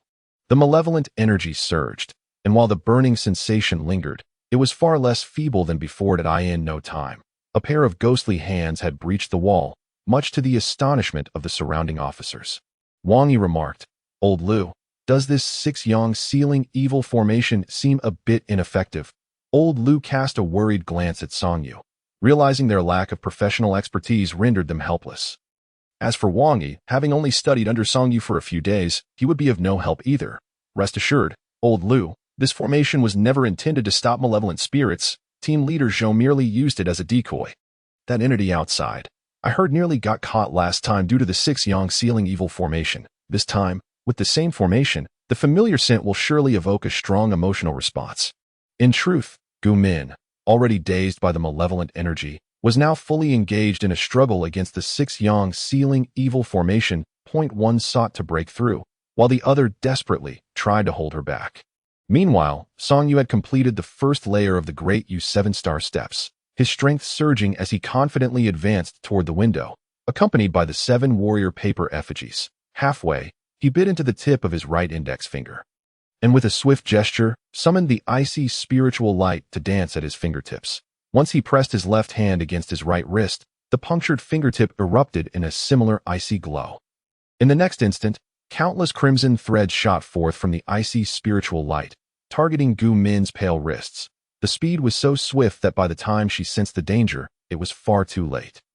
The crimson threads ensnared her wrists tightly, igniting a different kind of burning sensation that swiftly intensified. Ji Yumin howled in torment outside the window, as if the pain were delving deep into her very soul.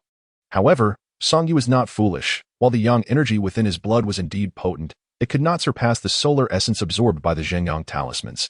Unlike last time, this Zhengyang talismans had not been drawn from Song Yu's blood for enhancement, but rather placed outside to directly absorb solar essence. The disparity in power was monumental, yet the malevolent spirit now showed no fear of the 6 yang sealing evil formation set by the Zhengyang talismans. Instead, it feared the blood threads drawn from Song Yu's own essence. Deceiving a ghost, indeed. Chapter 58. Who is the true shadow? A contemptuous smile spread across Song Yu's face as he halted mid-stride. The 7 warrior paper effigies behind him, each armed, began to ascend from his heels, traversing along his upright form. They reached his shoulders, glaring fiercely at the malevolent spirit. The blood-red visage, already contorted in a snarl, grew even more menacing.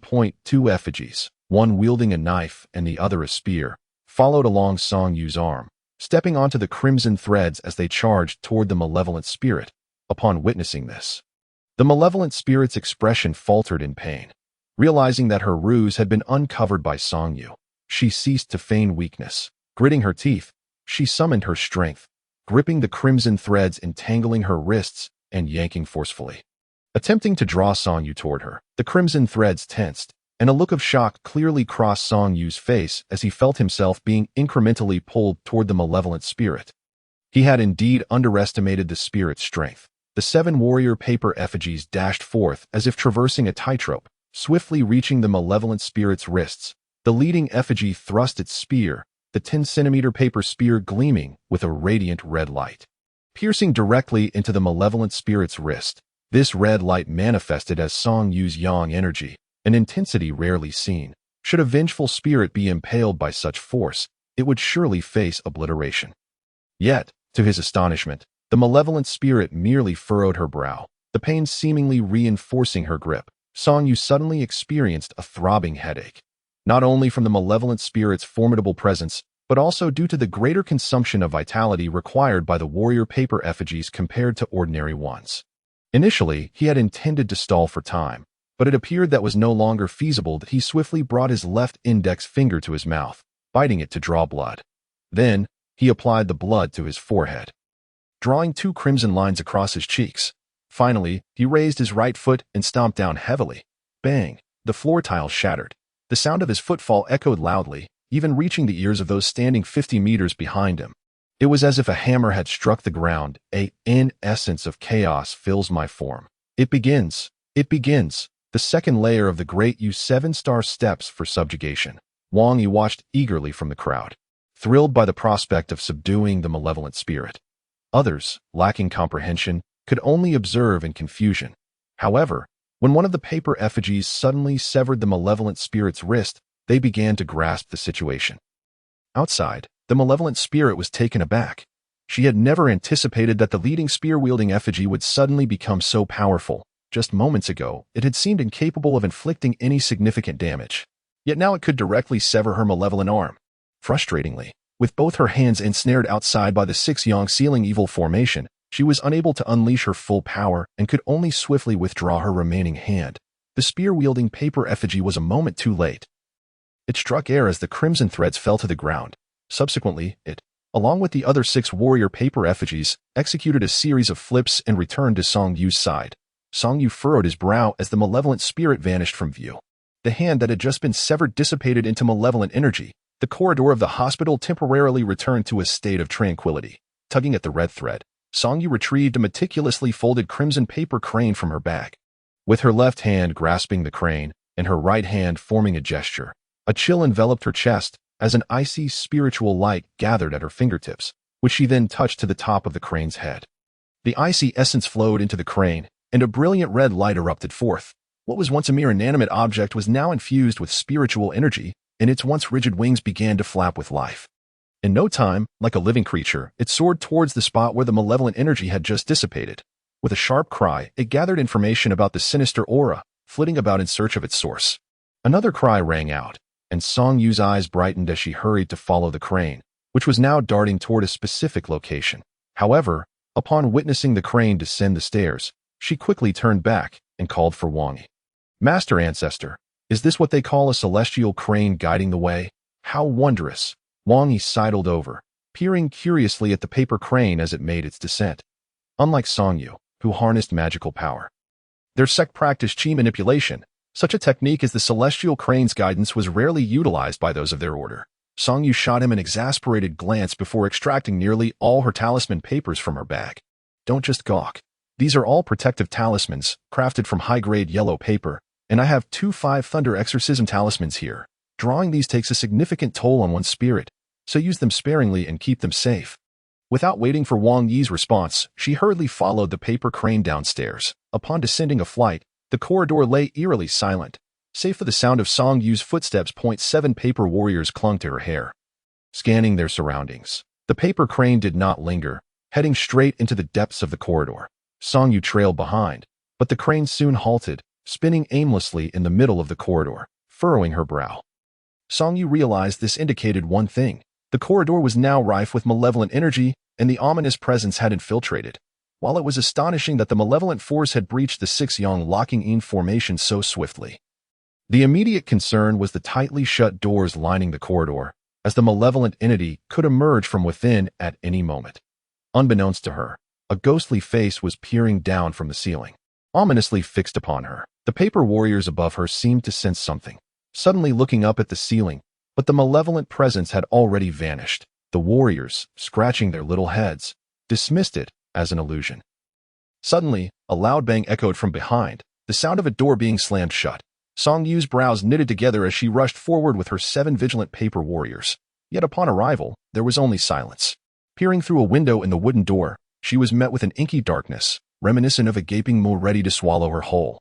Inside, the malevolent force, resembling a spider spirit, was grotesquely clinging to the wall, grinning wickedly as it raised its sharp claws. The moment Song Yu stepped in, it could strike with lightning speed, severing her head. Just then, a large foot kicked the door open. The malevolent spirit, thinking Song Yu was about to enter, was taken aback as a familiar paper warrior with a spear charged in, stepping onto her thigh. Upon entry, it looked up at the doorframe and immediately lunged at the malevolent spirit with its spear. To its surprise, the malevolent spirit merely scoffed, not only refusing to evade but reaching out to grasp the paper warrior, seemingly forgetting its previous encounter where its hand had been severed. Given how intact its hands appeared now, it likely hadn't sustained much damage. Unsurprisingly, the warrior's spear pierced through the malevolent spirit's hand, but in turn, the spirit seized the paper warrior. Ignoring the pain from the spear, the malevolent spirit opened its maw wide, ready to bite the warrior's head. However, before it could make contact, the warrior split in two, the detached piece transforming into a talisman, the very 5 Thunder Exorcism talisman that Song Yu had yet to use. Outside, Song Yu formed a gesture with her fingers at her chest and looked up at the paper crane above her with a smile, thinking, still trying to deceive me, let us see who truly holds the upper hand. Chapter 59. Mu Yingying arrives initially uncertain. Song Yu suddenly noticed that the previously aimless paper crane had flown directly above her head. It was evident that the source of the malevolent energy, the very spirit itself, was just on the other side of the wall. Otherwise, the crane would not have locked onto her position. With a grin, Song Yu retrieved the already prepared 5 Thunder Exorcism talisman from her small pouch. After folding it slightly, she concealed it behind the spear-wielding paper warrior. Then, with a swift kick, she burst through the door. The spear-wielding paper warrior leaped onto her thigh and charged inside. As the malevolent spirit glared at the yellow talisman that had suddenly appeared, fear gripped it as it recognized the red vermilion characters inscribed upon it. 5 directions commanding thunder spell. Overwhelmed with terror, it instinctively attempted to discard the talisman. Yet, it had forgotten that the warrior's spear was still embedded in its palm. Despite its frantic attempts to shake it off, it couldn't rid itself of the weapon. At that moment, Song Yu's taunting command echoed from outside. Upon hearing his voice, the malevolent spirit's already pallid face turned even more ashen. To make matters worse, the 5 Thunder Exorcism talisman in its grasp began to shimmer with a bright silvery arc of electricity. Boom! The ward erupted with blinding arcs of lightning, the deafening roar of thunder shattering every nearby window. The onlookers upstairs gasped, hurriedly asking Wang Yi for his assessment of the situation and whether Song Yu was in danger.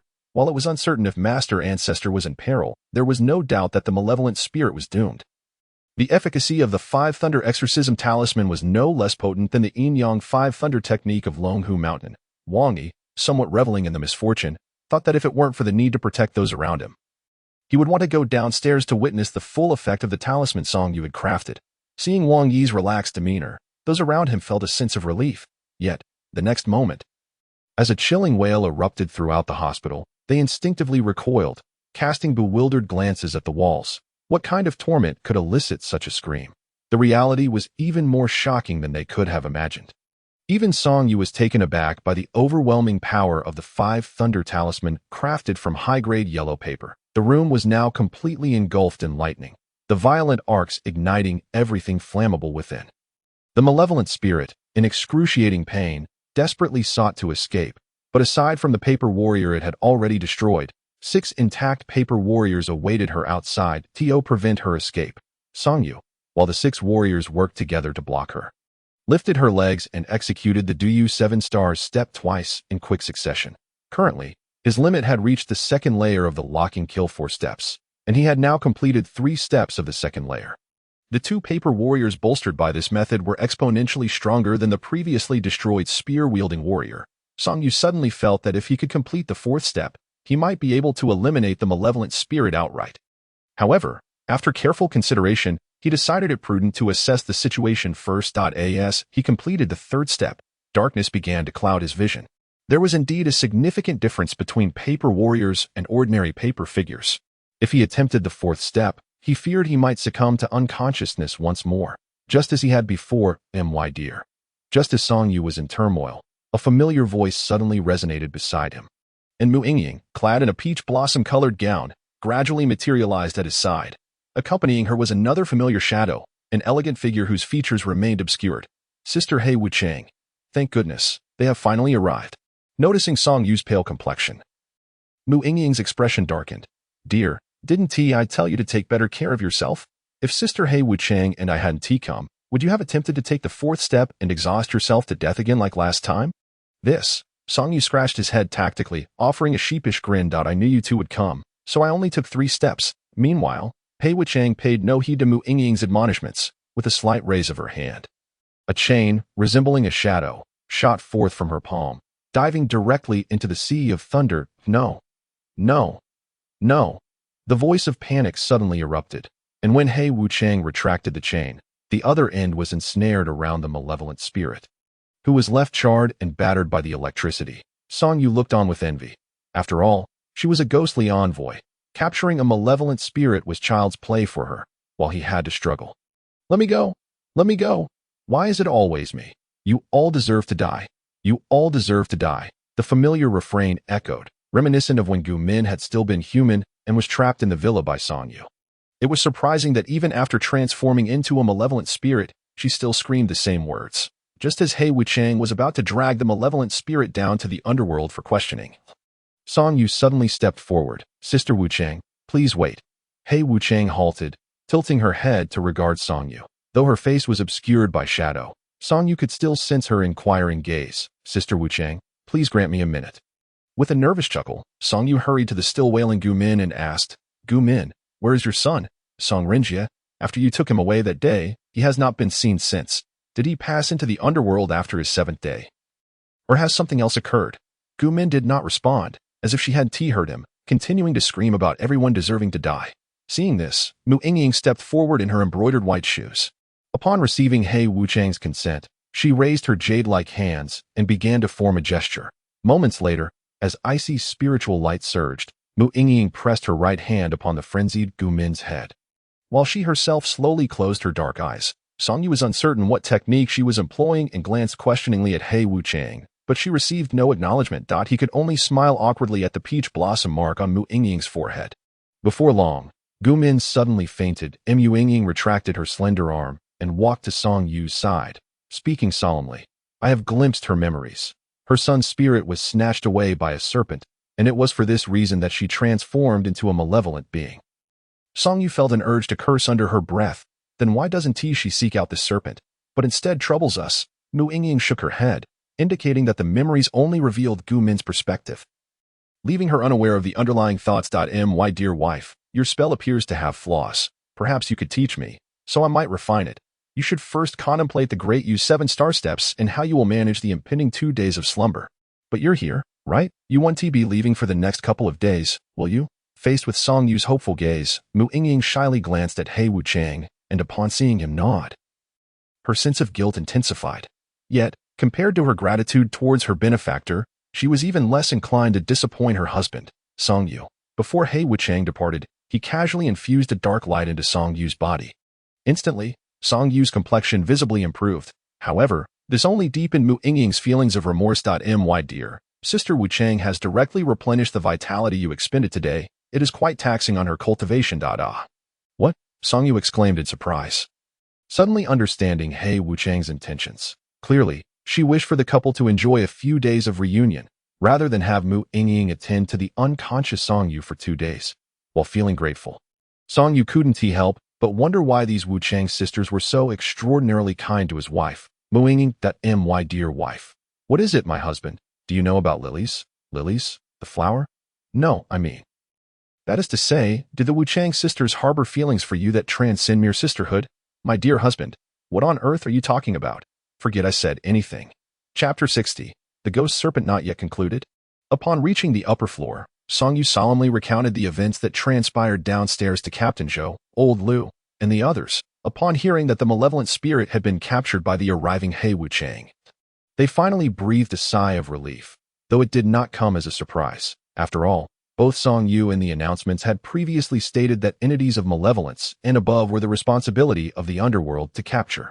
Song Yu only needed to hold out until the underworld personnel arrived. What kind of serpent is it that can devour spirits? After hearing about the reasons behind Gu Min's transformation, the group was left in astonishment. Song Yu shook his head, indicating his ignorance. Mu Yingying, through Gu Min's memories, had only caught a glimpse of a serpent approximately 4 meters long with a triangular head, but the specifics remained unclear. Master, are you certain it was a triangular head? Wang Yi suddenly pondered aloud. Unlike Song Yu, who was undoubtedly adept in the ways of magic, Wang Yi's knowledge in other areas was vastly superior. Having been nurtured under his master in the Zhangnan Mountains since childhood, Song Yu glanced at Mu Yingying beside him, who nodded, affirming, definitely. Triangular head, roughly 4 meters long. The serpent had stealthily absorbed the ghostly essence of Gu Min's son, Song Renjie, before fleeing immediately. Even in her transformed state, Gu Min could not locate its traces. Hiss. Wang Yi inhaled sharply, exclaiming, indeed, it aligns perfectly with the behaviors of the ghost serpent described by my master. Ghost serpent, the term was entirely foreign and shrouded in mystery to everyone present, except for Wang Yi. Old Lu, a seasoned detective, understood all too well how troublesome the unknown could be. Seeing Wang Yi pause, he urged anxiously, Xiao Yi, quickly tell Song Yu what this ghost serpent is. Responding to the urgency, Wang Yi, who had just appeared solemn, instinctively adopted a sycophantic demeanor, smiling at Old Lu. Of course, Grandpa Lu, don't worry. I'll explain right away. Grandpa, Song Yu's doubtful gaze flitted between Wang Yi and Old Lu. Even if Wang Yi had no sense of boundaries in claiming kinship, Old Lu should not be the sort to indulge that behavior. Captain Zhou, noticing the situation, limped over, somewhat helplessly explaining to Song Yu, after you left, the kid overheard me discussing with Old Lu and realized that Old Lu has an extraordinary background. He insisted on establishing a familial connection. Initially, Old Lu was reprimanding him, but somehow, in the midst of it all, he ended up accepting him as a god-grandson. Honestly, I am still trying to process it, Song Yu. The grinding of teeth could hardly encapsulate Song Yu's current emotions. He had painstakingly forged connections with someone of Old Lu's eminent background, only for Wang Yi to casually achieve the same through mere words. Sensing Song Yu's displeasure, Wang Yi shrank back, quickly adopting a serious tone to explain. The ghost serpent, also known as the soul-devouring serpent, possesses both righteous and malevolent traits. Its last appearance was during the Wanli period, when it was raised by a folk sorcerer seeking vengeance for his daughter, who had been slain by a malevolent spirit. Raised. Song Yu seized upon the key term, his expression turning incredulous. Are you saying these ghost serpents are raised by people? Indeed, the ghost serpent is a product of postnatal creation. Its triangular head resembles a folded talisman, inscribed with the soul-devouring curse, and it gains power by consuming spirits. According to what you just mentioned, Master, That ghost serpent should not have been formed long ago. At most, it can only devour malevolent spirits. Otherwise, Gu Min, who was already a fierce ghost, would not have had the chance to transform into a malevolent being. Does this ghost serpent possess any capabilities for evasion? Aside from its ability to devour spirits? Captain Zhou suddenly inquired. Upon hearing this, Wang Yi pondered for a moment before responding. It likely lacks any special evasion abilities. The ghost serpent belongs to the realm of great shadows. And while it can harness the Yin energy from consumed spirits to nurture itself, I cannot ascertain specific standards. However, my master once mentioned that during the Wanli period, a ghost serpent reached 20 meters in length. Capable of swallowing malevolent spirits whole, and out of hunger, resorted to consuming humans, ultimately being struck down by over 100 soldiers at Huashan. This implies that the ghost serpent is formidable only against spirits. To humans, it is merely a regular large serpent that grows rapidly, moving at the same speed as any ordinary large snake. Hearing this, all the officers present exhaled in relief, as long as it could be shot down. They feared entities that could withstand even bullets. If it can evade the pursuit of malevolent spirits, there must be someone of profound magical knowledge assisting it. Captain Zhou mused, then turned to Song Yu and asked, Song Yu, since you understand the reason behind Gu Min's transformation, do you know where it occurred? Song Yu nodded, revealing that Mu Yingying had seen the location through Gu Min's memories, and he shared a place name, a remote forest near Suzhou. Captain Zhou frowned and immediately called over Li Xiaofan, who was taking notes nearby. Shall Li organize a team first thing in the morning to retrieve all available surveillance footage from around the forest and identify any suspicious individuals? Understood, Master. Following this, Captain Zhou began tagging everyone from the psychological team, including Guoming and forensic expert Sun Fei, mobilizing all personnel to investigate the families of those harmed by fierce ghosts or malevolent spirits in Suzhou and nearby cities. Looking for any relatives who might be practitioners of the occult, Song Yu felt a sense of deja vu. The familiar demeanor of the detective captain had returned. Song Yu, I also need you to arrange for your spiritual investigation unit officers, ideally pairing one with each team to minimize oversight during the investigation. No problem. The spiritual investigation and criminal investigation departments are inherently complementary. Captain Zhou paused, then shared a knowing nod with Song Yu. It seemed that even now, as equals, Song Yu remained the same Song Yu, undeterred by rank from creating distance between them. While everyone was mentally preparing for the work ahead, the female anchor who had been pulled aside for protection felt an unexplainable sense of urgency. Quietly nestled among the crowd, she felt as though this was all a dream, that a brief separation felt like a new marriage. For the next couple of days, there were no particularly unusual supernatural occurrences.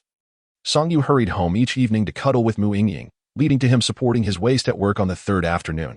Even with his current mid-stage physical cultivation, he found it challenging to withstand the demands of the Ghost King. You scoundrel, do you have no shame? How could I be shameless? I am also a victim. All right. You're talking nonsense. Do you dare claim you truly have no recollection of what happened? I genuinely don't remember. You vile creature, your aura clearly indicated romantic encounters last night, and the only one with you was me. What on earth did you do to me? Aura. You keep bringing up aura. What if you misread it? ILL misread you into oblivion. Die. Bang.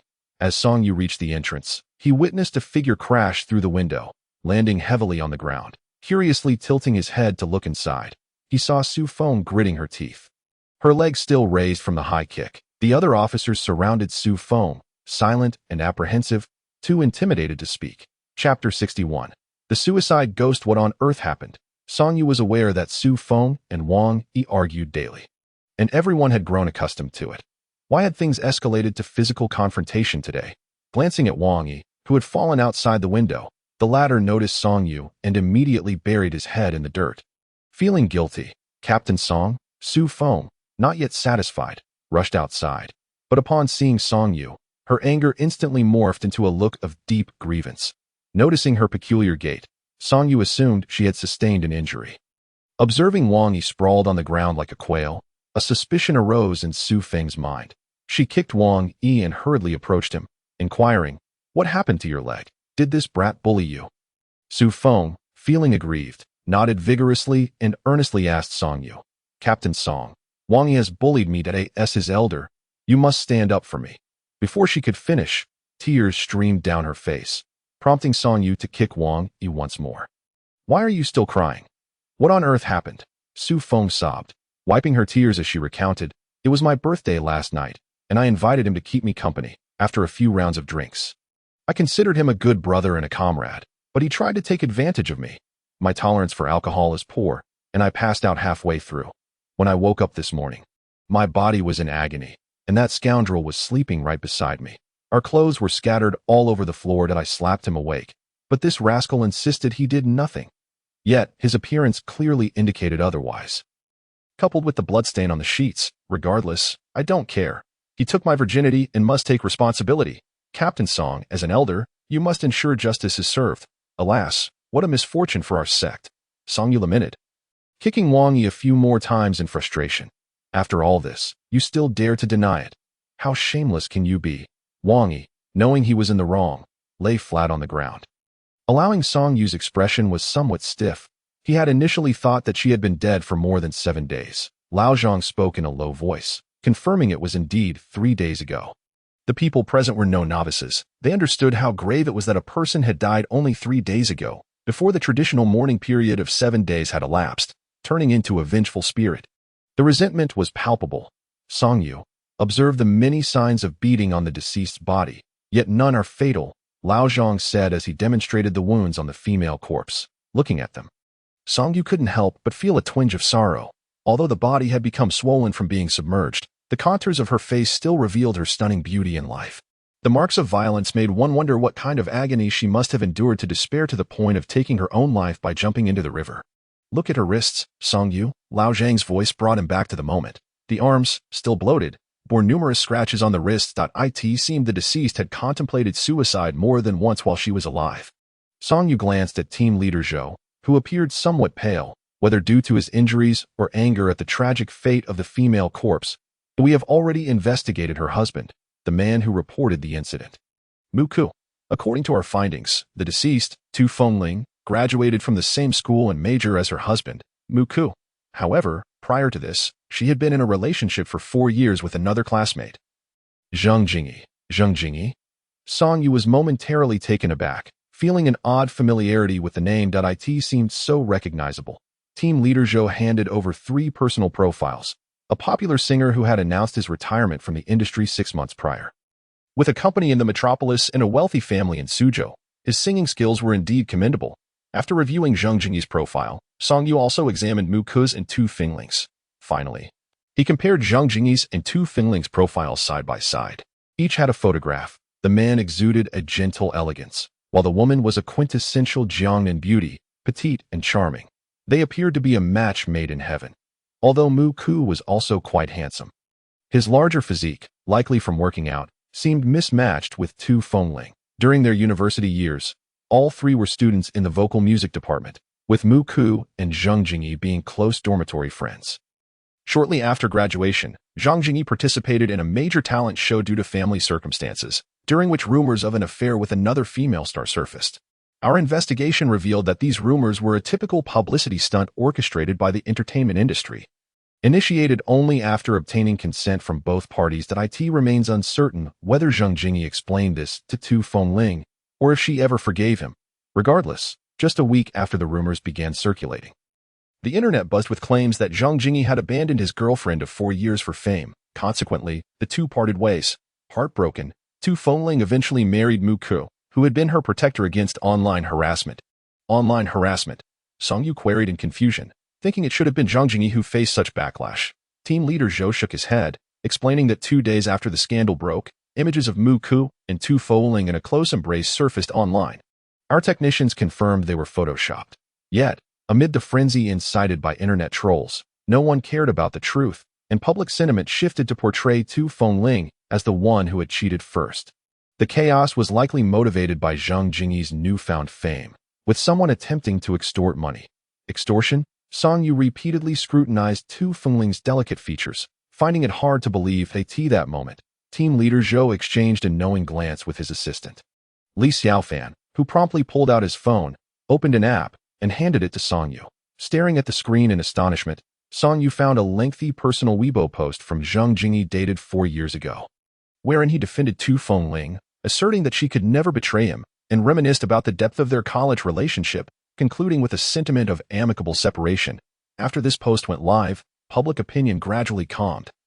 Casting Zheng Jingyi in the light of a loyal lover wrong that IT had remained online for 4 years, is it really this complicated? Song Yu mused, reflecting on his own relationship with Mu Yingying, which had culminated in a marriage over a mere red envelope. Yet their feelings remained fervent, despite her recent busyness. What happened afterward? According to the investigation, for over 3 years, Tu Fengling and Mu Ke's marriage appeared relatively stable.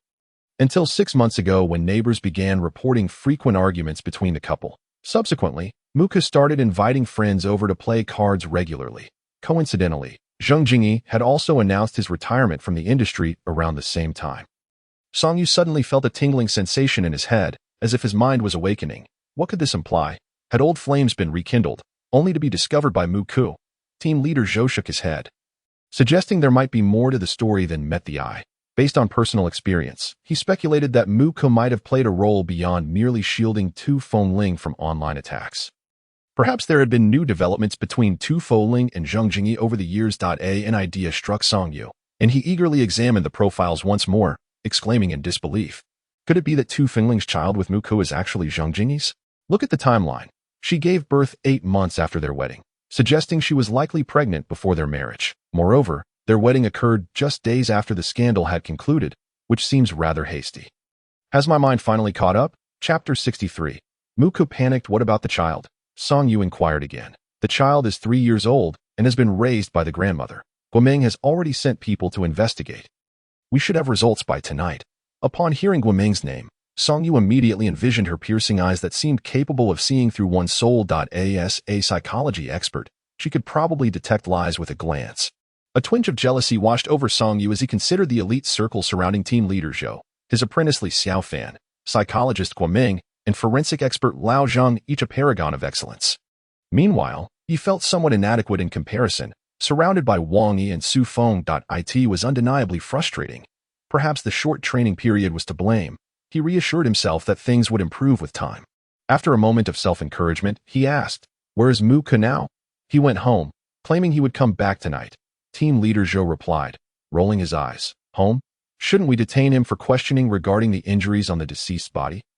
Sensing Song Yu's frustration, team leader Zhou explained that they had intended to summon him for questioning, but Mu Ke had resolutely denied any wrongdoing. We currently lack evidence to prove he inflicted the injuries.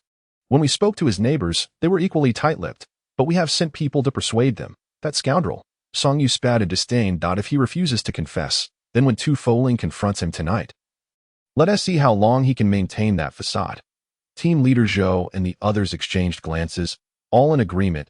If Mu Ke persisted in evading responsibility, there was no need for them to adhere to protocol. The spirit was specifically seeking him. How could he escape? This called for special measures. Before nightfall, a disheveled man with a look of panic entered the municipal office. Team leader Zhou and the others from the Criminal Investigation Unit were outside, leaving only the officers from the Spirit Investigation Unit who had just finished their class. Song Yu was busy organizing the yellow talismans on the desk when he suddenly heard a knock at the doorframe.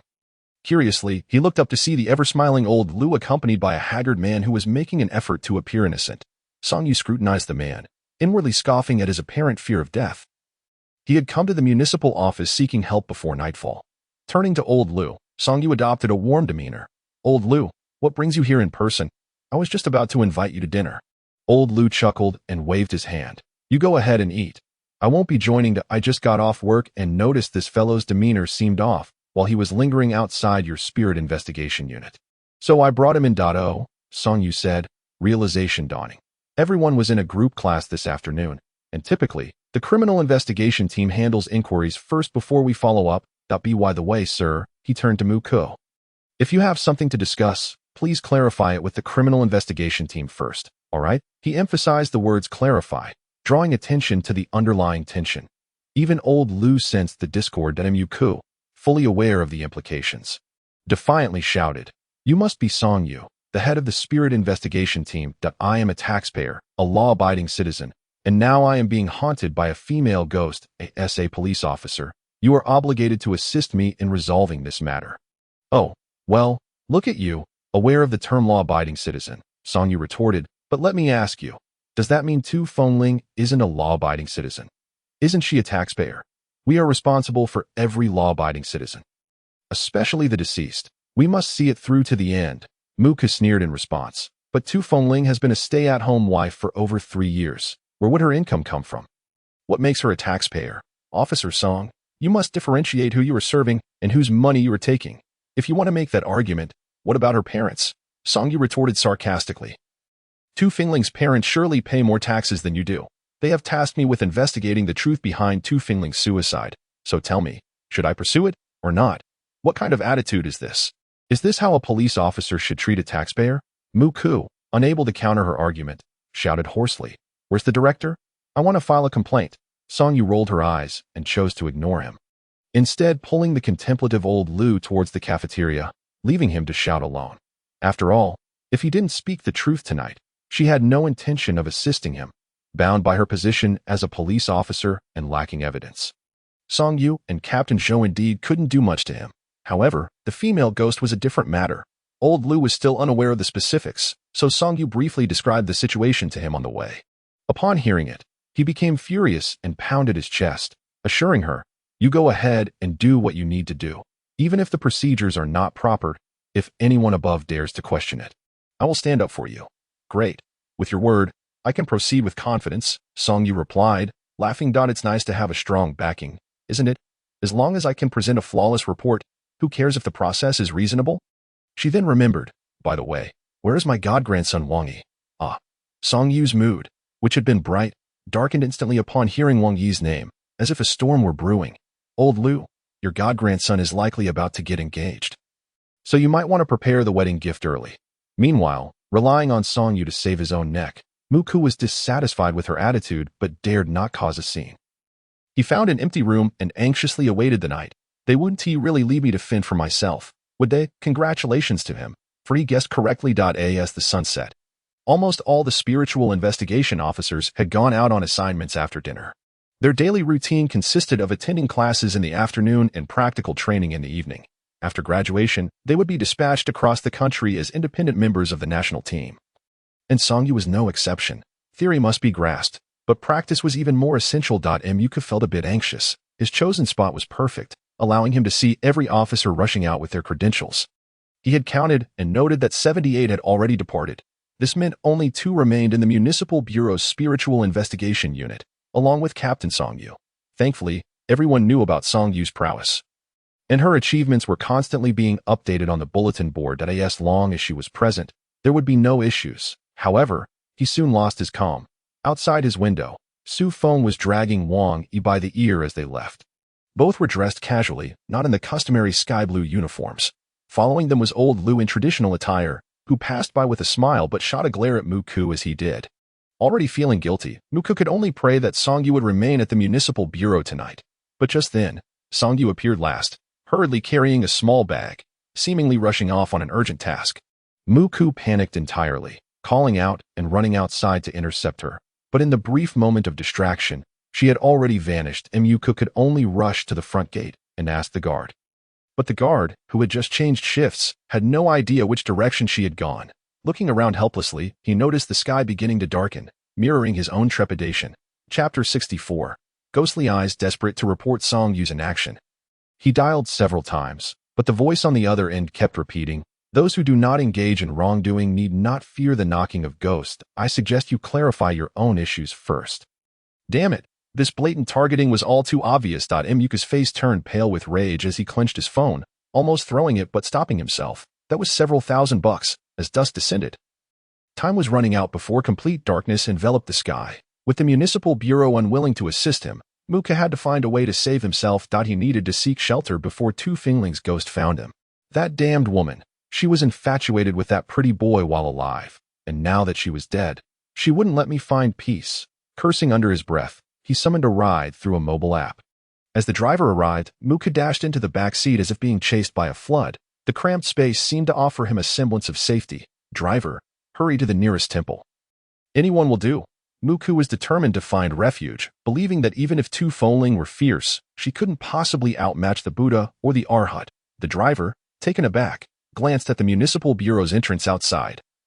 scratching his head in confusion. Is this guy a recently escaped criminal or something? Damn it. Can we go already? Hurry up. Hearing the angry shout from the back, the driver clamped his mouth shut, started the engine, and stole glances at his panicked passenger through the rearview mirror. Since no one from the bureau had chased after him, he figured it was unlikely. After a good 20 minutes of driving, Muka gradually sensed something was amiss. Why had they been driving for so long without reaching their destination? Most alarmingly, when had it gotten so dark outside? Fear gripped Muku as he peered out the window. Noting the oppressive darkness, with nothing but the sound of the car breaking the silence, he dared not look outside any longer, terrified that he might suddenly catch sight of Tu Fingling's ghostly figure. Trembling, he shrank below the window, hissing at the driver. What the hell? Why aren't we there yet? I'm talking to you.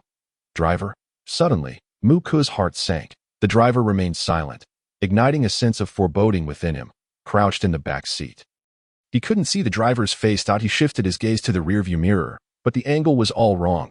Swallowing hard, he moved cautiously to the side seat, his eyes wide with anxiety as he glanced at the driver. His expression uneasy. The car was too confined. If Tu Fingling's ghost appeared, he wouldn't know what to do. Perhaps the driver had just been intermittently deaf? Damn it. He should have stayed at the bureau. All because of that bastard Song Yu.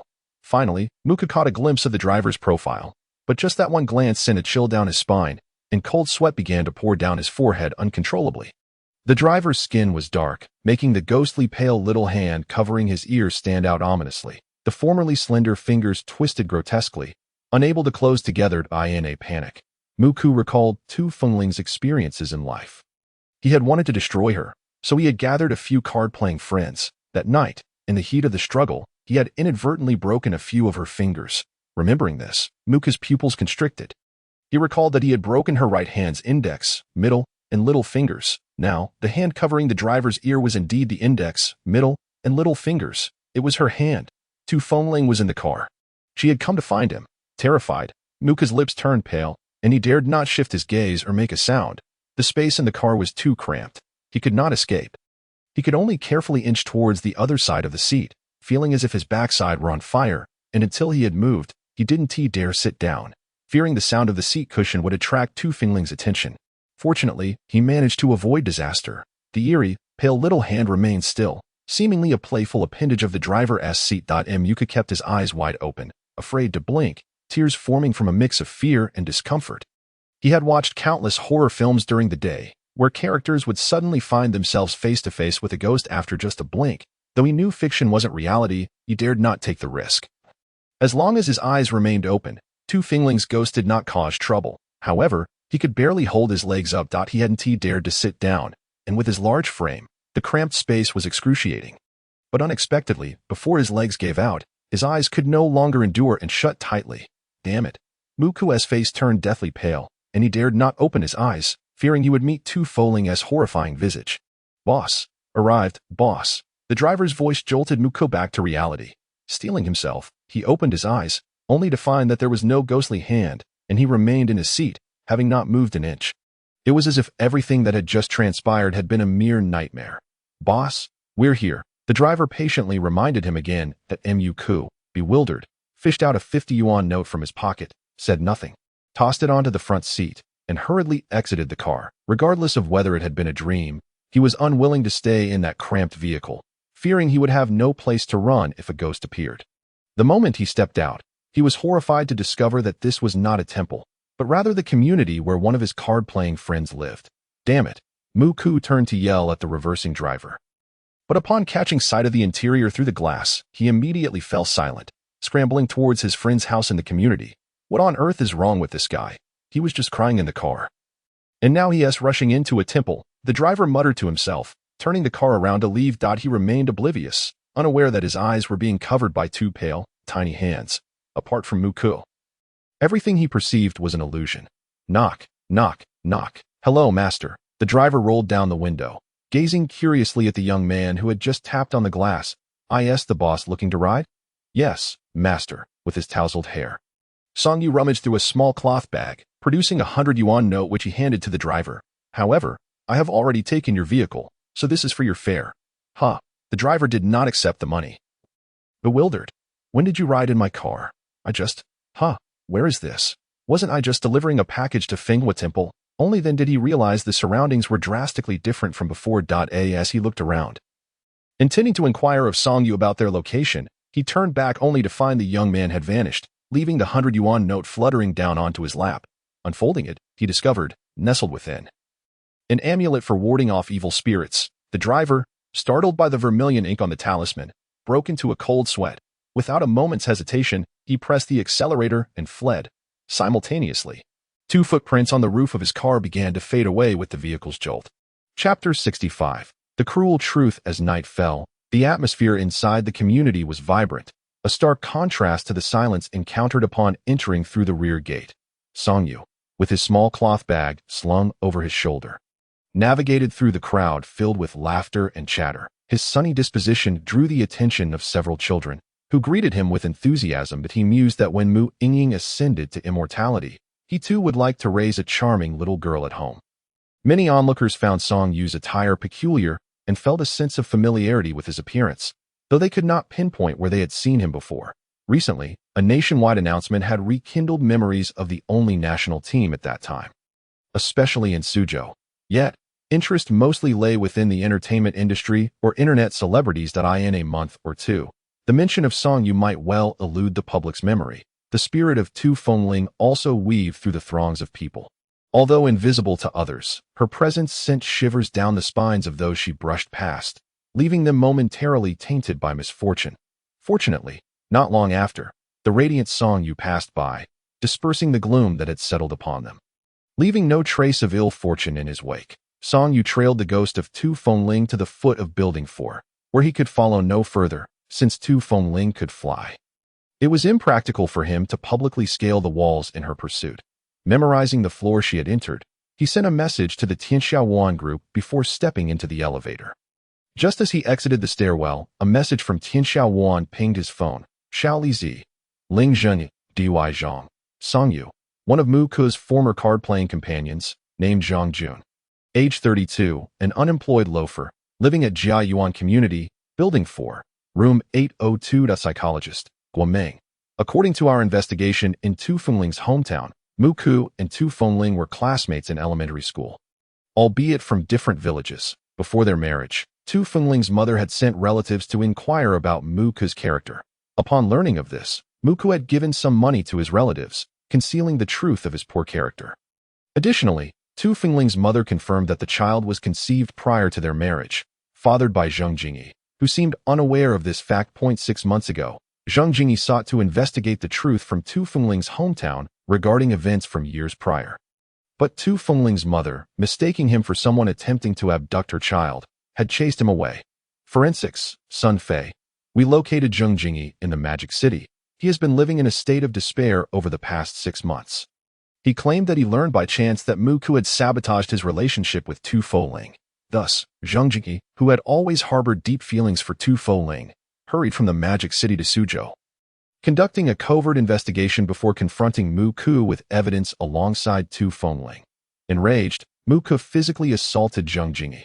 Although Zheng Jingyi contemplated reporting the incident, he was dissuaded by composed Tu Fengling.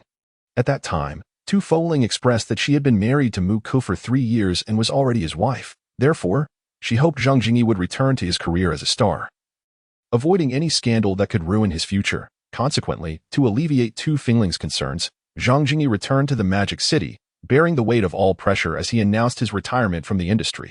However, after waiting half a year without any word from Tu Fengling, he fell into despair, ultimately deciding to let go of everything and cease disturbing their lives. It is certain he remains unaware of Tu Fengling's child, and we have refrained from informing him of her death to prevent any impulsive actions. Task Force Leader, Zhou Yuanqin. Forensics, Sun Fei. Has the matter from back then been verified? Forensics, Sun Fei.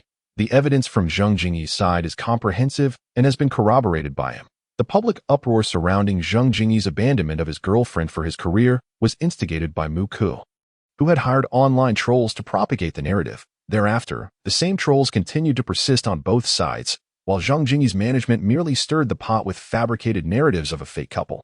Ling Zhen to Dy Zhang, Song Yu. So, Mu Ke played the dual role of a false protector against online harassment while simultaneously tarnishing Zheng Jingyi's image in Tu Fengling's eyes.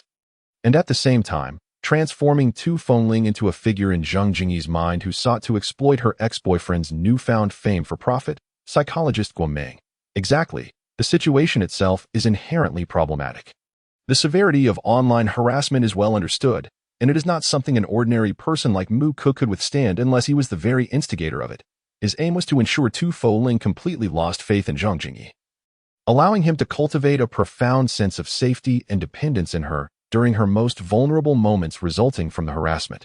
Most importantly, following Zhang Jingyi's well-intentioned farewell post on social media.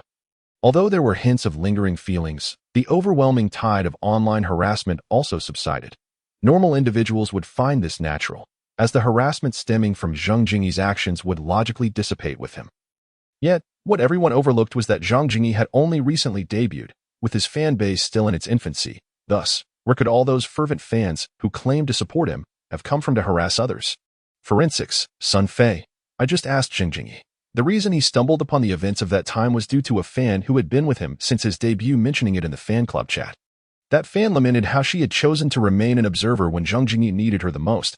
Other longtime fans corroborated the sentiment. As a result, Zhang Jingyi began to question the issue. If everyone had merely observed from afar, then where did the legion of fans who purported to support him originate from? Task Force Leader Zhou Yuanqing. This doesn't add up. The news of Zhang Jingyi's retirement was widely known. Given that Tu Fengling would choose to remain by Mu Ke's side for Zhang Jingyi's future, it makes no sense for her to remain silent when she learned of his resolute decision to retire for her sake. Damn, Song Yu exclaimed, slapping his thigh in realization, startling an elderly lady passing by. As the captain of the criminal police, his mind was indeed astute.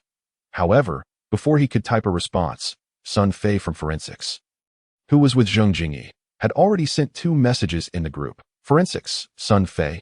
Bad news. Zhang Jingyi just slipped behind me to check our group chat unnoticed, and he mentioned he was going to the restroom. But now he has vanished. I apologize, Captain Zhou. Captain Song. Task Force Leader, Zhou Yuanqing. Hurry and find him. Lingzhenji Dui Zhang Song Yu. What about the good news? Forensics, Sun Fei. We can confirm he has definitely gone to Suzhou to find Mu Ke. Lingzhenji Dui Zhang Song Yu. I have 2 pieces of news as well. Mu Ke is currently at his card-playing friend's house, Zhang Jun, and from the sounds of it, they are playing mahjong. The bad news is that Tu Fengling has gone inside as well. The good news is that they are still playing mahjong. Task Force Leader, Zhou Yuanqing. Do you need backup? According to the information gathered, Mu Ke has been bringing his card-playing friends home daily for the past 6 months, so it is possible that Tu Fengling's injuries did not solely originate from Mu Ke's hands. Forensics, Zhang Quan. I must unfortunately inform everyone of a deeply disturbing discovery. Following our further examination of Tu Fengling's remains, we uncovered a horrifying fact. Her lower body exhibited signs of abnormal expansion, indicating she likely suffered multiple assaults from more than one individual during her lifetime. Sigh. Silence enveloped the room. Song Yu genuinely could not comprehend the reasoning behind it. After all, was Tu Fengling not still Mu Ke's wife? Contemplating the image of Tu Fengling, the enchanting beauty from Jiangnan, he felt an overwhelming sense of despair wash over him. He simply could not fathom Mu Ke's intentions. Chapter 66, Alone Such Scum. Song Yu truly wished to walk away from it all, to let Tu Fengling eliminate everyone within. Yet if he left, Tu Fengling would indeed be beyond salvation, had he not intervened in time. The driver, blinded by the ghostly veil, might have already been involved in a disastrous accident. The innocent would suffer for the ghost's wrath, condemned to the depths of hell, scorched by the flames of retribution. Never to be reborn. Life had been fraught with misfortune, and while that was indeed tragic, it could not be reversed, and there was no need to endure a second round in death. At this point, the entirety of the case was becoming increasingly clear. The only missing piece was the crucial evidence of Mu Ke and his friend's humiliation and bullying of Tu Fengling. The Bureau had been working on persuading Mu Ke's neighbors to testify. Yet for reasons unknown, they remained obstinate in their refusal, even with Captain Zhou, the head of the criminal police, personally intervening. The source of the issue remained elusive. Inside the room, amidst swirling smoke, a hunched elderly woman was mopping the floor. Even the slightest movement sent waves of pain through her frail body, leaving her visage etched with agony. Not far from her in the hall, an automatic mahjong table was occupied by 4 players, including Mu Ke, all of whom were friends of her son, Zhang Jun. They puffed on rank cigarettes, loudly calling out as they shuffled the tiles. completely ignoring the old woman's violent coughing fit nearby. In the corner of the hall, there sat a strikingly distinguished middle-aged man upon a crimson sofa. With one leg crossed over the other, he puffed on a cigarette, his brows furrowed in deep contemplation. When an elderly woman approached to tidy up the area around him, he made no effort to move his legs aside. Instead, he flicked the ash from his cigarette onto the freshly cleaned floor. The old woman, undeterred, merely smiled and resumed her task, contemplating whether to fetch some snacks for him. The middle-aged man responded with a cold smirk, remaining silent as he flicked ash once more onto the polished surface. "Chun, why not join us for a few rounds?" Zhang Jun called out jovially. Qin Feng shook his head, the cold smile still lingering on his lips, truly ignorant of the impending doom. Had they not heard Mu Ku's warning about the ghostly woman? Soon, they would witness their own demise. Qin Feng anxiously awaited the arrival of Tu Fengling, hoping for an opportunity to escape. Meanwhile, Mu Ku at the card table felt his own apprehension. He had witnessed Tu Fengling's emergence firsthand. Though he appeared engrossed in the game, his intent was solely to distract Qin Feng and the other two fools. Once Tu Fengling made her entrance, he would seize the chance to flee downstairs and call for a taxi to the temple.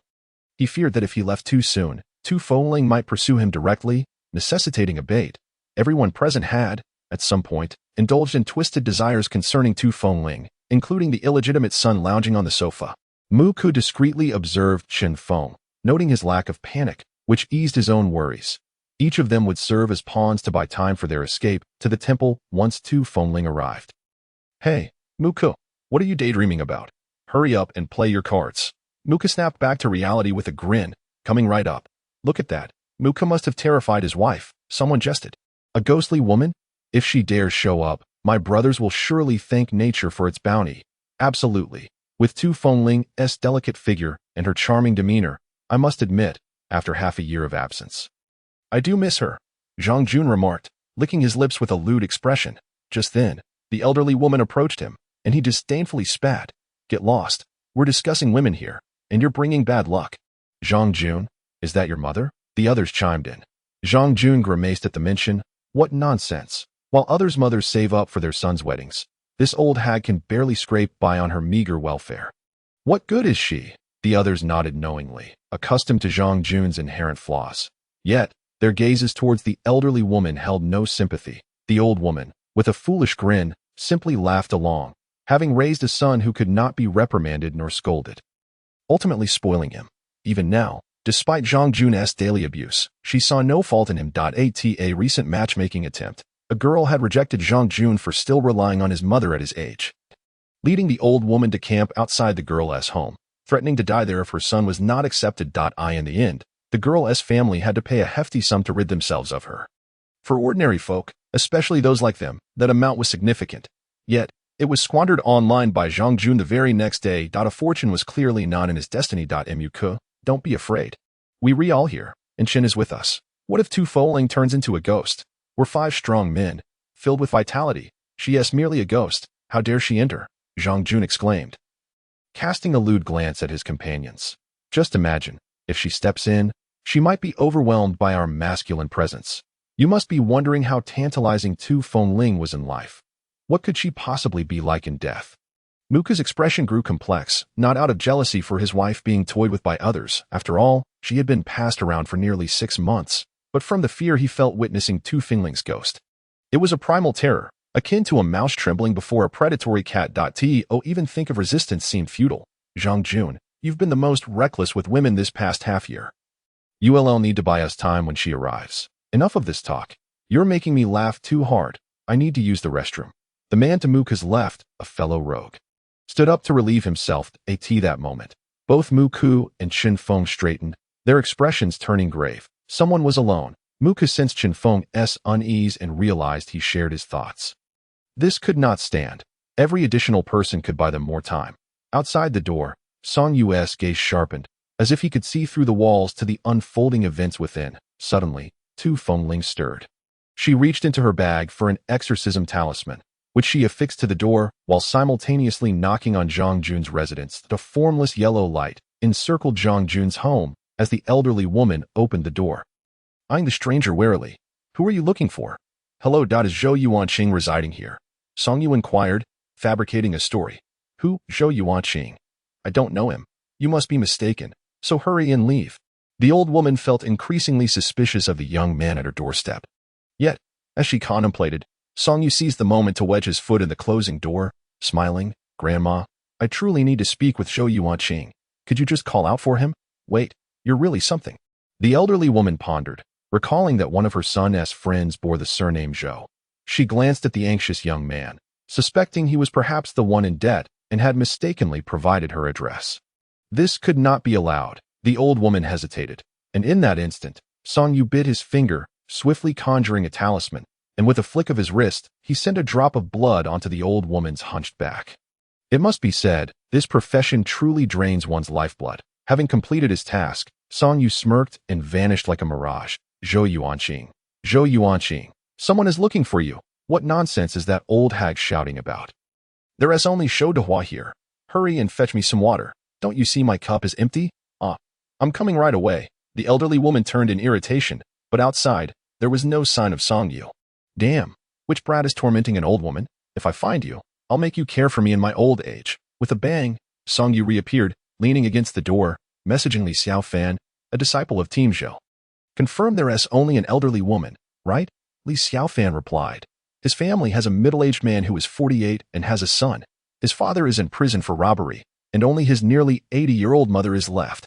Song Yu read Li Xiaofan's message and felt a pang of sympathy. Zhang Jun's troubled upbringing likely contributed to his current state, with a father behind bars for robbery and a mother who barely managed to keep the household afloat. It was clear where his issues stemmed from. The door's interruption went unnoticed as Zhang Jun and his companions continued their game of mahjong, while Mu Ke and Chen Feng remained fixated on the man who had just entered the restroom. Inside the restroom, the rogue, cigarette in mouth, finished his business. As he tucked in his shirt, he caught a glimpse of a familiar face in the mirror. He thought he was merely seeing things after a long day of gambling. And he stepped back to take another look. But the moment he recognized the face in the mirror, his eyes widened in horror. His legs felt as though they had been drained of all strength. And he collapsed onto the floor. He wanted to scream, but found his voice trapped, no sound escaping his lips. Desperately, he reached for the doorknob. A ghostly visage broke through the barrier of reality, followed by a twisted neck and contorted limbs. The eyes, filled with despair and confusion, fixed upon him, as if demanding to know why he had treated her so cruelly. The rogue, now paralyzed with fear, understood at last why Mu Ke dreaded encountering Tu Fengling's spirit. Yet, what good was this knowledge now? In the depths of his terror, he saw a pair of twisted, pale hands reaching for his face. Outside, the others remained oblivious to the unfolding horror. Why are you taking so long in the restroom? Are you suffering from kidney issues? Zhang Jun laughed, unaware of the dread that had overtaken his companion. Every time you play with Tu Fengling, you're quick to finish. What is the holdup? Zhang Jun continued, oblivious to the change in atmosphere as Chen Feng and Mu Ke exchanged glances, their expressions darkening. Mu Ke involuntarily rose to his feet, ready to flee at a moment's notice. The thug outside appeared somewhat off-kilter, stumbling as he walked, reminiscent of someone afflicted with epilepsy. Could it be that he had encountered the ghost of Tu Fengling? The dilemma weighed heavily on Mu Ke's mind. Should he run or stay? The elderly woman, who had been busy boiling water for tea in the kitchen, suddenly caught a whiff of a pungent, fishy odor and followed it into the bathroom. As she pushed the door open, a pale hand seized her and pulled her inside. Startled, the old woman instinctively struggled to break free, but her frail strength was no match for the grip of a vengeful spirit, which nearly left her bones shattered. Chen Feng, who had been keeping an eye on the bathroom, widened his eyes in disbelief. Although he could not see the ghostly hand, he was certain that the old lady had been yanked inside with tremendous force. The thug who had just entered was now outside, and the others remained in the hallway. Who else could be in the bathroom? Could it possibly be the spirit of Tu Fengling? Suddenly, Chen Feng felt a wave of heat wash over him. His anxious gaze, mixed with beads of cold sweat on his forehead, turned toward the thug who continued to stagger toward the mahjong table. Noticing the lingering stare, the thug halted, then slowly pivoted and began to shuffle toward Chen Feng. His movements still disjointed. Chen Feng's face turned pale with fear. He regretted having stared and wondered how he could remedy the situation. His legs felt weak as he attempted to stand and flee. But he stumbled back onto the sofa. He tried to shift to the side, yet no matter how he moved, the thug's unsteady body always seemed to align directly with him. Mu Ke, you dare to run? Seeing Mu Ke inching toward the front door, Chen Feng shouted at the top of his lungs. He believed that the primary focus of Tu Fengling's wrath lay with Mu Ke, and perhaps this shout would make a difference. As it turned out, his gamble paid off. Upon hearing the name Mu Ke, the thug, who had been stumbling toward Chen Feng, immediately turned and hastened toward Muku, who was just about to grasp the doorknob. Terrified, Muku hurried to the front door and tried to turn the knob. Zhang Jun and the others watched in bewilderment, uncertain of what was transpiring among Chun Feng and the others. It wasn't until the thug advanced toward Muku, ready to seize him by the throat, that they finally recognized the gravity of the situation. Wait, I thought you were just fooling around. This is real? In mere moments, Muku was already rolling his eyes back as the thug's immense strength constricted him. Zhang Jun and the others rushed forward, exerting every ounce of strength they had to pry the thug away. But when they glimpsed the grotesque, twisted visage of the thug, they recoiled in terror, scrambling back to Chun Feng's side. What has happened to him? Zhang Jun finally felt fear grip him, trembling as he cowered behind Chun Feng and the others. In the entrance, the released thug stood eerily upright, his face a horrifying sight. His eye sockets were hollowed out, devoid of eyeballs, rendering him a ghastly figure. His nose seemed to have been torn away, leaving just a layer of skin hanging, and his mouth, which could send shivers down one's spine, resembled something out of a horror film. Behind him, Muku was either unconscious or stunned by the thug's close proximity. Chun Feng and the others couldn't help but feel a twinge of envy. Losing consciousness at this moment was undoubtedly preferable to remaining aware. Chin, what do we do now? Zhang Jun stammered, his body shaking uncontrollably. Entirely devoid of the bravado he had previously displayed, among the group, only Chun Feng was somewhat worldly, despite being a love child. Out of instinct for survival, he instinctively gravitated toward Chun Feng, eager for guidance. However, Chun Feng himself was not in a much better position. He was acutely aware that, besides the thug outside, there was likely a more formidable presence lurking in the bathroom. Zhang Jun, you need to check the bathroom. The bathroom? Zhang Jun was taken aback, unable to fathom why Chun Feng would mention such a place at this moment. Your mother just got frightened and went in there. Have her come out to distract that thing. My mother, that old hag, hurry up, he's coming. Chun Feng was desperate to deceive Zhang Jun into drawing the attention of whatever was in the bathroom, unwilling to entertain any further discussion. All right, I'll get that old bat out. Chun, please don't leave me behind. Take me with you. Zhang Jun felt an unsettling sensation but, at this moment, could think of no better course of action than to heed Chun Feng's instructions. The thug, now resembling a mindless corpse, had resumed his slow, disjointed movements. Muku, behind him, was either unconscious or in shock. The thug's target was evidently Chun Feng and his companions. As one of them strayed from the group. The thug tilted his head slightly, his bloodied eye sockets, devoid of eyeballs, seemingly able to track Zhang Jun's movements. As he emerged, Zhang Jun felt a chill run down his spine, cursing Chun Feng inwardly. Yet, as fear sharpened his wits, he dared not retreat, fearing Chun Feng might shove him toward the thug, which would only heighten the danger. Seeing the thug redirect his focus, Chun Feng's heart soared with hope. He planned to slowly maneuver toward the front door while the thug was fixated on Zhang Jun. However, engrossed in watching the thug, he failed to notice that the remaining thug beside him was already petrified with fear. They had barely moved 5 meters when the distance to the entrance remained substantial. The thug beside him, overwhelmed by the scent of blood in the air, suddenly buckled at the knees, colliding with a beer bottle against the wall. The clattering sound rang out, startlingly loud in the tense atmosphere. The thug abruptly turned, blood splattering everywhere, drenching the two panicking individuals. He raised his bloodied claw, as he had done when pursuing Muku, and accelerated towards them. Zhang Jun, relieved yet simultaneously annoyed, scolded the situation under his breath, unwilling to witness the fate of Chun Feng and the others. Taking advantage of the chaos, he dashed into the bathroom. However, before he could catch his breath, he was met with a horrifying sight that caused him to collapse to the ground. In front of him, a seemingly frail, ghostly figure was relentlessly attacking the elderly woman lying in a pool of blood. The ghost was in a frenzied state, oblivious to Zhang Jun's entrance. Strangely, the old woman appeared to be enveloped in a thin, crimson membrane, which prevented the ghost's sharp claws from piercing her flesh. Zhang Jun clamped his hand over his mouth, terrified that even a whisper might draw the ghost's attention. He finally understood why Chun Feng had insisted he come to the bathroom. Initially, he believed it was to distract the entity outside. But it was clear that the real danger lay within. Despite the ghastly appearance of the ghost, Zhang Jun immediately recognized it as the spirit of Tu Fengling, whom they had so ruthlessly tormented for half a year. Regret was futile. He knew that anyone enduring such torment would seek revenge. Wait, something felt amiss. Zhang Jun's mind sharpened, and he suddenly noticed that the elderly woman lying on the ground did not appear to be dead. The ghost's claws, while sharp, had consistently been deflected by the crimson membrane surrounding the old woman. She bore no wounds, So where did all this blood come from? And what about those two fleshy spheres? Zhang Jun covered his mouth, quickly analyzing the situation before him. Among the large pool of blood, he spotted two fleshy spheres. Recalling the hollow eye sockets of the entity outside, he realized at once what those spheres were. If that were the case, the blood could not belong to the elderly woman. She was likely merely unconscious from the fright inflicted by Tu Fengling's spirit, given the ghost's current frenzied state. It seemed incapable of harming the old woman. Damn that old hag. With such a protective charm, why didn't she share it with me? Zhang Jun's gaze hardened as he began searching the old woman for any means of protection, such as a talisman.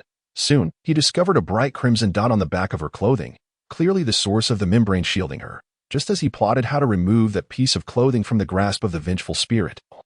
An extremely chilling gaze suddenly fixed on Zhang Jun's face. He froze in terror. In the brief moment of distraction, Tu Fenling had inexplicably ceased her frenzied attacks and now wore a twisted, cruel smile directed at him. In an instant, her pale, bloodied claws lunged toward Zhang Jun's eyes. Driven by survival instinct, he grimaced and lunged toward Tu Fenling, not at her, but rather at the elderly woman lying unconscious at her feet. His mother. The ghost's claw missed its target, the sound echoing sharply in the cramped bathroom. Zhang Jun had exerted too much force and collided headfirst with the tile floor. Yet, despite the two streaks of blood marring his face, an exhilarated smile broke through. Between him and the vengeful spirit, the elderly woman's thin summer blouse had been torn away, exposing the protective fabric that bore the blood of Song Yu, designed to shield her from harm. The crimson light enveloped Zhang Jun's entire being. Having witnessed the membrane's protective power firsthand, he felt emboldened. He raised the piece of cloth, fear still gnawing at him, but now fortified with resolve. He locked eyes with Tu Fengling's ghastly visage. You cannot harm me. Now begone. Enraged, the ghost howled. The indignity she had suffered in life surged forth, and she would not let this insolent brat escape her wrath. Her claws, originally about 10 centimeters long, suddenly extended to 20. As Tu Fenling lunged toward Zhang Jun, vowing to tear him apart in retribution for her anguish. Zhang Jun had just exchanged positions with Tu Fenling. He was ensconced within, while Tu Fengling's ghost lingered at the door. With nowhere left to evade, Zhang Jun found himself cowering in a corner, eyes tightly shut, placing all his hopes upon the tattered piece of cloth in his grasp. As for the elderly woman situated between him and the vengeful spirit, had she not been able to manage her own affairs and secure a subsistence allowance, he would have cared not a whit for her fate. Chapter 69. Muka's Flight. Tu Fenling severely wounded. Outside the door, Song Yu, who had been indulging Tu Fengling's quest for vengeance, suddenly froze, a wave of unease washing over him, as if foreboding calamity loomed. A quick calculation caused his countenance to change dramatically.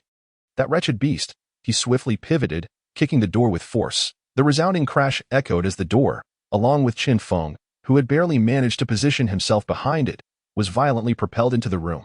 By sheer misfortune, they collided with the reanimated corpse within, which was brutally tearing apart a gang member's body, a piercing scream immediately resonating throughout the entire floor. Song Yu paid no heed to those cursed entities, his form flickering like a wraith as he traced the aura of the malevolent spirit to the restroom. Because of the protective charm infused with Song Yu's blood, Tu Fenling, finding herself unable to harm Zhang Jun, was consumed by rage and resolved to annihilate all living beings in her vicinity. Upon Song Yu's arrival, her ghostly claws had just been extracted from the elderly woman's pierced thigh, her claws poised to plunge once more into the woman's abdomen. A talisman appeared just in time. The ghostly talons struck the talisman, igniting a brilliant golden light. Unable to withstand the pain inflicted by the radiance, Tu Fenling let out a mournful wail, turning to meld into the wall behind her, vanishing from sight. Observing this, Song Yu bit into the tip of his right index finger, drawing forth a few blood runes in the air, directing them upwards. An icy spiritual glow surged at his fingertips, with countless red threads of blood shooting forth, spreading in all directions. Before long, they converged toward a single point, most prominently, the hall. Instinctively, Song Yu prepared to follow, but then narrowed his eyes, as if suddenly struck by a thought, and slowed his pace. Only when a fresh cry of anguish erupted from the hall did he hasten his steps anew. Upon his arrival, he witnessed Qin Feng's head being impaled by Tu Fengling's ghostly claws. Due to Song Yu's earlier kick, Qin Feng had been positioned vulnerably behind the door, which, along with the corpse, had slammed violently against the hall's wall. Though not dead, he was momentarily incapacitated as the corpse tore at his flesh. The agony of being slowly dismantled rendered him worse than dead. Tu Foling's appearance, in fact, felt like a release. Song Yu remained indifferent. This trifling suffering paled in comparison to the torment Tu Foling had endured for 6 long months. Death was hardly regrettable. The reason he permitted Tu Foling to exact her revenge was that he understood all too well. She had taken her own life. The law could not impose the death penalty on those individuals. Even a lifetime in prison would fail to compensate for the extreme suffering she had experienced in life. Outside the door, a handful of neighbors, drawn by the screams, had gathered. Upon witnessing the gruesome scene within, they scattered in panic, seeking escape. Song Yu furrowed his brow as Mu Ku, who had been feigning death, now squeezed through the crowd to flee, hurling a small boy into the room. The commotion outside not only caught Song Yu's attention, but also that of Tu Fongling's vengeful spirit. She had, of course, seen Mu Ku's flight. With a sudden surge of movement, she extracted her ghostly hand from the lifeless Chen Feng's head, her pallid face twisted with fury, when Song Yu glanced at her. Her ghostly claws were already reaching towards the door. No. Tu Fongling, do not misguide yourself, Song Yu shouted. But as he beheld Tu Fongling, the true instigator of all this chaos, her sanity had completely unraveled. Her darkened fingernails, fueled by resentment, spread like tendrils, poised to pierce Mu Ku just beyond the door, along with the small boy. Damn it, Song Yu seethed, raising his right hand to his chest, a crimson drop forming at the corner of his lips. Tu Fongling's claws were indeed swift, yet the bloodlines emanating from his fingertips surpassed her speed tenfold. In a critical moment, the blood-red strands wove themselves into a protective barrier before the terrified child. The black claws struck the shield, akin to an ice cube colliding with searing flames, instantly melting away. The vengeful spirit's fierce gaze snapped towards the meddlesome Song Yu, her dark hair erupting like a torrential downpour, raining down upon him. Undeterred, Song Yu remained unfazed, focusing solely on pushing the boy towards safety. As the black strands descended, his small cloth pouch suddenly radiated a golden light that struck terror into Tu Fongling's heart. Previously, even a single talisman had inflicted backlash upon her.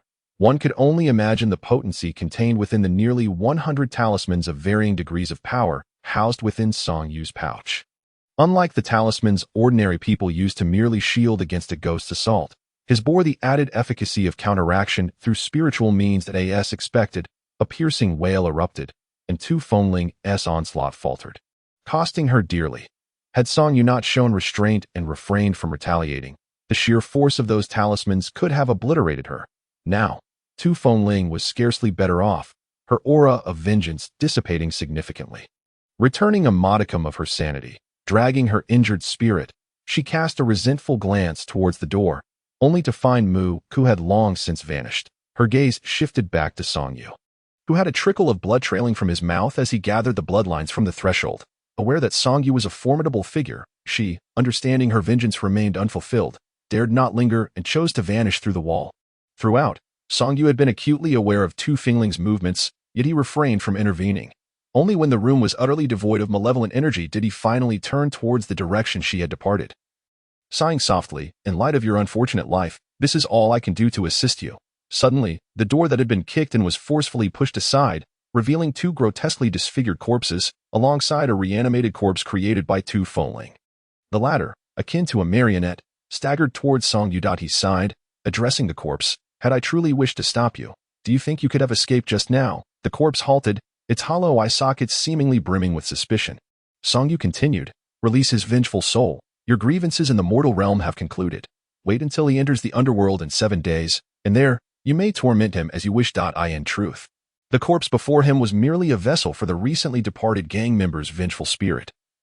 Bound to Tu Fongling's will, now, it arose, apprehensive of potential pursuit from Song Yu, thus sending the corpse to impede him. Yet, she had not anticipated that Song Yu had intentionally allowed her to flee. After hearing his words, the spirit's master realized too late that Song Yu was, in fact, aiding her and bowed in acknowledgement, displaying a measure of understanding. However, do not blame me for not forewarning you. Their actions indirectly led to your demise. Seeking revenge upon them from the perspective of the underworld is wholly justified, and I shall turn a blind eye, even cooperating somewhat to ensure those beasts receive their due retribution. However, you must not harm innocent lives, otherwise, no matter how much sympathy I may harbor for your plight, I will not protect you. The underworld will seize you and cast you into the 18 layers of hell, where you shall endure eternal torment. The corpse nodded solemnly before suddenly collapsing to the ground, evidently releasing the gang member's vengeful spirit. Chapter 70. the true face of Zheng Jingyi, Captain Zhou has arrived. Song Yu departed quietly, leaving the task of soothing the community residents and wrapping up the scene to the more seasoned criminal investigators. As he settled into the vehicle, his fingers immediately began typing a message. He needed to inform Old Lu about today's events. After nearly 1,000 words, Old Lu replied succinctly, "Go ahead and do it." The influence of those in high places was palpable as long as one did not engage in criminal activities. Everything within reason was permissible. Captain Zhou also conveyed that the community was easy to placate. A detailed report would suffice upon case closure. As for Song Yu, he had merely arrived a tad late. Thanks to a nationwide public awareness campaign, the public was not too troubled by the notion of vengeful spirits exacting revenge, as long as no unrelated individuals were harmed. The populace firmly believed that as long as one had a clear conscience, there was no need to fear ghosts knocking at their door. On the contrary, they were more intrigued by the family's misdeeds that had incited such retribution from a ghost. In a short span, the official account of the Suzhou City Bureau garnered a significant number of local followers, all eager to uncover the details surrounding this vengeful spirit's quest for retribution. Putting down his phone, Song Yu leaned back wearily against the rear seat. The bloodstain at the corner of his lips had long been wiped away, yet the internal injuries he sustained required time to heal. Killing a ghost is easy, saving one is a challenge. Are ghosts terrifying? Indeed, they are fearsome when claiming lives, employing the most brutal of methods. Yet the root of the problem, it invariably lies with the living. Tu Fo-ling, with her ethereal beauty, could have shared a blissful life with Zheng Jingyi, her partner of several years. Yet, her existence was shattered by Mu Ku, leading to the dissolution of their once loving relationship and culminating in Mu Ku's destructive actions that annihilated everything, both physically and mentally. The prolonged torment at the hands of 5 beasts lasting half a year could not have gone unnoticed by the neighbors. It stands to reason that amongst them was one with an unusual identity. Compelling the others to remain silent, a cold smile crept upon Song Yu's lips. It mattered little now, for all but Mu Ku were dead. The power of the living could not govern the vengeance of the dead. He was left pondering whether the forces behind one of the deceased would come seeking retribution against him. Given Song Yu's capabilities, it was somewhat indefensible that he had not managed to protect anyone from the vengeful spirit while allowing it to escape. If they wished to cause trouble, let them. With his prowess at the mid-stage of spiritual awakening, unless overwhelmed by a multitude of armed assailants, who could possibly harm him? Boss, Weevee arrived at the city bureau. Driver, just pull over. I'll settle the fare. Sure thing, boss. Take care. Unexpectedly, Li Xiaofan stood at the door with a tablet in hand. Beside him was a young man of striking appearance. Zheng Jingyi, lost in thought, glanced anxiously around Song Yu, who smiled knowingly. Did he believe he had successfully retrieved Tu Fo-ling and had come to rescue the spirit? No need to look further. She did not return with me. Song Yu took the tablet from Li Xiaofan, which contained newly discovered information. Zheng Jingyi, still reeling from Song Yu's words, turned pale and pointed accusingly at him. What have you done to Feng-ling? Upon arriving in Gusu and confirming Tu Feng-ling's death, Zheng Jingyi felt as if the sky had fallen. To soothe his distress, a city bureau officer informed him that Tu Feng-ling had transformed into a vengeful spirit, perhaps allowing for a final reunion. He regained his composure and anxiously awaited Song Yu's return alongside Li Xiaofan. However, contrary to his hopes, only Song Yu returned. Who was Song Yu? Even if Tu Feng-ling had become a vengeful spirit, she could not possibly match his strength. Could it be that her soul had been utterly shattered? How could he not even see her one last time? What madness is this? Disgusted, Song Yu shot Zheng Jingyi a glare. Despite his seemingly lovesick demeanor, he was hardly a virtuous character. One could only wonder how many troubles could have been avoided had he not agreed to play the role of a couple back then. Captain Song, Mu Ku has already fled to a temple, and our people are stationed outside. Which temple? Have them expel him. Tu Feng-ling's death was by suicide. We have captured Mu Ku, and the law cannot punish him. Let Tu Fo-ling seek her own vengeance. Li Xiaofan smiled bitterly and shook his head. Captain Song, Mu Ku went to Fenghua Temple. The Buddhist teachings emphasize that saving a life is more meritorious than building 7 pagodas. They will not agree. Moreover, allowing a vengeful spirit to seek vengeance on her own was not something we could openly discuss. Hearing this, Song Yu shoved the tablet back into Li Xiaofan's arms and retrieved a stack of talismans from her bag, handing them to him. Vengeful spirits are born from the essence of humanity. They save lives, but who saves the spirits? I only understand the principles of cause and effect. Cases between people can be adjudicated by law. Yet the animosities between the living and the dead often elude earthly justice. You must retrieve him. Tu Fengling may act rashly. Understood. Accepting the talismans, Li Xiaofan hurried into the city bureau, and soon after, several police cars sped past. Watching the taillights vanish, Song Yu turned to Zheng Jingyi, who met her icy gaze and felt an unaccountable guilt. Do you really not know what Tu Fengling has endured these past 6 months? The soul-piercing inquiry momentarily stunned Zheng Jingyi, and a deafening silence filled his mind. Knowing the answer, Song Yu felt a pang of sorrow for Tu Fengling, her gaze growing even colder. You should return from whence you came. If I discover you have fabricated some nonsensical tragic love story involving Tu Fengling, believe me, I possess ample means to ruin you. The information on Li Xiaofan's tablet detailed Zheng Jingyi's whereabouts over the past 6 months. As a police officer, one could not simply take Zheng Jingyi's word. All information required verification, especially regarding Zheng Jingyi's announcement of Tu Fengling's withdrawal from the public eye, which raised numerous suspicions. Even an outsider like Captain Zhou could deduce that Tu Fengling would not remain silent about her withdrawal. How could Zheng Jingyi, the so-called devoted lover, have been oblivious to this crucial issue for 6 long months? Yet, it was evident that he had recognized it from the very beginning. The tablet's contents revealed that Zheng Jingyi's phone IP had repeatedly appeared in the vicinity of Mu Ke's residence over the past 6 months. He was aware of Tu Fengling's inhumane suffering, yet remained indifferent each time. Song Yu no longer wished to engage with him, nor did she want Tu Fengling to learn this incredibly cruel truth. Once Mu Ke was dealt with, she would allow things to proceed as they may, either allowing Tu Fengling to be reborn or remaining in the underworld. I don't want that. Zheng Jingyi shouted angrily at Song Yu's retreating figure. But what can I do? She has already been violated. How can I accept her again? Each time he heard Fengling's cries from outside, it pained him deeply. I wanted to report it. I fought against them. But one of them has an extraordinary identity. He's the illegitimate son of a high-ranking official in the province, while I am merely a singer. What power do I possess to confront them? Upon hearing this, Song Yu paused momentarily, her fists clenched tightly. You chose to stand by as Tu Fengling endured 6 months of inhumane torment. Do not forget, before you found her with evidence 6 months ago, Mu Ke treated Tu Fengling as a treasure. It was your appearance that drove Mu Ke, in his desperation, to the notion of destruction if he could not possess her. Your announcement of withdrawal moved Tu Fengling, further solidifying Mu Ke's beastly intentions.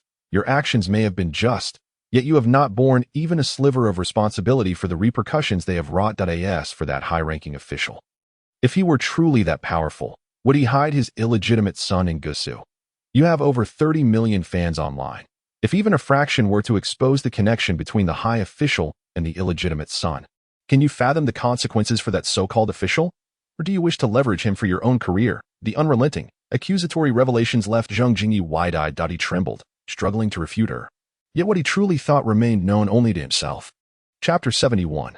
I also want to learn the Dui 7 stars steps. Leave. Song Yu felt a wave of exhaustion wash over her. Compared to vengeful spirits, individuals like Mu Ke seemed far more revolting than Zheng Jingyi. With his duplicitous nature, Zheng Jingyi departed, his expression a complex mix of emotions, tinged with resentment. Song Yu chose not to observe, nor did she wish to. The findings Li Xiaofan had uncovered would not exact a price from him. He could easily claim he was threatened by that high-ranking official and therefore dared not report it. Primarily, Song Yu did not want Tu Fengling to know these matters, lest it provoke her wrath. After sending Tu Fengling away, she would allow him to face the consequences he deserved. A night of turmoil passed. The following morning, Li Xiaofan returned with dark circles under his eyes, accompanied by several officers. Song Yu had been waiting in her office for news, and to her surprise, she waited until dawn. Captain Song, by the time we arrived last night, the abbot of Fenghua Temple had already released the person. We searched the entire forest in 3 batches but found no trace of Mu Ke. During our search, we encountered Tu Fengling's spirit several times, yet she did not act against us. It seems she is also seeking Mu Ke.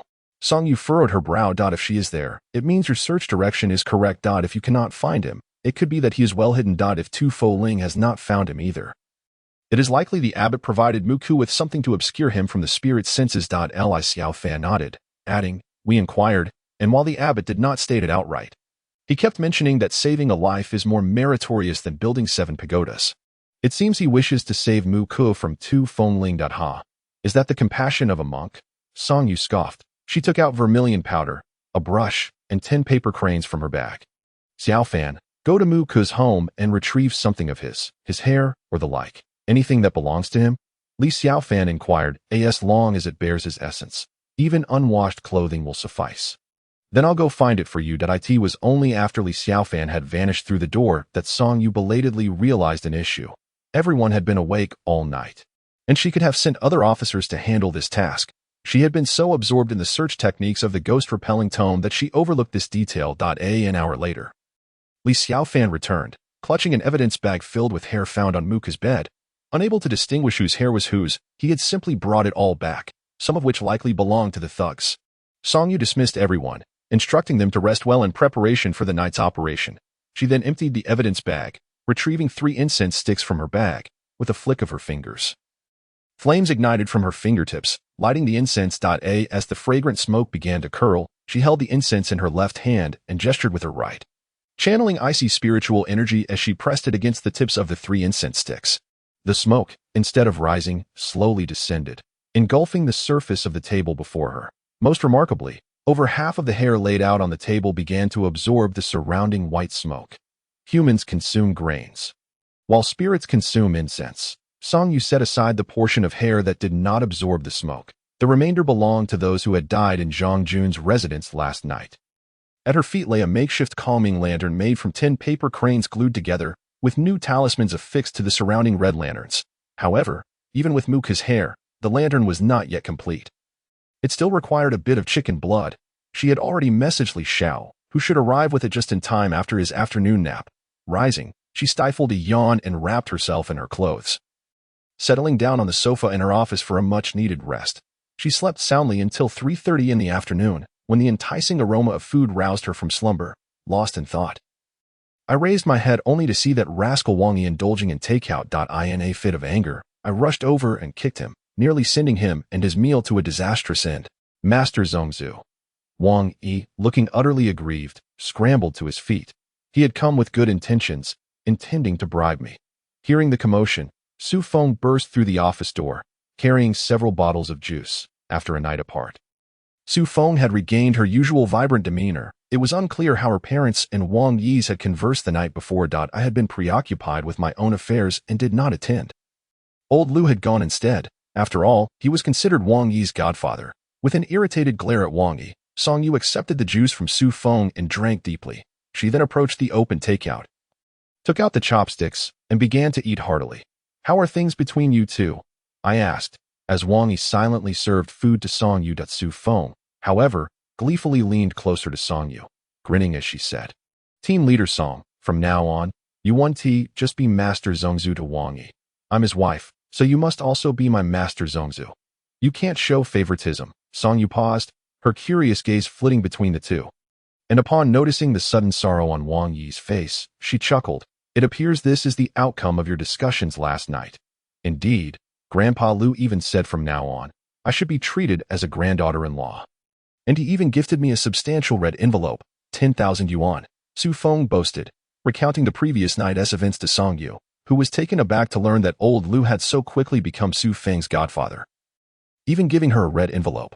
"Are you trying to get a red envelope from me by sharing this?" Song Yu set down her chopsticks, feigning to retrieve her phone, but Su Feng, with a playful smile, stopped her, saying, "Master Zongzu, this is where you are mistaken. Grandpa Lu is an ordinary person, so he gives red envelopes. But you, Master Zongzu, are a senior in the Taoist community. You cannot resort to such mundane matters. Last time, that senior Li Xiao merely presented a greeting gift. A mere two. Stop. Song Yu rolled her eyes, picked up her chopsticks, and directly inquired, "Just tell me what you want without all this nonsense." The substitute paper figure of Li Xiao is worth nearly 1 million. Not only Wang Yi and Su Feng, but even Song Yu herself wished to possess a few. After all, protective items are never too many. Su Feng chuckled, glancing at Wang Yi, who was making faces, and then playfully pulled Song Yu's hand, saying, "Master Zongzu, I wish to learn the DYQXingB. Chapter 72. Trouble from the province, just you?" Song Yu wasn't belittling Su Feng, but rather pointing out that the DYQXingB was not suitable for women to practice. The requirements for executing this technique were exceedingly high. Even Song Yu, who had an abundance of young energy and whose physical body had reached the illumination stage, could not fully master the second level. Moreover, women are yin in nature, making it incompatible with the predominantly yang nature of the DYQXingB. "Master Zongzu." Song Yu shot a puzzled look at Wang Yi, who was interrupting her conversation with Su Feng. Wang Yi, fearing Song Yu's glare, shrank back and whispered, "She possesses a feng shui treasure body. She can practice it." What is a feng shui treasure body? As an elder, Song Yu hesitated to reveal her somewhat limited knowledge, adopting a look of surprise as she turned to Su Feng and feigned uncertainty. "Really? I have never heard of a feng shui treasure body having such effects." She was only aware that Su Feng was quite skilled in fortune-telling and feng shui. Su Feng proudly lifted her chin and declared, "Master Zongzu, you are unaware that a feng shui treasure body is a physical constitution formed postnatally to outsiders. It may seem unremarkable, but to those in the know, it is quite another matter. I am essentially a capricious feng shui formation." "A feng shui formation? Indeed. If you don't believe me, you can ask him." Su Feng suddenly pointed at Wang Yi, who awkwardly smiled, recalling the stark differences in the incense offerings at their respective temples on Zhongnan Mountain. "Master Zongzu, a feng shui treasure body can influence the greater feng shui through its own smaller feng shui. It is akin to the qi in the Taoist realm, where one's microclimate can affect the natural macroclimate. Summoning wind, rain, and thunder. By practicing the Dyqxing, she can attract heavenly energy using feng shui formations, thus substituting for the vital essence we would normally expend, theoretically speaking, compared to us. As she consumes external forces, her feng shui treasure body can achieve a state of recovery without after effects." Upon hearing this, Song Yu was taken aback, her inquisitive gaze sweeping over Su Feng. Even Su Feng, with her thick skin, felt her face redden under Song Yu's scrutiny. The lack of after effects was incredibly appealing. Song Yu often found herself in a deep sleep for 2 or 3 days after her sessions. If she could cultivate a feng shui treasure body, wouldn't she soar? Wang Yi likely understood her thoughts, as it was probable that every practitioner of the Dyqxing throughout history had shared the same sentiment.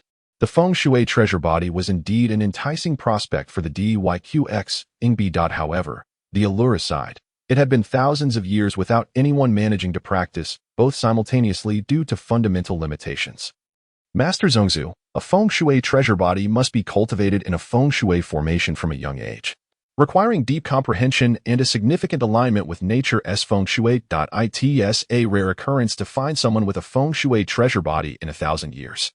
Additionally, both the feng shui treasure body and the Dyqxing are closely guarded secrets of their respective schools." So, Song Yu's expression shifted to one of understanding. However, she considered this to be a rather outdated practice. The Taoist community is committed to serving the nation and rescuing the people, and collective learning would yield greater benefits. Of course, if one couldn't learn it, they couldn't blame others. With this thought, Song Yu couldn't help but chuckle as she teased Su Feng. "You thought you could use this as a gift because you were previously an outsider, so I wouldn't teach you the Dyqxing?"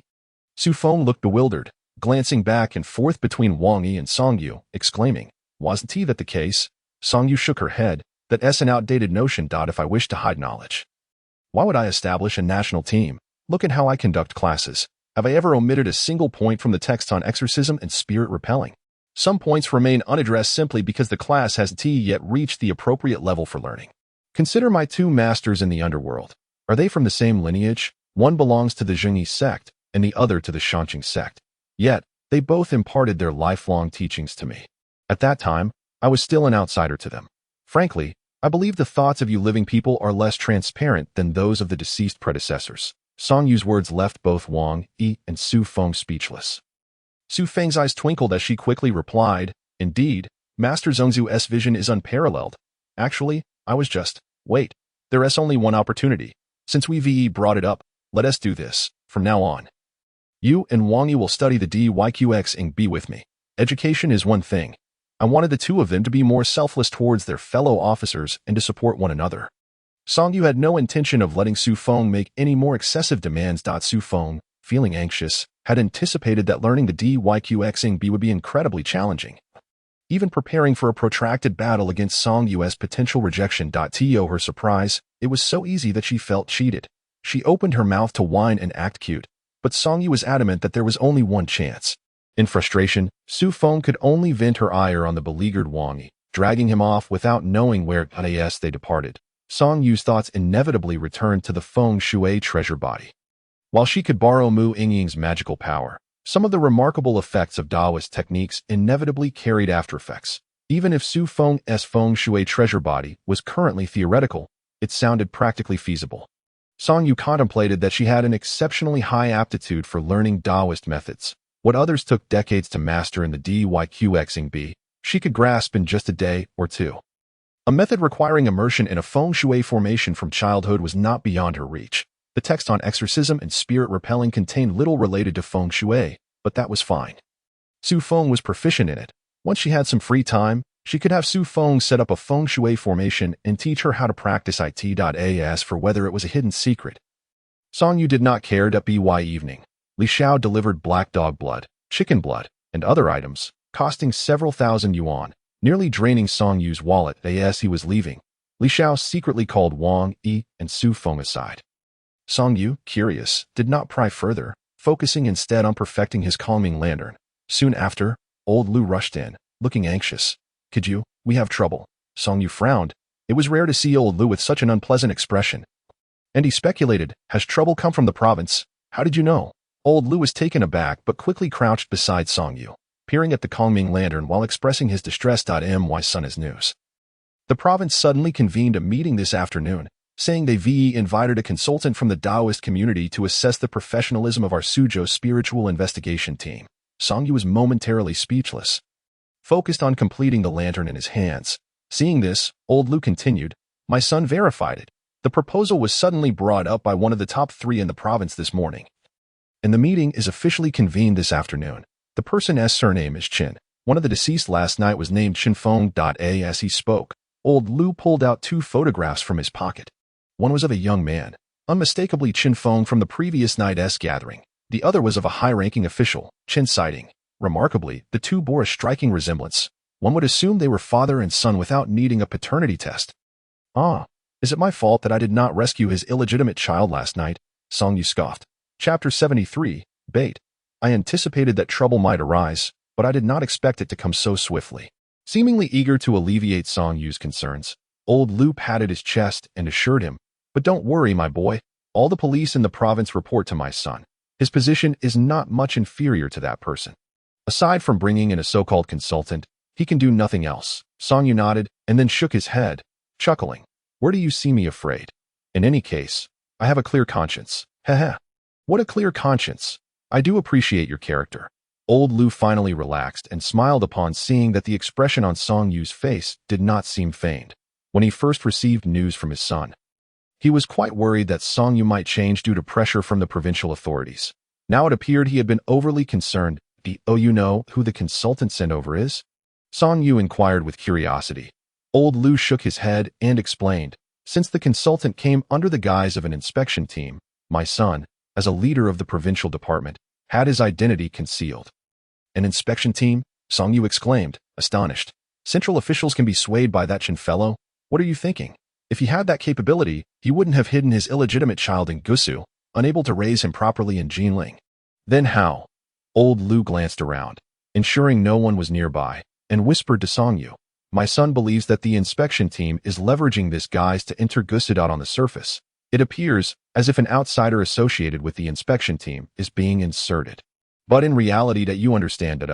Song Yu was secretly shocked. It seemed that a high-ranking official in our Gusu city was about to be taken down. Qin Siding had inadvertently provided the inspection team with an opportunity to enter. This meant I would have to cooperate in this charade, convincing the person being investigated that the inspection team was here for me. Old Lu nodded, an expression of mentorship on his face. The greater the commotion, the better. Strive to leave a good impression on the inspection team. It will benefit you in the future. You truly care for me, advocating for even greater commotion, not fearing that I might tire myself out. Do I appear to you as someone with nothing to do? Song Yu replied, somewhat speechless. Helping the wronged is exhausting, both mentally and physically. Take the matter of Tu Fengling, for instance. Song Yu felt as though he was on the brink of psychological distress. He could not fathom how Mu Ku and his associates could commit such inhumane acts against a girl, especially since Mu Ku was Tu Fengling's husband. He also struggled to understand what Tu Fengling meant to Zhang Jingyi. Furthermore, he could not grasp how Lu Lao and the others, who had long been in the front lines of criminal investigations, managed to endure without going insane. Humans are indeed an unfathomable species. Lu Lao remained silent, merely teasingly observing the calming lantern in Song Yu's hands. You are also idle, crafting calming lanterns here. This is for finding Mu Ku at night. Song Yu's face darkened. He was well aware of Lu Lao's insinuation. The latter chuckled awkwardly but soon became curious about the calming lantern, saying, "This thing is so magical. Can it also be used to locate abducted children and women? I wish it could, but human traffickers won't abduct children just to sell them nearby. Why calming lantern and its fuel? Do you think it's a rocket or an intercontinental missile? It can't fly that far. Or should I carry hundreds or thousands of calming lanterns and traverse the nation?" Song Yu felt helpless regarding the abducted children. He was not omnipotent. A calming lantern could only search for one at a time and couldn't fly far. It was uncertain if it could even leave Gusa City, let alone a district. Most importantly, the fuel was made from a concoction of black dog blood and chicken blood, mixed with other combustible materials. To locate an abducted child, how many black dogs and chickens would one have to sacrifice? Moreover, to avoid being condemned, the black dog blood used by the Taoist was sourced from deceased old dogs. Otherwise, Li Xiao wouldn't sell it to Song Yu at such a high price. It was a scarce resource. In summary, using a calming lantern to find abducted children was utterly impractical. Old Lu sighed, exchanged a few more words, and left helplessly. Song Yu, unable to do anything further, took the lantern and led 20 spiritual investigation officers out of the city bureau. They arrived at Fenghua Temple, standing some distance from the entrance. Song Yu gazed at the dark, sprawling forest behind the temple, his expression sombered. The entrance. A portly monk with a round face and large ears sat with his palms together, seemingly awaiting someone's arrival. Captain Song, one of the spiritual investigation officers, handed Song Yu a tablet displaying daytime surveillance footage from the area. At 5:15 p.m., Mu Ku had entered Fenghua Temple. Song Yu looked up. In the footage, a stout monk was warmly welcoming Mu Ku, the same one currently at the temple entrance. "Captain Song, this is Mu Ku's arrest warrant." The spiritual investigation officer then passed another document to Song Yu, who pushed it away without accepting it. Since the monk was smiling cheerfully at the entrance, it indicated that Mu Ku was not currently at Fenghua Temple and had likely gone into the mountains. "So, Captain, what should we do? Should you go find him while we hold him off? Or?" Song Yu shook his head. A portly monk who cannot discern right from wrong does not require such great effort. "You all head into the mountains first. Follow the calming lantern when it appears. I'll join you shortly." Understood. The 20 spiritual investigation officers quickly dashed into the nearby forest. Song Yu cast a glance at the stout monk and chose to ignore him, instead reaching down to grasp the calming lantern at his feet. The lantern was suspended above a bowl containing fuel made from black dog blood and chicken blood. He reached into his small satchel with his left hand and pulled out a yellow talisman. With a gentle flick, the talisman ignited into yellow flames. He tossed it into the bowl, igniting the fuel, and soon the calming lantern began to ascend. "Strange, isn't he here to stop me from finding Mu Ku?" Seeing that the stout monk remained motionless, Song Yu couldn't help but feel puzzled. His intention of performing magic right in front of the monk was to witness the methods of the Buddhist sect. Yet the monk had not reacted thus. As the calming lantern soared overhead, Song Yu momentarily set aside his thoughts and rummaged through his satchel once more, retrieving a rolled-up yellow talisman. Inside was Mu Ku's hair. He raised his right hand, pointing with his finger to his brow, while chanting softly. Once his fingertip glowed with an icy light, he quickly tapped it onto the rolled yellow talisman, causing the entire talisman to emit a similar icy glow. With a firm gaze, Song Yu forcefully tossed the glowing talisman into the burning bowl. Simultaneously, the calming lantern, which had been ascending vertically, began to change direction, seemingly drawn toward the dimly lit forest. Observing this, Song Yu immediately shifted his gaze back to the portly monk nearby, who still showed no signs of movement. This was rather unreasonable. Suddenly, a spark of suspicion flashed in Song Yu's eyes. Could it be? They wouldn't be directly dealing with Tu Fengling, would they? Is it possible that this stout monk is merely a decoy, meant to keep me here while the high-ranking monk in the mountains takes the opportunity to eliminate Tu Fengling?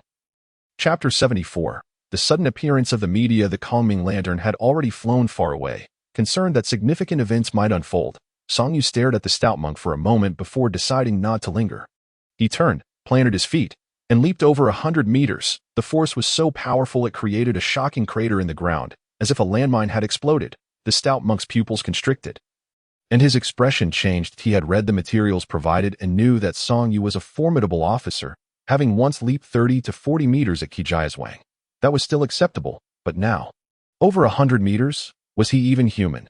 The stout monk stepped closer to the edge of the pit, staring blankly at the gaping hole before finally looking toward the forest and murmuring, "This is dire. I can only hope that Song Yu's abilities do not surpass his physical prowess." Otherwise, Uncle mastered eye in the stillness above the forest. The glowing Kongming lantern was particularly conspicuous. Below, the 20 spiritual investigation officers moved solemnly and methodically in pursuit of the lantern. Just then, a flash of white cloth appeared before them. The leading officer immediately raised a hand, signaling everyone to halt. The malevolent spirit is lurking. Don't approach too closely. They had spotted Tu Fengling, who had also noticed them. A fierce glint crossed her face. Had it not been for their sky blue police uniforms and Song Yu's warning still echoing in her ears, she would have nearly lost control and unleashed a rampage. The lead officer, visibly tense, took 3 incense sticks from an officer behind him while pulling a yellow talisman from his pocket. He flicked the talisman, igniting the flames, and lit the 3 sticks of incense. After extinguishing the flames of the talisman, he quickly cleared the leaves before him and inserted the 3 incense sticks into the ground, pointing them toward the retreating malevolent spirit. Wisps of white smoke rose. Despite the stillness of the surroundings, the smoke all drifted toward the direction the spirit had departed. Humans consume grains, while spirits and deities partake of incense. If the malevolent spirit accepted this incense, it would signify consent for their actions. That if not, even if the 3 sticks burned until dawn, not a single one would be shortened. To follow them now would be akin to courting death. Moments later, upon seeing the incense burning normally, everyone finally breathed a sigh of relief. They were not like Song Yu, who could compel malevolent spirits to adhere to the rules that a single misstep could lead to everyone's demise. Be cautious and maintain your distance. Our mission is to capture Muku and remove whatever he uses to deceive the malevolent spirit. Do not provoke the spirit. With that, under the lead officer's guidance, they quietly followed Tu Fengling's trail. Just as they left, Song Yu landed in front of the 3 sticks of incense. 3 sticks asking for directions. These young ones are too hasty. He observed that the 3 sticks of incense had burned down to it too long. One short state. The spirits thrive on incense offerings, and within this forest, not only the ghosts partake, but also the mountain deities. 3 short lines signify that all matters are auspicious, while 2 long and 1 short serve as a caution from the mountain god, indicating that changes may occur. 1 long and 2 short suggest that all endeavors are inadvisable, urging one to act within their limits. 3 long lines with no shorts command immediate cessation of actions, compelling one to return home. In their haste, they inquired only of the ghost's intention, neglecting the presence of divine beings within the mountains. With a slight shake of his head, Song Yu discerned that the 2 long and 1 short configuration posed little concern and was well within his expectations. Given that the Buddhist sect had intervened, it was only natural for unforeseen developments to arise. Raising his gaze toward the direction in which the Kongming lantern was heading, Song Yu calculated with his fingers. As anticipated, the lantern had deviated from its intended course. Whether it was Tu Fengling or the 20 spiritual detectives under his command, they had all been led astray. The adversary's ability to achieve this was not particularly difficult. It merely required a few strands of Muku's hair to create a substitute. The challenge lay in the practitioner's cultivation level, which needed to reach a certain height. Otherwise, it would be impossible to manipulate the Kongming lantern that Song Yu had personally set. That corpulent monk truly served as a decoy. Song Yu felt no anger. The outskirts of the forest had already been secured by the police, rendering Muku unable to escape. After all, the night was still long, and he could afford to indulge them for a while. Hundreds of meters away, the 20 officers suddenly froze in place at a certain location. How had they inadvertently reached the opposite side of the forest? Nearing the descent, what was happening? The Kongming lantern remained, as did Tu Fengling. What had gone awry? Had Muku descended? Impossible. There were plainclothes officers stationed at the periphery, and should he descend, they would receive word immediately. However, why were there so many people gathered at the foot of the mountain? What perplexed them further was that the other end of the forest should be desolate, with only a single road. Yet, the path was now illuminated, seemingly bustling with dozens of individuals. They had just inquired with the officers stationed below, who were equally perplexed, stating that a minute ago, a crowd had suddenly surged in, including an old monk, the singer Zheng Jingyi, and Tu Fengling's mother and child, with the remainder being journalists. Who? Zheng Jingyi. This is bad. Quickly report to Captain Song. With that, the 20 officers disregarded their fear of Tu Fengling and bolted down the mountain. With both celebrities and journalists present, not to mention the child, it was certain that someone was orchestrating trouble. Tu Fengling allowed them to rush past her, her attention fixated on the man she loved yet could not have. Situated at the foot of the mountain, the man she had cherished deeply, she would recognize him even in ashes. Why did Zhang Jingyi have to appear here? And what other child? She did not wish for Zhang Jingyi to see her in her current state. Nor did she want him to know of her past suffering. She feared he would feel pain, worried he might act irrationally for her sake. Last time, he had publicly announced his retirement from the entertainment industry for her. What was going on? The spiritual detectives swiftly initiated crowd dispersal. This was no laughing matter, for the one above was a malevolent spirit. What if it were provoked to unleash its fury? Looking on eagerly, Zhang Jingyi saw a group of police officers suddenly rush down from the mountain. That a flicker of triumph crossed his eyes, and then he feigned ignorance, asking, "May I inquire which department you represent?" "Greetings, I am Chun Hao from the city spiritual detective team. That we are dealing with a special case, and we kindly request that everyone vacate the area promptly." Chun Hao presented his credentials, expecting that the mention of the spiritual detectives, coupled with the word special, would compel the crowd to retreat. To his astonishment, they grew even more animated. This left the officers present in disbelief. Was the public so audacious now? Special cases involving spiritual detectives often entailed ghosts. "Hello, officer. Since you are here, may I ask if Captain Song Yu is present up there?" Another voice chimed in. "Could you share some details about this special case? The public has a right to know." "Officer, some say that given Captain Song's prowess, he could have captured the malevolent spirit last night, yet he deliberately let it escape, allowing it to commit murder. Is there any truth to this?" Chun Hao squinted, his serious gaze sweeping over the unflappable old monk in the back, the grief-stricken family of Tu Fengling beside him, and the eager Zhang Jingyi. Were they attempting to capture Tu Fengling before the media and simultaneously cement Song Yu's guilt in allowing the spirit to kill? Has Captain Song responded? Chun Hao asked an officer beside him, who shook his head, his expression equally grim. Do everything possible to prevent anyone from ascending. After relaying his instructions, Chun Hao stepped forward, directly addressing the media cameras. "Dear friends from the press, I apologize for the inconvenience, but it is currently not feasible to disclose the details of the case. We kindly ask that you return home by tomorrow evening at the latest. Our official account will release a comprehensive report to provide the public with clarity that we hope for your understanding." Upon hearing this, Zhang Jingyi immediately signaled to one of the reporters, who understood instantly and raised his equipment, loudly proclaiming, "Is Captain Song going to allow the malevolent spirit to continue its rampage tonight? Furthermore, as we understand it, Ms. Tu Fengling died by suicide. If we are to speak of a spirit seeking revenge, whom would it be targeting? If she was driven to suicide, why did she not report it? Or did she report it, only to find the police unresponsive, leading to..." The reporter hesitated, yet the media gathered around raised their equipment, ready to capture a close-up of Chun Hao. He was merely a junior officer. Any slip of the tongue could make for a sensational story. However, to their disappointment, both Chun Hao and the other officers, despite their indignation, remained composed and did not act impulsively. Having endured much grievance in their line of work, most of them were former disciples of the Tao, and a few provocative words would not rattle them. Nevertheless, it must be said, these reporters were truly insufferable. While Chun Hao organized his thoughts, he could only hope for Captain Song's swift return. "Sir, our body cameras are still recording. Please be mindful of your words." After cautioning the reporters, Chun Hao addressed the crowd. "Since you all insist on clarity, I shall enlighten you about the nature of malevolent spirits. It is well known that a spirit seeks vengeance due to the karmic ties of life and death, which are divided into direct and indirect causes of death. In what circumstances does one resort to suicide? Usually, it is in a state of despair, and the source of her despair would be categorized as an indirect cause. Even if we were to entertain your hypothesis, why would Captain Song allow a spirit to commit murder? What purpose would the law serve then?" Chun Hao forced a strained smile, patiently explaining. "And what evidence do you possess to substantiate your claim that Captain Song condoned the spirit's actions? As media representatives, you must also be accountable for your words and actions. But according to rumors, the deceased's neighbor witnessed the spirit committing murder while Captain Song stood nearby. How do you explain that?" "Officer, did they not inform you that Captain Song was rescuing a young boy at that moment? Those present, including the boy who was saved, can attest to this.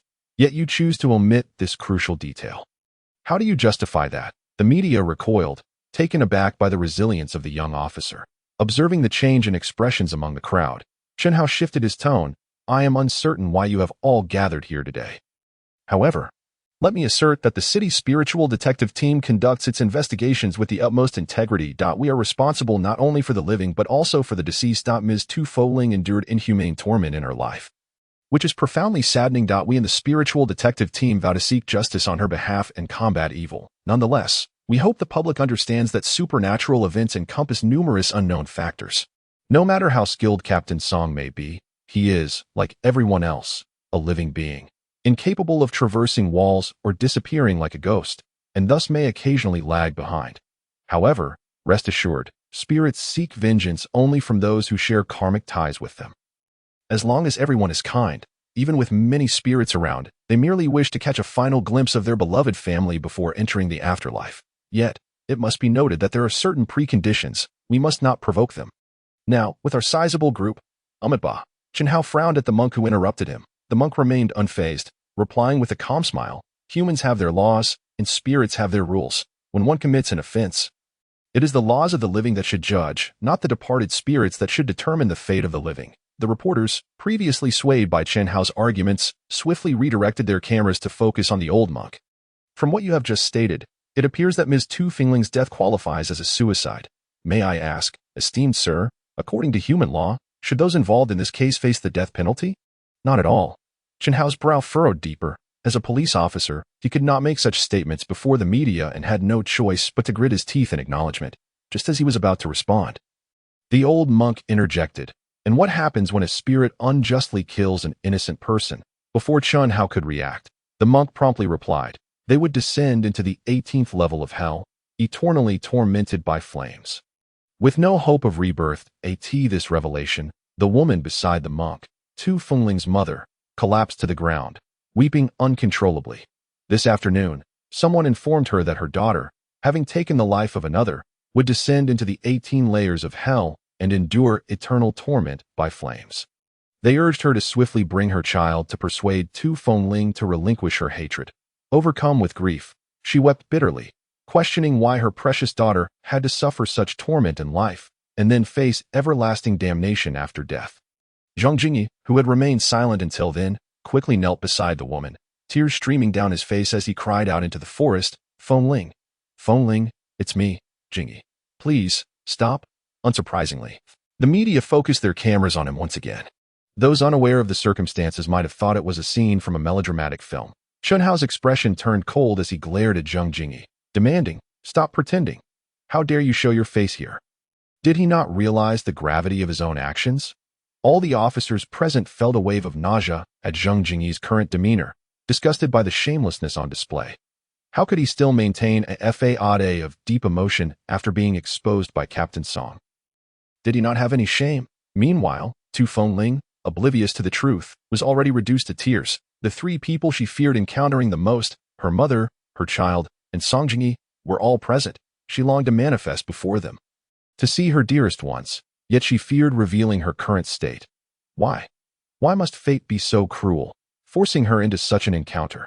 Not far behind her, Song Yu, who had vanished for some time, finally reappeared, dragging along a nearly lifeless figure, Mu Ku, his body inscribed with scriptures, hidden away in the mountains. You wretched creature, did you truly think I would be powerless against you? As Zhang Jingyi was about to cry out once more, Song Yu swiftly produced a yellow talisman from his bag, affixed it to Mu Ku, and with a powerful kick, sent him flying hundreds of meters away. This kick also tore away some of the scriptures on Mu Ku's body, exposing him to Tu Fengling's perception. Chapter 76, Revelation Fueled by Resentment. Tu Fengling, who had just been weeping inconsolably, instantly sensed Mu Ku's location as the scriptures were wiped away. Turning around, she caught sight of Song Yu, who gave her a slight nod. She understood immediately. This was his way of telling her to seek vengeance. After casting one last glance at Zhang Jingyi, she vanished from sight, evidently in pursuit of Mu Ku. Simultaneously, Zhang Jingyi's desperate cries echoed up the mountainside. Fengling, I'm sorry. In truth, I had discovered your plight by chance that I tried to intervene, but the opposing forces were too powerful that I truly made numerous attempts and even considered contacting the authorities. Yet I feared that doing so would put you in danger. Suddenly, a resounding slap interrupted Zhang Jingyi's confession. The woman, towering at 1.85 meters, was like a kite severed from its string, spinning several times before crashing heavily to the ground. No one expected that a woman who had been so worn down could deliver such a powerful blow to Fengling's mother. Disregarding the excruciating pain in her arm, glared at Zhang Jingyi, bloodied spittle escaping her lips as she seethed. Since you knew of Fengling's ordeal, why didn't you tell me? Why did you allow her to be tormented for 6 long months? You wretched scoundrel. The more she spoke, the more agitated she became, raising her foot to kick him, only to be restrained by the surrounding plainclothes officers, who urged her to calm down, insisting he wasn't worth her wrath. The woman collapsed in tears, while her child, not yet 4 years old, began to cry along with his grandmother, stirring a deep sense of discomfort in the hearts of those present. Zhang Jingyi crawled towards the woman, pleading, "Annie, you're mistaken. The opposing forces are immense, led by high-ranking officials from the province that I was only trying to protect you from harm, which is why I gathered evidence in secret, hoping one day to seek justice for Fengling. I had resolved that no matter what happened, I would hold no prejudice against her, and I would cherish her as I did during our university days. Auntie, don't forget, I stepped away from the spotlight 6 months ago for Fengling. Do you know the immense pressure that decision brought me? Yet, I did it all because of my deep love for her. But alas, I am merely a singer, an artist. I lack the authority to confront provincial officials directly. I could only gather evidence in the shadows. Auntie, how utterly shameless. Song Yu did not descend the mountain, but instead sent a message to Chunhao before heading toward Tu Fengling's direction. It was imperative he kept watch over the situation there. Among the crowd on the road below, the old monk pondered the direction in which Song Yu had vanished, then quietly slipped away from the throng. Intending to ascend the mountains, Chunhao glanced at the newly received message on his phone, scanning the crowd before his gaze landed on the old monk, who had just stepped into the woods. He replied to the message. He has gone up to in the midst of the crowd. Zhang Jingyi continued to spin a tale, portraying himself as a martyr who bore humiliation for love, daring to forsake his stardom to challenge the high officials. Chunhao scoffed, then, following Song Yu's lead, confronted Zhang Jingyi. Since you paint yourself as such a noble figure, why didn't you report this to the authorities when you first learned of it? I wanted to report it, but who could predict whether you would shield one another, cover for the culprits, or even silence us? Zhang Jingyi's retort came smoothly, as if rehearsed. And what do you think we are doing now? If Tu Fenling dies, we will investigate. Wouldn't it be more effective with living witnesses? There are many ways to report a crime. At the very least, you could report anonymously or under the guise of a neighbor. Moreover, you have 30 to 40 million fans nationwide. Do you think the provincial officials possess divine powers that allow them to silence all those voices? A single letter of complaint from each of them, and the central authorities would have no choice but to investigate this so-called high official. Yet, you did nothing. That it was only after Tu Fengling's death, and only after Captain Song exposed your true nature last night at the city bureau, that you dared to create this scene today. What are you trying to accomplish? Are you afraid the city bureau will release details of the case and expose you? So today, you aim to shift the tide and force an explanation. Seeing the change in the crowd's demeanor, Zhang Jingyi panicked and quickly stood, exclaiming, "No, everything he said is merely the police's subjective conjecture. There is no substantial evidence. I refrained from reporting anonymously out of concern for others. And I didn't mobilize my fans because I feared they might act impulsively. So you chose to let Tu Fenling be ravaged and humiliated by 5 men for 6 months? This is your definition of love?" Zhang Jingyi fell silent, his handsome face paling as he struggled to find an explanation. Chunhao, observing his reaction, smirked with disdain before softening his tone, addressing the now furious woman gently. "Dear family member, I hope you can find solace. Our current goal is to seek justice for your daughter. Can you tell me who brought you and your child here? I recall that Comrade Guoming from our city bureau advised you to wait at home for news." The woman hesitated, then sobbed. "A young girl came to me this afternoon. She said Fenling had become a vengeful spirit and that she would never find peace, urging me to bring my child and hurry with her. She claimed that if we could persuade Fenling to let go of her grievances, the master could guide her to the afterlife, and everything could be salvaged. Fenling has always been unfortunate in my anxiety. I got into her car and ended up here." Chunhao nodded and turned to the reporters. "And how did you learn about our police actions?" The crowd gasped, their attention shifting to the now ashen-faced Zhang Jingyi. It seems there is no need for further words on the other side. After being kicked by Song Yu, Muku surprisingly suffered no significant injuries upon landing. However, the yellow talisman previously affixed to him had mysteriously turned to ashes. He couldn't afford to dwell on that. He needed to escape. He had once placed all his hopes in the High Monk, but when Song Yu found him, he lost all expectation. What a farce. The High Monk had claimed that with him around, neither vengeful spirits nor Song Yu could find him. How foolish he had been to trust him, sacrificing nearly all his assets as offerings for safety. And for what? Mu Ke, a suddenly familiar voice sent a tremor through Mu Ke's heart. He dared not look back, quickening his pace. Mu Ke, I'm in so much pain. Mu Ke, please save me. I am your wife. The voice, laced with both lament and sorrow, echoed in his ears, causing his heart to tremble. He had heard this same voice countless times over the past 6 months. It was her Tu Fo Ling. She had come for him. Mu Ke, why have you treated me this way? I am your wife. Panic-stricken, Mu Ke stumbled, losing his balance and falling to the ground. As he scrambled to his feet, he was once again ensnared by the tangled branches. Falling flat on his back, he didn't want to die.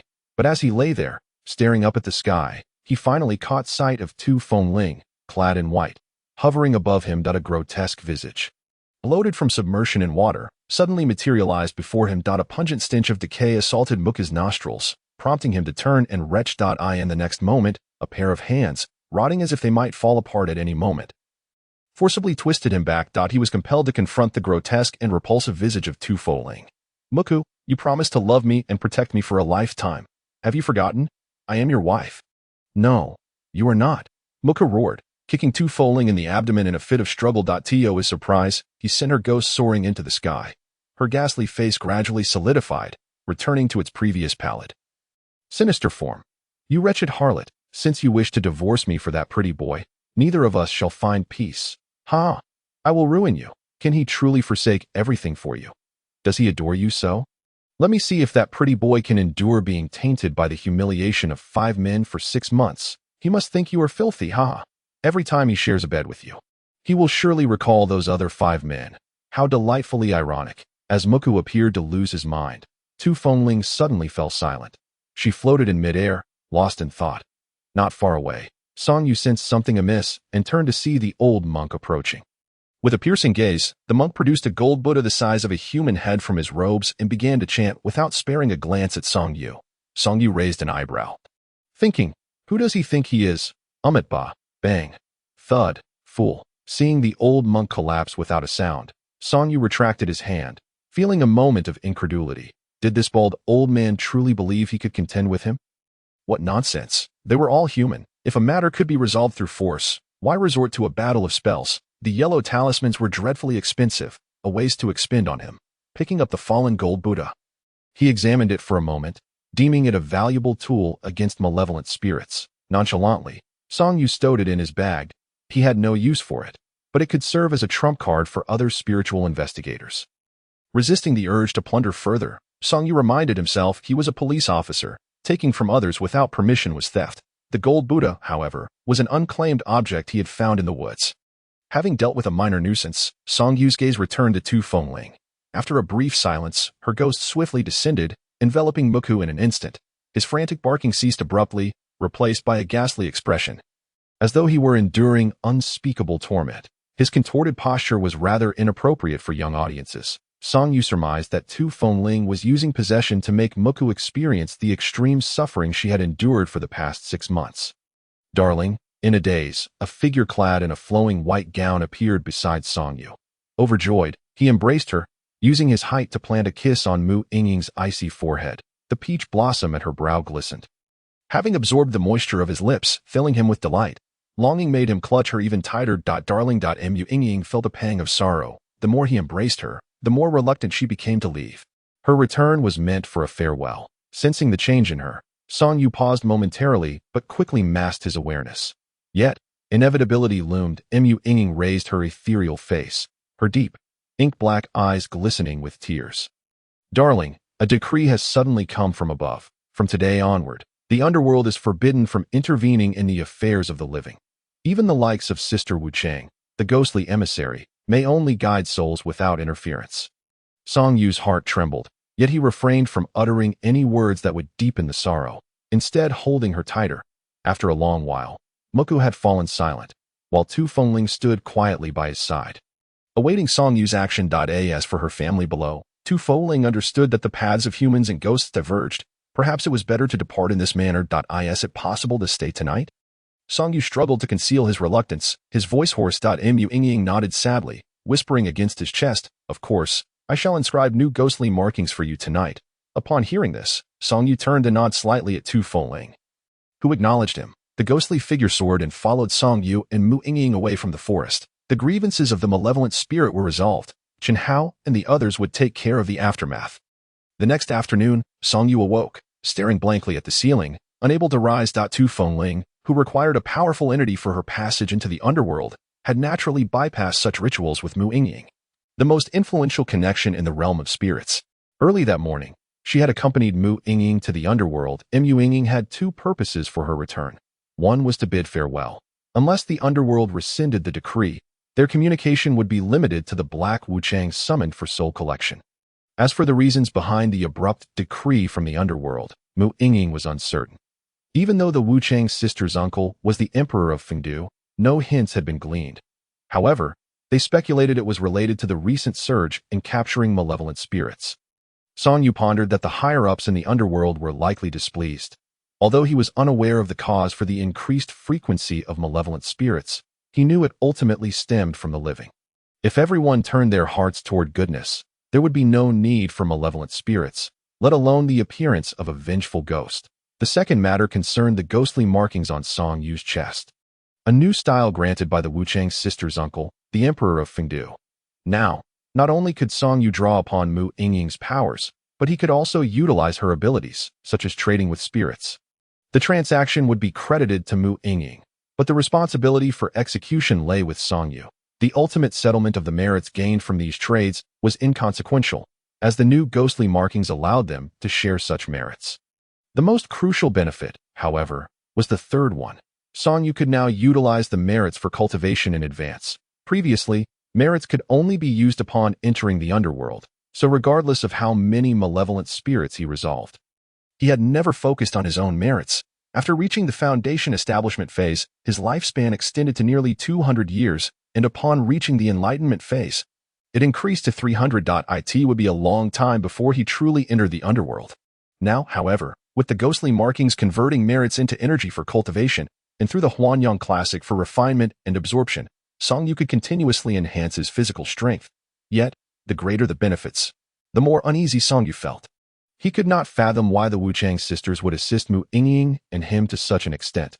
Even after more than 1,000 years of camaraderie, such generosity seemed excessive, according to his wife. For over 1,000 years, she had merely enjoyed the benefits. This favor was immense, and Song Yu was at a loss as to how he would ever repay it, if only it were possible. Song Yu wished to spend every day with his wife, Mu Ying, indulging in each other's company. That he resolved that since they shared merits, by resolving ghostly troubles and helping spirits find peace, he might be able to assist her in attaining immortality sooner. The couple could then be together, free from the torment of separation. The urgent ring of his phone interrupted Song Yu's melancholic thoughts. Picking it up, he saw it was a call from Captain Zhou, informing him that the provincial advisor had arrived and inquiring when Song Yu would be at the city bureau. After a brief response, Song Yu called Chen Hao, instructing him to gather all the spiritual investigators in the classroom to assess the advisor's capabilities. Chen Hao agreed, but suddenly asked Song Yu if he had assigned different tasks to Wang Yi and Su Feng last night. He mentioned that the two seemed lethargic today, having been lectured by the advisor and nearly coming to blows. Confused, Song Yu recalled that Wang Yi and Su Feng had been summoned by Li Xiao the previous night. What on earth was happening? After washing up, he arrived at the city bureau as expected. The criminal investigation team was empty, with only the large classroom of the spiritual investigation unit filled with people. To Song Yu's dismay, it seemed a heated argument had erupted in the classroom, and he spotted the old monk he had knocked unconscious the previous night at the door.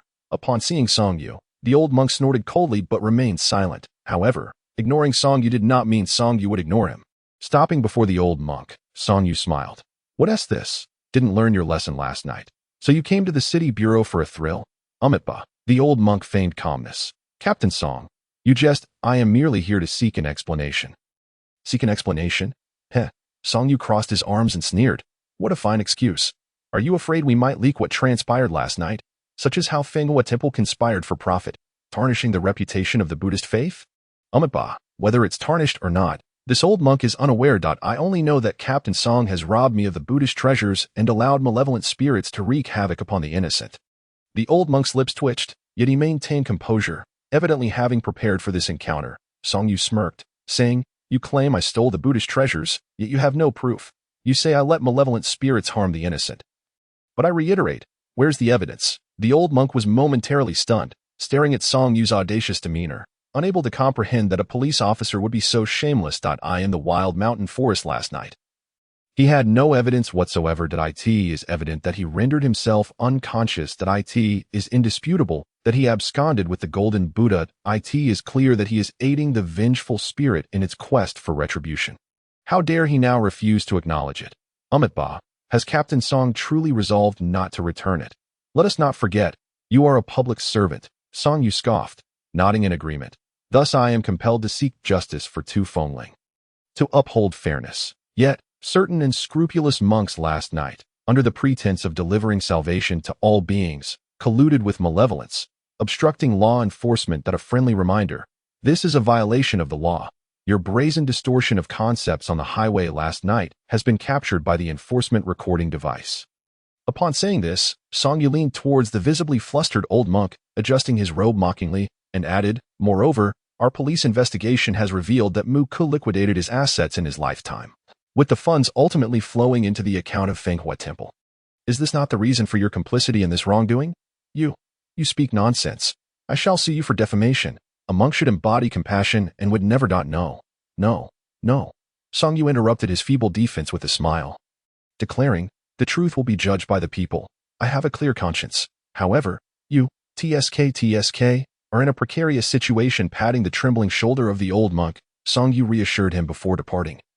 "But rest assured, regarding your recent defamation against me, seeing your pitiable state, I shall not pursue accountability, for I am, after all, a people's police officer, compassionate towards you. The golden Buddha is yours, and the money is confiscated. Can you possibly show mercy and pretend last night's events never transpired? After all, you cannot deny that I was rendered unconscious by you in the forest. I am well aware of the methods employed by your criminal investigation department, capable of conducting marked comparisons. The assault by a police officer on a citizen is something you cannot evade." The old monk, now agitated, lost his earlier composure. After all, Song Yu could not prove that his arrival at the mountain peak last night was solely to cause trouble. That forest lies in the vicinity of Fenghua Temple. It is not implausible for a monk from Fenghua Temple to venture there at night. Song Yu stamped his foot, retrieving a page filled with writing from his small satchel. Grinning at the old monk, "I apologize. The report has already been prepared, essentially stating that since your temple accepted Mu Ku's funds, and in the absence of a clear determination of your intentions for effective law enforcement, I had no choice but to incapacitate you. Does that not sound reasonable?" The old monk trembled with rage at this revelation, gritting his teeth as he pointed at Song Yu.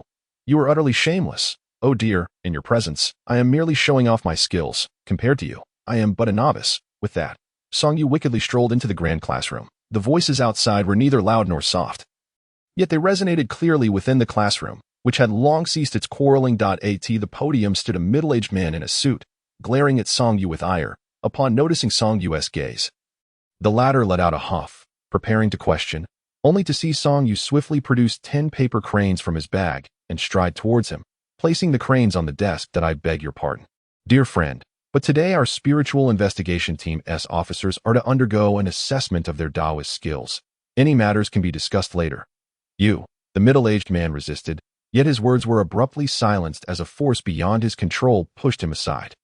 The source of this force was Song Yu's polite yet insincere smile. "I kindly ask you not to hinder our spiritual investigation team's normal assessment." Chapter 79. The consultant strikes back. "Chen Hao. Here, you 8 in that row, please come forward." Yes. The 8 spiritual investigation officers, led by Chen Hao, lined up at the podium, each receiving a red paper crane. Song Yu cast a glance at the corner where Wang Yi and Su Feng were nestled asleep, a shadow of concern flickering in his eyes. They would be dealt with later. Everyone has their turn. The paper crane guidance practical assessment begins now. Paper crane guidance? The middle-aged man in the suit's expression shifted slightly. This is the most widely used and versatile Taoist skill. It is not too difficult to learn, but the main challenge lies in mastering the control and application of one's inner chi to animate the paper cranes. He had previously heard of Song Yu's accomplishments. Song Yu had utilized paper crane guidance numerous times. Could it be that these officers, who had barely trained for half a month, had also mastered this skill? He had heard that it typically takes a normal person over a month to even begin to grasp it. Before he could ponder further, the synchronized hand gestures of the 8 individuals at the podium astonished him anew. They displayed remarkable proficiency in no time. The 8 paper cranes soared upwards, their cries echoing. But alas, lacking a target, they swiftly returned to their respective hands. Song Yu felt a sense of pride. Within merely half a month, they had reached a level of adeptness. Clearly, they had practiced diligently. Due to his innate talent, Song Yu possessed unique insights into Taoist practices. Thus his teaching often yielded swift results, with students learning rapidly. Yet, teaching aside, their own efforts were paramount. It appeared that the first national team would not disappoint. Song Yu meticulously pointed out each individual's shortcomings, then promptly called forth the second group. He left the middle-aged man in the suit waiting for a full half-hour before he finally ceased. The overall performance was commendable. Excluding Wang Yi and Su Feng, who had grown up in the temple, they had significantly outpaced the others. Just as Song Yu was about to commence the second assessment, the middle-aged man in the suit could no longer contain himself, urgently interjecting, "Captain Song, there are other matters to attend to today." Understood. Understood. Song Yu, irritated by his persistence, retorted. "You are here to create trouble for me on behalf of that third-in-command from the province. Chen Sidon, right? Fine. I'm done explaining, so you may take your leave." "What do you mean, done explaining? So I can leave?" "Comrade Song Yu, I am currently speaking to you in the capacity of the inspection team. Please, be more serious." Only then did Song Yu truly regard him, yet he picked up 2 paper cranes that had remained unused on the podium. "I recall you came here as a consultant. Shall we have a little competition?" The middle-aged man's gaze faltered. He had no knowledge of paper crane guidance. However, having witnessed nearly all the officers successfully perform the technique, to admit ignorance now would be embarrassing. He could only force a smile, suggesting that such a competition could wait, as he was currently representing the inspection team and the organization to question you. "We require an explanation for your actions last night." Song Yu nodded. "Very well. What would you like me to explain?" The middle-aged man's heart leaped with joy as he composed himself, asking earnestly, "Why did you allow the vengeful spirit to kill?" Song Yu feigned ignorance. Perplexed, "Did I? What evidence do you possess to prove that I permitted the vengeful spirit to kill? Or are you, like that bald fellow outside, spouting baseless accusations, operating under the presumption that I am guilty simply because you deem me so? Present the evidence. Let me see it." The middle-aged man in the suit sneered at this, believing Song Yu fancied himself to be as ineffectual as that monk outside. Naturally, he had evidence. With that, he produced his phone from his pocket and opened an audio file. "Song Yu, Muku has already taken refuge in the temple. Our people are positioned outside. Which temple? Have them expel him. Tu Fengling's demise was a suicide. We captured Muku, but the law cannot punish him. Let Tu Fengling take her revenge. Song Yu, Muku has fled to Fenghua Temple. The Buddhist doctrine emphasizes saving a life over constructing a pagoda. They will not comply. Moreover, allowing a vengeful spirit to exact revenge is something we cannot publicly endorse. Vengeful spirits are born from human experiences. They save lives, but who saves the spirits? I only know of karmic retribution. Cases among humans can be adjudicated by law, yet the laws of the mortal realm often struggle to quell the enmity between humans and spirits. You must apprehend the individual. Tu Fengling may act on impulse." Understood. An audio recording of a conversation between Song Yu and Li Xiaofan was played aloud. It contained the dialogue from the night Song Yu returned to the city bureau. Conversing with Li Xiaofan at the entrance. Li Xiaofan would not have recorded this. The only possible recorder present was the third party, Zheng Jingyi. All the officers sprang to their feet, glaring at the middle-aged man in the suit. Had it not been for Song Yu's presence, a fierce argument might have ensued. How could someone like him stand against Captain Song? The middle-aged man remained unfazed, though he felt a twinge of surprise at Song Yu's nonchalant demeanor at this moment. "What? Do you not think you should explain yourself?" Song Yu shrugged. "What is there to explain? It is simply as I stated." "What is the matter?" Both the middle-aged man and the officers present were left dumbfounded. "Shouldn't Captain Song at least attempt a defense?" The old monk outside chuckled. Did you not request evidence? Now that we have it, do you acknowledge your complicity in allowing the vengeful spirit to kill?" The middle-aged man in the suit probed cautiously. However, Song Yu continued to deny with an unruffled demeanor. "What part of my words indicated that I acknowledged it? Please, if you wish to accuse me, Bring forth the evidence. Otherwise, I shall sue you for defamation. Comrades, he is defaming me. Is it possible that Captain Song has grown too thick-skinned? Then you just acknowledge that the person in the recording is you? Please, that event occurred 2 nights ago. Muku committed suicide last night. What does it have to do with me? How is it that, regarding someone as despicable as Muku, I am not permitted to vent my frustrations to my colleagues about the indignities inflicted upon my wife? I ask you directly. If the tables were turned and you discovered that the law could not adequately punish that scoundrel, would you not find yourself overwhelmed with rage, spilling your grievances to friends and colleagues? With that, Song Yu cast a deliberate glance towards the surveillance camera in the corner. The middle-aged man in a suit, following his gaze, felt a shiver run down his spine, realizing the gravity of the situation. Muku's misdeeds were bound to be exposed, and if the public were to erupt in outrage, any slip of his own tongue could render him unwelcome in his own country. Thus, he could only muster the resolve to state, I will remain calm, diligently seek evidence, and ensure that Muku faces the most severe consequences. As a law enforcement officer, one must regulate one's own conduct. Enough with the empty rhetoric, he continued. At the time, when I was having a private conversation with Li Xiaofan, little did I expect that Zhang Jing would secretly record it. I'll simply write a report requesting disciplinary action later. Rest assured, I will certainly adhere to proper conduct in the future. The collective gasp echoed through the room. It seemed that Song Yu had never regarded the recorded conversation as evidence. Rather, it was merely a private venting of frustrations that had been surreptitiously captured. His statement of never again trivialized the gravity of the situation. Comrade Song Yu, please do not obfuscate the truth. At the very least, this recording demonstrates that you harbored thoughts of allowing malevolent spirits to kill. Moreover, all those involved were slain by vengeful spirits, and you were present at the scene. Do not underestimate the intelligence of others or the organization. With your capabilities, are you truly incapable of subduing a single vengeful spirit to save 5 lives? Chapter 80. Generational Suppression. Song Yu shrugged. I have always been quite clear. The question is, where is the evidence? Observing the middle-aged man in a suit preparing to reference the recording again, Song Yu interjected. Do not speak of that recording. We are in the 21st century. How incompetent must one be to rely on the thoughts of others as a basis for argument?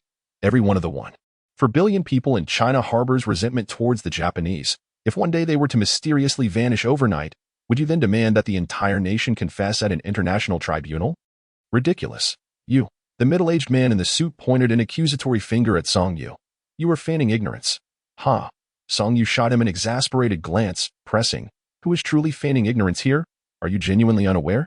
I am quite curious about what benefits the so-called third-in-command of the province, Chen Siding, has bestowed upon you, to the extent that you, a disciple of the Taoist sect, dared oppress me with such a guilty conscience.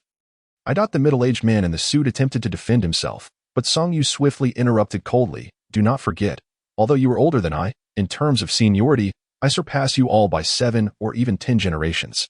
Do you genuinely believe you can bear the burden of betraying your mentors and ancestors? If he promised you the position of captain of the spiritual investigation team, do you truly think the central government would allow someone so ignorant of hierarchy to assume such a role? Are we to disregard millennia of tradition in China? A few pointed questions rattled the middle-aged man, who suddenly grasped a crucial point. Indeed, Song Yu's seniority in the field was exceedingly high. His 2 masters were figures from centuries past. Officially recognized and respected within the industry. It was one thing for Chen Siding, an outsider, to disregard the severity of the situation. However, if word of today's events were to spread, there would be no place for him within the industry. How could he have been so blinded by greed as to forget Song Yu's lineage? He attempted to exploit the bureaucratic system to suppress a senior figure. The middle-aged man in the suit abruptly came to a realization. Standing there in a daze, gazing at Song Yu in confusion. Observing this, Song Yu turned away in exasperation and addressed all the trainees. You will all become people's police officers. Should I discover anyone engaging in underhanded tactics like this fool once they leave, I will personally ensure your ruin. Is that understood? A resounding chorus of understood erupted, and Song Yu felt a sense of satisfaction as he observed the determined expressions on each trainee's face, save for 2 bewildered individuals in the corner. Nearly grinding his teeth in frustration, Song Yu was compelled to feign ignorance of their presence. Casting a cold glance at the middle-aged man in the suit, he stated, Why are you still standing there? Have you not been reprimanded enough? The middle-aged man was about to offer an explanation, but Song Yu interrupted. Do not say anything. Betraying one's elders is unforgivable. Now leave swiftly, as there are further assessments to conduct. The middle-aged man, lips pursed, could only exit the classroom with a face ashen with anger. He understood that if today's events were to leak, he would be in serious trouble. Outside, an elderly monk was taken aback. He contemplated stopping the middle-aged man to inquire why he was leaving, but the latter merely shot him a disdainful glance, indicating for him to leave. Thus, the monk was left without his final support. Although he begrudged the fact that the Golden Buddha had fallen into Song Yu's hands, he could only retreat and ponder alternative strategies. Overall, Song Yu was satisfied with the results of the assessment. After dismissing everyone for dinner, he slyly cornered Wang Yi and Su Feng, who were attempting to slip away unnoticed. "Let us talk. Where did you both go last night?" Wang Yi flinched, chuckling nervously as he reached to playfully pinch the thigh of the imposing figure before him. "What's this, Master Ancestor? Are you now intruding upon the private lives of us younger generations?" Song Yu scoffed, casting a sidelong glance at Su Feng, who was fiddling with her fingers, clearly sharing Wang Yi's attitude.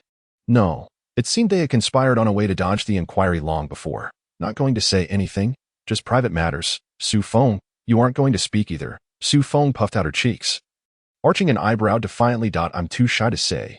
Song Yu was at a loss for words. Was this the expression of a girl truly embarrassed? "Fine. If you want to speak," he said, turning his attention back to Wang Yi, who had been nervously stealing glances at Song Yu's expression.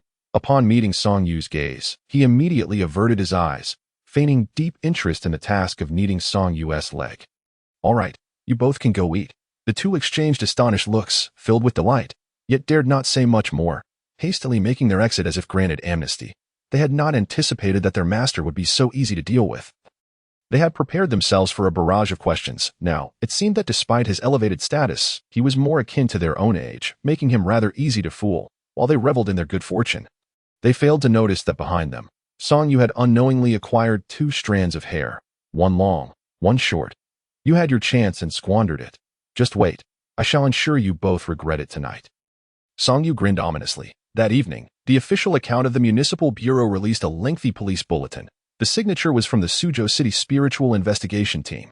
The announcement meticulously detailed the truth behind the Tu Fengling case. Naturally, it included a brief account of Tu Fengling's harrowing experiences over the past 6 months, which, despite being concise, ignited a fury in readers who wished nothing more than to drag those 5 individuals out and exact vengeance for 3 days and nights. It also thoroughly exposed how Muku had sabotaged the relationship between Zhang Jingyi and Tu Fengling, as well as Zhang Jingyi's cold indifference upon learning of Tu Fengling's plight.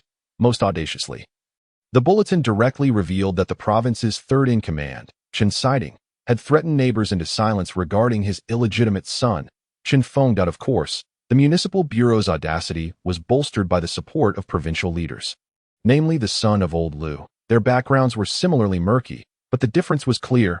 "You are guilty, while we stand with justice, so do not blame us for whether there was any collusion between Zhang Jingyi and the third-in-command."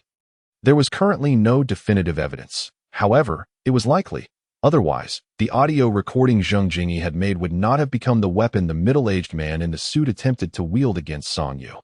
Throughout the announcement, Song Yu's name appeared 3 times, twice arriving a moment too late, allowing a vengeful spirit to exact revenge, and the final time arriving just in time to successfully subdue the spirit, preventing any innocent casualties. Anyone with a discerning eye could see the underlying intricacies, yet the entire internet seemed to tacitly agree to focus solely on the 5 individuals' crimes and Zhang Jingyi's hypocrisy. As for the third-in-command, Chen Siding, he wasted no time issuing a lawyer's statement on his personal account, claiming he would sue the Municipal Bureau for defamation. The timing of his statement was less than a minute apart from the bulletin's release, clearly indicating his self-awareness. "Hey, kid you, latest news. That Chen Siding has already been isolated for investigation, that we submitted all the materials this afternoon. Now we just await the paternity test results for Chen Siding and Chen Feng. By the day after tomorrow at the latest, he'll be in for a world of trouble." In the corner of the cafeteria, Old Lu placed a piece of braised pork on Song Yu's plate, his expression one of pure delight. Chapter 81. Retrieval of the deceased. "By the way, kid you, how do you plan to handle Fenghua Temple?" The bulletin did not explicitly mention Fenghua Temple's involvement. It was not that the authorities wished to remain silent. Rather, Song Yu had suggested giving Fenghua Temple an opportunity for redemption. After reporting to the provincial government, The Municipal Bureau adopted Song Yu's recommendation, under the condition that for the next 2 years, Fenghua Temple would offer free services to the public. Sipping his soup, Song Yu shook his head, somewhat begrudgingly.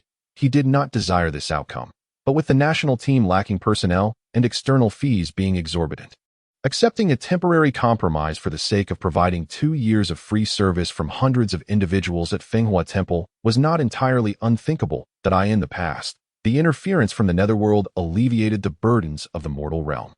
However, the malevolent hearts of certain vile individuals have thoroughly provoked the upper echelons of the underworld. From now on, the malevolent entities that emerge must be shouldered solely by the living. The inadequacy of manpower will soon become increasingly severe. You do not burden yourself excessively. Should there be matters at hand, the police force will bear them collectively.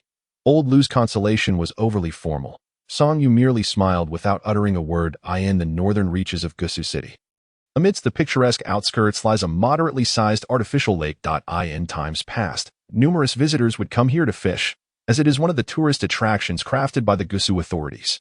Under the serene starlit night, the reeds swayed gently in the breeze. The shimmering surface of the lake mirrored the full moon in the sky, occasionally disturbed by a few playful, plump fish leaping from the water. A lone boat glided across the lake, as Wang Yi reclined with his hands behind his head, his clear eyes reflecting the myriad stars above. What a delightful experience it was. Suddenly, a line of poetry came to mind, prompting him to rise and lean against the boat's edge to gaze upon the lake's surface. Indeed, drunken, unaware of the heavens and the water, the boat full of dreams weighs down the galaxy.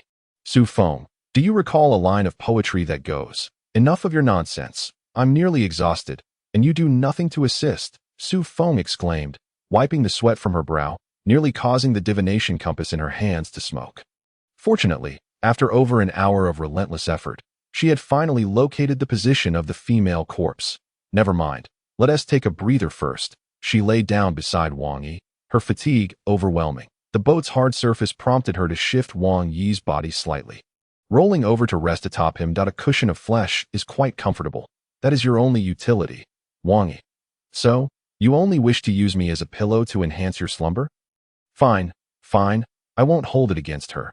She is uneducated. He lay obediently on the boat, though whether his dreams were indeed weighed down by the galaxy, he could not tell, but he was undeniably pinned down by a ghostly presence.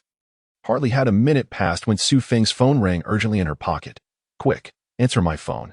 I'm utterly exhausted.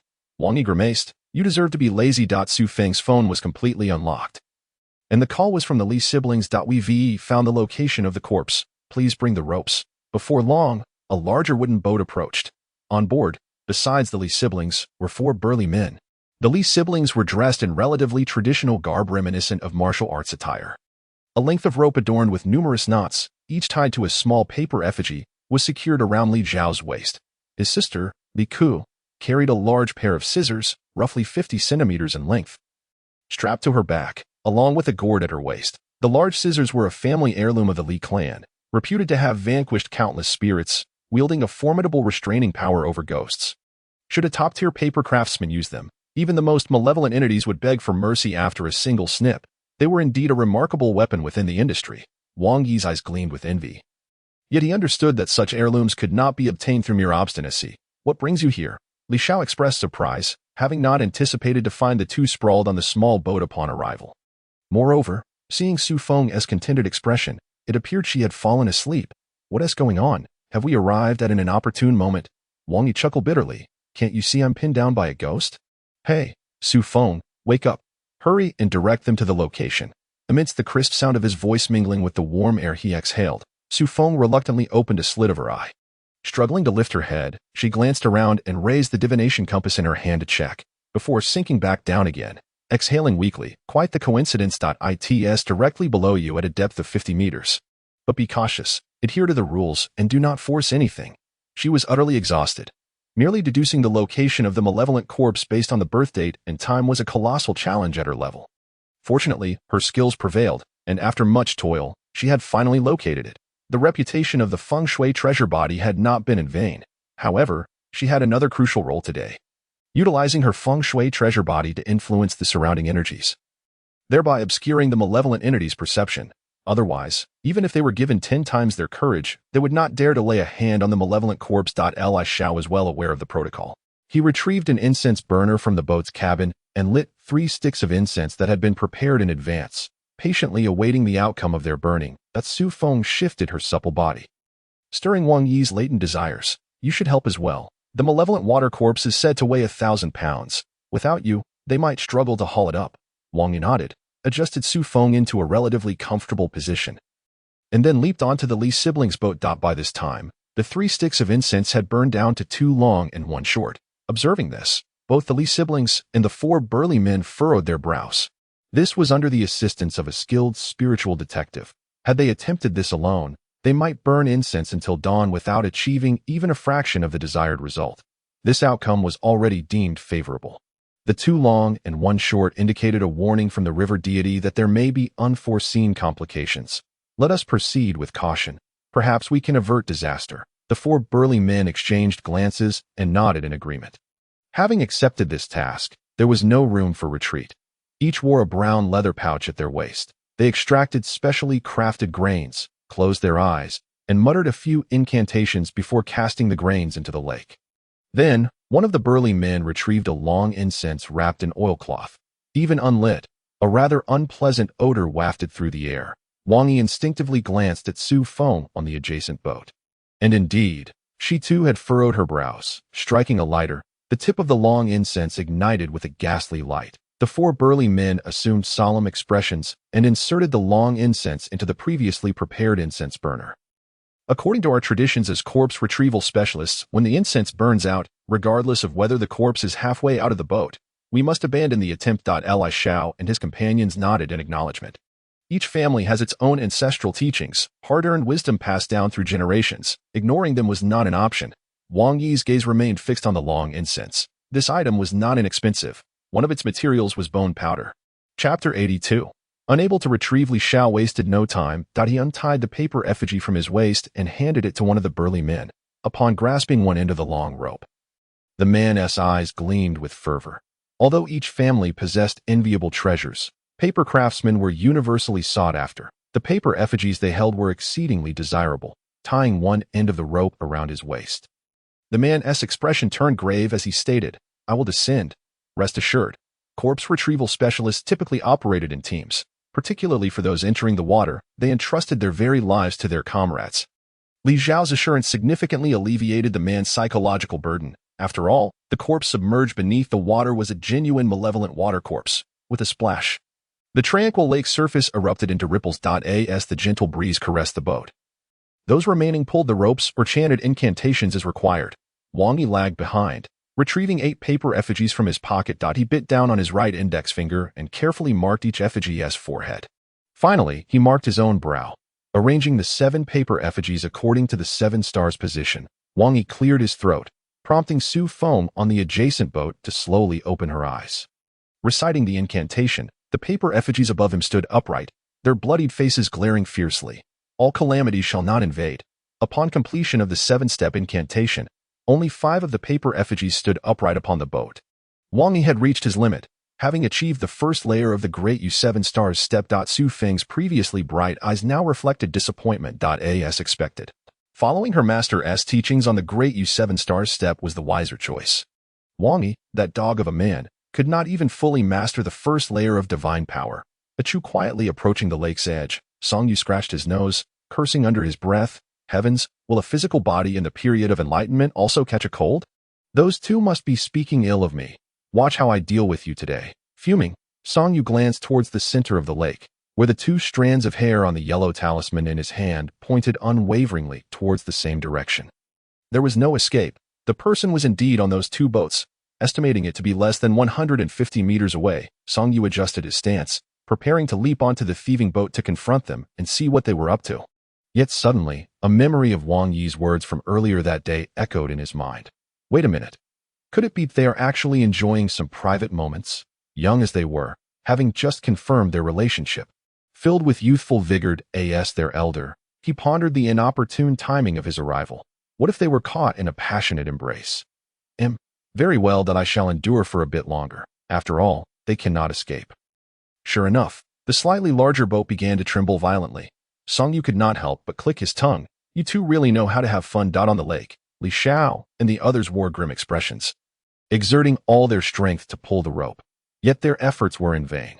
It felt as though they were attempting to haul a mountain, utterly immovable.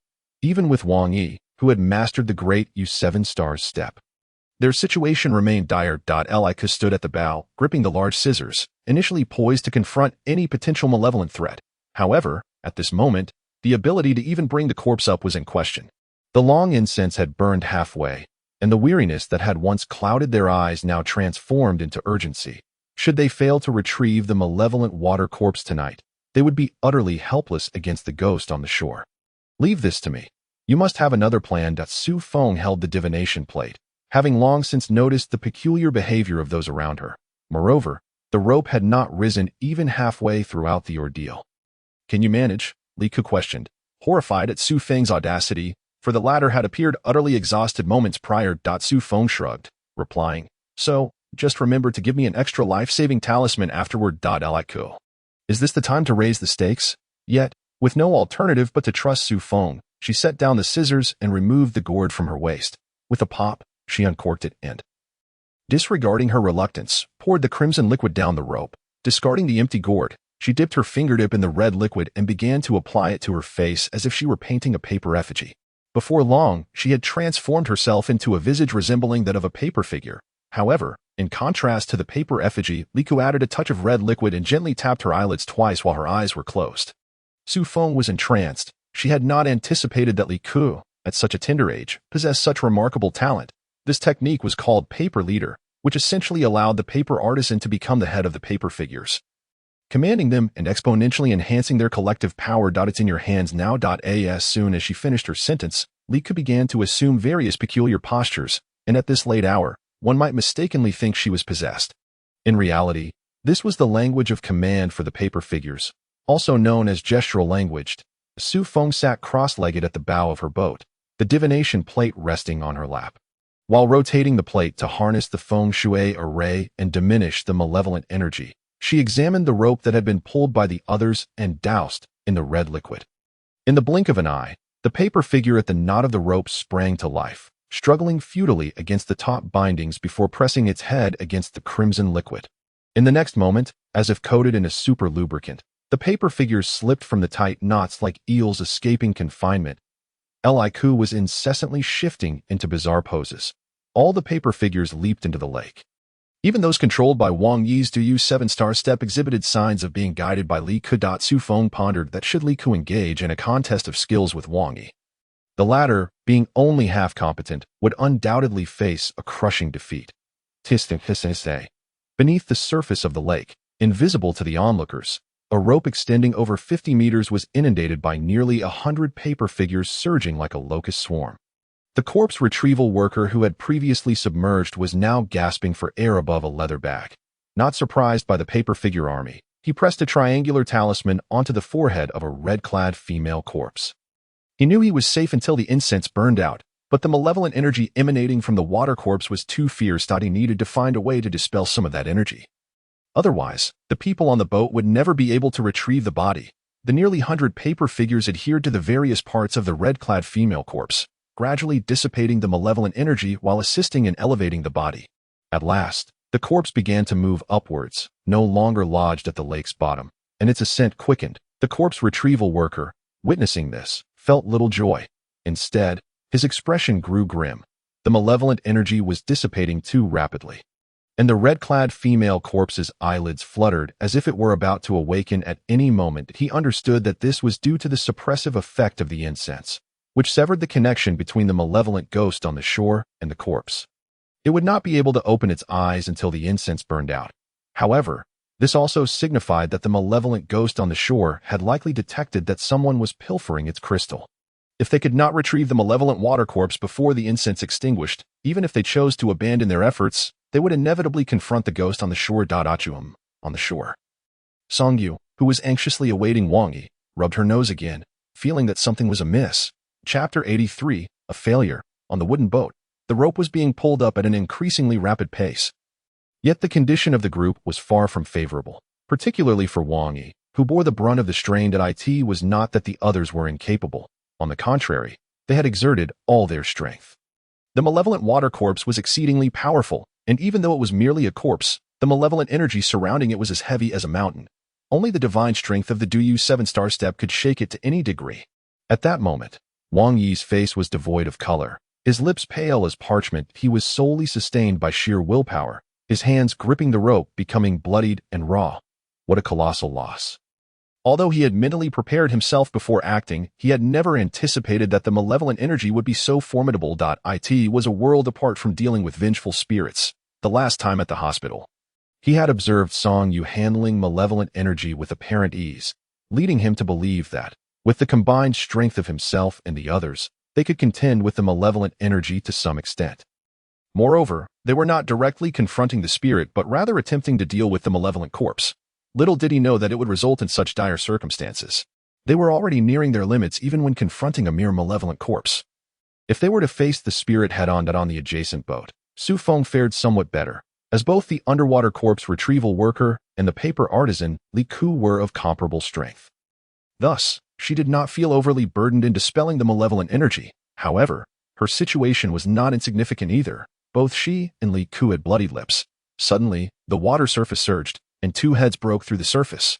The corpse retrieval worker's hand remained pressed against the top of the malevolent water corpse's head, murmuring incantations. As soon as he emerged from the water, he immediately glanced at the incense burner at the bow of the boat. Seeing that the long incense was nearing its end, his already grim visage twisted into a more sinister expression. He bit down on his tongue, spitting a mouthful of hot blood onto the back of the malevolent water corpse's head. His gaze immediately becoming somewhat unfocused. Shaking his head vigorously to clear his mind, he barked at the nearly collapsing individuals on the boat. Hold on a little longer. The malevolent ghost is coming soon. If we can't pull it up, we will all perish. Upon hearing this, Li Xiao and the others' expressions hardened. In the next moment, they each resorted to their respective methods, even if it meant facing severe after-effects later. At this moment, their lives took precedence over all else. Wang Yi's mental state was on the brink of exploding. His body had begun to betray him, utterly unresponsive and devoid of strength to move. If he faltered in his role as the primary force, the consequences were unimaginable. Now, all he could do was pray that they could retrieve the malevolent water corpse before any issues arose. The long incense burned down to its end, flickering and dimming. The water corpse's eyelids began to tremble more violently. The corpse retrieval worker strained to push the water corpse's legs upwards, but his arms, involuntarily shaking with high frequency, possessed little strength. Finally, the high heels of the water corpse broke free from the surface, and as the corpse retrieval worker sighed heavily in relief, he hurriedly glanced at the incense burner. However, his gaze was abruptly met with the lifeless stare of the water corpse. A jolt of dread gripped the corpse retrieval worker's heart, and he swallowed hard, instinctively aware of their dire predicament. Without needing to look at the incense burner, he knew it was over. The long incense must have burned out before the water corpse had emerged from the water. Otherwise, the malevolent water corpse's eyes would not have been able to open. Filled with despair, the corpse retrieval worker released his grip on the water corpse, resigning himself to a more comfortable position to await death. The others on the boat remained oblivious to the gravity of the situation. Feeling the water corpse's body suddenly lighten considerably, as if it had regained the normal weight of a corpse, overexertion caused them to tumble backward in disarray. If the boat had not been relatively large, they might have fallen into the lake. As Wang Yi fell, he felt excruciating pain throughout his body. His physical form, severely overextended, had ceased to obey him, leaving him too weak to move. The paper figures overhead fell beside him, and the 5 previously standing paper figures also lost their vitality. This was his first time fully employing the Du 7-star step, and it was also his first experience with the intense after-effects that followed. He wondered how long it would take for him to awaken, considering that even the likes of his master would need to sleep for 2 full days and nights to recover. With such questions lingering, Wang Yi could no longer endure and voluntarily closed his heavy eyelids. Meanwhile, Li Xiao, utterly exhausted, struggled to prop himself up and immediately turned to glance at Wang Yi, who was now unconscious with bloodied hands. A wave of guilt washed over him as he pondered how he would explain this to Song Yu. If it weren't for his instigation, Wang Yi and Li Ku would never have found themselves in such peril. Li Xiao shifted his gaze to Su Feng across from him, who, with bloodied fingertips, lay equally drained on the ground. She was staring with wide, unfocused eyes, filled with concern for the unconscious Wang Yi. Although she understood that it was a consequence of the Duyu's 7-star step, she remained anxious and struggled to rise to check on him. Seeing this, Li Ke offered a few words of reassurance before dragging her weary body over to watch over Su Feng. At that moment, Li Ke was the only one on either boat with enough strength to move. Li Xiao regained his composure and exchanged glances with the 3 corpse retrieval workers beside him, redirecting their attention to the malevolent water corpse on the boat. The retrieval worker still in the water suddenly crawled onto the bow of the boat. With a perplexed expression, Li Xiao and the others could not see the water corpse's face. But from his angle, he was able to see and lock eyes with the corpse's lifeless gaze. However, he was baffled, having initially believed they had failed and chosen a relatively comfortable position to await death. He found himself waiting for a long time without any further movement from the water corpse. According to ancestral wisdom, once the water corpse opened its eyes, it should have immediately been followed by the ghost returning to the corpse. Why, then, had it merely opened its eyes and now seemed to be on the verge of closing them again? Could it be that the malevolent ghost had encountered an accident along the way? He was puzzled, while Li Xiao and the others regarded him with mounting anxiety. What was wrong with him? Li Xiao did not understand. At this moment, his expression should have reflected a sense of relief. Recalling the earlier incense burning scenario, he worried that something had gone awry. The corpse retrieval worker raised his head, bewildered, and said, "I don't know if we have failed or not." Failed? How can you say that? The others' faces turned ashen with fear. The water corpse opened its eyes, yet the malevolent spirit seemed to have not returned. The corpse retrieval man pondered for a moment and speculated that it must have encountered some unforeseen circumstance on its way back. But what manner of misfortune could prevent a vengeful spirit from returning to reclaim its own body? No matter how formidable the spirit, if someone were to cast a spell on its corpse, it could indeed be directly constrained. Although the requirements for such a spellcaster are exceedingly high, the possibility remains tangible. Thus, when a corpse remains uncremated, some malevolent spirits will devise ways to ensure that their remains are not discovered by the practitioners of the Tao. For instance, the water corpse before them was concealed at the lake's bottom by the overwhelming malevolent energy of the spirit itself. They could only rely on Su Feng's geomantic divination to deduce its location. The group fell silent, yet Li Xiao appeared deep in thought. Could it be that Song Yu had arrived? During their earlier gathering that evening, he had overheard Wang Yi and the others boast that Song Yu had sought them out that afternoon. But they had easily dismissed her. In retrospect, this seemed rather illogical. Chapter 84, Thunderclouds by the Shore. Never mind, let us not dwell on it. Perhaps a change of circumstances has indeed occurred. But it also presents an opportunity for us. Eldest brother, second brother, third brother. Hold on for a moment. Before it returns to its soul, let us swiftly seal the malevolent water corpse. With a commanding shout, the corpse retrieval man pulled out a dozen triangular talismans from the leather pouch at his waist. The other 3 retrieval men dared not hesitate, gritting their teeth as they rose to encircle the malevolent water corpse from 4 directions. Each of them held a handful of triangular talismans, chanting incantations while arranging the talismans before them into unusual patterns. Li Xiao remained silent, stepping back slightly to avoid disturbing their incantations, until he found himself beside Wang Yi. The air was thick with the scent of blood, and a wave of guilt washed over Li Xiao's face. How was Wang Yi faring? His breathing appeared steady. He was likely merely unconscious. However, that hand of his needed to be treated promptly, for prolonged exposure could lead to infection. Li Ke, her complexion pale, sat beside Wang Yi, her tall frame slumping in despondency. Brother, have I erred in my actions? Her eyes, usually filled with a weary dullness, now reflected a profound confusion. Upon hearing her words, Li Xiao felt a brief shock, followed by a dawning realization. It seemed this endeavor had struck a significant blow to his sister. It was the first time he had ever heard her voice doubts about herself. He comfortingly patted her shoulder and spoke softly, "Little Ku, do not be too hard on yourself. Had it not been for someone meddling, your plan would have succeeded. Last night, when you used the life-saving paper effigy to rescue those 2, the ties of life and death between the malevolent spirit and them indeed vanished." Speaking of last night's events, a surge of anger filled Li Xiao. A few days prior, Li Ke's classmate had unexpectedly approached her, claiming that she and her sister were being targeted by a female ghost. Logically, if one was pursued by a spirit, it would imply some connection of life and death between them, thus prompting the spirit's attention.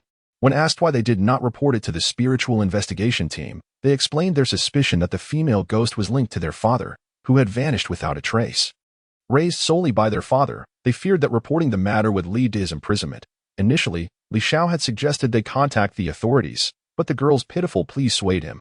After much deliberation, They earnestly could decided to take on the challenge, hoping to demonstrate her prowess as a paper effigy maker while also opening a market for her life-saving effigies. Previously, when she had faced the malevolent spirit twice, she had narrowly triumphed, seeing that the vengeful spirit was proving difficult to subdue and the costs were becoming exorbitant.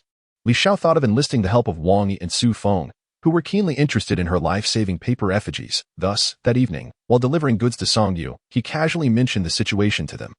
As expected, upon learning it was merely a vengeful spirit, both Wang Yi and his companion eagerly assured they could handle it. The prospect of claiming a life-saving effigy for each of them in exchange for dealing with a single spirit seemed to them an incredible bargain. Consequently, before Li Xiao could clarify matters, they proposed a condition: they must not inform their master, Song Yu. However, they were unprepared for the transformation of the female ghost that night. Regret came too late. Unable to confront it directly, they resorted to using Su Feng's romantic arrays to create illusions that would confuse the malevolent spirit. Fortunately, Su Feng proved capable, and after a night fraught with trepidation, they managed to deceive the spirit. Ultimately, in a hallucinatory state, the malevolent spirit tore apart the bodies of the two sisters, effectively severing their ties with the ghost. In truth, it was merely the two life-saving paper effigies that had been destroyed. Life-saving, life-saving. Not only could they preserve life in critical moments, but they could also negate the ties of life and death that weighed upon their bearers. This elucidates why Wang Yi and Su Feng were so covetous of the life-saving effigies crafted by the paper effigy maker. They had thought the matter concluded for the time being. Yet, just as the malevolent spirit was about to drift away, the sisters' long-lost father suddenly appeared. He even called out the names of the sisters at the top of his lungs before the malevolent spirit. The spirit, devoid of rationality, was neither deaf nor foolish. Faced with the resurrected spirit of the father, Li Xiao and the others, filled with both shock and fury, could only place their hopes on Su Feng's geomantic array. Exhausted, they managed to hold out until dawn. Yet problems arose. The malevolent spirit clearly bore no grudge against the sister's father, having bypassed him without seeking his life, fixated instead on killing the sisters. Moreover, why did their father appear at that precise moment? As if it were deliberate. After narrowly surviving until dawn, Wang Yi and Su Feng had had enough. The malevolent spirit was too powerful, and they decided to confide in Song Yu. However, when Li Xiao promised each of them 3 life-saving effigies afterward, they hesitated. After all, with the life-saving effigies to protect them, why not try once more? Thus, after a series of deliberations, they set their sights on the root of the malevolent spirit, namely, its corpse. If they could locate the spirit's remains, the efficacy of their spells would multiply. Initially, Su Feng had only discerned that the malevolent spirit's corpse was submerged in water. Aware of the difficulties posed by a water corpse, they invited the 4 brothers of the corpse retrieval team. Upon hearing that the reward was life-saving effigies, the brothers readily agreed without a second thought. Subsequently, the exhausted Wang Yi and Su Feng returned to the city bureau, planning to act again that night. And thus, the current predicament unfolded. Thunder rumbled. A sudden, resounding crack interrupted the thoughts of the 2 siblings. Bewildered, they looked up to see a mass of swirling thunderclouds gathering in the sky above the shore. A spectacle that had seemingly appeared out of nowhere, despite the previously clear skies. Why was it suddenly thundering and threatening rain, confined to such a small area? Su Feng on the neighboring boat was also drawn in by the thunderclap. With a pained smile, she remarked, "This is clearly the sign of the Yang 5 thunder from the heart of the Dragon and Tiger Mountain." Both she and Wang Yi were legitimate disciples of the Tao and recognized their respective sect skills. Li Xiao, hearing this, felt a surge of hope. Could it be that a master from Dragon and Tiger Mountain had passed by? What master passing by? Su Feng immediately leaned over the bow of the boat, fixated on the thunderclouds, which occasionally flickered with crimson arcs of electricity, and reminded them, "Have you forgotten that my master has another teacher, Tianshi Changyangzi, who passed away over 300 years ago in Dragon and Tiger Mountain?" Had Song Yu truly come? Li Xiao clicked his tongue. In truth, he had suspected when the corpse retrieval man mentioned that the malevolent spirit had encountered an accident on its way back. Hearing Su Feng elaborate, he noted, "The abilities of my master stem from the books on subduing ghosts and driving away evil. The DUS 7-star step is the pinnacle of the ghost subduing book, while the highest skill in the driving away evil book is the heart of the 5 thunders. In simple terms, it is the heart thunder. This mystical art conjures thunder and wields immense destructive power, capable of scattering the souls of spirits. Initially, they had thought that due to his character, the master would refrain from practicing it, yet it turned out he had mastered it long ago. upon reflection. Given his extraordinary talent, it was unreasonable to believe he could not master the Heart Thunder. He simply had not had the heart to use it. Each time he taught, he emphasized that spirits transformed into vengeful spirits had undoubtedly suffered tremendous grievances and injustices. Unless absolutely necessary, one must harbor compassion, primarily focusing on subduing and suppressing them while striving to alleviate their grievances. It is said that the Yang 5 Thunder strikes the living, while the Yin 5 Thunder strikes the evil. Now, though it was clearly aimed at evil, it was the Yang 5 Thunder being utilized, and it was evident that the master had once again succumbed to his impulses. Chapter 85. The Cuckoo occupies the magpie's nest. The sound of thunder was deafening. Electric arcs flickered menacingly. The verdant floor along the water's edge was now ravaged, bearing the scars of a fierce battle. Song Yu spat blood, her gaze unfocused.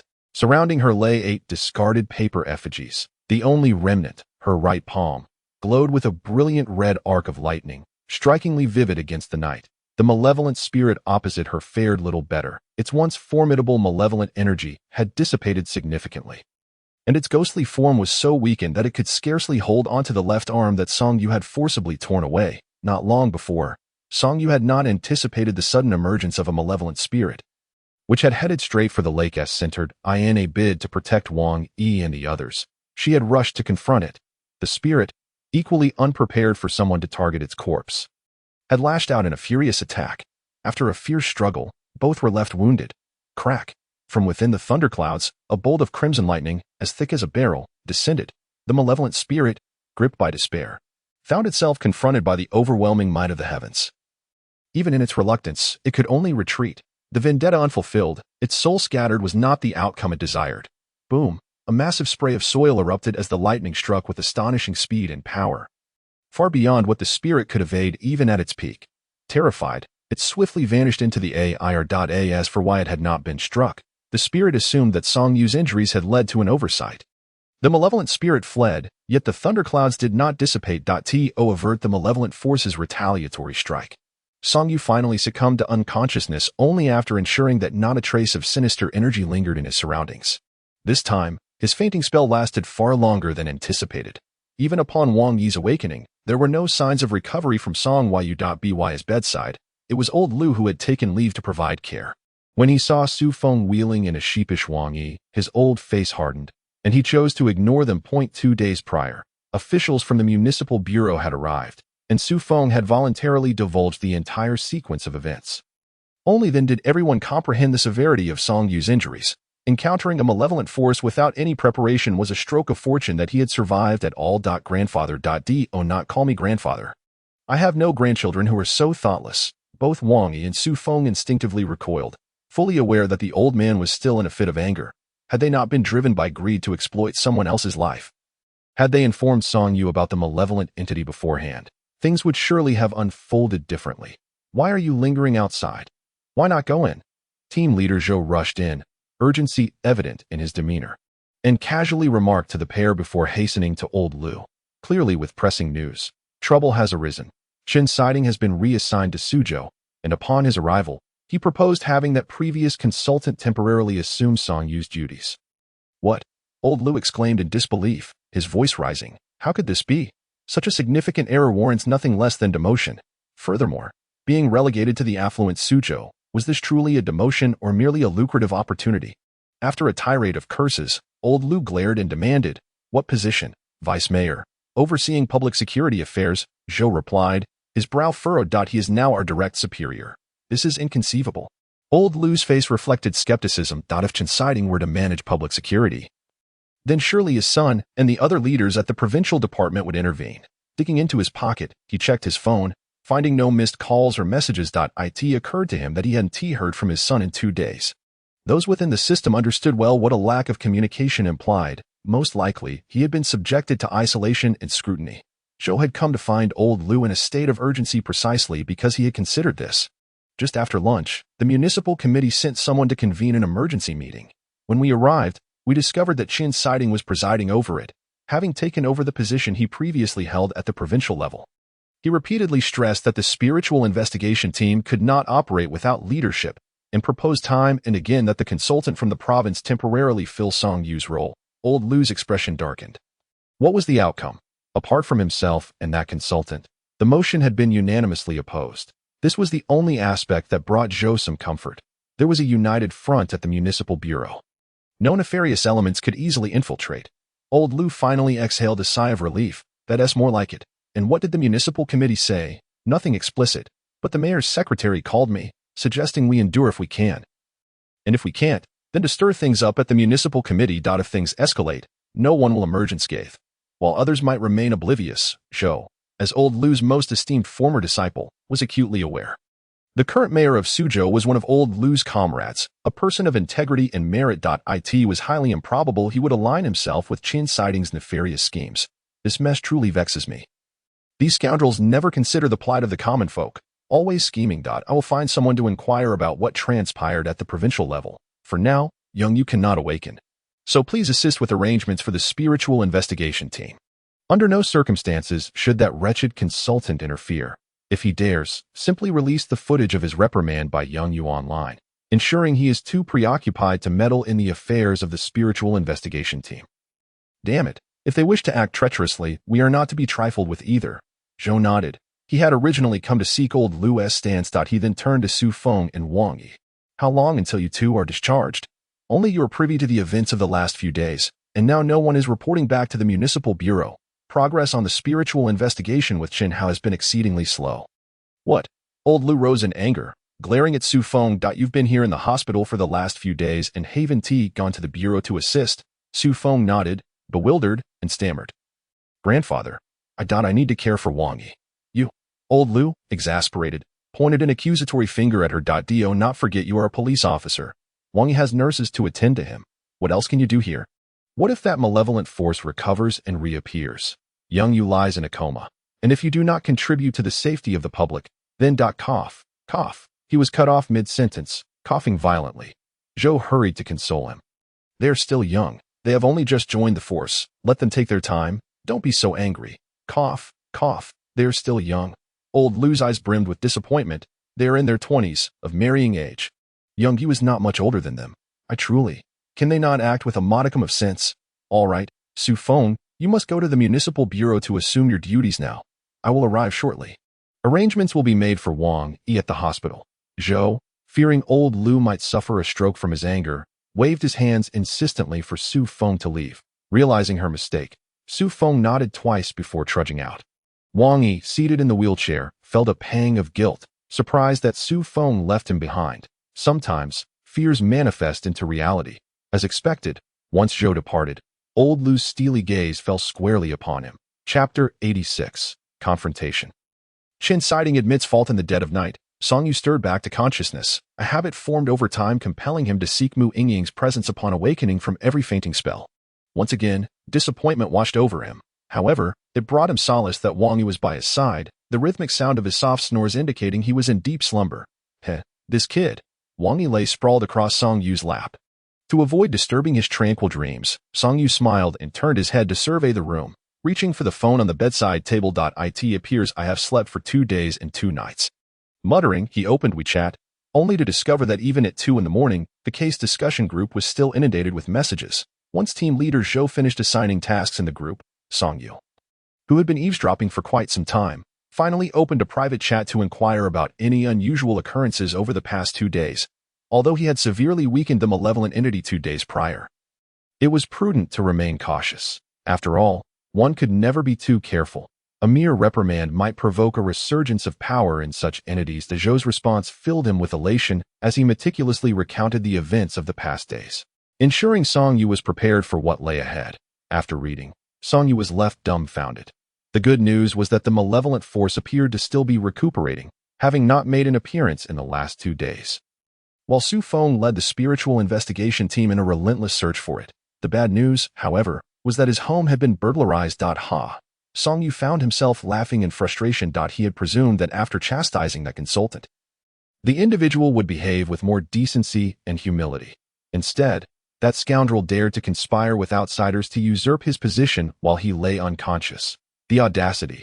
Unlike Old Lu, who had a remarkable capacity for patience, Song Yu decided not to wait for Qin Siding and that consultant to retaliate. He promptly instructed Zhou to send him the footage from the classroom surveillance from that day. A brief edit later, He uploaded it as a short video on social media, tagging nearly all official accounts of the Taoist community. The caption read, "A millennia of tradition cannot be tarnished by betraying one's teachers and ancestors.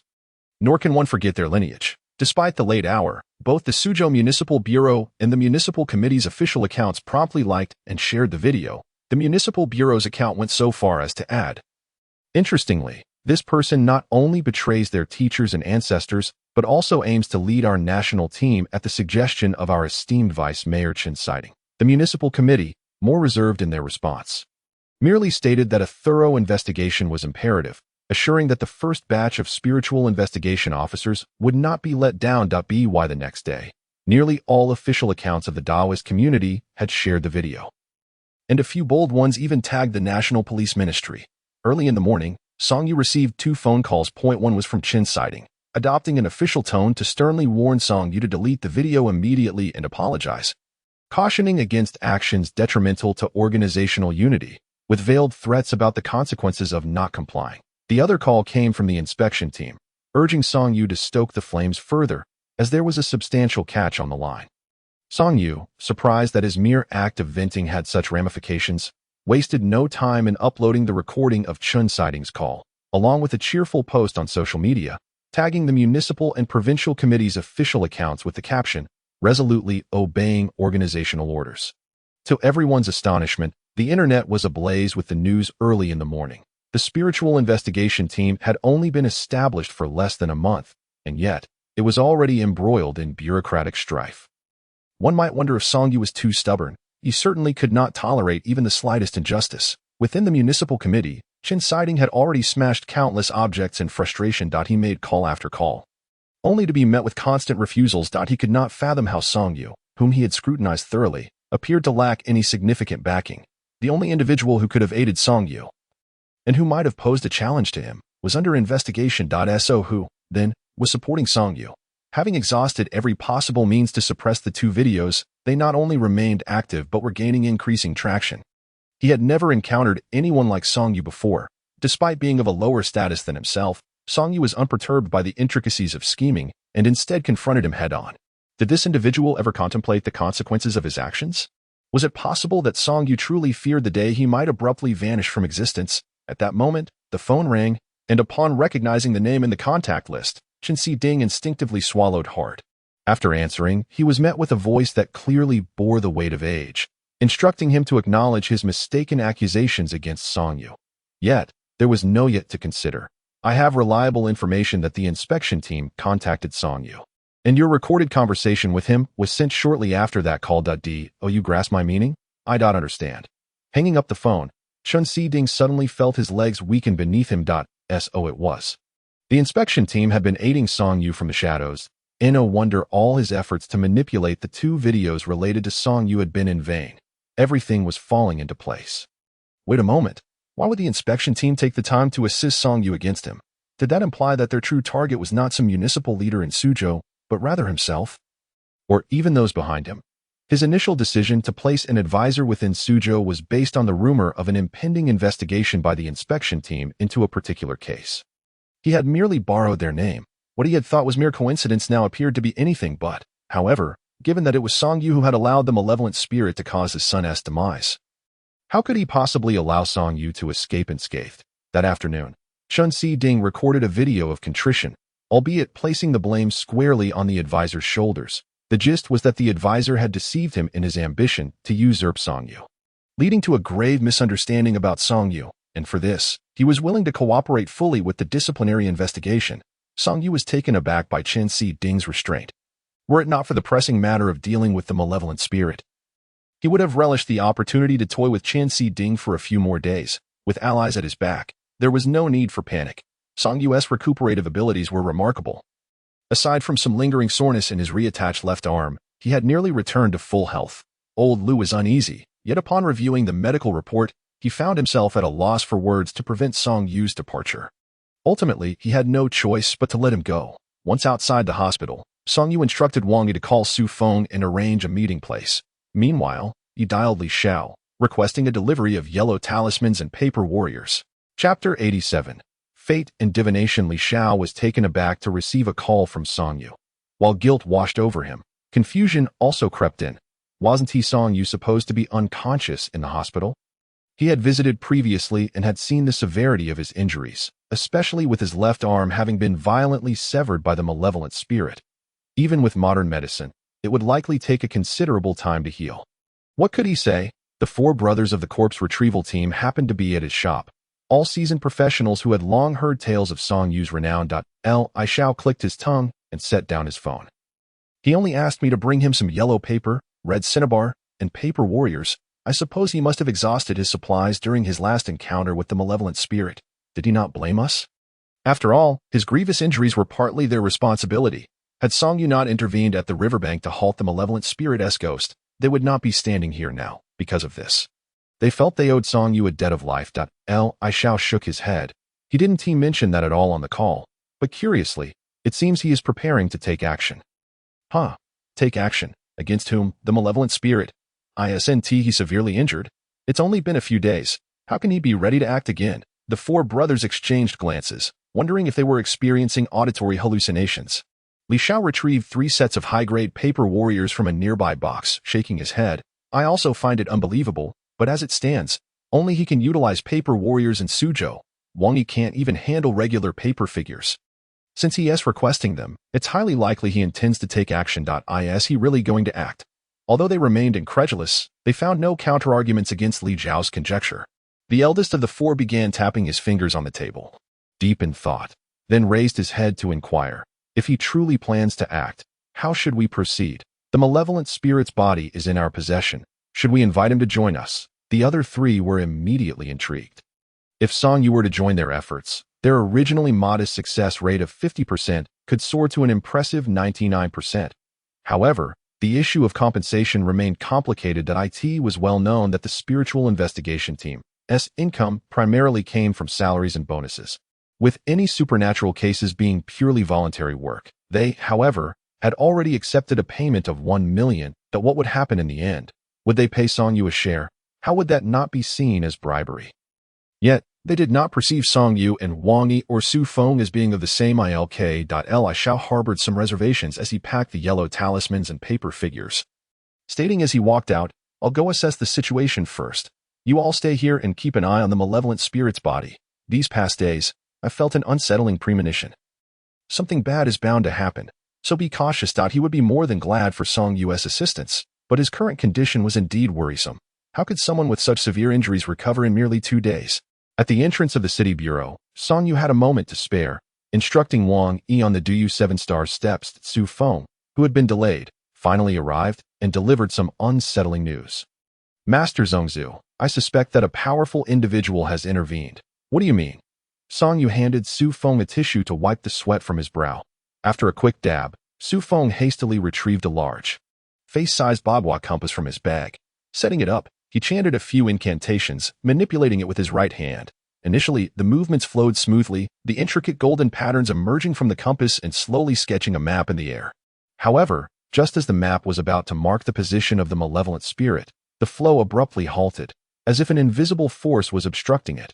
"Master Zhongzhu, you see, my fate divination is consistently interrupted at critical moments, severing the connection with the malevolent spirit.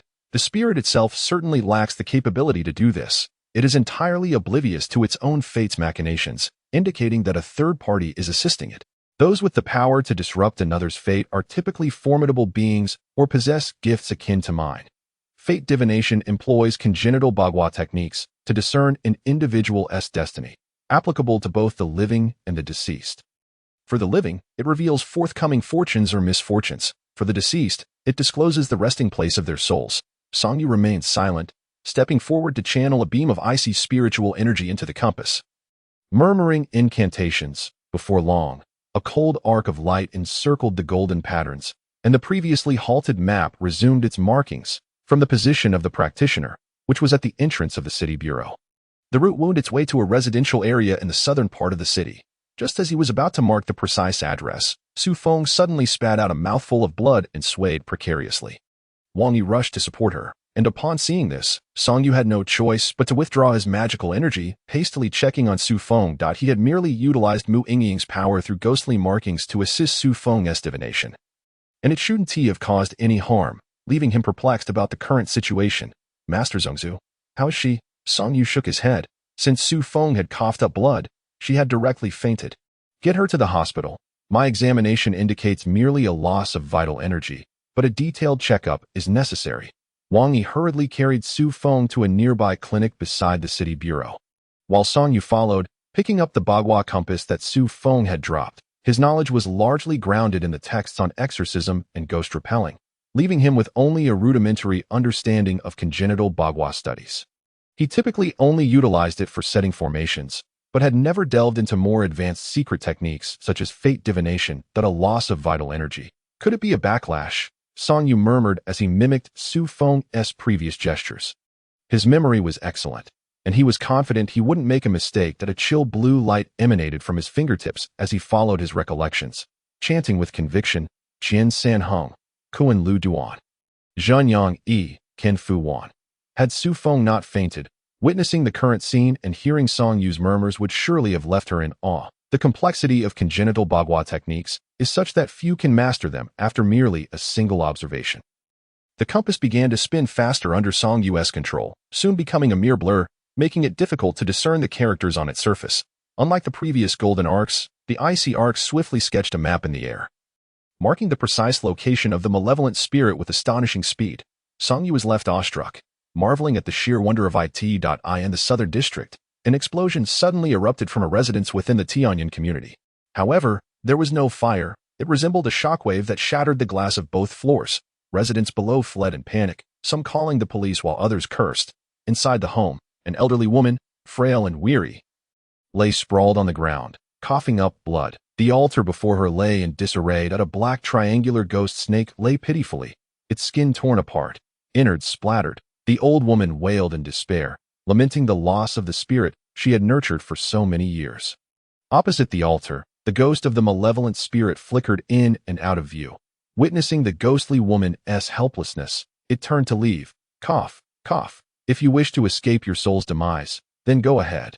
The ghostly woman shouted at the malevolent spirit as it flew out the window. It is evident that Song Yu must have intervened personally. Otherwise, that young girl would never have stood a chance against me. In the past, she could effortlessly sever the threads of fate during divination.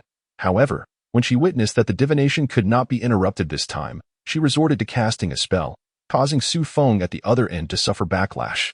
I initially thought Su Feng was being reckless in attempting divination once more, trying to employ the same tactic again.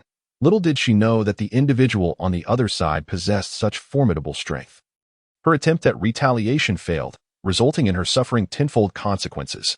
Were it not for the clumsiness of her opponent and the timely intervention with the ghost snake, her survival would have been in jeopardy. Gazing at the ghost snake before her, lifeless beyond redemption, the ghostly matron was filled with tears, lamenting the years of effort reduced to naught. The lingering aura of malevolence was palpable, and upon hearing the name Song Yu, a wave of profound dread swept across her pallid visage. For spirits, those capable of summoning thunder and lightning are unforgettable, and they dare not forget.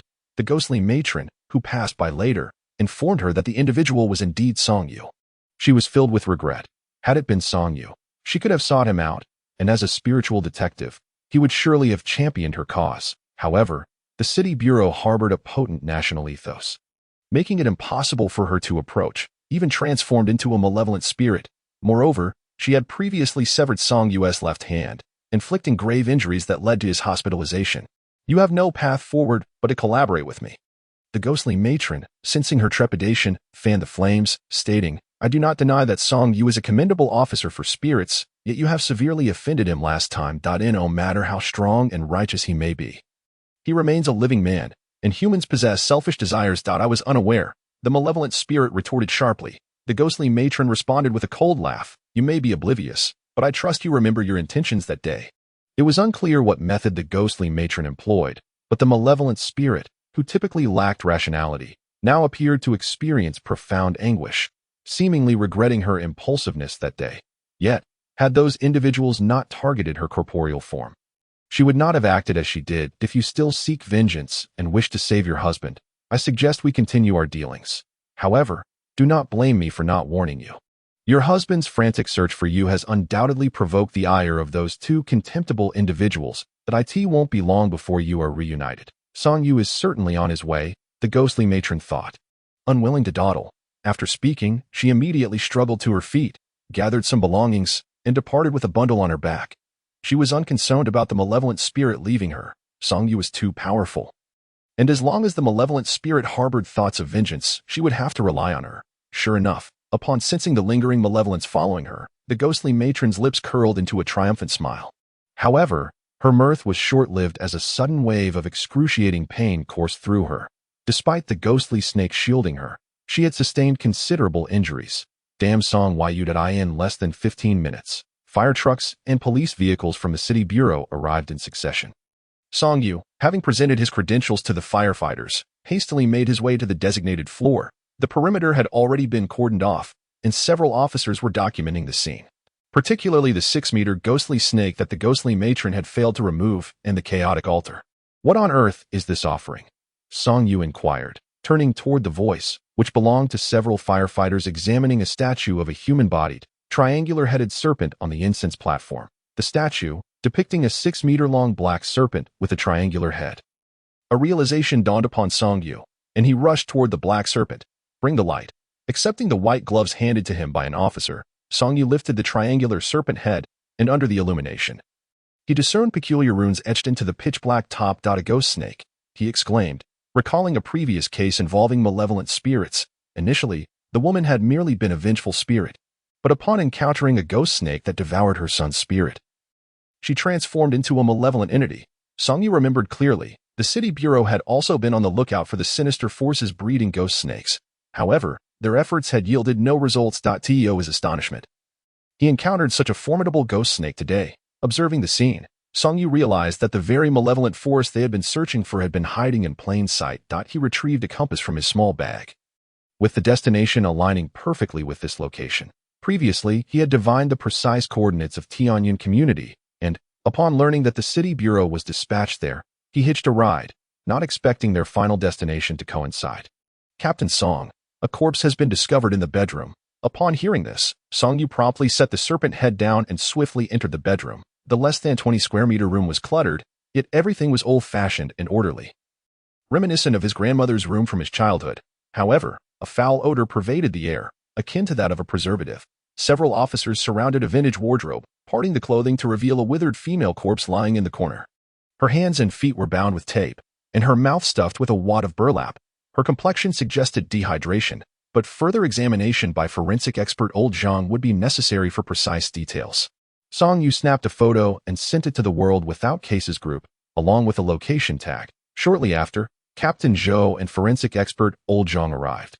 Upon seeing Song Yu fiddling with a 6-meter-long black serpent, they refrained from interrupting and followed the officers into the bedroom. The former occupant was a 62-year-old woman, whose children resided abroad, and her husband had passed away just a year prior. After interviewing neighbors, they learned that following her husband's death, everyone assumed she had been taken abroad by her children, leading them to rent the property to a stranger. Li Xiaofan presented a photograph to Song Yu. The image depicted an elderly woman with a kind expression. Zhao Feng, 57 years old, a resident of Xiangjiang. She visited the mainland a decade ago and never returned to Xiangjiang. We have already contacted Xiangjiang, and detailed information about her should arrive tomorrow. Xiangjiang. Song Yu frowned. Unlike the mainland, Xiangjiang's distinct governance under one country, two systems meant he was uncertain about their methods of curbing malevolent practices. What does the surveillance indicate? Guoming was checking. I'll make a call and find out. After hanging up, Li Xiaofan reported. Guoming stated that Zhao Feng exited the community carrying a bundle. She was injured, and Guoming is currently using the Sky Eye to track her whereabouts. Upon hearing this, Song Yu shook his head. If the Sky Eye could truly locate her, they would not have stumbled upon her today by mere chance. Chapter 88. Who is lying? Chapter 87 has been supplemented with over 3,000 words. Li Xiaofan awkwardly scratched his head. Ultimately, this matter stemmed from their inadequate handling of the situation. Don't look like that. I am not blaming you. Rather, it's the other party who possesses extraordinary and arcane techniques, capable of bewildering even modern technology. Song Yu produced the compass, intending to retrieve 2 more talismans, only to discover his bag was empty. Frustrated, he slapped his forehead, recalling that he had planned to meet Li Xiao for talismans and vermilion. Scanning the area, he noticed a few drops of blood on the ground, which brought him joy. He reached out, soaked a drop, and smeared it on the compass, inscribing a character. Once again, he employed the threads of fate for divination. And this time, he was much more adept. As he performed his ritual, a map began to take shape above the compass, causing Li Xiaofan to widen his eyes in astonishment. Captain Song, what is this technique? The threads of fate divination. Can you see the moving marker? I see it. Is that Zhao Fong? Song Yu nodded with a smile, quickly called Guoming and provide her with the coordinates. We must follow the target. Understood. Captain Zhou had appeared behind them, marveling at the map displayed on the compass. With this ability, will we ever fear unsolved cases again? Su Feng used this before, but only for tracking spirits. I never imagined it could also locate living people. It seems to have no cost. I wonder if there are any distance limitations. After a while, the marker continued to move, but the map ceased to delineate further. Li Xiaofan could only relay general directions to Guoming over the phone. Moments later, the marker seemed to cross a boundary, disappearing from view. The good news was that Guoming had spotted a suspicious vehicle and was arranging for surveillance. This range suggests she is leaving Suzhou City. Song Yu and his companion exchanged glances, acknowledging Captain Zhou's speculation. Song Yu retracted the compass, speaking solemnly. She is aware of the threads of fate divination. Previously, whenever Su Feng attempted to trace the malevolent spirit, it was likely she who severed the connection. Now, fleeing Suzhou indicates she is determined to evade the tracking of the threads of fate. He surmised that Su Feng's sudden coughing of blood was likely a result of Zhao Feng's machinations. And the current chaos was probably due to her failed tactics. Although Song Yu had not sensed any obstruction, he felt confident in his conclusion. What about the corpse inside? Old Zhang was still conducting a thorough examination, initially determining that she had perished from dehydration or starvation. But whether she was the original occupant of the property remained to be verified. As he spoke, Captain Zhou's gaze shifted to the black serpent before Song Yu. Are you certain it's a ghost snake? Absolutely. Ghost snakes can only grow by consuming spirits. At 6 meters long, it must have been nurtured for nearly 8 years. If all goes as expected, she should be the malevolent force we were trying to locate last time. She possesses means to evade the watchful eye of the celestial net. No sooner had he finished speaking than Song Yu's phone rang. Answering, he found it was Li Xiao inquiring about his whereabouts. Song Yu sent him a location tag, stating they would meet at the entrance of Tianyuan community shortly. What are your plans moving forward? We will do our utmost to coordinate with your actions. Initially, Song Yu intended to suggest that the spiritual investigation team handle the malevolent spirit and Zhao Feng. However, he reconsidered, realizing there was still a significant issue that required resolution. This leads one to ponder why Zhao Feng would assist the malevolent spirit, and why the spirit seemingly refrained from causing her harm. Song Yu does not believe that Zhao Feng possesses any extraordinary abilities. The current situation clearly indicates otherwise. She herself barely escaped death at the hands of this malevolent entity, let alone Zhao Feng. With this thought in mind, Song Yu suddenly inquired about the sisters who were targeted for revenge by the malevolent spirit, as well as their father. Was there any progress? Upon mentioning the sisters, a hint of fatigue crossed Captain Zhou's face as he lamented. This matter is quite troublesome. Due to the lack of concrete evidence, we could only bring them into the station for questioning. However, they have remained tight-lipped, and their lawyer has been consistently obstructing our efforts. According to Su Feng and the others, the sisters claimed they did not recognize the female ghost and insisted that it was undoubtedly connected to their father. We summoned their father, yet he appeared to know nothing, as he has been preoccupied with searching for his wife, who left home out of spite. The interrogation conducted by Guoming confirmed that he was not lying. Song Yu rubbed her ears, her expression momentarily complex. Observing her, Captain Zhou couldn't help but chuckle bitterly. Are you also wondering if those sisters might have murdered their mother and are now attempting to frame their father? Song Yu clicked her tongue. Anyone would think the same upon hearing this. Yet the crucial question remained. What kind of family would experience such a situation? Suddenly, an idea struck Song Yu, and she exclaimed, Didn't they find the body of the malevolent spirit? Why has its identity been confirmed? I heard Wang Yi mention that they were attempting to retrieve the spirit's submerged corpse from the center of the lake that day. 2 days have passed since I woke from my coma, and I assumed the body had already been sent to forensic expert old Zhang, so I didn't give it much thought. It turns out they still don't know who the malevolent spirit is that we inquired about it, and they said the spirit's submerged body is sealed, and once released, it could trigger a transformation. We feared severe consequences, so we planned to wait for you to awaken before intervening. Yet here you are, having just regained consciousness, and you rush over here. Song Yu frowned. What about the photos of the body? Haven't they confirmed with the sister's father whether it was his missing wife? This is the most perplexing aspect. He does not recognize the malevolent spirit at all, Captain Zhou replied, equally troubled. If that man truly does not know the spirit, then the likelihood that his two daughters are telling the truth about not knowing it increases. However, if they are indeed unfamiliar with it, why would the spirit randomly target them? Additionally, with the body currently unexaminable, the case has reached a stalemate. We have been awaiting the spiritual investigation team to find a breakthrough, as well as for you to awaken. What is going on? So, the sisters adamantly claim they do not know the malevolent spirit, but insist that their father is responsible for its actions. Meanwhile, their father is completely oblivious, focused solely on finding his wife, who has gone missing out of spite. Most importantly, he also does not recognize the spirit. Yet, curiously, the malevolent spirit is still causing trouble for those two sisters. Captain Zhou shook his head, correcting himself. When those sisters sought help from the Li Xiao siblings, they made that claim, but they have not mentioned anything to us, and it has been their lawyer negotiating on their behalf. Furthermore, according to Su Feng and the others, their father interrupted their plans while they were dealing with the malevolent spirit, which raises suspicions that it may not have been a mere coincidence. However, one thing is clear. They distinctly observed that the malevolent spirit seemed completely indifferent to the man who suddenly appeared before it, as if he were just a passerby. This has led Su Feng, Li Xiao, and the others to doubt the sisters' statements, suspecting that they might be lying. Is it really this complicated? Song Yu mused. She had engaged with the malevolent spirit in a haze that day, and had not had the chance to grasp the full extent of the situation before falling into a 2-day slumber. She never expected to be entangled in such convoluted circumstances upon awakening. How does Guomeng perceive this? After much contemplation, Song Yu found herself leaning towards trusting the sharp insights of the psychological expert. She firmly believed that the father had not lied. The sisters had remained silent during their time at the station, and although Guomeng had intended to provoke them with some provocative remarks to gauge their honesty, their lawyer was far too astute, leaving no opportunities for such tactics. Ugh, Song Yu scratched her head, acknowledging that as a profession, lawyers could indeed argue that without evidence, they could hardly take any action against the sisters. So, Captain Zhou, what is your take on this? Do you truly wish to know? Captain Zhou's expression suddenly turned peculiar. Noting this, Song Yu surmised that, given Captain Zhou's extensive experience, he had likely envisioned multiple possibilities and might have even arrived at conjectures close to the truth. As expected, upon seeing Song Yu's curious nod, he stated, I suspect that the father the sisters referred to is not the same man we encountered.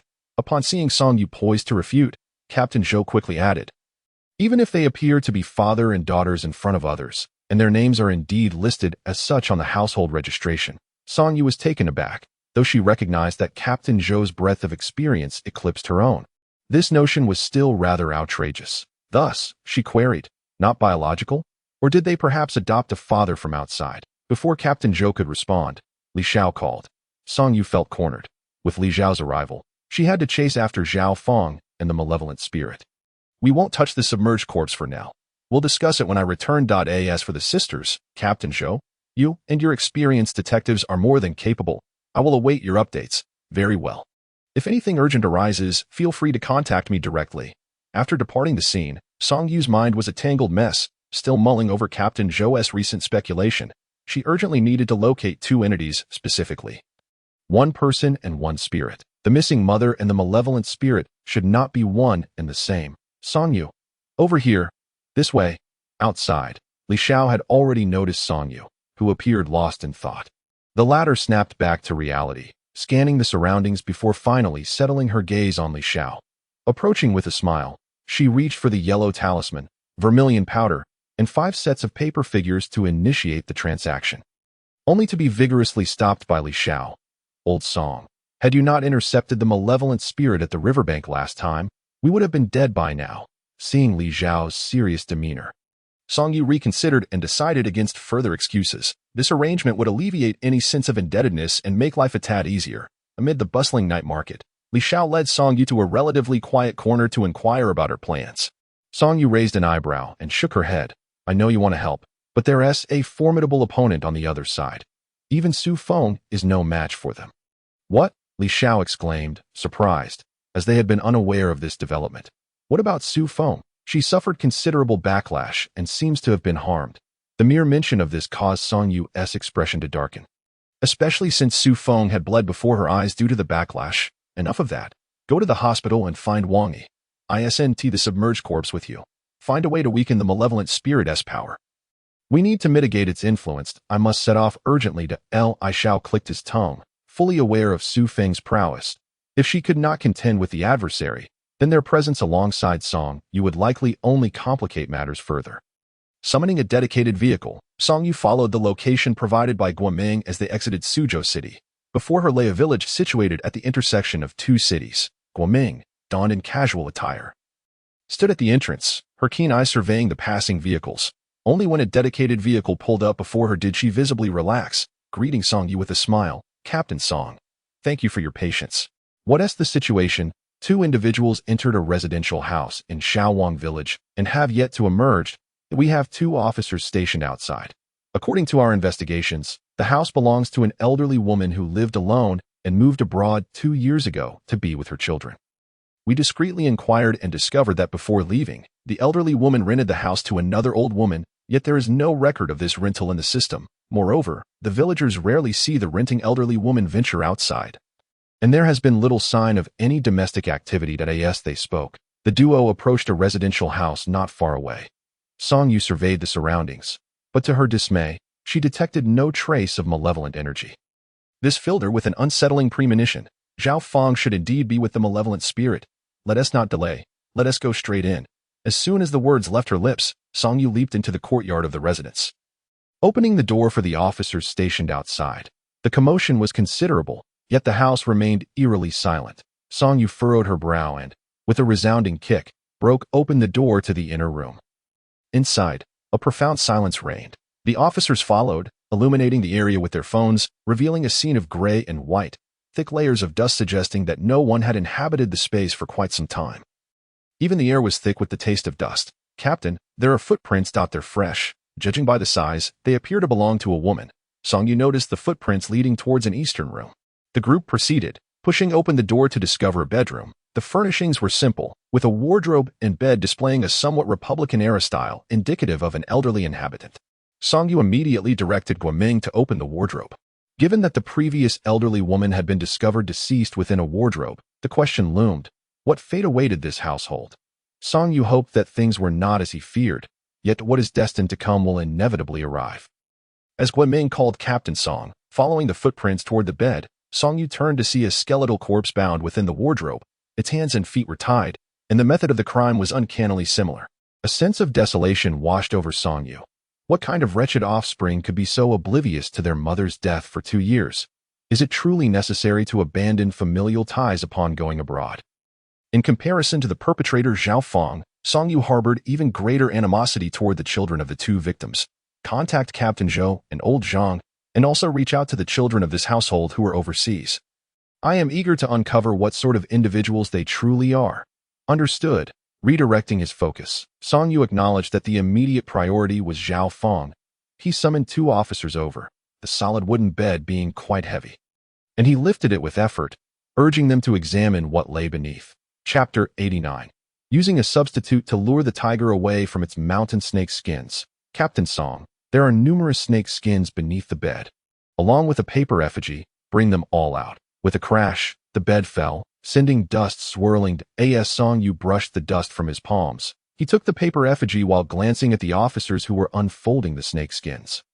Noticing that the skins were as thick as a thigh, a look of alarm crossed Song Yu's face. He recalled Wang Yi mentioning a ghost snake from the Wanli era, which had killed hundreds of soldiers and measured 20 meters in length. Capable of swallowing malevolent spirits under the spell of the soul-devouring incantation. Captain, do you think Zhao Fang is attempting to conceal the tracks of the malevolent spirit, with the ultimate goal of offering it to the ghost snake?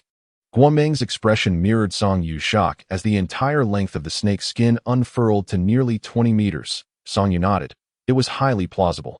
Otherwise, Zhao Fang would have no reason to take such significant risks.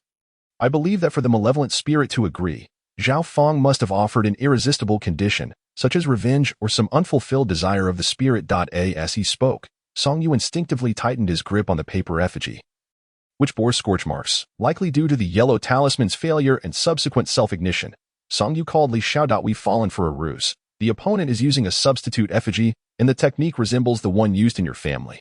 Tell me, to whom have you sold substitutes recently? It's impossible. Aside from you, We haven't sold to anyone else. Besides our industry peers, only that pair of sisters still possess one substitute paper effigy. That pair of sisters? Song Yu exclaimed in shock, his thoughts racing as he quickly warned. This is bad. Those sisters may be in cahoots with Zhao Feng. Do not let them near the corpse of the malevolent spirit. What? A gasp came from the other end of the line, followed by the sound of frantic running. Damn it, that pair of sisters suddenly told Li Ku they seemed to remember who the malevolent spirit was and wanted to go identify it. We thought those two frail girls wouldn't do anything out of line, especially with the four brothers guarding the corpse. Thud, oh dear. I'm so sorry, Grandma. But I'm in a hurry, so... The call abruptly disconnected. Song Yu gritted his teeth and sprinted outside. Although Li Zhao's paper effigy shop was located in the antique street, who would wander into that alley selling sacrificial items at such a late hour, especially an old lady? Zhao Feng was indeed the old lady. What a cunning ruse. Zhao Feng and those two sisters were undoubtedly working together. On the surface, it appeared that Zhao Feng and the malevolent spirit were aligned, with the spirit targeting those sisters. So nobody would suspect that Zhao Feng and the sisters were actually allies. Now, everyone's attention was fixated on Zhao Feng. Although the sisters were under suspicion of lying, if they were to go now, Li Xiao and the others would not doubt their true intentions in identifying the corpse. Captain Song, Guoming rushed outside, wanting to ask if Song Yu needed assistance. But outside, Song Yu had already vanished from sight. In the antique street of Gusu, Chen Hao and nearly all the spiritual investigation officers urgently gathered from across the city. They had just received an urgent notice from Song Yu, instructing everyone to drop their current tasks and provide full support to a paper effigy shop in the antique street. They needed to delay until Song Yu's return. Everyone, equip yourselves with protective talismans. The adversary we face is a malevolent spirit, so we must avoid direct confrontation as much as possible. Team 1 follows me. Teams 2 and 3 will flank, and Team 4 will guard the exits, especially keeping an eye out for old ladies. Do not let them escape. Understood. Chen Hao called Wang Yi inside, but the call went unanswered. He could only lead Team 1 inside with determination. Not far in, he encountered Li Xiao lying on the ground, his expression twisted in agony, as if enduring some torment. Split into two and get him out to Team 4. The rest continue with me. After witnessing this scene, a heaviness settled over the group. Although Li Xiao might not match their team coordination, he was undoubtedly superior in one-on-one confrontations. Stop. Chen Hao furrowed his brow as he glanced toward the houses on either side. Certain he had not imagined it, there had been a distinct sound of shattering moments ago, especially since the houses on either side were traditional Jiangnan-style tiled roofs. The sound seemed to correspond with tiles being crushed. Ghost snake in the vicinity. Use Realgar wine. As he spoke, 20 officers promptly retrieved small bottles from their bags. Ever since learning of the ghost snake's existence, each member of the spiritual investigation team, aside from Song Yu and Wang Yisu Feng, had been equipped with a small bottle of Realgar wine. This was because they typically dealt with cases involving lesser spirits, suitable targets for the ghost snake's consumption. However, they had not anticipated the ghostly woman to possess 2 ghost snakes. The previously determined ghost snake was now presumed dead, and what they faced today was likely a massive creature measuring around 20 meters. As the corks popped open, the unique, pungent odor of Realgar began to permeate the air, uniting all present. The effect was evident. Within 2 minutes, the sound of tiles shattering from immense force grew fainter. It was indeed a ghost snake, and Chen Hao dared not underestimate it. Fearing it was lurking, he craned his neck to peer upward while signaling to his teammates. The two of them formed a human ladder. With a slight run-up, Chen Hao leaped upward, achieving a height of 3 to 4 meters. Leveraging his height, he could see a snake's tail, as thick as a thigh, disappearing beneath the eaves. Oh my, Chen Hao whispered in horror. Echoing Song Yu's frequent exclamations of disbelief. Did you see it? His teammate asked, curiosity evident. Chen Hao nodded, still shaken by his earlier recklessness. I only caught a glimpse of the tail, but that thing's tail alone was thicker than my leg. And its waist must be as thick as a barrel. It has to be over 20 meters long. Oh my, that's outrageous. I've never seen a snake longer than 2 meters in my life. I've seen a 3-meter snake, but it was cooked by my great-grandmother for my great-grandfather to drink with. Well, that's great. This 20-meter one is all yours. The rest of us aren't fond of snake meat. So we're out. Laughter erupted, a facade to alleviate the tension and fear, and Chen Hao did not intervene, merely reminding teams 2 and 3 about the ghost snake's presence. Once the group's mood calmed, he adjusted his navy blue police uniform and nodded solemnly at everyone, signaling for them to move out. What else could they do? They were police officers. Upon reaching their destination, the door of the paper effigy shop stood ajar. Chun Hao peered inside and then glanced around before commanding, "Let us not fall for their trap. Form a human ladder to the roof point." 3 people formed a human ladder. Chun Hao ascended first, hastily moving to the eaves to survey the surroundings. Most of it was eerily quiet, except in the direction of Team 3, where a massive shadow seemed to be struggling, accompanied by intermittent cries of pain. Gritting his teeth, Chun Hao sent a message to Team 2, instructing them to abandon their original plan and rush to support Team 3. After all, the ghost snake was a domesticated beast, with Realgar present. It would not dare to attack. However, Team 3 appeared to be having a rough time. Behind him, everyone had successfully climbed onto the roof. Chun Hao made a hand signal, and the 20 officers spread out on the roof, each holding their talismans. Gradually, they crept toward the backyard. Chun Hao lingered at the back for safety, just as he was about to act when he suddenly sensed an overwhelming surge of malevolence approaching. Chun Hao's eyes widened in shock, realizing that the malevolent energy was emanating from behind them. What the hell? Startled, he turned and collided head-on with the pale, soulless visage of the malevolent spirit. The spirit was equally taken aback, especially upon seeing the officers' uniforms and talismans, and instantly recognized them as members of the spiritual investigation team. Damn it. Song Yu is here. She deceived me. The malevolent spirit roared in fury, waving its massive hand.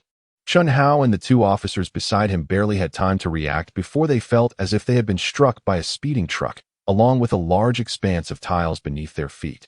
Sent flying into the air, blood rained down. Chun Hao, the officers who had just spread out, glared angrily at the malevolent spirit, and without hesitation, they retrieved their Bagua mirrors. With synchronized precision, they pricked their fingers to draw blood and chanted incantations while tracing patterns on the mirror's surface. This was the result of days of coordination. In an instant, beams of golden light surged forth. Initially intending to form a formation, they found themselves short-handed and instead concentrated the golden light on the retreating malevolent spirit, which had just injured someone. The sudden onslaught of light struck the spirit, causing it to howl in pain as it was knocked to the ground.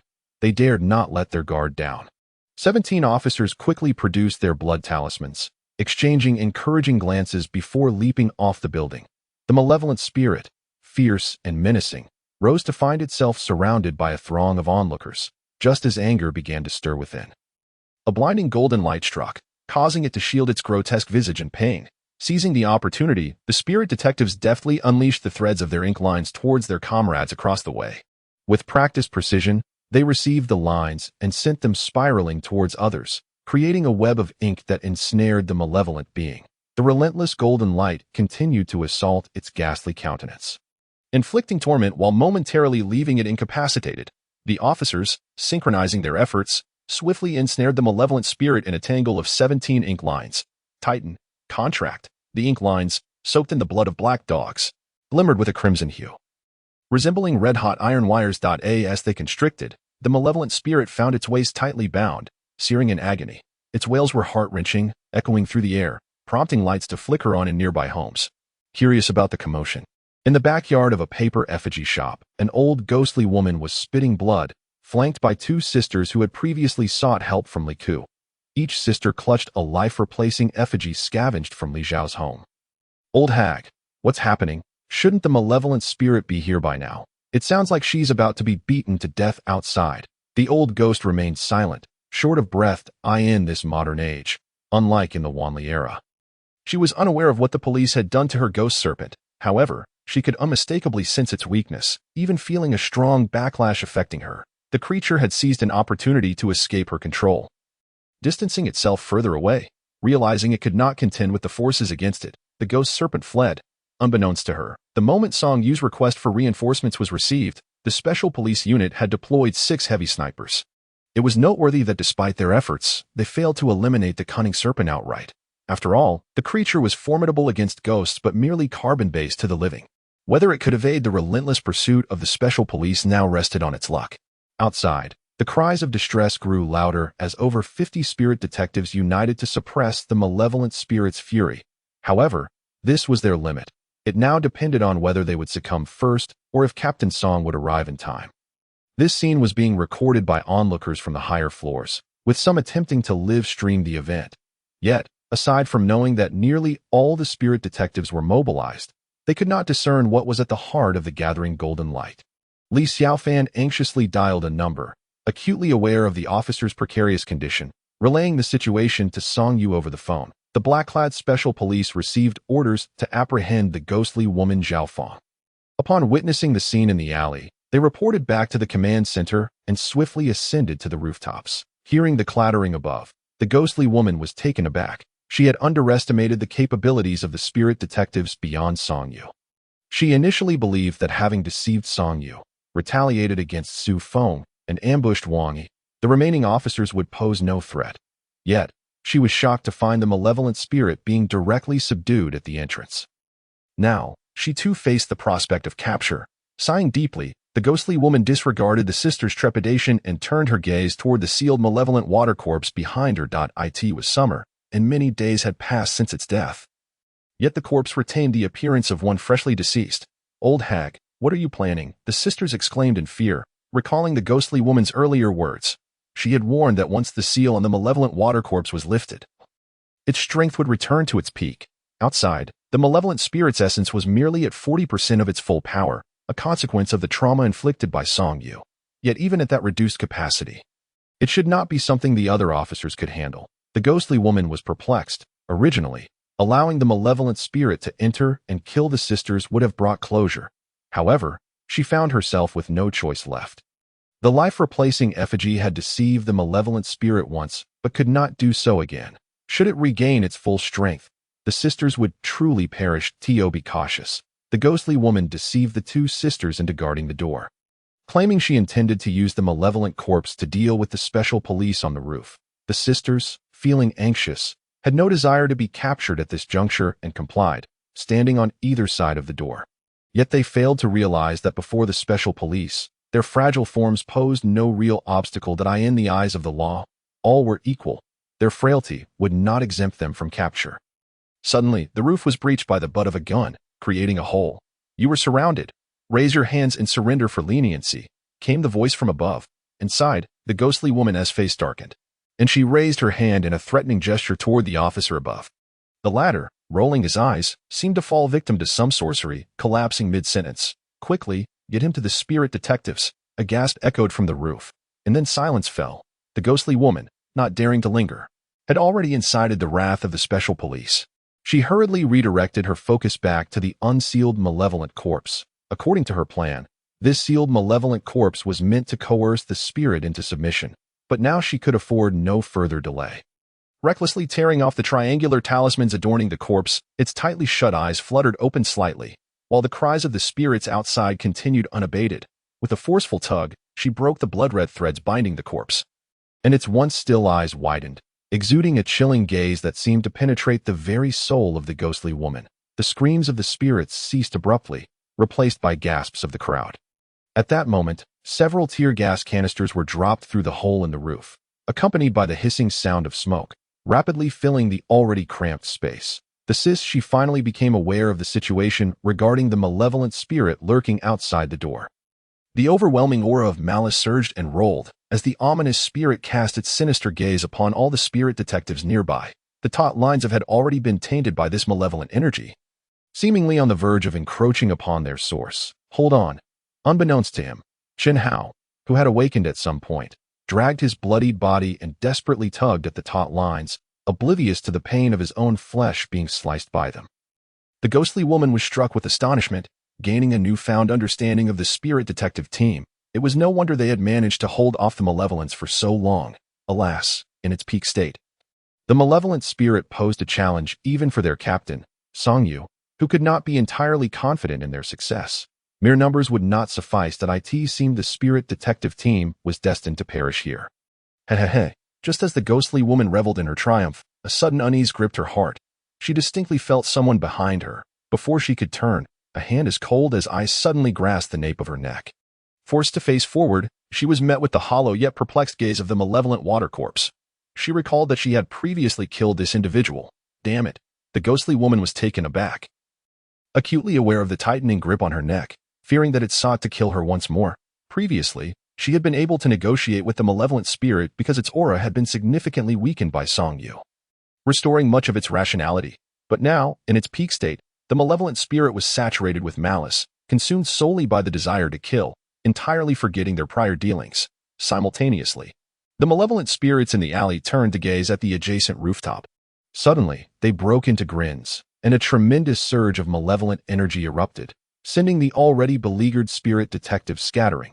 Most fell silent upon hitting the ground. The ghostly woman, unwilling to sit idly by, hardened her expression and bit down on her tongue, spraying a mouthful of blood onto the face of the malevolent spirit, rendering nearly a decade of her spiritual cultivation null. The malevolent water corpse was caught off guard. The blood from her tongue seared her face like acid, causing her to cry out in pain. In her panic, the pale-faced ghostly woman managed to escape its grasp, turning to flee. However, she had forgotten that another malevolent spirit lurked outside the alley. The ghost and the water corpse were interdependent.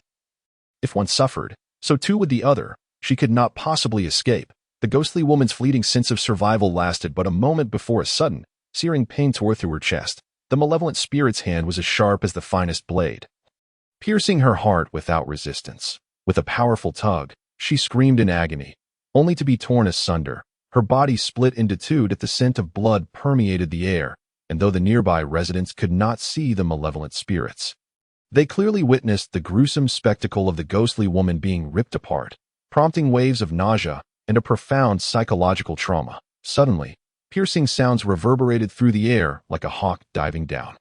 7 rolled yellow talismans, akin to skateboards, soared through the air, carrying 7 paper warriors. The malevolent spirit possessed extraordinary vision. Even as they descended at great speed, she could discern the forms of the paper warriors depicted on the talismans. A tremor surged from the depths of her soul, and she immediately thought of the man who could summon thunder with his hands. Without a moment's hesitation, she seized the writhing water corpse, merging the two. Humph! With an angry shout, the blood from the ghostly woman's tongue was instantly evaporated by the malevolent energy. The malevolent spirit lifted her head, determined to make that man pay today. Thud, thud, thud. The sounds of impact echoed around the malevolent spirit. Ignoring them, she fixated her gaze on the rapidly descending Song Yu, now less than 20 meters away, with fingers deftly forming seals and a slight movement of his lips. He commanded, 7 Thunder Formation, rise. The recently fallen 7-5 Thunder Talismans erupted into brilliant rays of light, and the next moment, thunder surged forth, lightning bolts cascading around the malevolent spirit, swiftly encircling her in an impenetrable barrier. The 7 paper warriors, each armed, danced amidst the lightning, occasionally lunging with a spear or blade at the malevolent spirit. Yet their efforts bore little fruit. The malevolent spirit, having merged with the water corpse, no longer feared such levels of thunderous suppression. Upon landing, Song Yu saw a vast number of spirit detectives sprawled across the alley, and his heart filled with fury, witnessing the malevolent spirit's energy nearing the breaking point of the 7 Thunder Formation. He immediately retrieved a dozen 5 Thunder Talismans from his bag. With a flick of his fingers, the talismans ignited with a brilliant white light. But it was not enough. Song Yu perceived the extraordinary nature of the malevolent spirit and bit his tongue, letting a mouthful of blood splatter onto the 5 Thunder Talismans before him. The white light intensified, swiftly transforming into a vibrant red glow, while crimson arcs of electricity crackled through the air. Yuqing begins to clear. The true talisman binds, push forth the 2 energies, merge into reality. Chuan suppresses evil, hastily as the law commands. The incantation concluded, Song Yu felt as though something had drained his vitality. Dazed, he looked up to see storm clouds roiling above. The minor climate influences the greater. With all his might, he unleashed the glowing red 5 Thunder Talismans toward the 7 Thunder Formation. Command! Command! The red blood lightning completely replaced the original white, and the malevolent energy that had sought to break free was instantly suppressed once more. Observing this, Song Yu smeared some of the blood from his tongue across his forehead and cheeks, then recited the incantation again, stepping into the second layer of the Great U7 Star Step. Before long, 4 of the paper warriors emerged from their lightning shelter, charging valiantly toward the malevolent spirit with relentless attacks. Pain. It hurt too much. The 4 paper warriors had grown exceedingly powerful, each strike imbued with blood-colored lightning. With each hit, vast swathes of malevolent energy crumbled and dissipated. She attempted to tear apart the leaping paper warriors, but was met with a concentrated assault from all 4 that not only could she not shred them, but even a mere touch caused her excruciating agony. Regret washed over the malevolent spirit. She should have destroyed the 7 paper warriors the moment they appeared. Her gaze, filled with animosity, suddenly fixated on Song Yu outside the formation. The malevolent spirit's expression hardened, and the malevolent energy abruptly contracted. The next second, it erupted like a nuclear bomb. In a series of blows, even the mud dolls retained a fraction of their fire, let alone the malevolent spirit. The pain throughout her body was so intense that she desperately wished to escape her own form. Yet she understood that doing so would signify the true beginning of her demise. Ever since merging with the water corpse, she sensed she had ascended to a new height, far beyond that of a mere ghost, far surpassing her previous self. The blood-colored prison formed by the Seven Thunder Formation was abruptly torn open by the malevolent energy. Even the four paper warriors, recently bolstered by the second layer of the Seven-Star Step, were flung away by the sudden eruption of malevolent energy. Song Yu was dumbfounded. How could this be possible? Continuing to form seals, the four paper warriors struggled to regain their balance. However, in the next moment, a ghostly hand descended. Before Song Yu could react, 3 of the paper warriors had their heads ripped off in quick succession. The ghostly hand's power remained undiminished, discarding the last remaining paper warrior and lunging for Song Yu's throat. What the hell? Song Yu was genuinely taken aback. The malevolent spirit had not even escaped the confines of the Seven Thunder Formation. Yet it could launch an attack on an external target. What was the principle behind this? The ghostly hand was upon him, and with no time to ponder, he launched a kick, with his already formidable physical form and the full power of the Seven-Star Step backing him. This kick was no less forceful than the combined strike of the previous 4 paper warriors. It sent the ghostly hand flying, leaving no trace. Yet Song Yu's face bore no trace of elation. His brow furrowed, his eyes darting an anxious scrutiny of his surroundings. A solemn expression settled upon him as he realized that the previous ghostly hand was merely an appetizer. Now, the ghostly hands materializing around him numbered no less than 100. Song Yu found it curious that the malevolent spirit before him was of an entirely different caliber than the last encounter. If it had been the previous one, his current combination of the Seven Thunder Formation and the Great U7 Star Step would surely have shattered the malevolent energy. Was it the fusion of the malevolent ghost and the water corpse that had escalated the situation beyond his expectations? Suddenly, Song Yu took a deep breath, ignoring the onslaught of ghostly hands. He turned his gaze toward the malevolent spirit, now on the verge of breaking through the Seven Thunder Formation, his expression heavy with disappointment. Ultimately, it had come to this, given Song Yu's current strength. Facing the exceptionally fierce malevolent spirit rendered any thoughts of subduing it utterly futile. He was still too weak. With a sigh, hundreds of ghostly hands descended, instantly engulfing Song Yu. The spirit detectives watching from the alley felt their hearts twist painfully. Could it be that even Captain Song? Boom. Before the detectives could succumb to despair, the Seven Thunder Formation could no longer contain the malevolent spirit within. With a thunderous explosion, the blood-colored lightning erupted and vanished into the air. The malevolent energy, now unrestrained, surged forth like a flood breaking through a dam, seemingly eager to devour and annihilate everything in its path. With resigned sighs, all the spirit detectives could do was drag their injured bodies, grit their teeth, and rise. Each wore a determined expression, their uniforms reminding them that retreat was not an option. Armed with and every talisman from their bags, they were clearly prepared to make the ultimate sacrifice. What the hell is going on? Don't you understand that leaving the Green Mountains ensures you won't lack firewood? Chen Hao, for God's sake, get everyone out of here. Everyone. That familiar voice. Chapter 91. Exterminating the Malevolent Spirit. The ghostly woman revived. Everyone looked up. Their attention had been drawn to the overwhelming surge of malevolent energy. They saw that the place where Song Yu had stood was now illuminated by a bright red lightning. The ghostly hands that had attacked earlier were completely dissipated, and any subsequent hands that touched the red arcs of lightning were incinerated as if they had fallen into magma. The destruction was swift and merciless. Chen Hao's heart soared with joy. He suddenly recalled that Su Feng had mentioned how Song Yu had previously repelled the malevolent spirit using the palm of Sun 5 Thunder. However, they had been so busy tracking the malevolent spirit's movements that it had slipped his mind. Yet, as he hurriedly urged everyone to leave, a sense of worry crept in. After all, the Yang 5 Thunder harmed the living, while the Yin 5 Thunder targeted the malevolent. Captain Song possesses an exceptionally solar destiny, and it is entirely reasonable for him to master the Yang 5 Thunder. However, the Yin 5 Thunder is typically accessible only to those with the Yin destiny or those who can harness items of utmost Yin. The Yang 5 Thunder may wield considerable destructive power against ordinary malevolent forces, yet it appears that Captain Song may encounter some challenges due to a misalignment of specialties, just as he led his team out of the alley. A sudden thunderous roar reverberated. Chen Hao, upon hearing the sound, looked up and was momentarily struck with horror. The The sky was a tumultuous mass of thunderclouds, swirling with not only crimson arcs of lightning, but also robust silver arcs that glimmered with intensity. How could this be? Could it be that Captain Song was carrying an object of utmost een? A solar destiny would, under no circumstances, permit such a phenomenon. No, there exists another possibility in a state of harmonious yin and yang. The two opposites could coexist, yet, throughout the millennia of Chinese history, this possibility remains largely theoretical.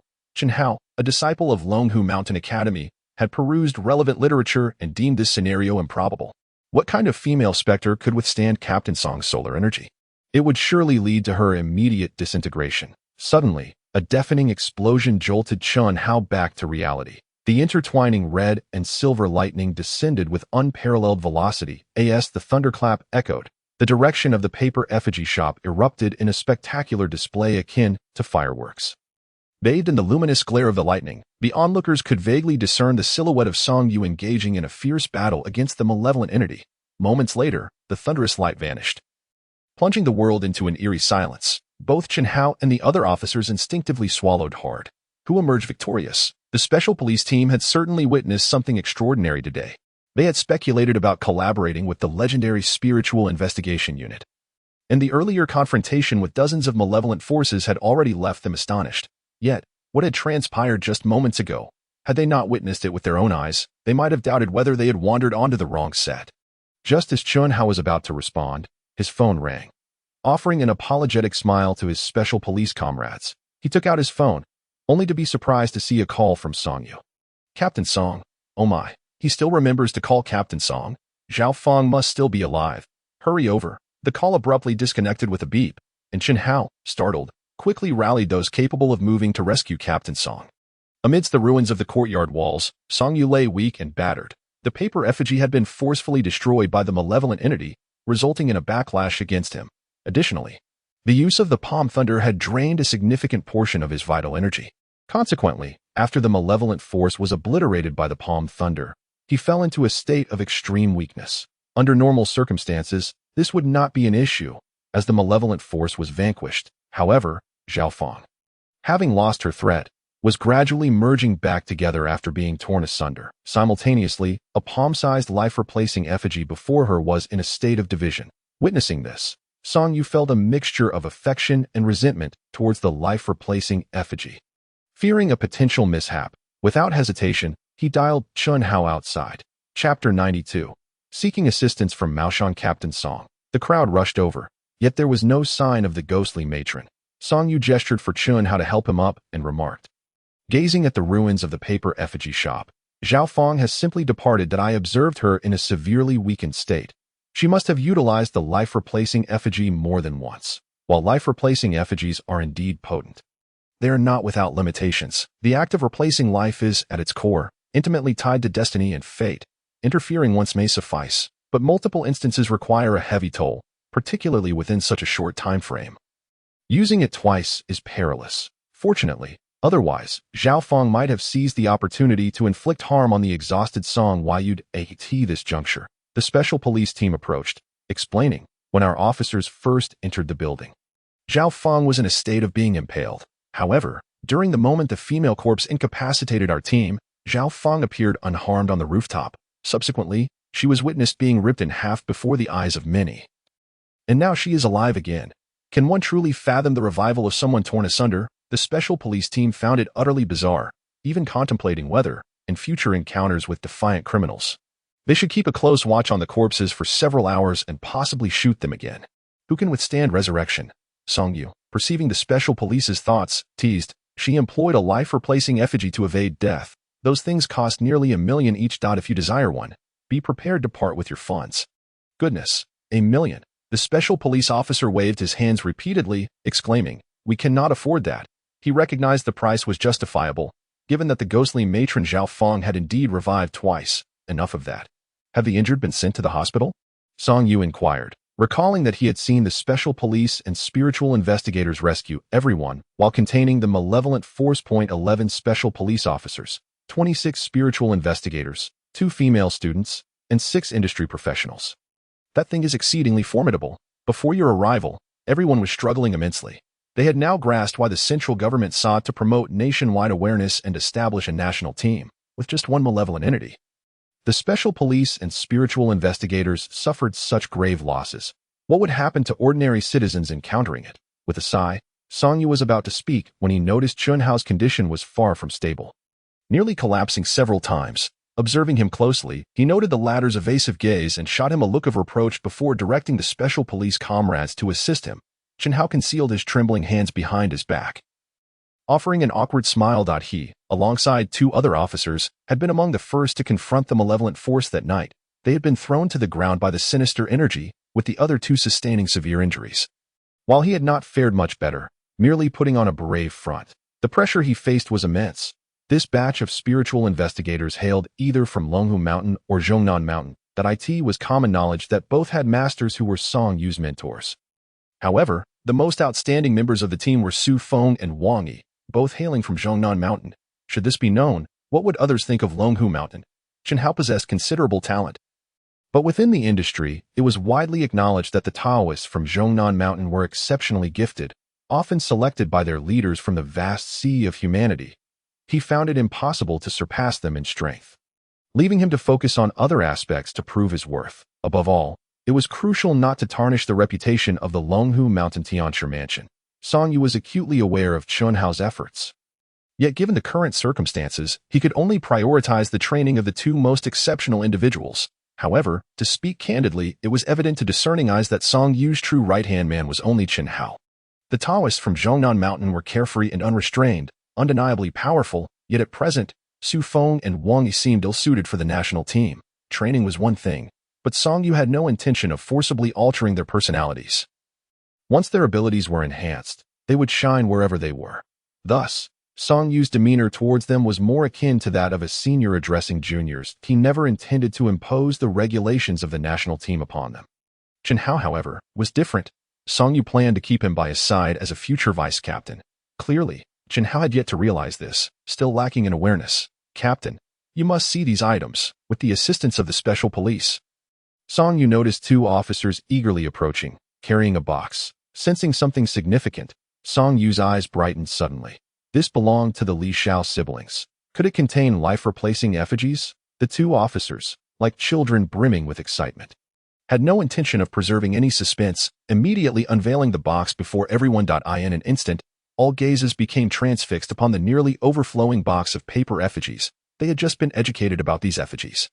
Life-replacing effigies can stave off death, costing $1 million each. This box likely contained hundreds, if not thousands. How much would that amount to? Most importantly, it was a means of preserving life, given the events of the day. With the monstrous snake and the malevolent force, and now the life-replacing effigies before them, who wouldn't be tempted? It was no wonder the two officers were so ecstatic. Ahem. Song Yu cleared his throat.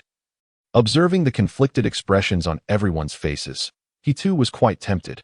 However, they could not, in good conscience, claim the people's property as their own. "Captain, why is everyone looking at me? This is public property. Let us not forget our identities."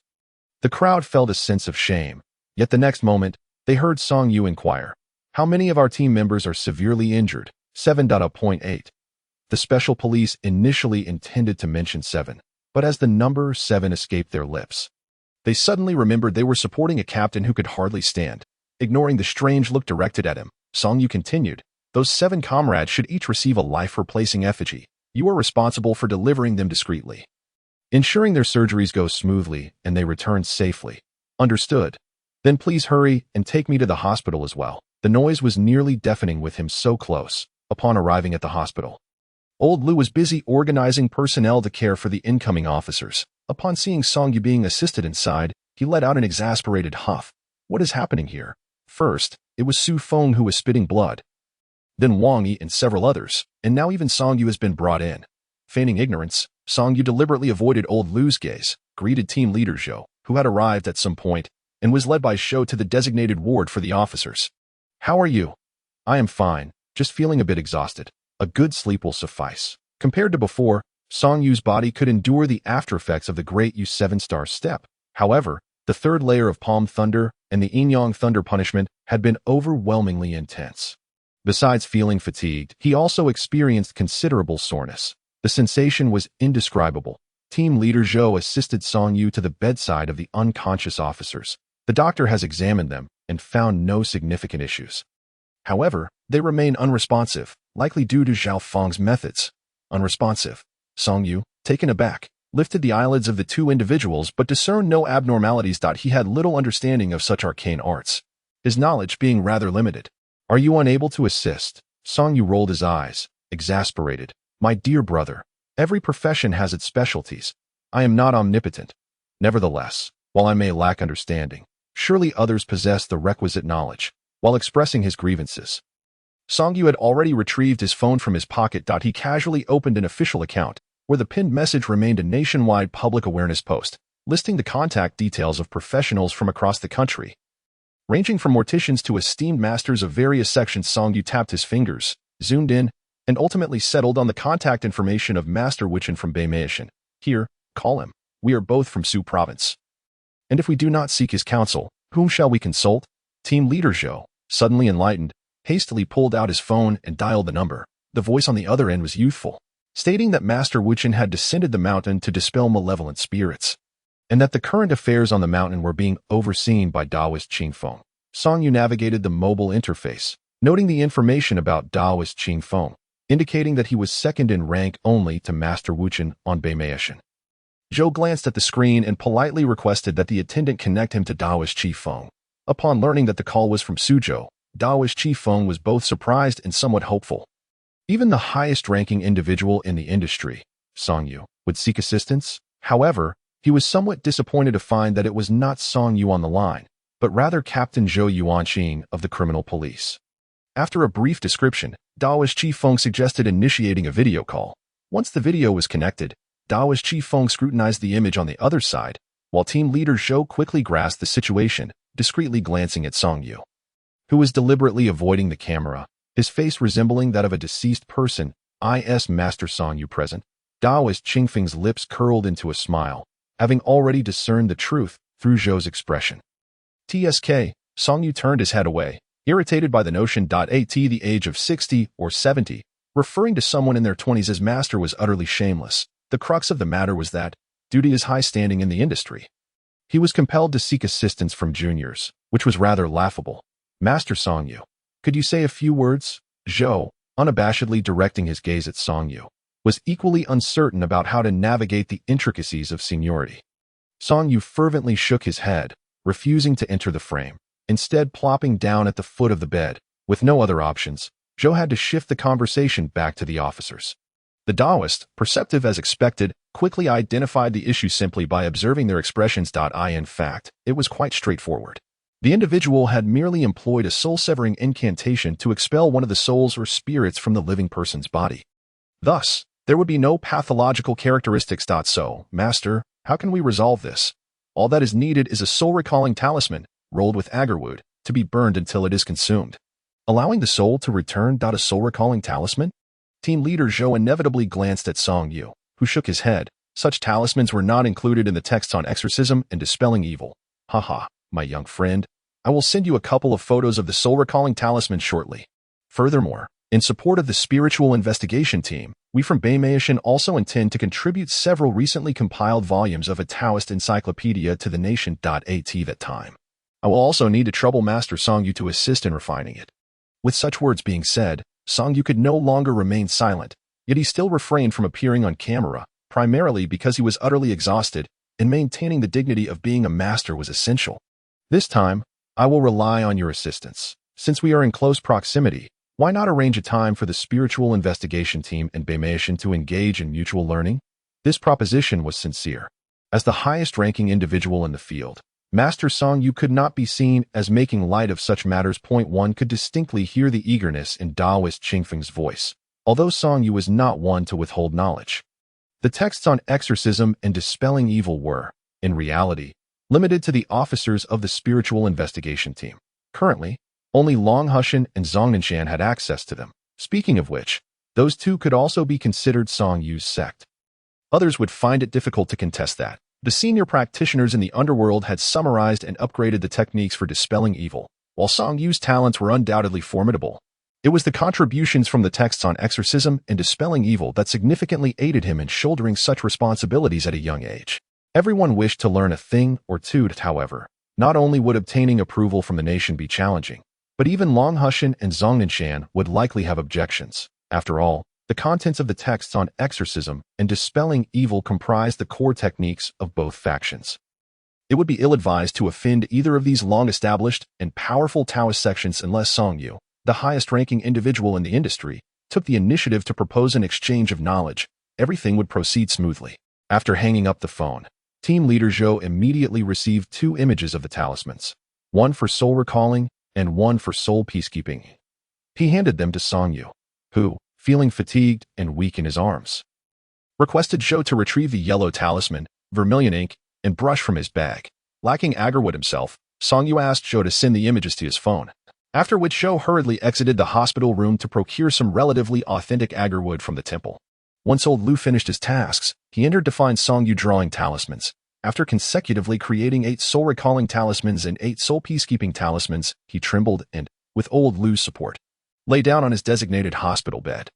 You can speak tomorrow. When team leader Zhou returns, we'll light a pair of agarwood sticks in one room, and by morning, everyone should have returned to their senses. Noticing old Lu's inclination to lecture, Song Yu, feeling utterly exhausted, preemptively cut him off. There was no choice. His eyelids had waged a war of attrition for over 500 rounds. If he did not rest soon, he might very well end up eliminating the root of the problem and inadvertently causing chaos. Old Lu, unable to say anything further, glanced at Song Yu with a hint of compassion and covered him with a blanket. The following morning, Song Yu awoke to the sound of boastful tales being spun outside the hospital room. Wang Yi was animatedly recounting his valiant battles against malevolent spirits to the officers, eliciting gasps of astonishment from the gathered crowd. Su Feng's face was pale as she intermittently questioned Wang Yi, seemingly attempting to undermine his narrative. Yet the more she spoke, the more exaggerated his tales became. Damn! Can't there be a semblance of decorum among practitioners of the Tao? Song Yu, incensed, snatched up his shoes from beside the bed and, wielding one in each hand, delivered a precise strike to the heads of both Wang Yi and Su Feng. Sensing the murderous intent, Wang Yi immediately fell silent, neglecting to rub the affected areas as he hastily grinned and pulled Su Feng to retrieve Song Yu's shoes. Upon reaching the bedside, the two acted like obedient children, eagerly attempting to help Song Yu put on his shoes. Infuriated, Song Yu kicked each of them again, exclaiming, "Are you trying to sabotage me? Quite bold. Aren't you?" Wang Yi, feeling aggrieved, rubbed his chest and complained, "We merely wish to serve Master Song Yu by helping you wear your shoes. Is that a crime?" Su Feng nodded in agreement, on the verge of tears.